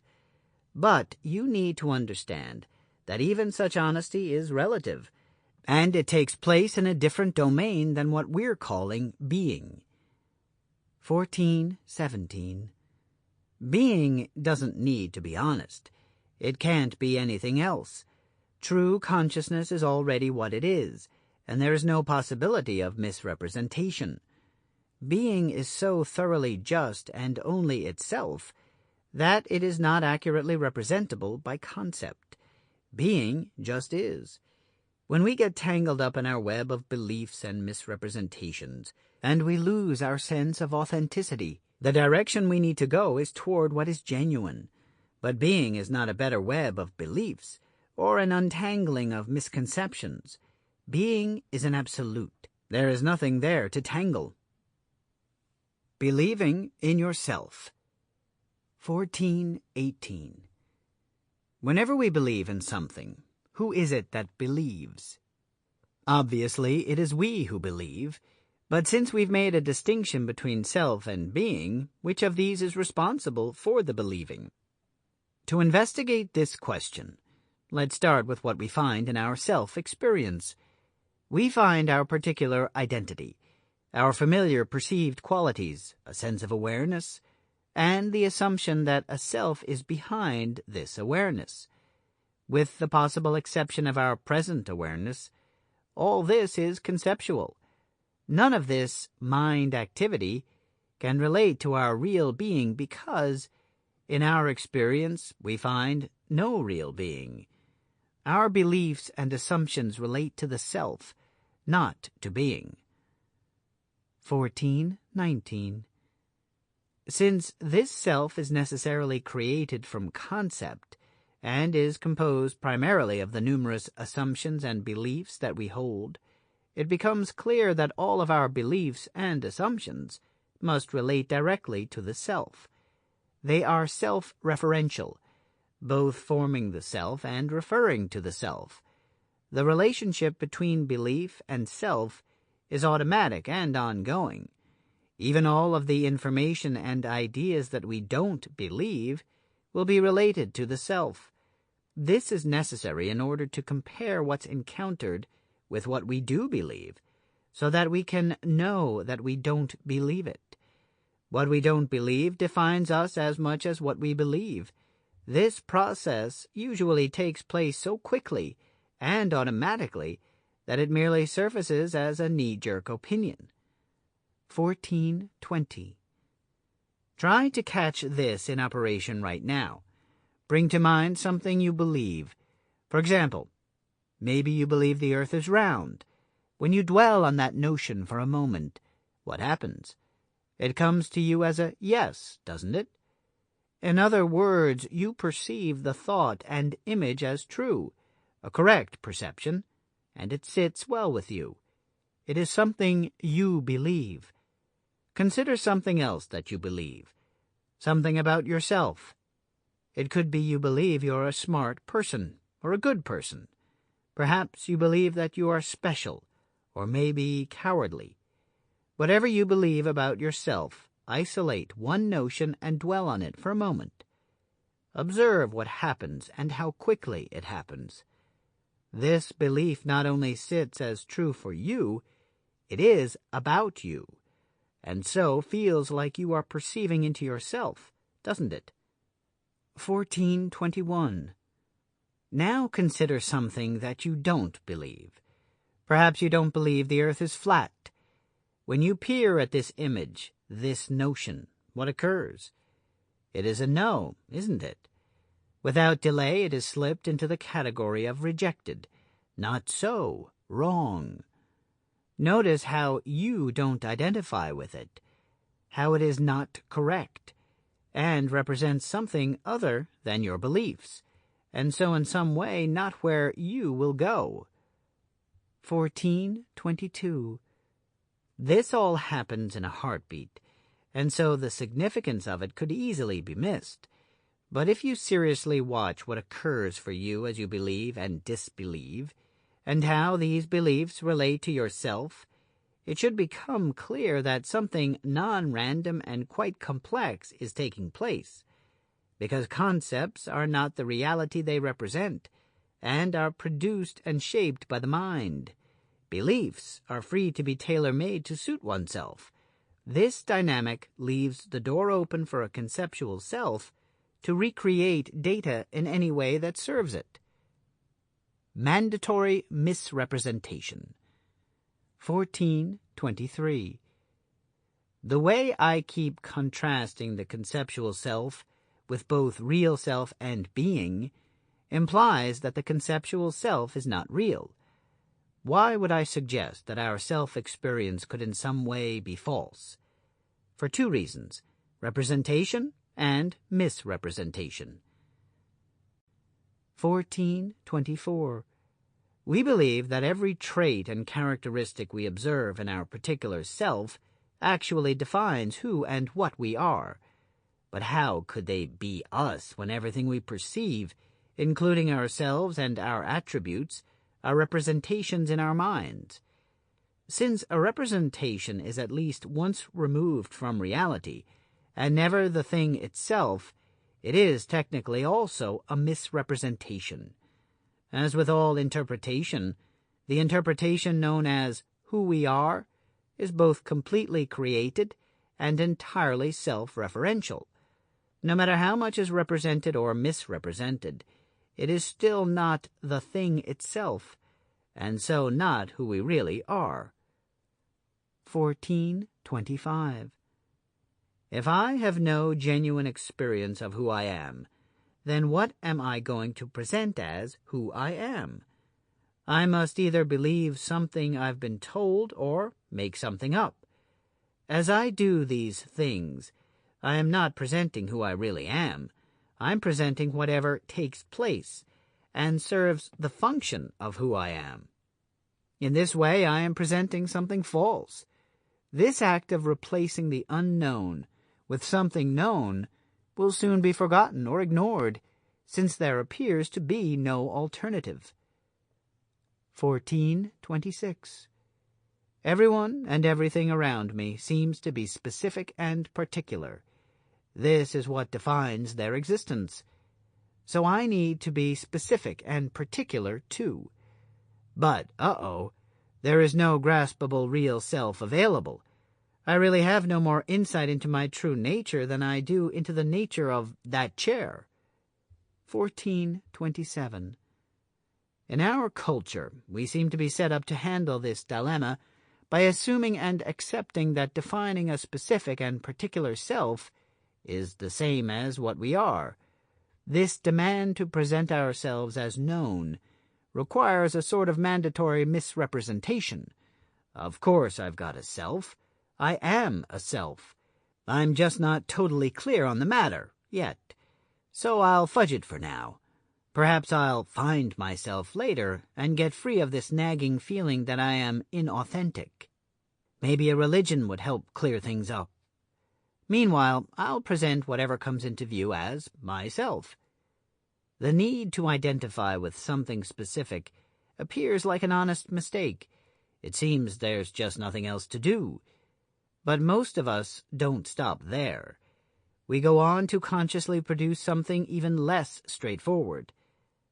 Know thyself? If I knew myself, I'd run away. Gete. Living as a false self. 1428. Frequently we desire to be something better or somehow different than what we experience as ourselves, or what we think others experience as us. For whatever reason, we don't always want to be ourselves, and we are drawn to alter our presentation or expressions a bit. In an attempt to give a better impression, we misrepresent ourselves, often with little or no acknowledgement that these affectations are false. They are misrepresentations of our experience and character, and so are not even a concept of what is there, but are a concept of what is not there. By design and intent, they are false. To the degree that a self is built up of these altered or invented attributes, it is a false self. 1429. Self as we know it is not necessarily false.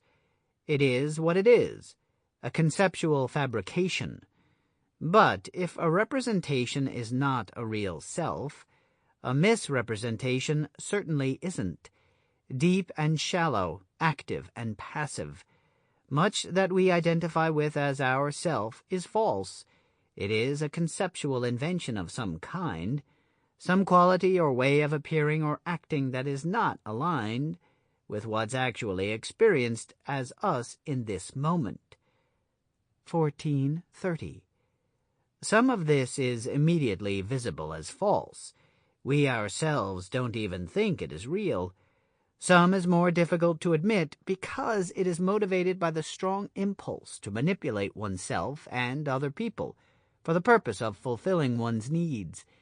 It is also so familiar that we're hard-pressed to recognize it as something put on. And there is an even deeper falseness that operates on such an obscure or barely cognizable level beneath our normal consciousness that we don't seem to be consciously doing it, but rather we're unconsciously being it. This too can be called false. 1431. Conceptually altering or changing what's interpreted or expressed regarding a self is easily done, in contrast to, say, altering or decorating an objective reality like a chair, which takes more process and is harder to hide. Taking artistic license with our representation of self is not just hard to pass up. It is exactly what the false self is founded on and needs in order to exist. 1432. A false self is what is adopted or pretended to be oneself, to others and to yourself. It includes what you misrepresent yourself to be to serve some purpose, what you want to be or are trying to be, even what you fear you are. It is in all the manipulations that you engage to convince yourself and others that you are some way that isn't authentically experienced. It is in what you hide away, fearing you might be. It is even found infecting the very presence of your most immediate sense of self. 1433. Normally, we do not address this fact of a falsified self. It's just part of the human experience, and may be of no interest to those satisfied with life and self as they are. But not everyone is. Some people want to be authentic and want to get beyond their current self-experience, which doesn't seem like the whole story somehow. Some want to know the truth simply because it is what's true. It takes a certain amount of courage to honestly question the self. In contemplation work especially, as we strive to experience whatever is true, it's possible to encounter a deep sense of falseness that seems like a malignant growth that has permeated our very sense of awareness. Such a recognition can be distressing at first, but it affords us freedom from having to be this particular way for a lifetime. Monkeys are superior to men in this. When a monkey looks into a mirror, he sees a monkey. Malcolm de Chazal. The Snowball Effect. 1434. No matter what we perceive as an aspect of ourselves, it will be subject to an irresistible series of events that defines self and life. Whenever we observe some attribute, idea, trait, belief, conclusion, reaction, behavior, or emotion as an expression of ourselves, we naturally see it as manifesting the self that we are. The moment we identify with it this way, a mere observation of something turns into a perception of ourselves. We are then immediately called to protect and defend what's observed. 1435. For example, I may conclude that my hand is a part of me. The moment this occurs, I will not only claim the hand as mine, I will be drawn to protect it from harm and promote its well-being. This is not a real problem when it comes to hands. If someone attacks me and tries to cut off my hand, I will move it or otherwise take action. This all seems natural and straightforward. It becomes a little more sticky, however, when someone says, "Your hand is ugly." Now my feelings are hurt, and I feel that my hand is under a different form of attack. How do I defend myself against this attack? 1436. If the hand was just a hand, someone's comment on it wouldn't mean very much to me. I might agree or disagree, depending on what beliefs I held. But the hand would lie outside the jurisdiction of things that I need to defend, or at least defend with gusto. The fact that it is my hand changes everything. If someone calls my hand ugly, they are calling me ugly. Now I am being criticized, not just the hand. 1437. This verbal attack may not be overly threatening, but I will be affected by the pain it causes, and so react in a protective way. To defend against further criticism, I'll feel compelled to hide my hand. This same impulse leads to keeping many aspects of my internal state hidden or misrepresented, so that no one can judge them as ugly.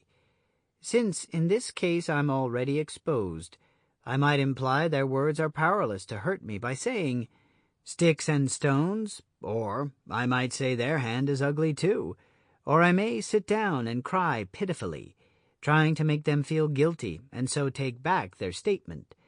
I could do any number of things in reaction to their comment, but as long as I hold the hand as an aspect of myself, all my actions will be directed toward defense. 1438.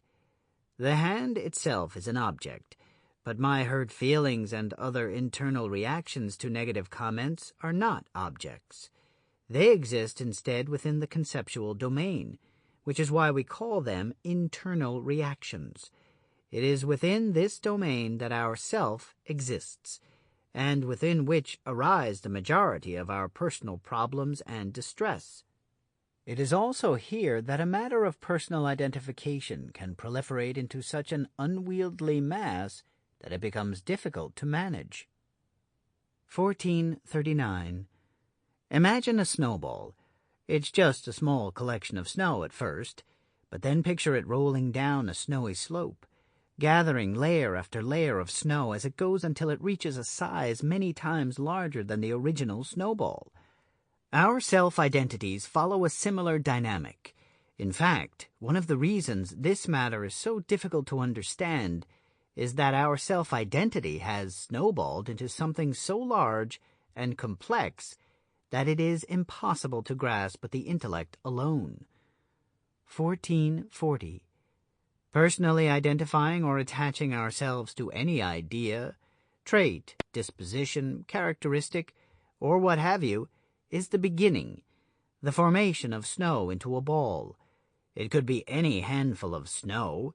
To begin with, consider the openness and vulnerability of a young child's mind, and it makes sense that our deepest core assumptions took hold because of something we experienced or were told very early in life. But throughout our lives, this dynamic is occurring.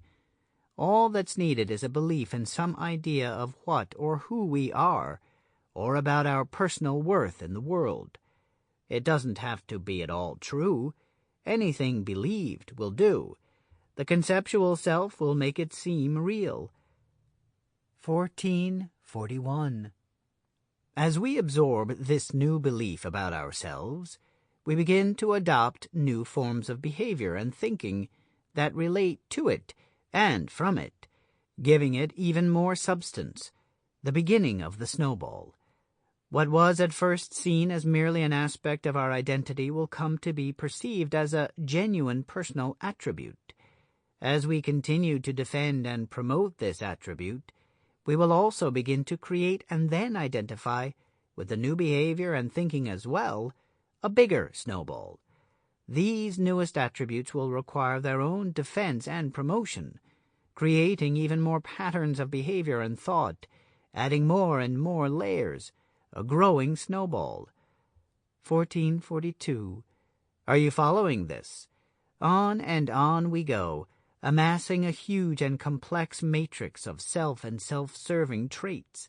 Like a snowball, we add layer upon layer of qualities and traits, attributes and reactions, none of which, by the way, are actually us. 1443. The sense of self is one thing. The activity that arises to serve and preserve this self is another. When we begin with something that's not real, everything that builds upon it will also be inauthentic. If the first patterns or traits were never actually true, or at least not the real self, then reactions to them cannot be called real either. Such traits create themselves through an endless conceptual process of identifying and protecting. In other words, assuming things about ourselves, or anything else for that matter, and then defending these beliefs. This cycle generates more and more characteristics and attributes, beliefs and assumptions, forming a unique and complex sense of self. 1444.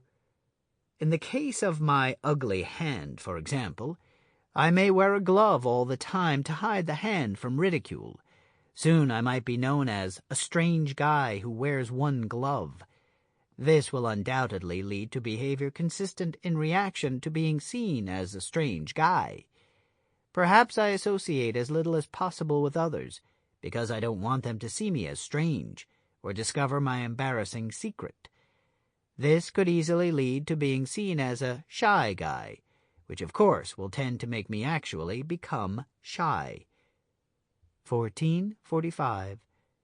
Commensurate with this accumulation of characterizations, whenever strange or shy is attacked, or even a matter of discussion, I will orient defensively around these attributes since they are now mine.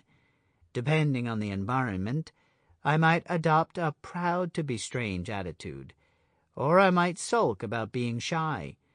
Now 2 more attributes join the fold of what I see as myself.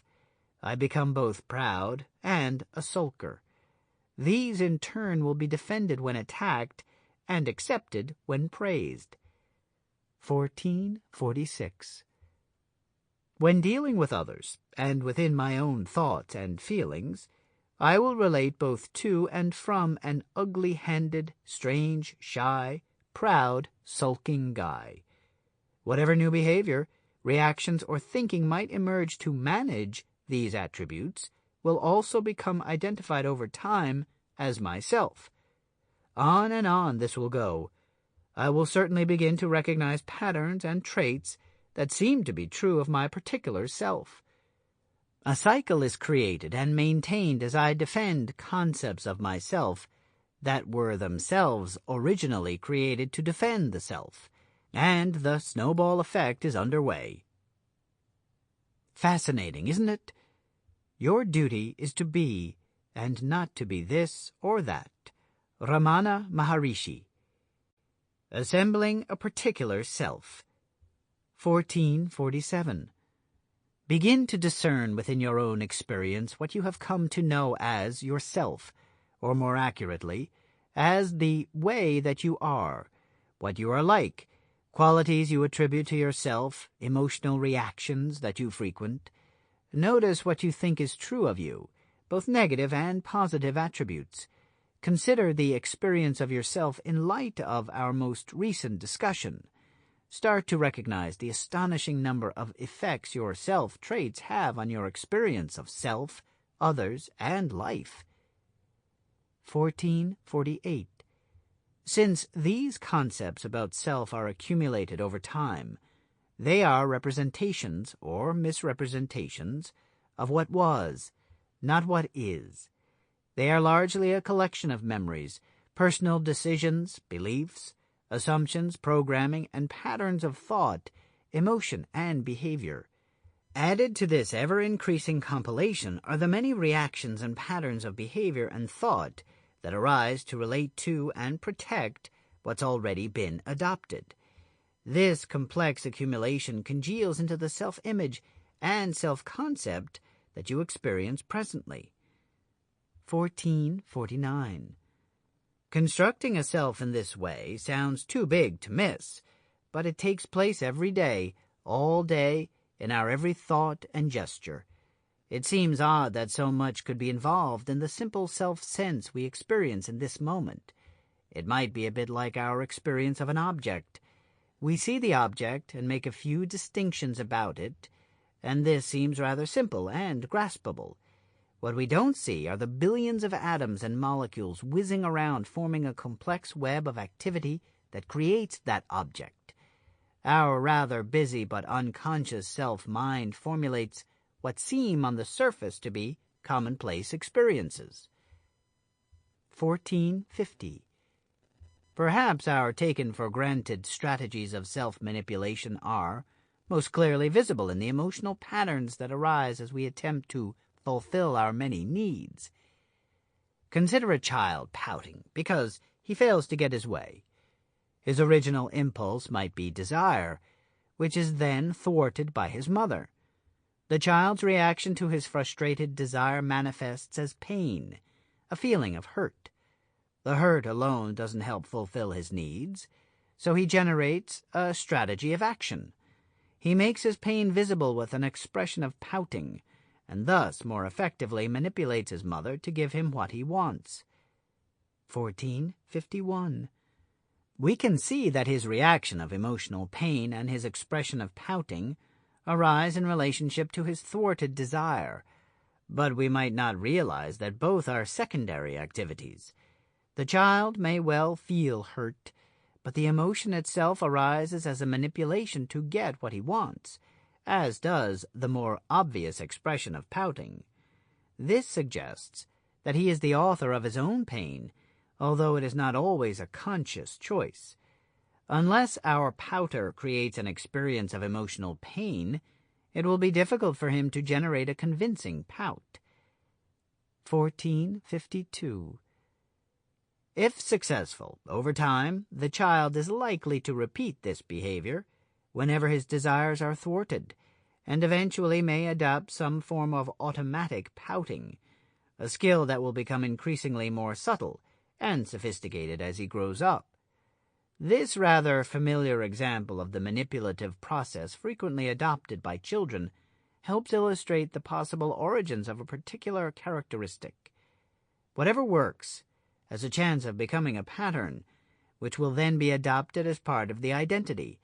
Once the boy identifies with being a pouter, or whatever he may call it, most likely he will graduate to thinking of himself as a victim, or as frequently treated unfairly, or as a sensitive person misunderstood. He will in turn develop more traits and attributes to serve and defend his miserable disposition. As you can see, the potential for spin-off characteristics is enormous, and this is just one of countless facets of his personality. 1453. In simple terms, once we think we are some way, this thought will become confused with ourselves, and so must be preserved. Some behavior or reaction will arise to provide this service, and this in turn will become a characteristic of ourselves, and so on. The first thing is served by a second thing, which becomes thought of as self, and so must be served by a third thing, which needs to be justified by a fourth thing, and so on. This is the snowball effect. 1454. So it appears that the self exists in accumulated layers, and maybe the solution to our inauthenticity is to strip away the layers and get down to the core. This won't actually work, however, since at the core there was no real self to begin with. The layering began as a mistake and continued that way. 1455. I remember an image I saw as a child watching The Little Rascals. One child is given an artichoke.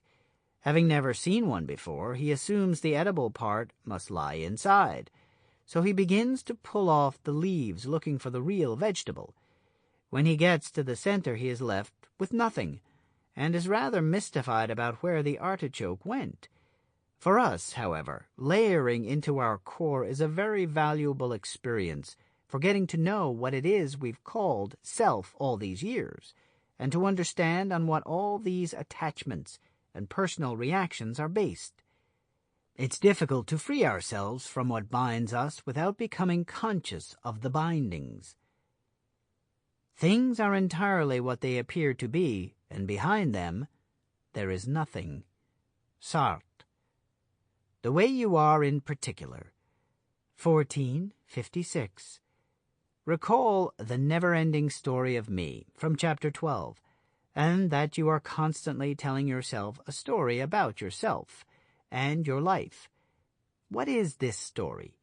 Exactly what are all of the characteristics and levels that compose the story of you?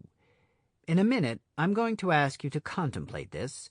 I would like you to take some time and actually contemplate what it's like to be you, to live and think and feel as you do.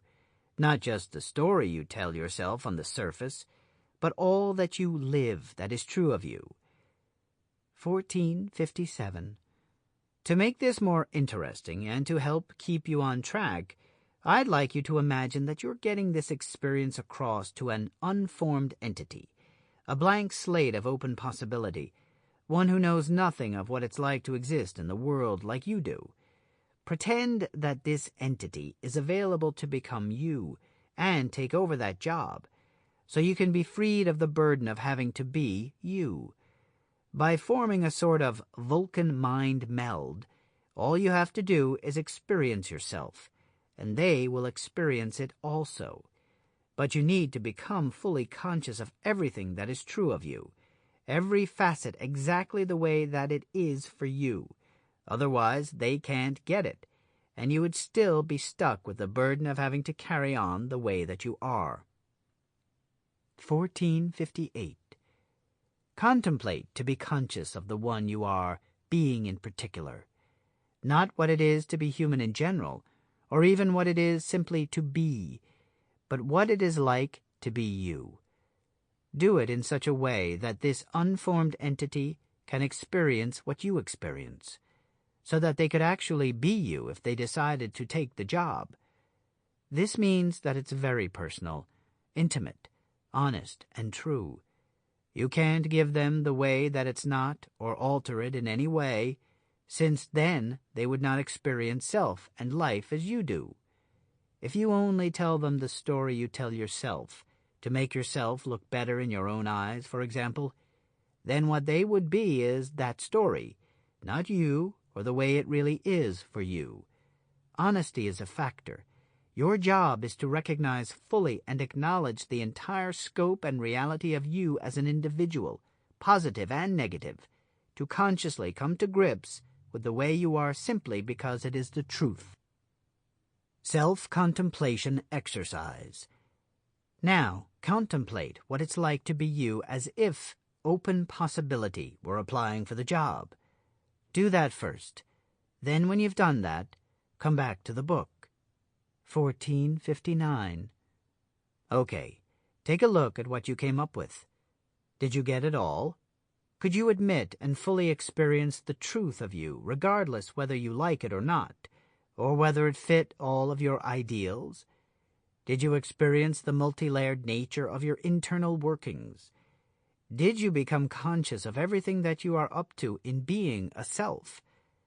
Did you include but get beyond the internal chatter that frames up so much? Did you experience yourself being exactly the way that you always be, in all the ways that you be that way? If not, try the contemplation again and be as ruthlessly honest as you can be. Mirror exercise. Now, go and look in a mirror. Look into your own eyes, and with that look recognize anything and everything else you didn't notice in your contemplation. Simply recognize the entire truth of the individual self that you are. 1460. There not only seems to be a lot of stuff there, but it also seems quite consistent and firmly bound together, doesn't it? Day after day you can do this contemplation, and although you might discover new depths unnoticed before, the you that you contemplate will still be the same one, and the way that you are is likely to remain rather familiar. On and on you go, being you, persisting as you, acting the way you do. Why would you do this? What drives you to create and cling to this self in this way? It's a deep universal human drive. For now we'll call it the self-principle, which is the title of our next chapter.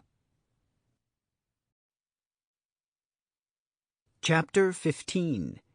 The Self-Principle. All about you.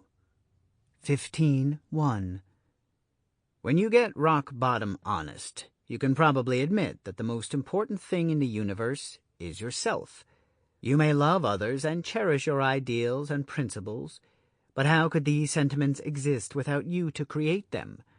When you get down to it, yourself is the only real thing you have. It certainly seems to be the only means you have to experience love, or to realize your ideals. Self appears to be the very core of your existence. 15.2.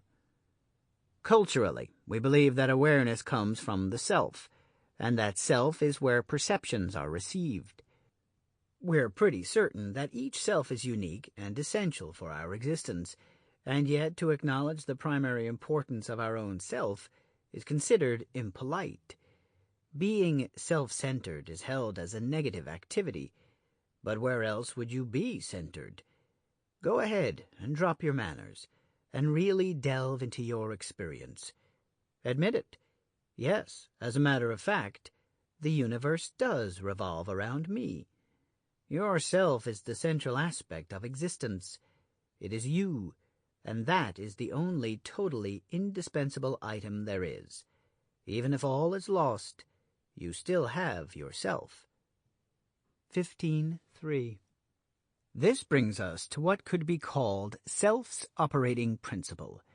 You must continue to exist. If do unto others is the golden rule, then the platinum rule is this: survive. A deep and powerful part of you abhors danger, and you don't want to die. The unparalleled strength of this primal force is pressing you to persist. Even if you just hold your breath for a while, you begin to feel an increasingly urgent desire to breathe. Confronted by a serious physical threat, notice the emergence of extremely strong feelings and reactions, which will remain to color your awareness long after the threat is past. Chances are, you yourself have some memory of reacting to the possibility of mortal danger.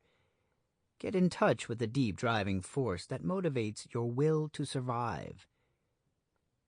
15.4. Every living thing has this drive to survive, although it manifests in different ways. Imagine an amoeba, a single-celled organism. It has little perceptive ability, but if poked it has some faculty that moves it away from the poke. Why? So it can move away from possible danger. Does it matter that what it perceives is not a clear representation of what's happening? No, not at all. What matters is that it moves away from something that could harm it. 15.5. So now imagine more perceptive faculties being created. The cells divide and some organism evolves over a few million years until it has an ability to see or hear. Now the creature can move away before something pokes it. This advanced ability to avoid danger and also locate food will increase its evolutionary chances. Does it matter whether the things it sees or hears in its environment are represented as they really are? Not at all. What matters is that the perception somehow compels the creature to act in a manner consistent with self-survival. 15.6. Recall the exercise from Chapter 4, 437, when you worked to perceive an object without knowing what it was. As you began to sense the object, a book, a table, a tree, the cat, more simply and directly, and then allowed yourself to not know what it was, you may have noticed something about the nature of your knowing. What you previously perceived or knew about the object was how it related to you. Inherent in your perception was all sorts of subtle information about the object's meaning, name, use, function, level of threat, whether you liked it or not, and so on. And that was the purpose of the perception, to position you in relation to the object. 15.7. Any organism has only its perception to allow it to survive, to find food, to avoid danger, to know when to piss and whether it's pissing, etc. Humans have several sophisticated forms of perception, on top of which we have some even more sophisticated means of interpretation. We know what something is, and we know what to do with it. This knowing, however, is not what we think it is. 15.8. We take it for granted that we perceive the unvarnished truth of any matter, when in reality we have no practical use for the truth. Our perceptions are remarkable, but they don't reflect the truth to us. They evolve to serve a more specific purpose. They're there so we will be compelled to act in a manner consistent with our survival. It's no accident that we like food and sex so much. We're programmed with the need and the means to sustain our bodies and procreate. In fact, perception exists solely for the purpose of survival. I am saying that all our perceptive faculties and all our interpretations about what we perceive are just an advanced form of whatever allows the amoeba to move away from a poke. A hen is only an egg's way of making another egg. Samuel Butler. Meaning steers the self. 15.9. In our daily experience, probably the most palpable evidence of our drive to self-persist can be found in the meaning we perceive in everything.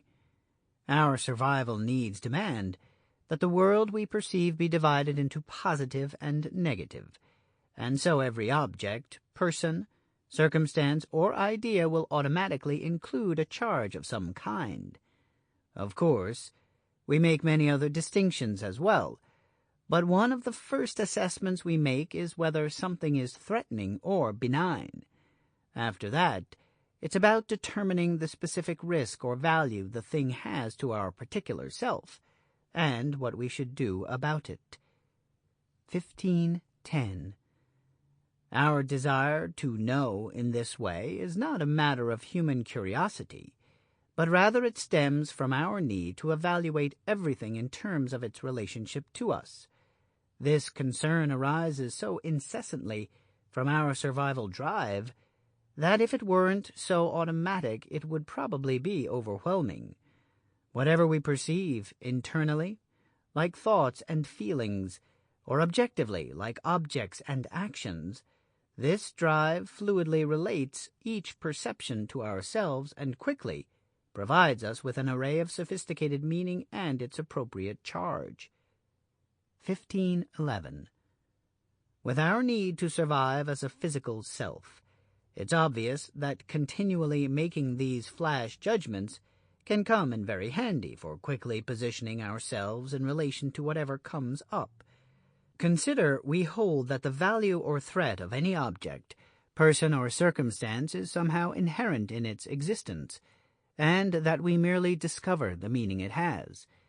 Once we make this assessment, we're either predisposed toward the thing or biased against it, one or the other, or both. Nothing in our experience is neutral, since anything truly neutral fades away as insignificant. Everything we perceive has some value charge added to it before it is even cognized.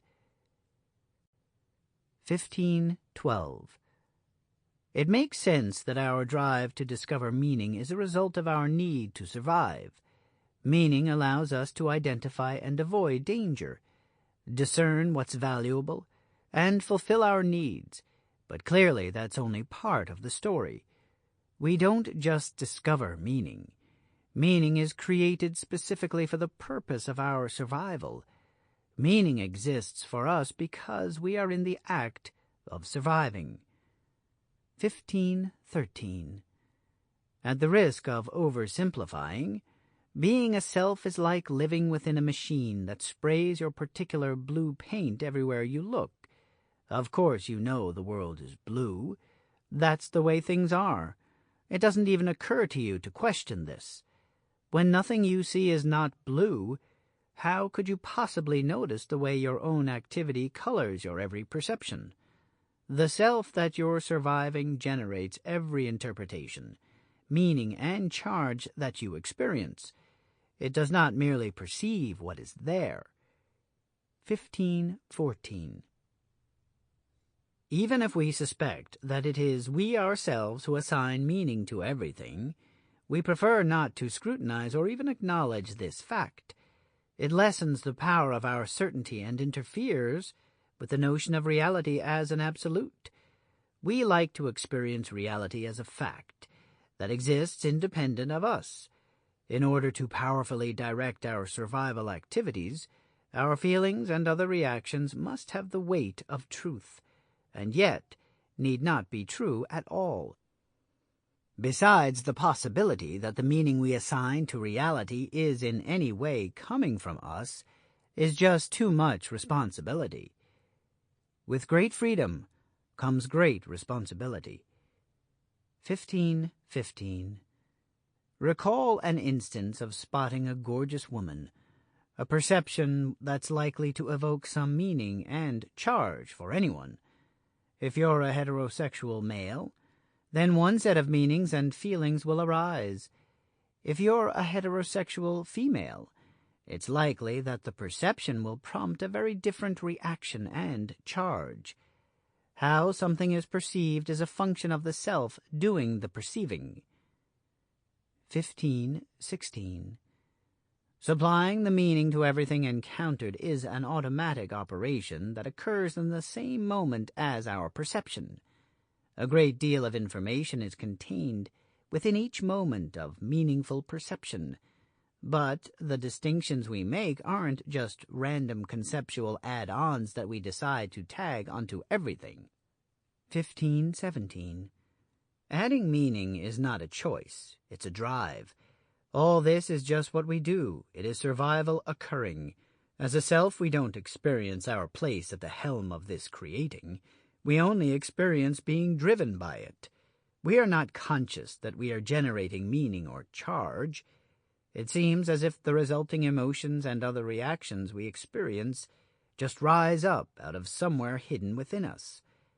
That we invest these reactions with an almost sacred validity is survival at work.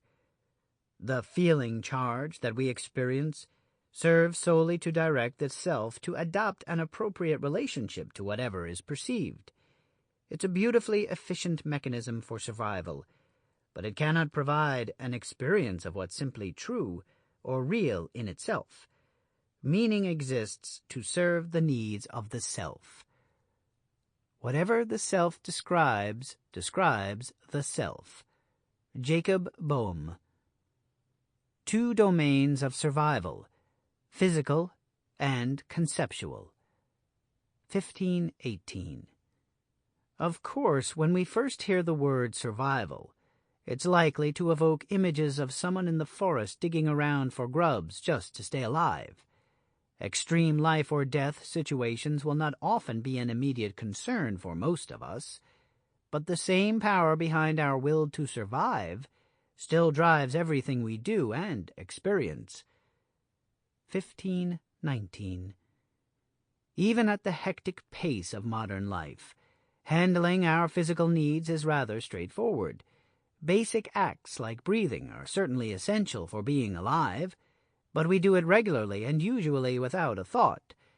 Having learned what to do from family and culture, we are able to handle the simple tasks of life and make it through the day. Effort is applied to brushing our teeth, dressing our bodies, eating, walking, communicating, and working. These things we do as part of our survival, but we do them quite naturally. Certainly, whenever our physical needs are challenged, the house burns down, or we become ill, these issues move to the very forefront of our attention and efforts, but our course of action is still usually obvious. 15:20. Caring for our intellectual and emotional needs, however, requires a great leap in complexity and intricacy. In fact, the vast majority of our survival concerns are conceptual, even many that appear at first glance to be physical. When we think of such objective aspects as where we live, what we wear, and what we eat, we might hold them as matters of physical survival. Procuring basic food, clothing, and shelter for ourselves is quite straightforward, and if it were just a matter of physical survival, our work would end as soon as these needs were fulfilled in any way. But we're conceptual creatures, so it's inevitable that we add a great many extras to even the simplest physical acts. 15:21. We have associations from our past, and hopes and worries about the future, and all the meaning and values that we've inherited from our family and culture. As we consider the issue of shelter, or any other issue for that matter, all manner of good and bad connotations are interacting with each other, garnering varying degrees of reaction and attention from our conscious minds. 15:22. Whether we live in a shack or a mansion is very significant for us and is a source of strong emotions like embarrassment or pride. In addition to assessing the status of our shelter, we worry about how to pay the rent or mortgage. We compute finances in relation to our budget and plan our future by calculating our likely prospects. We work on creating possibilities for improving whatever we've got. We're apt to fantasize, complain, cajole, make resolutions and promises. We get excited, angry, hopeful, anxious, indignant, embarrassed, triumphant, defensive, and much more. All of this is conceptual. 1523. So much mental exertion accompanies our management of physical needs that we can easily mistake all of our scheming and dramatics for meaningful action. In other words, we often think that making up excuses, expressing emotional reactions, creating intricate plans, or developing a rationale are the same thing as taking action. They are not, and most often just get in the way or even displace the action. 1524. To pick up a pencil, one picks it up. Deliberating about picking it up, imagining picking it up, worrying about picking it up, vowing to pick it up. None of these mental activities are picking up the pencil. They do not in any way get the pencil up. We can, and when it comes to pencils usually do, pick things up without any conceptual fuss.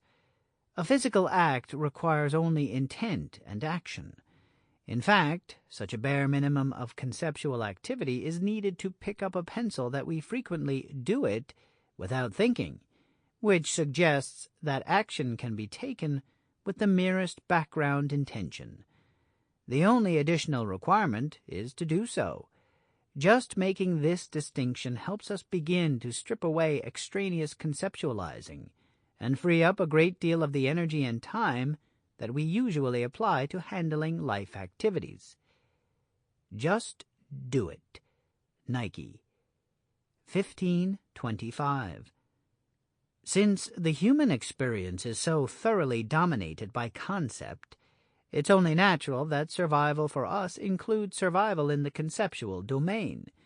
While the ability to think is obviously useful for tending to physical matters, our conceptual concerns also oblige us to address a vast tier of further activities, both conceptual and not, based on what we think and feel about life, about others, and ourselves. On a daily basis, we might engage in interacting with family members, arguing with a coworker, encouraging a friend, reading the paper, complimenting a charmer, picking up the kids, enjoying a hobby, buying a gift for a lover, or any number of acts that make up the business of taking care of ourselves and those close to us. These actions aren't what we commonly think of as survival, but they're all part of the same basic endeavor. They manage our daily self-subsistence. What we often miss is that many of these activities contribute to our survival on a social level. Social survival. 1526. As with just about every aspect of self, the issue of our survival has many layers to it.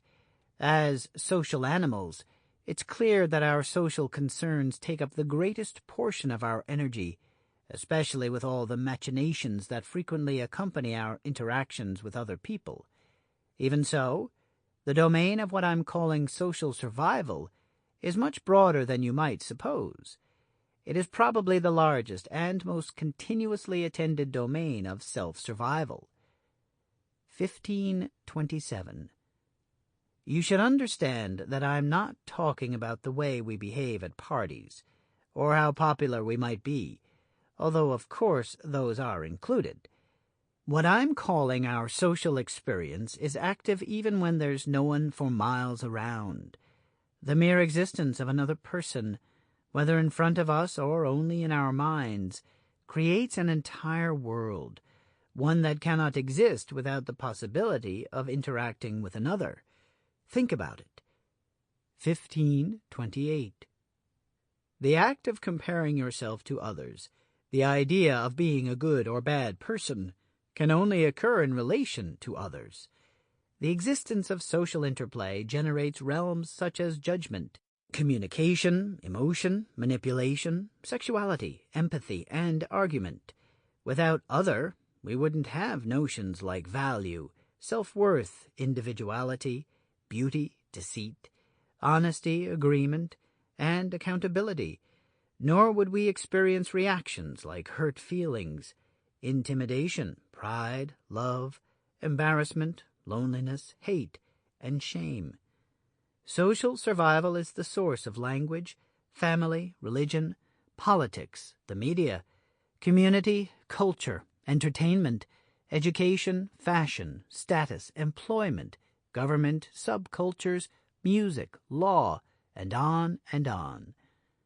All of these activities exist solely because the social domain exists. Imagine what it would be like without any of those domains of experience. Our social survival is the source of every concern of self-image, self-consciousness, and self-esteem, and these issues don't pause for us ever. In fact, most of our thoughts and feelings are socially oriented, since they arise and exist in relationship to other people. Even when we are quite alone, how often do we think with pleasure or pain of what others think of us? Charles Darwin. 1529. We are social, and the majority of our self-identity is designed in relation to the social domain. It's difficult to grasp this because we live so thoroughly ensconced within our identity that it seems merely an aspect of reality. The fact is that our self-identity exists because of the social domain. Our overall experience of life is determined in reference to others and the community we inhabit. Even in the life of a hermit, most conceptual survival activities are devoted to self in relationship. In fact, without others, he could not even be a hermit. It is very important for us to maintain, promote, and protect ourselves in relation to everyone we encounter or even imagine. This whole domain is central to our lives, and yet we are rarely able to comprehend the enormity of its effect on our experience. 1530. The impact of social survival becomes a more grounded idea for us when we examine our emotional reactivity. What and how we feel determines the quality of our lives and motivates our behavior. Emotional reactions continually arise in relation to how others view and relate to us, or we to them. We can be devastated by another's comment, or exhilarated by their attention. We may suffer a moody depression when feeling inferior to our peers, or delight in witty conversation with our friends. A large part of our efforts in communication and interaction revolve around our emotional states, with our more intimate relationships typically revealing the greatest range and depth of our feelings. We are continually spurred on by how we feel, and our actions are most frequently taken to lead our experience away from negative emotions and toward more positive ones. 1531. Of course, it can be as simple as that, since it's obvious that we often fail to avoid negative emotions and sometimes even evoke them or take action that brings them about. Why on earth would we do that? Because there is an even bigger concern than whether or not we feel good. 1532. The primary concern of your self-survival drive isn't to increase your happiness or status in the world. More important even than that is to be in the world. This impulse will include social aspects as you promote the continued existence of the person you identify as yourself, your character and personal identity. It is imperative that you survive, and doing so requires a consistent, recognizable you, the one you've always been. You might like to become all that you imagine you can be, or even make a change to your way of seeing things. Yet, whatever you do, you will do it within the boundaries of who you already are in the world. 1533. Who we are, in a conventional sense, is full of image, history, status, values, character traits, and self-worth. We are largely made up of concerns such as what people think of us, what we want them to think, or fear they may think of us, what we think of ourselves, and what we present as ourselves to others. We seem to come by all of these things quite naturally, but upon reflection we can trace much of it to choices we made and struggles we've survived throughout childhood and beyond. These emotional characteristics, behavioral patterns, self-images, personal beliefs, and every other attribute identified as one's self need to persist in order to ensure the survival of that particular self. 1534. The survival drive protects our conceptual self with the same tenacity that it applies to our bodily persistence. A threat to our identity is a threat to self. Since our survival in the conceptual world is largely at stake in our interactions, in other words, socially, the way that we think of ourselves and position ourselves in relation to other people is seen as very important. Even when there is no one around to challenge our identity, our continuous sense of self in relation to other remains a nearly inescapable aspect of self-survival. 1535. Remember the snowball effect. Social survival is the main reason that the snowball dynamic occurs the way it does. The more self-attributes we are attached to, and the more traits we identify with, the more we have that needs to be protected and managed as self. This means that every facet of our self-image, every characteristic pattern of our behavior, every emotional nuance that comprises our self-concept and emotional self becomes something to defend, express, and promote. In other words, be as a verb. The ablest man I ever met was the man you think you are. FDR. To be frank. 1536. Protecting our social status is a primary motive for misrepresentation. We find that what we present and express influences the kinds of reactions we receive. Since we have many social needs, and we want people to have a good image of us, this becomes an almost irresistible trap. We begin altering our expressions, painting a picture of who we are that diverges slightly from what's actually true in our experience. This is a misrepresentation. Once we get used to going down that road, it begins to become automatic.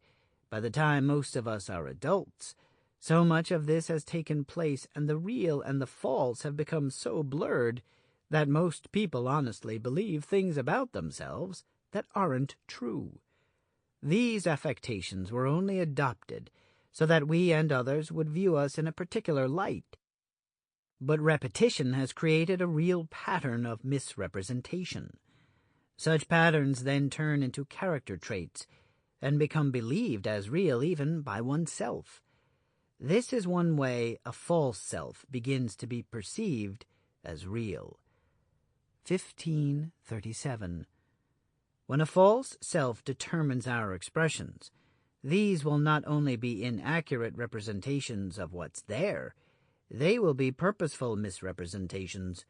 The consequence of such distortion and misrepresentation provides the bulk of the negative self-concepts, feelings, and experiences that we currently endure.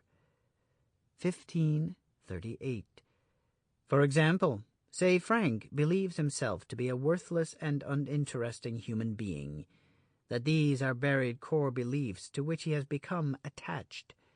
Finding this condition threatening to his social survival, getting his needs met such as human contact, interaction, partnership, sex, love, company, having a viable self-image, business success, and whatnot, he feels pressed to adopt a different presentation of himself. He pretends to be interesting and valuable. 1539. Having expressed himself in this way for a long time, he has developed a sophisticated personal act, and by now thoroughly believes these are character traits of himself. He doesn't understand why he also feels somehow inauthentic and empty. Although he's persuaded even himself that he's interesting, he is still nagged by some unclear sense of self-doubt. He maintains a low-level fear and stress over the notion that he may not actually be interesting, but is unconscious of the foundation for this sense. So he chalks it all up to life. 1540. His conversations will always come from the same core that created this misrepresentation in the first place, and his reactions to others will be dominated by this core. When he encounters someone he sees as being a phony, he has a strong reaction and pushes such people away from him. He assumes it's simply because they are being false, and so aren't worth relating to, but really it's because it touches a nerve in himself. When he confronts someone interesting, he feels jealous and threatened, but doesn't know why and is careful to couch these reactions in acceptable behavior. 1541. He might feel good when he seems to have convinced someone that he is worthwhile and interesting, but this will also feel like a shallow accomplishment because of his core beliefs. Regardless how well they work out, these deep-feeling reactions will always be there because he is purposefully misrepresenting himself. He is lying, but doesn't consciously realize it. He can, in fact, have no genuine conversation, nor any genuine sense of himself, but he won't know it, and will pursue this course of action with vigor, since it feels necessary for his very survival. 1542. This is an extremely simplistic example, but realistic, and of course we're not talking about you in any way, are we? But perhaps someone you know. When you discover the myriad of assumptions, beliefs, and misrepresentations you've adopted, many things will become clear about your experience of life that previously eluded you. Unfortunately, as it stands, we've added so many complications and convolutions to life as to make its navigation hazardous and losing our way likely. The act of persisting as a self is the same act as creating a self. Surviving as a self. 1543. We devote our energies and intelligence to whatever we believe to be ourselves. We promote, defend, protect, serve, maintain, advance, care for, and preserve this self. We are genetically and culturally programmed to do whatever it takes to ensure that ourselves persist, that we survive any and all ordeals that life metes out. This same motivation permeates every facet of our experience, from escaping mortal danger to a trivial conversation with a friend. 1544. This impelling force doesn't just relate to some factual or objective self. It is applied to anything that we identify as the self, the entire snowball of characteristics that we know as self. We find this self-preservation impulse in everything we do, think, and feel, since we are constantly compelled to maintain our self-identity. When we set out to have a direct experience of being, through contemplation, we place ourselves in opposition to this relentless drive for self-continuity. 1545. In the Cheng Shin consciousness work, we use the word survive in an unusual way. When I say surviving a self, I don't mean outlasting or persisting in spite of, as in I survived an earthquake, but there's no word I know that can do the job as well. The words maintain or persist are simply not accurate enough, since they don't convey the force, magnitude, and complexity of the drive that we're talking about. 1546. Although to maintain something means keeping it in existence, which is what we do with the self, the word suggests both puttering and working on something that already exists. Looking into the matter, we find that self is continually creating as well as maintaining itself. So, surviving a self is the peculiar phrase I use to indicate the entirety of conceptual survival, the activity of generating, sustaining, protecting, promoting, and persisting as a self. 1547. So, self-survival, as I speak of it, should have a sense of someone busy being like a verb, like the hamster on his wheel, very active, but not going anywhere. When we are surviving a self, we're creating it, living within it, and creating from it. We're shaping the world around us in our perceptions, just as we are defining ourselves not only by our reactions in the world, but through whatever we identify and cling to as the self. Imagine that self is like a magic dust that gets on anything we see and reforms it so it becomes part of us, or at least relates to us. 1548. The way we create and live as a self is quite functional and appropriate for our survival. It's not all that hard. Billions of people do it daily. The essential impulse is to exist, and to exist we need to be something in particular. The drive might be basic and simple, but surviving a self is an extremely complex activity, generating the world we perceive as well as the self that we are. The whole process is so all-consuming and so essential to human nature that we are hard-pressed even to recognize it. This is what I want you to find in your own experience.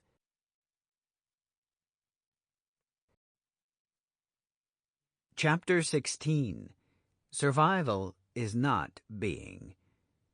3 distinctions in consciousness. Had we but world enough and time. Andrew Marvell. 16:1. At this point, it wouldn't be a bad idea to go back and reread from the first page of the book. I'm not suggesting that you do so right now. It's just that any of the assertions where you've gotten a hit in your own experience, a gut-level insight on what's being pointed to, have likely slipped away. What you're left with by now is a concept about that experience. 16:2. Getting another hit on such an insight, you'll find the trueness of it still there. You will again need to not know, and open up to an understanding that is immediate, more experience than idea. It's challenging to truly experience any of these assertions occurring in one's own case, and once you manage to recognize something unfolding within your immediate experience, it is further challenging to hang on to this insight. Revisiting past breakthroughs is a way to reassert within your experience the real nature of what is being said, shifting it once again from abstract concept to what's really true. Each time you do this, it deepens your level of consciousness in the matter. 16:3. What I want you to get right now is that everything we've been addressing so far isn't just about survival, it is survival. Your present experience, your very thoughts and feelings, everything you know and how you know it, your actions and expressions, your entire awareness, it's all self-survival. 16:4. Recognizing the nature of survival as it occurs in our own experience is difficult, because survival is our whole experience. Being an ambitious book, our goal lies far beyond even that recognition. What we want is not only to become conscious of self-survival, but to create the possibility of becoming conscious beyond it, of getting free of self, to experience transcending it entirely. Many people find that they are unable to do so, and yet will tell you that a lifetime of trying is a worthwhile and deeply satisfying pursuit. A man may fulfill the object of his existence by asking a question he cannot answer, and attempting a task he cannot achieve. Oliver Wendell Holmes. 16.5. A shift in language can often help us navigate past our intellectual comprehension. So, from time to time, I will present material from classic text of the Shang-Xin ontology work. The language of these segments may sound a bit different, or may simply reiterate something we've gone over, but don't let this distract you from reading in a mindful and open way. If something is repeated, it bears repeating. Let the implications of what you're reading strike you without having to fully know why. Allow the communication to have a cascading effect in your awareness. Let your consciousness reach into the matter, even though it remains somehow beyond reach. Toward that end, adopt a state of mind that is committed only to the truth, or conventionally knowable. 16.6. Let's begin with an overview of what we're going to be talking about here. I'll break it down into 3 distinctions that are more easily grasped by the intellect, but try not to cling too much to any definitions. Our language is ill-equipped to discuss these matters, so make an effort to recognize what these terms are pointing to, rather than getting stuck in merely trying to intellectualize them. These distinctions are, for me, for itself, as itself. 16.7. Perceiving everything for me is the easiest to recognize. We've been talking about various aspects of this survival dynamic for most of the book, and by now you probably have some awareness of how everything you perceive in this moment is for me. For itself and as itself become much more challenging, as these only occur through a shift in consciousness. The first involves overriding the very purpose of perception and interpretation, self-survival, and the second pretty much transcends the human condition altogether.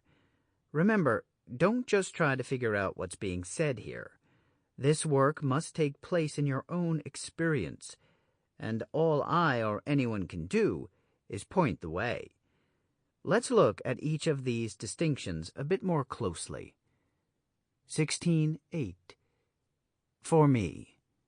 Surviving a self is the activity of interpreting everything we encounter so that we know what it means for me. Although it is not so hard to grasp this dynamic, the enormity of its significance continues to slip away, in part because it doesn't mean anything useful for me. Whatever motivates us comes from an intent or impulse that arises from me. Whatever we do, the action is taken for me. One might ask, how could my impulses come from any other place but me? And who else would I take action for? This is a reasonable question.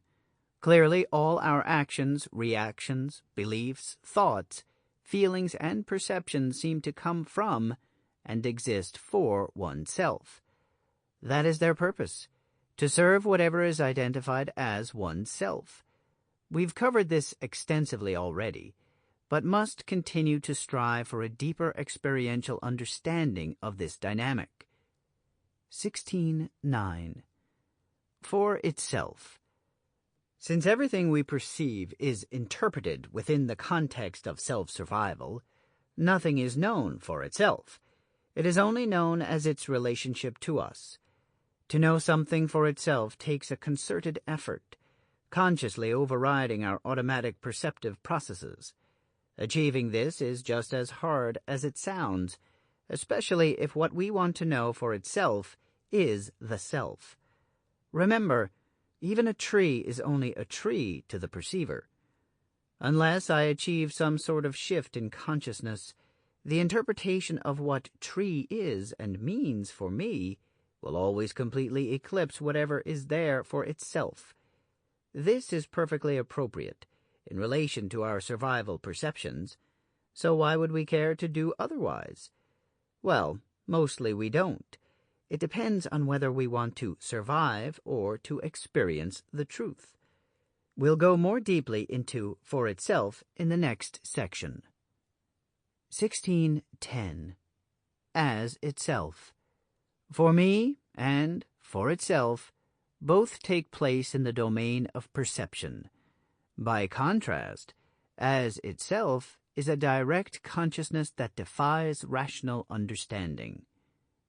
1611. Let's begin by looking at is versus surviving. When something is, it merely is. It is itself in this moment. It occupies the place of itself. When something survives, it is seen as having survived, or having persisted as itself.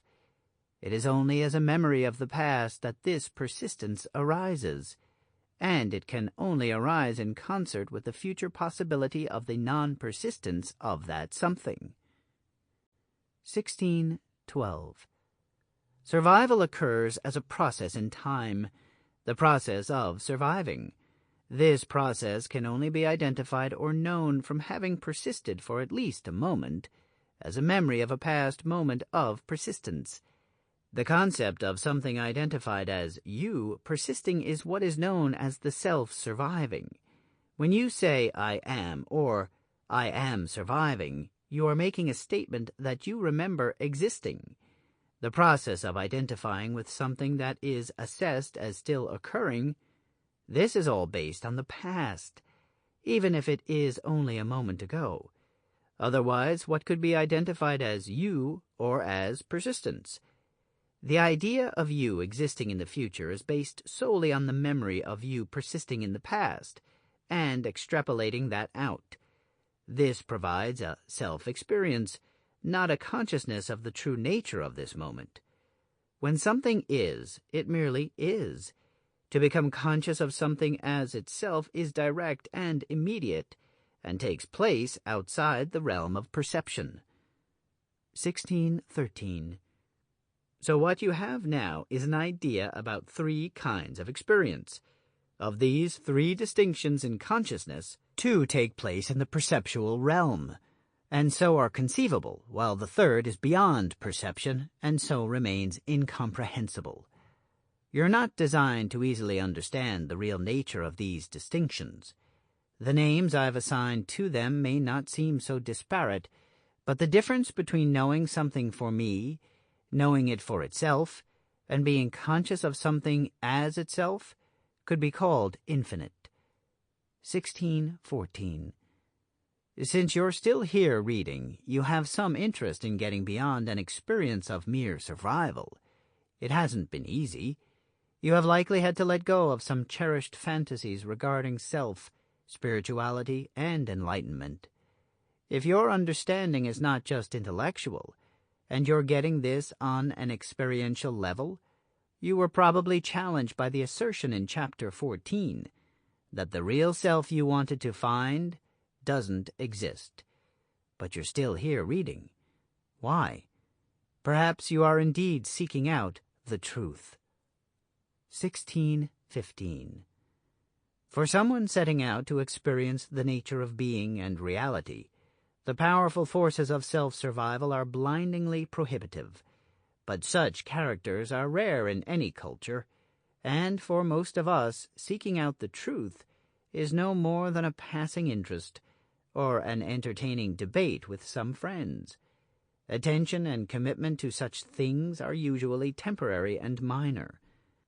For some, they are non-existent. The very nature of where we need to look precludes the participation of many people, since this kind of inquiry is not conducive to fantasy, and mere fleeting interest yields little understanding. Those who make the effort and find their way to a new depth of consciousness should be prepared to remain alone with even the most mind-altering breakthroughs, since without a lot of work, no one is likely to comprehend what you're trying to convey. When something is, it is as itself. Imagine the looks you'd get if you shared that bit of insight at a family gathering. What is for itself? 1616. If everything is assessed by us in terms of its value and meaning, then what use do we have for something known only for itself? Without any significance attached, What good does it do us to have such a perception? None. Is the thing dangerous? Is it useful? We don't know. Then let's move on. Our tendency is to overlook what is unknown or is without meaning and value. The only reason we would even attempt to perceive something for itself is as an exercise, or through placing value on knowing the truth of things as they are, or any such reason that would make our effort seem worthwhile. Otherwise, we would never consider trying to perceive anything for itself, including ourselves. 1617. Knowing something for itself without any secondary considerations, such as use, value, meaning, how we feel about it, what we believe about it, or any other application, is essential for openly experiencing what's there. To experience self for itself, what we actually are must be experienced in its pure form, directly, as it is, regardless of what we believe, think, or feel about it, and free of any other conceptual activity that we could possibly pile on. This places real self in what appears to be a rather useless, meaningless, valueless category. Being the object of much sincere spiritual seeking, the real self, or true self, is assumed to be of ultimate value. If it is indeed actually meaningless, we can see how easily it could go unnoticed. 1618.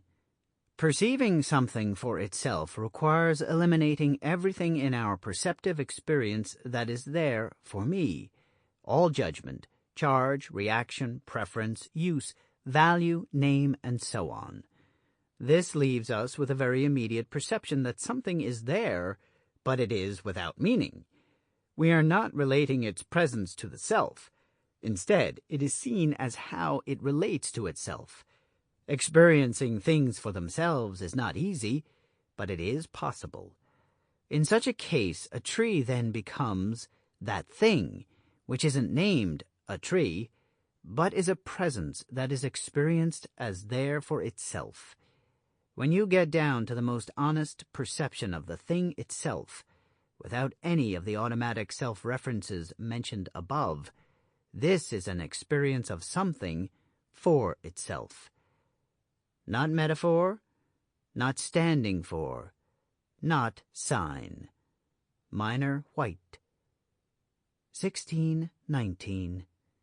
It may be easier to think of perceiving a tree for itself, since it has fewer qualities than a person, and we also have fewer judgments about a tree. But have you ever had occasion to suspend judging a person that you normally judge automatically? I mean to suspend all judgments, good and bad, and therefore the emotional reactions and dispositions that go with them. If you have, you probably noticed that, although the person in front of you hasn't changed, your perception of them has, dramatically. 1620. You may still see them pretty much looking like they do, but you no longer perceive those qualities and implications that previously filled your experience of them. You no longer see them as good or bad. You don't see what you like or dislike, what you find attractive or threatening, what you approve of or are repulsed by. You no longer see them in the light of your assessments and standards, your judgments and reactions, or what they mean to you. You don't even see what they mean to themselves or what they think of themselves, since they likely don't see themselves for themselves either. You see, to a much greater degree, the being that is over there, you see them for themselves. This significantly alters what you perceive as there, and so the way that you'll interact. 1621.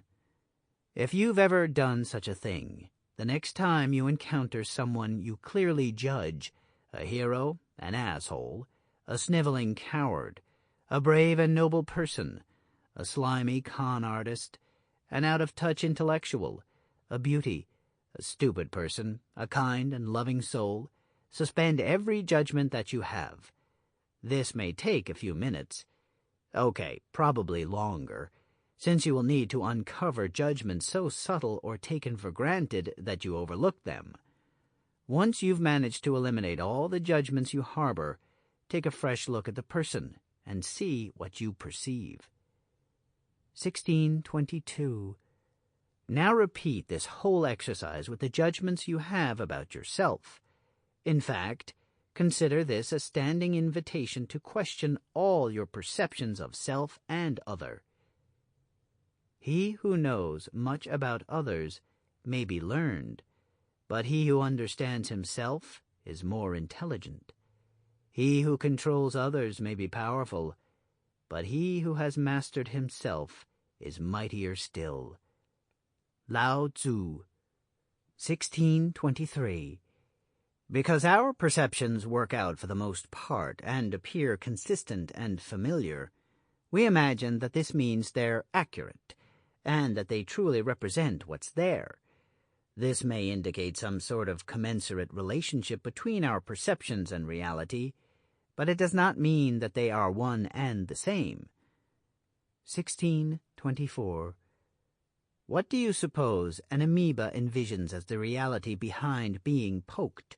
Its perception or interpretation would probably be extremely simplistic next to our own, but it will be self-consistent and make up his perceived reality. It will be exactly what is known as reality to this creature. We're told that a fly sees many versions of each object. Of course, we know there's only one bottle of soda present, despite the fly's perception of many. But we have to notice how skillfully he manages to taste our drink and evade capture. The fly's perception may be very different from ours, but it works out just as well, and sometimes better. It seems that an accurate reflection of what's true is not necessary for perception to be effective or consistent. How something is related to, for me, is the only criteria whether or not a perception seems to work. What's there for itself is actually irrelevant. 1625. When we experience anything for itself, we step outside of the automatic self-referential perceptions that are designed strictly for our own survival. This interruption undermines the very capable programming of the survival process, so our minds will always try to resist as a matter of self-preservation. But we're not actually endangered by the interruption. We won't forget who our self is or walk our body off a cliff. It simply allows us the freedom to see things for themselves. Beyond happiness and suffering, perceiving something for itself. 1626.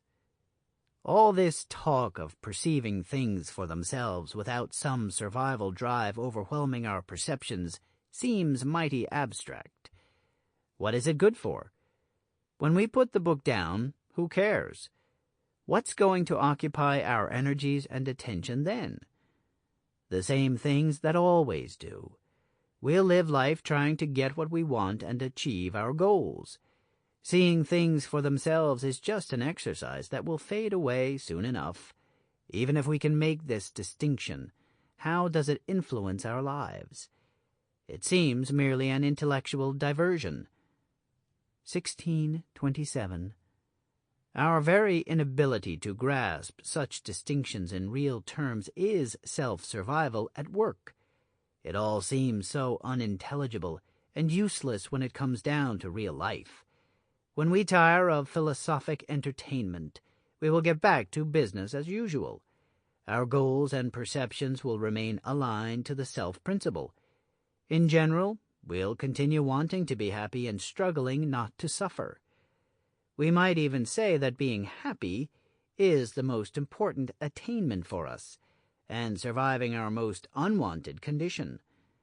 They may be, but what is happiness? What is suffering? 1628.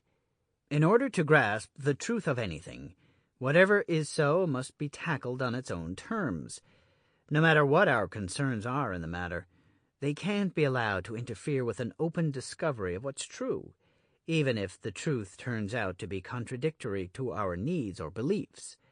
Still, this work seems so aggravatingly irrelevant to what's important in our daily lives.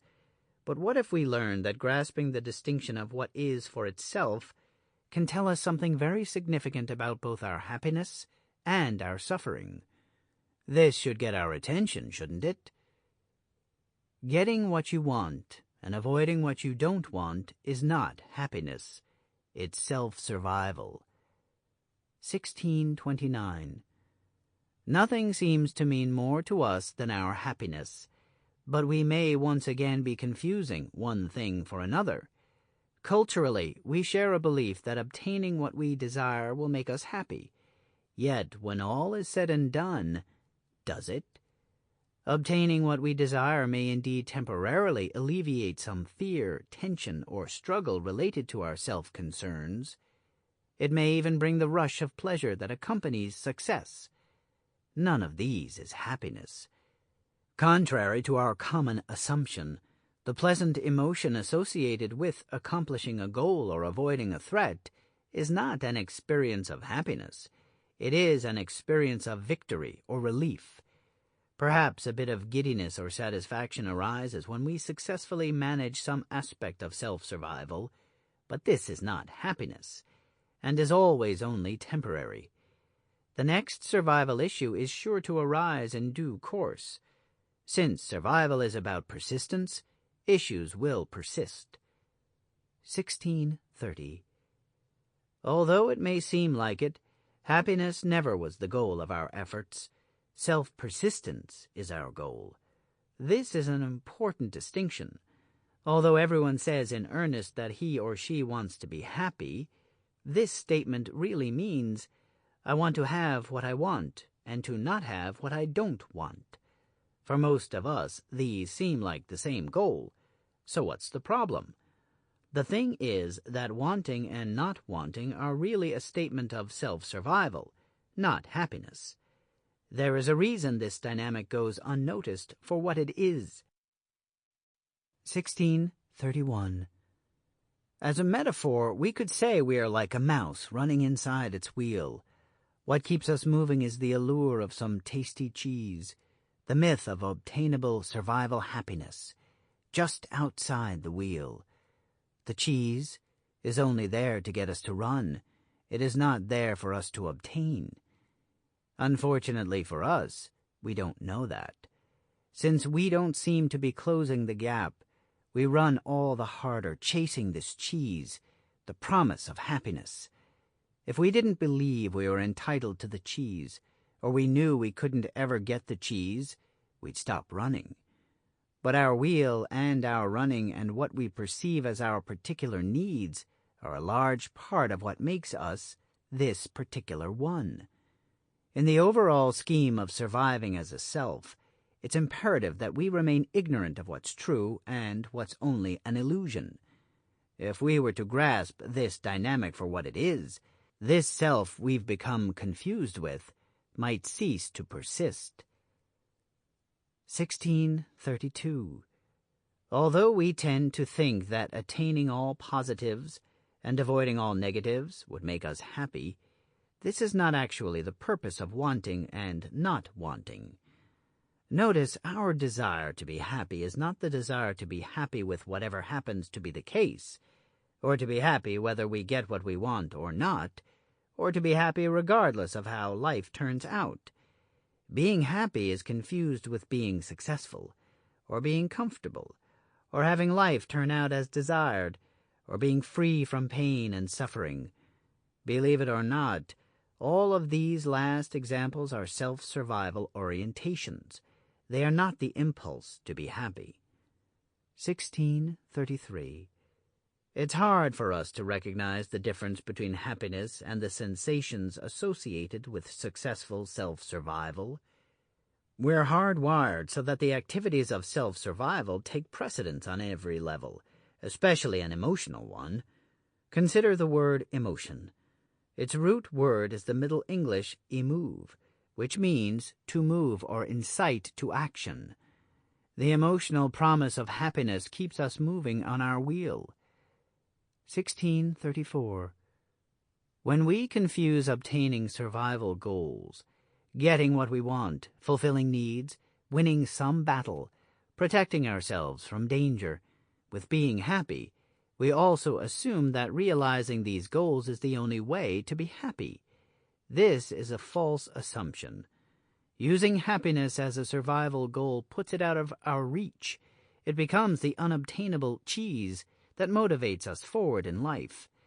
We are stuck moving from one obtainment to another, from one struggle to the next, sometimes feeling good about it, and sometimes feeling bad, yet never actually and only being happy with whatever is taking place. The promise of the cheese drives us to persist as the one that we are or want to be, but it doesn't provide a sense of inner freedom or happiness where we stand. Self-survival is the cause of all suffering. 1635. As much as we desire happiness, we abhor suffering. Suffering seems to be the antithesis of being happy, and yet they are both based on the same dynamic. As much as we run toward the cheese of happiness, we run away from the pain of suffering. They both keep the wheel spinning in the same direction. It is easy to see suffering as unwanted. It's not so easy to see that it exists solely as a mechanism of self-survival. 1636. If there were no self, and so no drive to survive, then there would be no suffering. There would be no manipulation, no struggle, no dissatisfaction, no desire, no misrepresentation, no self-esteem, no hurt feelings, no worry, etc. There would be no pain, but even if some activity existed fulfilling the role of pain, it would be of little consequence and not a form of suffering. Self-survival is the origin of suffering. Strange as this may sound, being and life can take place without a self or the need to survive. It isn't likely, but it is possible. 1637. Since being without a self is inconceivable and very hard to realize, such freedom remains unknown to virtually everyone. Yet, without a self designed for and committed to survival, there is no suffering. To get a handle on this, recall any form of suffering, any distress, worry, upset, fear, misery, stress, longing, or anything else that you suffer, and consider long and hard. If you didn't care about you persisting in any way, if it didn't matter to you if you existed or not, got your way or not, or that things turned out in a way consistent with your desires and needs, if you let go of attachment to yourself and the survival of yourself, would you suffer any of these things? The answer is no. You cannot suffer when there is no self trying to survive. You cannot suffer when you have no drive to persist. The desire to survive, to persist as the self that you are, is the cause of suffering. 1638. Of course, the self can be very convoluted and intricate, involving attachments to any number of things, emotions, perceptions, ideas, memories, character traits, objects, senses, and so on. Even objects and concepts outside the jurisdiction of the individual self. But the principle is the same. Whatever self is or is attached to will engender the persistence and protection of that thing, and the self will also suffer the struggles, and so the fear and pain that accompany this survival disposition. Freedom from self and self-attachments ends the suffering involved in persisting as a self. No self, no suffering. 1639. But we needn't reach an absolute state of complete no-self to reduce suffering. Any movement in the direction of understanding this dynamic will serve to mitigate our suffering. Notice that no self equals no suffering translates to no aspect of self equals no suffering that aspect. We can see that being doesn't mean one has to persist as this particular self being this particular way. If in the next moment the self is no longer that way, but some other way, then that self didn't survive, but being still remains. Letting go of the self-impetus can apply to anything you identify with or are attached to, from the smallest and most insignificant belief or reaction to your life and death. 1640.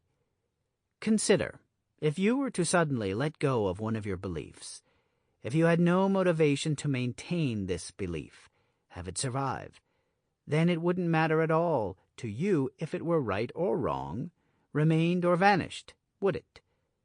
You would no longer suffer any of the struggles that formerly accompanied your attachment to the belief, defending it, promoting it, or fearing its loss. This is also true of every emotion, thought, self-image, possession, perception, idea, or anything else you consider you or yours. If being is inherently free of any attachments, then it really doesn't matter if any aspect of a self persists, or if the entire self fails to survive altogether. 1641. We assume that if we aren't in immediate pain, if we aren't suffering, we should be happy, but in reality, this just isn't so. We may chalk it up to our inherent human condition, assuming that somehow pain and suffering accompany us just because we exist. In the case of self-survival, this is true. Ultimate happiness seems to elude us no matter how hard we try, and various forms of suffering seem to find us no matter where we hide. Perhaps it is time to seriously reconsider our assumptions in this matter. The assertion here is that both the rarity of happiness and the presence of suffering are based on self-survival. 1642. Still, we have little interest in challenging what is perhaps the most fundamental presumption upon which we live, ourselves. In order to embrace such a practice, we would need to be convinced on an experiential level that the source of our unhappiness is somehow tied to the force of maintaining ourselves. We would have to feel for ourselves that in the very impulse of our struggle to survive, we produce unhappiness. In this way, we would be far more inclined to welcome a practice of letting go of the self and open to becoming conscious of whatever is true about being. 1643. Strange as it may sound, experiencing things for themselves opens a door to happiness, and at the same time reduces or eliminates suffering. This is so because the relentless drive of self-survival is undermined, and this moment of life is accepted for what it is, rather than being eclipsed by references to our self-needs and fears. Pain and relief cease to be the focus of our attention. 1644. Consciousness and being are not limited to the way that you currently experience self, but this isn't something that should be taken only on faith. It is something that can be recognized and directly experienced for oneself. You can even go beyond your perceptions to experience what is true as itself. A man has no ears for that to which experience has given him no access. Nietzsche. For itself versus as itself. 1645. So far in this chapter, we have contrasted the domain of self-survival with being able to experience something for itself. We've seen that the survival process necessarily presses our perceptions and experience into a form that relates everything we're aware of to ourselves. Perceiving something for itself, rather than for me, interrupts this otherwise ceaseless activity and opens our minds to further possibilities in consciousness. 1646. Our main objective in this book is to know self as itself, to experience what being actually is.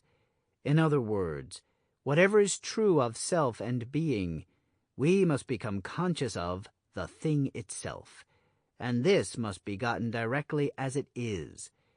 This experience is literally inconceivable, and so we start to get some grasp on the distinction by using for itself as our jumping-off point.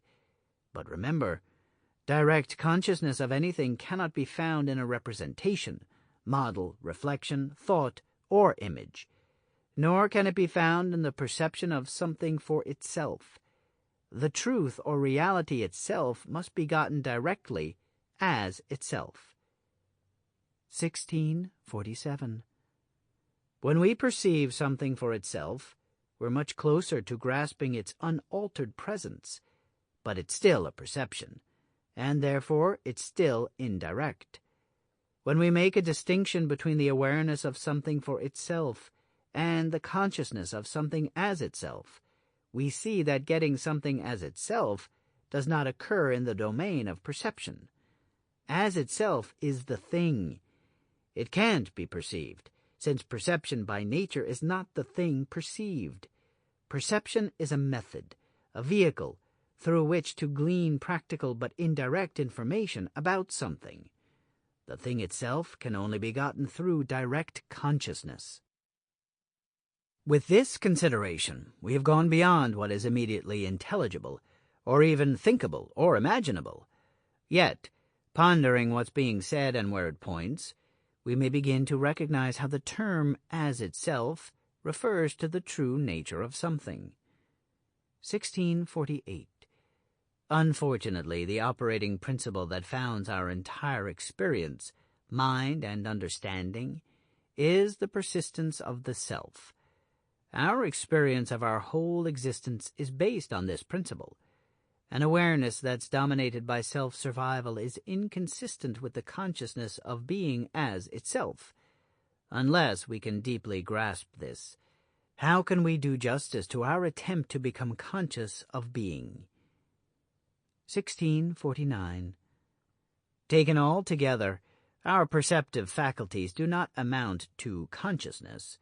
Beyond what we can perceive physically or mentally, perhaps we sense that there may be a possibility of becoming conscious of what something actually is, what being is, without really understanding what that means. Whatever being actually is as itself cannot be discerned through our perception or mind. If for no other reason than our perception, our experience, our awareness was never designed for that purpose. Its purpose is survival. Let's continue to consider the way that survival separates our consciousness from the true nature of reality. Experiencing the truth is not the purpose of self-survival. 1650. The purpose of self-survival is to maintain and promote the self. Therefore, all of our perceptions and experience, our thoughts and feelings, our actions, reactions, and interactions are directed toward this effort. Everything that we experience is designed to serve the self that we are. We've covered this. But there is something overlooked here that has a great impact on our efforts to experience the true nature of being. 1651. We live within the assumption that our sense perceptions endow us with direct information about reality. On the surface, this seems reasonable, but as we're beginning to see, the nature of reality isn't graspable on the surface. The true nature of anything must be what it is as it is, completely and absolutely. It can't be gleaned by bouncing some sensory perceptive radar off the surface of an encounter and then interpreting what it all means. Yet, this is precisely how our perceptions function. They provide only indirect feedback about reality, and no feedback at all about the true nature of reality. 1652. No matter how many times we hear it, it is still hard to grasp that our perception of what's there is really different from what is there. If we think of our perceptions as various forms of radar, we may better understand this disconnect. A blip on a radar screen represents an object, providing very limited and indirect information about that object. When it comes to radar, it's clear to us that we aren't seeing an airplane and that the blip in no way tells us what the object looks like, or any other information but location. We're merely bouncing radar signals off of some object and seeing the effect this has on our screen. We can grasp the indirect nature of this process because we know that the airplane is so vastly different from the small blip of light we see.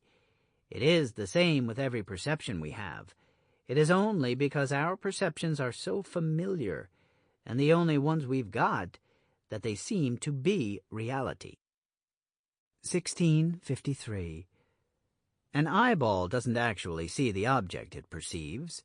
Since the eye functions by picking up light patterns, what the eye sees is only the light that bounces off the object.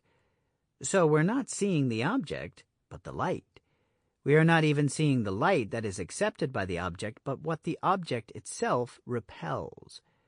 Since the light hits the eyeball and stimulates nerves that we receive as a pattern that we interpret, we aren't actually seeing the light either.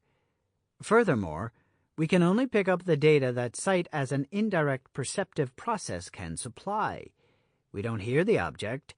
We can't feel weight or texture or temperature, or view inside the object, and so on. Try to get that right now as you see and feel this book. 1654. We aren't aware of any aspect of the book that can't be represented through these senses. Any aspect of the object that can't be carried within a medium of perception cannot be known via perception. What's most significant about all this, however, no matter what can or can't be carried through some perception, is that we are never directly experiencing anything. We are interpreting the perception of stimulated nerve patterns. This activity is not the object. We have no direct contact with or perception of the object itself. This is true for each and every one of our perceptive senses. So, we aren't ever perceiving the thing itself. We never grasp the real nature of the object. 1655. This is true of hearing, smelling, tasting, feeling, even thinking. Perhaps we grasp that our perceptions of the objective world are indirect, but still take for granted that our thinking and emoting are direct since they are within us. What we perceive within our own minds isn't any more of a direct connection to the true nature of reality than is our perception of an object. 1656. The content of our imagination and memory has been formed through the recreation of sensory perceptions. Internal dialogue is a conceptual mimic of the sound of our own voice. Our thought patterns and distinctions are based on our particular language and our relationship to a perceived reality. We've already seen many times that concepts are never the thing itself, and our emotions are manipulations, not feedback about reality. There are other reasons that our thinking, our emotions, and our very awareness are all perceptively indirect, but these will unfold in later chapters. What we need to get now is that we cannot recognize the truth through our perceptions. 1657. Don't fall into the trap of thinking that what we can't perceive beyond our perceptions would be perceivable with some other organ yet to be invented, or that what is missed is simply more of the same. These examples simply point out the limitations of perception. Yet, if we could perceive infinite amounts of information, it wouldn't solve our problem. We would still be left with an infinitely indirect experience. What's true is that our consciousness is disconnected from the true nature of reality. The fact that perception is indirect means there is no amount or method of perception that can bridge this gap. 1658. Even though it is provable in many ways that we don't perceive what is actually there, this means little to us since we live in a world of practicality, not fact. If, however, we dwell on the observation that our perceptions are indirect and set out to experience reality firsthand, it does give us an opening since in our minds we have a harder time writing off the notion that we don't directly experience reality. Still, such a notion will fall to the wayside soon enough, because it seems to have no practical application. 1659. Whatever we currently perceive is good enough for us. It gets the job done, right? But that's the point. Exactly what job does it get done? If we look into what our likely knee-jerk responses would be to the idea that we don't really experience the truth via perception, it's good enough, it gets the job done, and who cares? We can see that every one of these rebuttals is the product of a mind that's functioning in the domain of self-survival. Are you beginning to recognize what's going on here? 1660. The implications of this point are very difficult to get, so it bears repeating. Pay attention to the overlooked obvious. Our entire field of awareness has been molded around the purpose of self-persistence. Why do we have perception at all? To survive.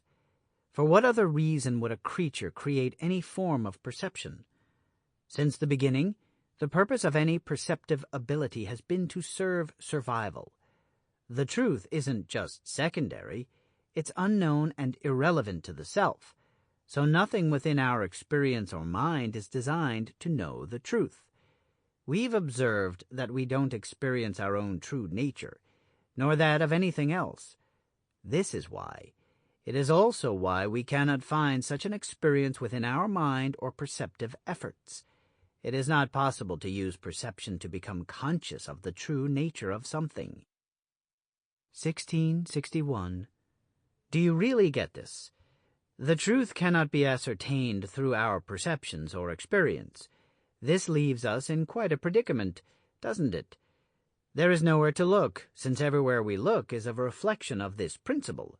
Our perceptions are not up to the task, because they weren't ever intended for that purpose. We are perfectly cut off from any direct perception of reality and the true nature of existence. Unless there is another doorway, we're up the creek without a paddle. 1662. The good news is that there is another possibility. The bad news is that it's not just uncommon and unfamiliar, it's also maddeningly elusive and completely irrational. It lies outside the realm of our conventions and our logic, our cultural assumptions and our willful abilities. Therefore, even when it is talked about, it isn't easy to understand, and when packaged for popular consumption, it is likely to be missed altogether. That's why I'm going to such lengths to lead us to it, setting the stage as best I can for really understanding the relationship between what's going on that we call reality and the possibility of encountering reality directly. We will begin working to realize this possibility later when we address contemplation and the nature of being. Right now, we are focusing our attention on the nature of our current experience. 1663. It requires a great deal of contemplation and immersion into the nature of being and self to recognize the self-principle operating in everything we think, do, and are.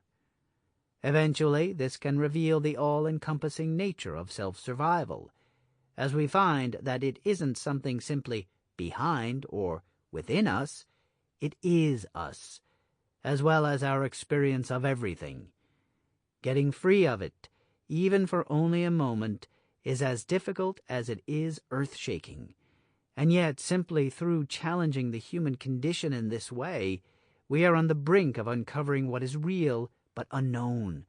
Even though it seems absurd, the truth of the matter is that if we continue to do this work, at some point we are likely to suddenly become directly conscious of the true nature of being and reality.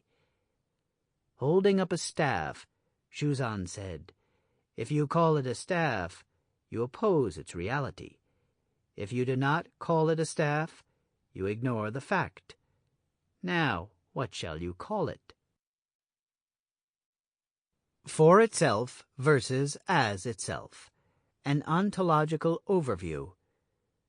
If something is repeated, it bears repeating. Let the implications of what you're reading strike you without having to fully know why. Allow the communication to have a cascading effect in your awareness. Let your consciousness reach into the matter even though it remains somehow beyond reach. Toward that end, adopt a state of mind that is committed only to the truth, beyond what is intellectually or conventionally knowable. A thing is a thing. 1664. As has already been laid out, I'm defining being as what is, yet not what is from any point of view, or represented in some fashion. Being is what is as itself. But what do we mean when we say what is as itself? Well, certainly that it is no other. It is not there as something it's not. 1665. At first in our movement toward being, we find that a thing must be a thing, and a thought must be a thought. Once again, what is meant by a thing must be a thing. Certainly the thing is already the thing, or at least we assume this to be so. But since we have to admit that we can only assume this to be so, where is it that we are talking about the thing as a thing? In our encounter of it. So, if our encounter of something reveals it or shows it in any way other than the thing that it is as itself, then we are indeed not encountering what is being there. In this case, it is true that, in our experience, the thing is not the thing. 1666. Completing this first step may put us into a new position with things. Suddenly, an object is merely and only an object. It is not a thought about it, or its usefulness, or our reaction to it. A desire is only a desire. It is a conceptual creation that doesn't imply something or mean anything. It is not motivation, and it is not an object. A person is a person, and is not our judgment of them. A judgment is an interpretation, and not the thing being judged, and so on. We don't know what these things are. 1667. The next step that occurs as soon as the first step is taken, and one that most people turn back from immediately, since, coming from survival, it is naturally seen as wrong and or stupid, and maybe threatening, is that we don't know what these things are. From this observation, it becomes difficult to say where a thing then becomes itself. In our pursuit, this is not a problem or a mistake. It is the next step. 1668. We practice moving our awareness to the most honest observation of what is for itself, and stand facing and looking into not knowing what it is as itself. As we step toward this unknown, which doesn't look like a step since there is nothing to step on, and so nowhere to put your foot down, something may appear more clearly as itself, and then that is what we will experience. No matter what we experience, we remain open by staying in touch with the presence that it is still not known. This practice also applies to ourselves, which may not appear as anything, or may appear as a conviction, or a sense, or a reference, but mostly as unknown. Surviving isn't being. 1669. When something is, it merely is. It is as itself in this moment. When our experience of being is directed by survival, it is directed toward something that isn't, something that doesn't presently exist. Being requires no activity or process or purpose to be. Since being already is, any activity, process, or purpose that arises is directed toward what is not. The pursuit of survival is a continuously active process whose purpose is directed toward the persistence of something that appears to be, rather than toward an experience of reality in this moment. Whenever a process or experience is focused on surviving, it is not turning toward what is. Therefore, the The target for survival must necessarily be something that can persist. Being does not persist. It is. 1670.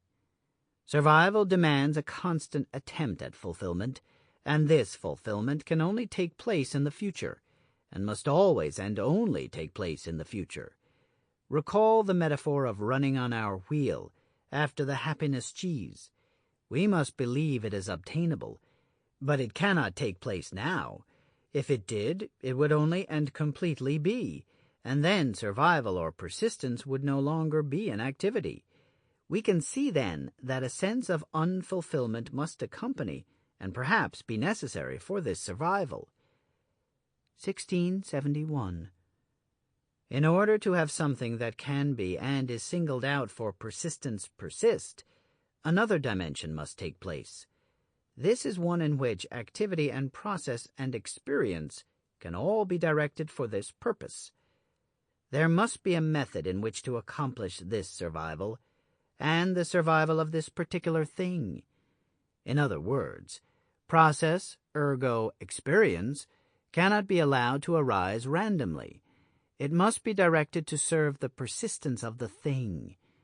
We've seen that this is the dimension called interpretation, but we still need another dimension to get the job done. 1672. With the domain of interpretation established, we now have a method in which to channel experience and process so that it will be non-random and can be directed toward the job of persistence. However, we still don't have the force or activity that compels these processes toward the objectives that are required for survival. This force is created in the field of charge or value, the field of emotional orientation. It is the field of meaning, of good and bad, comfort and discomfort. It is not the mere interpretation of something. It is a reaction to it, a charged field that presses activity, thinking, cognition, emotion, etc. into a particular process. The experience you are having right now is that. 1673. I want you to get this going on right now. See how you are in this moment sitting in a charged field, a sensation of value. That survival is the charge and sensation and experience in which you live. Survival shows up in everything, since everything appears as process and charged interpretation, and all this is directed toward maintaining or surviving the one you think you are. This perceptive experience and cognition is not in fact directed toward experiencing the one that is, and so cannot be an experience of being. Perhaps it could be called an experience of surviving. 1674. Your experience is overwhelmed by this non-random field of interpretation and emotional orientation. You can see it in your preferences, even in subtly wanting just a little more comfort as you sit. Important things are important because of interpretation and charge. Notice the important things demand strong activity, thinking and feeling. What things are used for or what they mean or signify is where our attention falls quickly and easily. It is seen in the value or threat that everything, person or idea has for you, physically, emotionally, and socially. All of this is charged activity that presses you toward what isn't. Since survival or persistence is directed toward what isn't, it is not directed toward what is. It is not an experience of being. What does persist? 1675. Since being isn't something that can or does persist, it is not possible to pursue it as an objective of survival, nor is it necessary. For survival, we need something that can persist. We need something perceived that we can identify with, something to constitute a self. So, what can persist? Self-concepts and self-images, personal opinions, convictions, beliefs, memories having a life history, convictions and assumptions about the way that you are, or the way things are, core beliefs about yourself and your sense of self-worth. The notion of objective reality, as if objects remain or persist.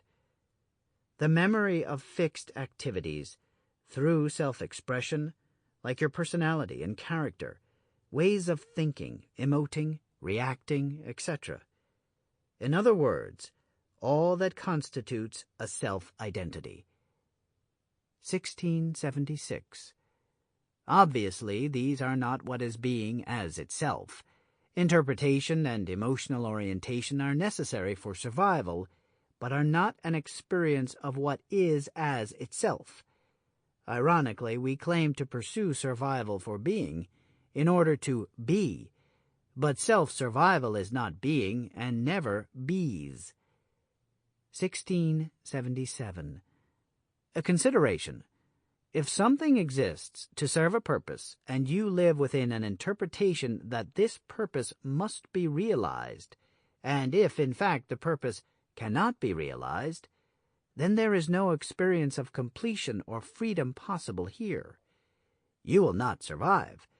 Even though every effort and struggle pursues that end, you will fail.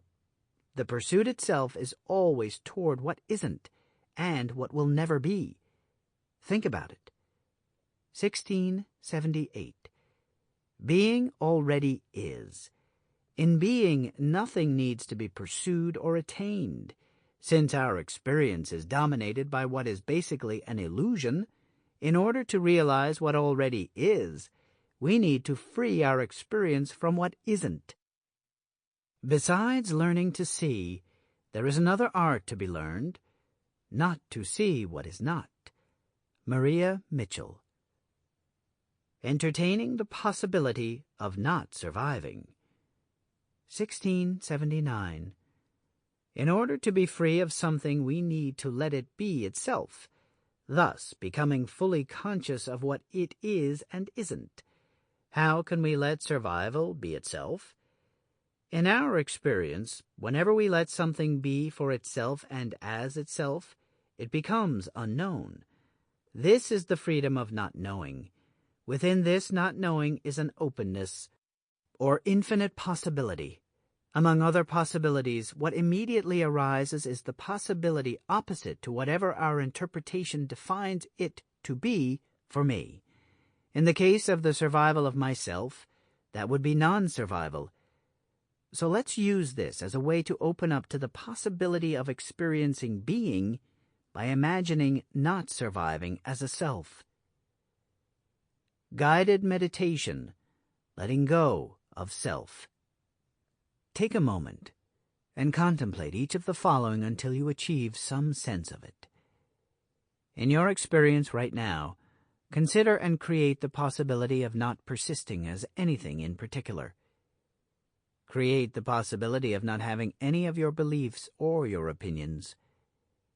Experience the possibility of not being the way that you are, or having any history or relationships. Create the possibility of not being attached to any of your emotions, reactions, sensations, feelings, moods, or attitudes. Experience not having any self-concept, self-image, self-esteem, or sense of worth or purpose. Consider the possibility of not maintaining your sense of who you are, having a life, or anything else that constitutes you and your experience of yourself. Create the possibility and experience of not maintaining any of this, anything that you call you. In your experience right now, create the possibility of not surviving, or of not surviving as anything in particular. Experience the possibility of not surviving as yourself. 1680. This may create an opening so that what's left is a sense of simply being, even though it is still unknown. This is enough. It provides a real and grounded focus for further contemplation. 1681. Without earnest investigation and study, as well as serious contemplation, we stand little chance of discovering what is actually being beyond the self. Freeing ourselves from self-survival to any degree will transform our lives. We simply need to keep moving in the direction of deepening our experience of this as both true and possible.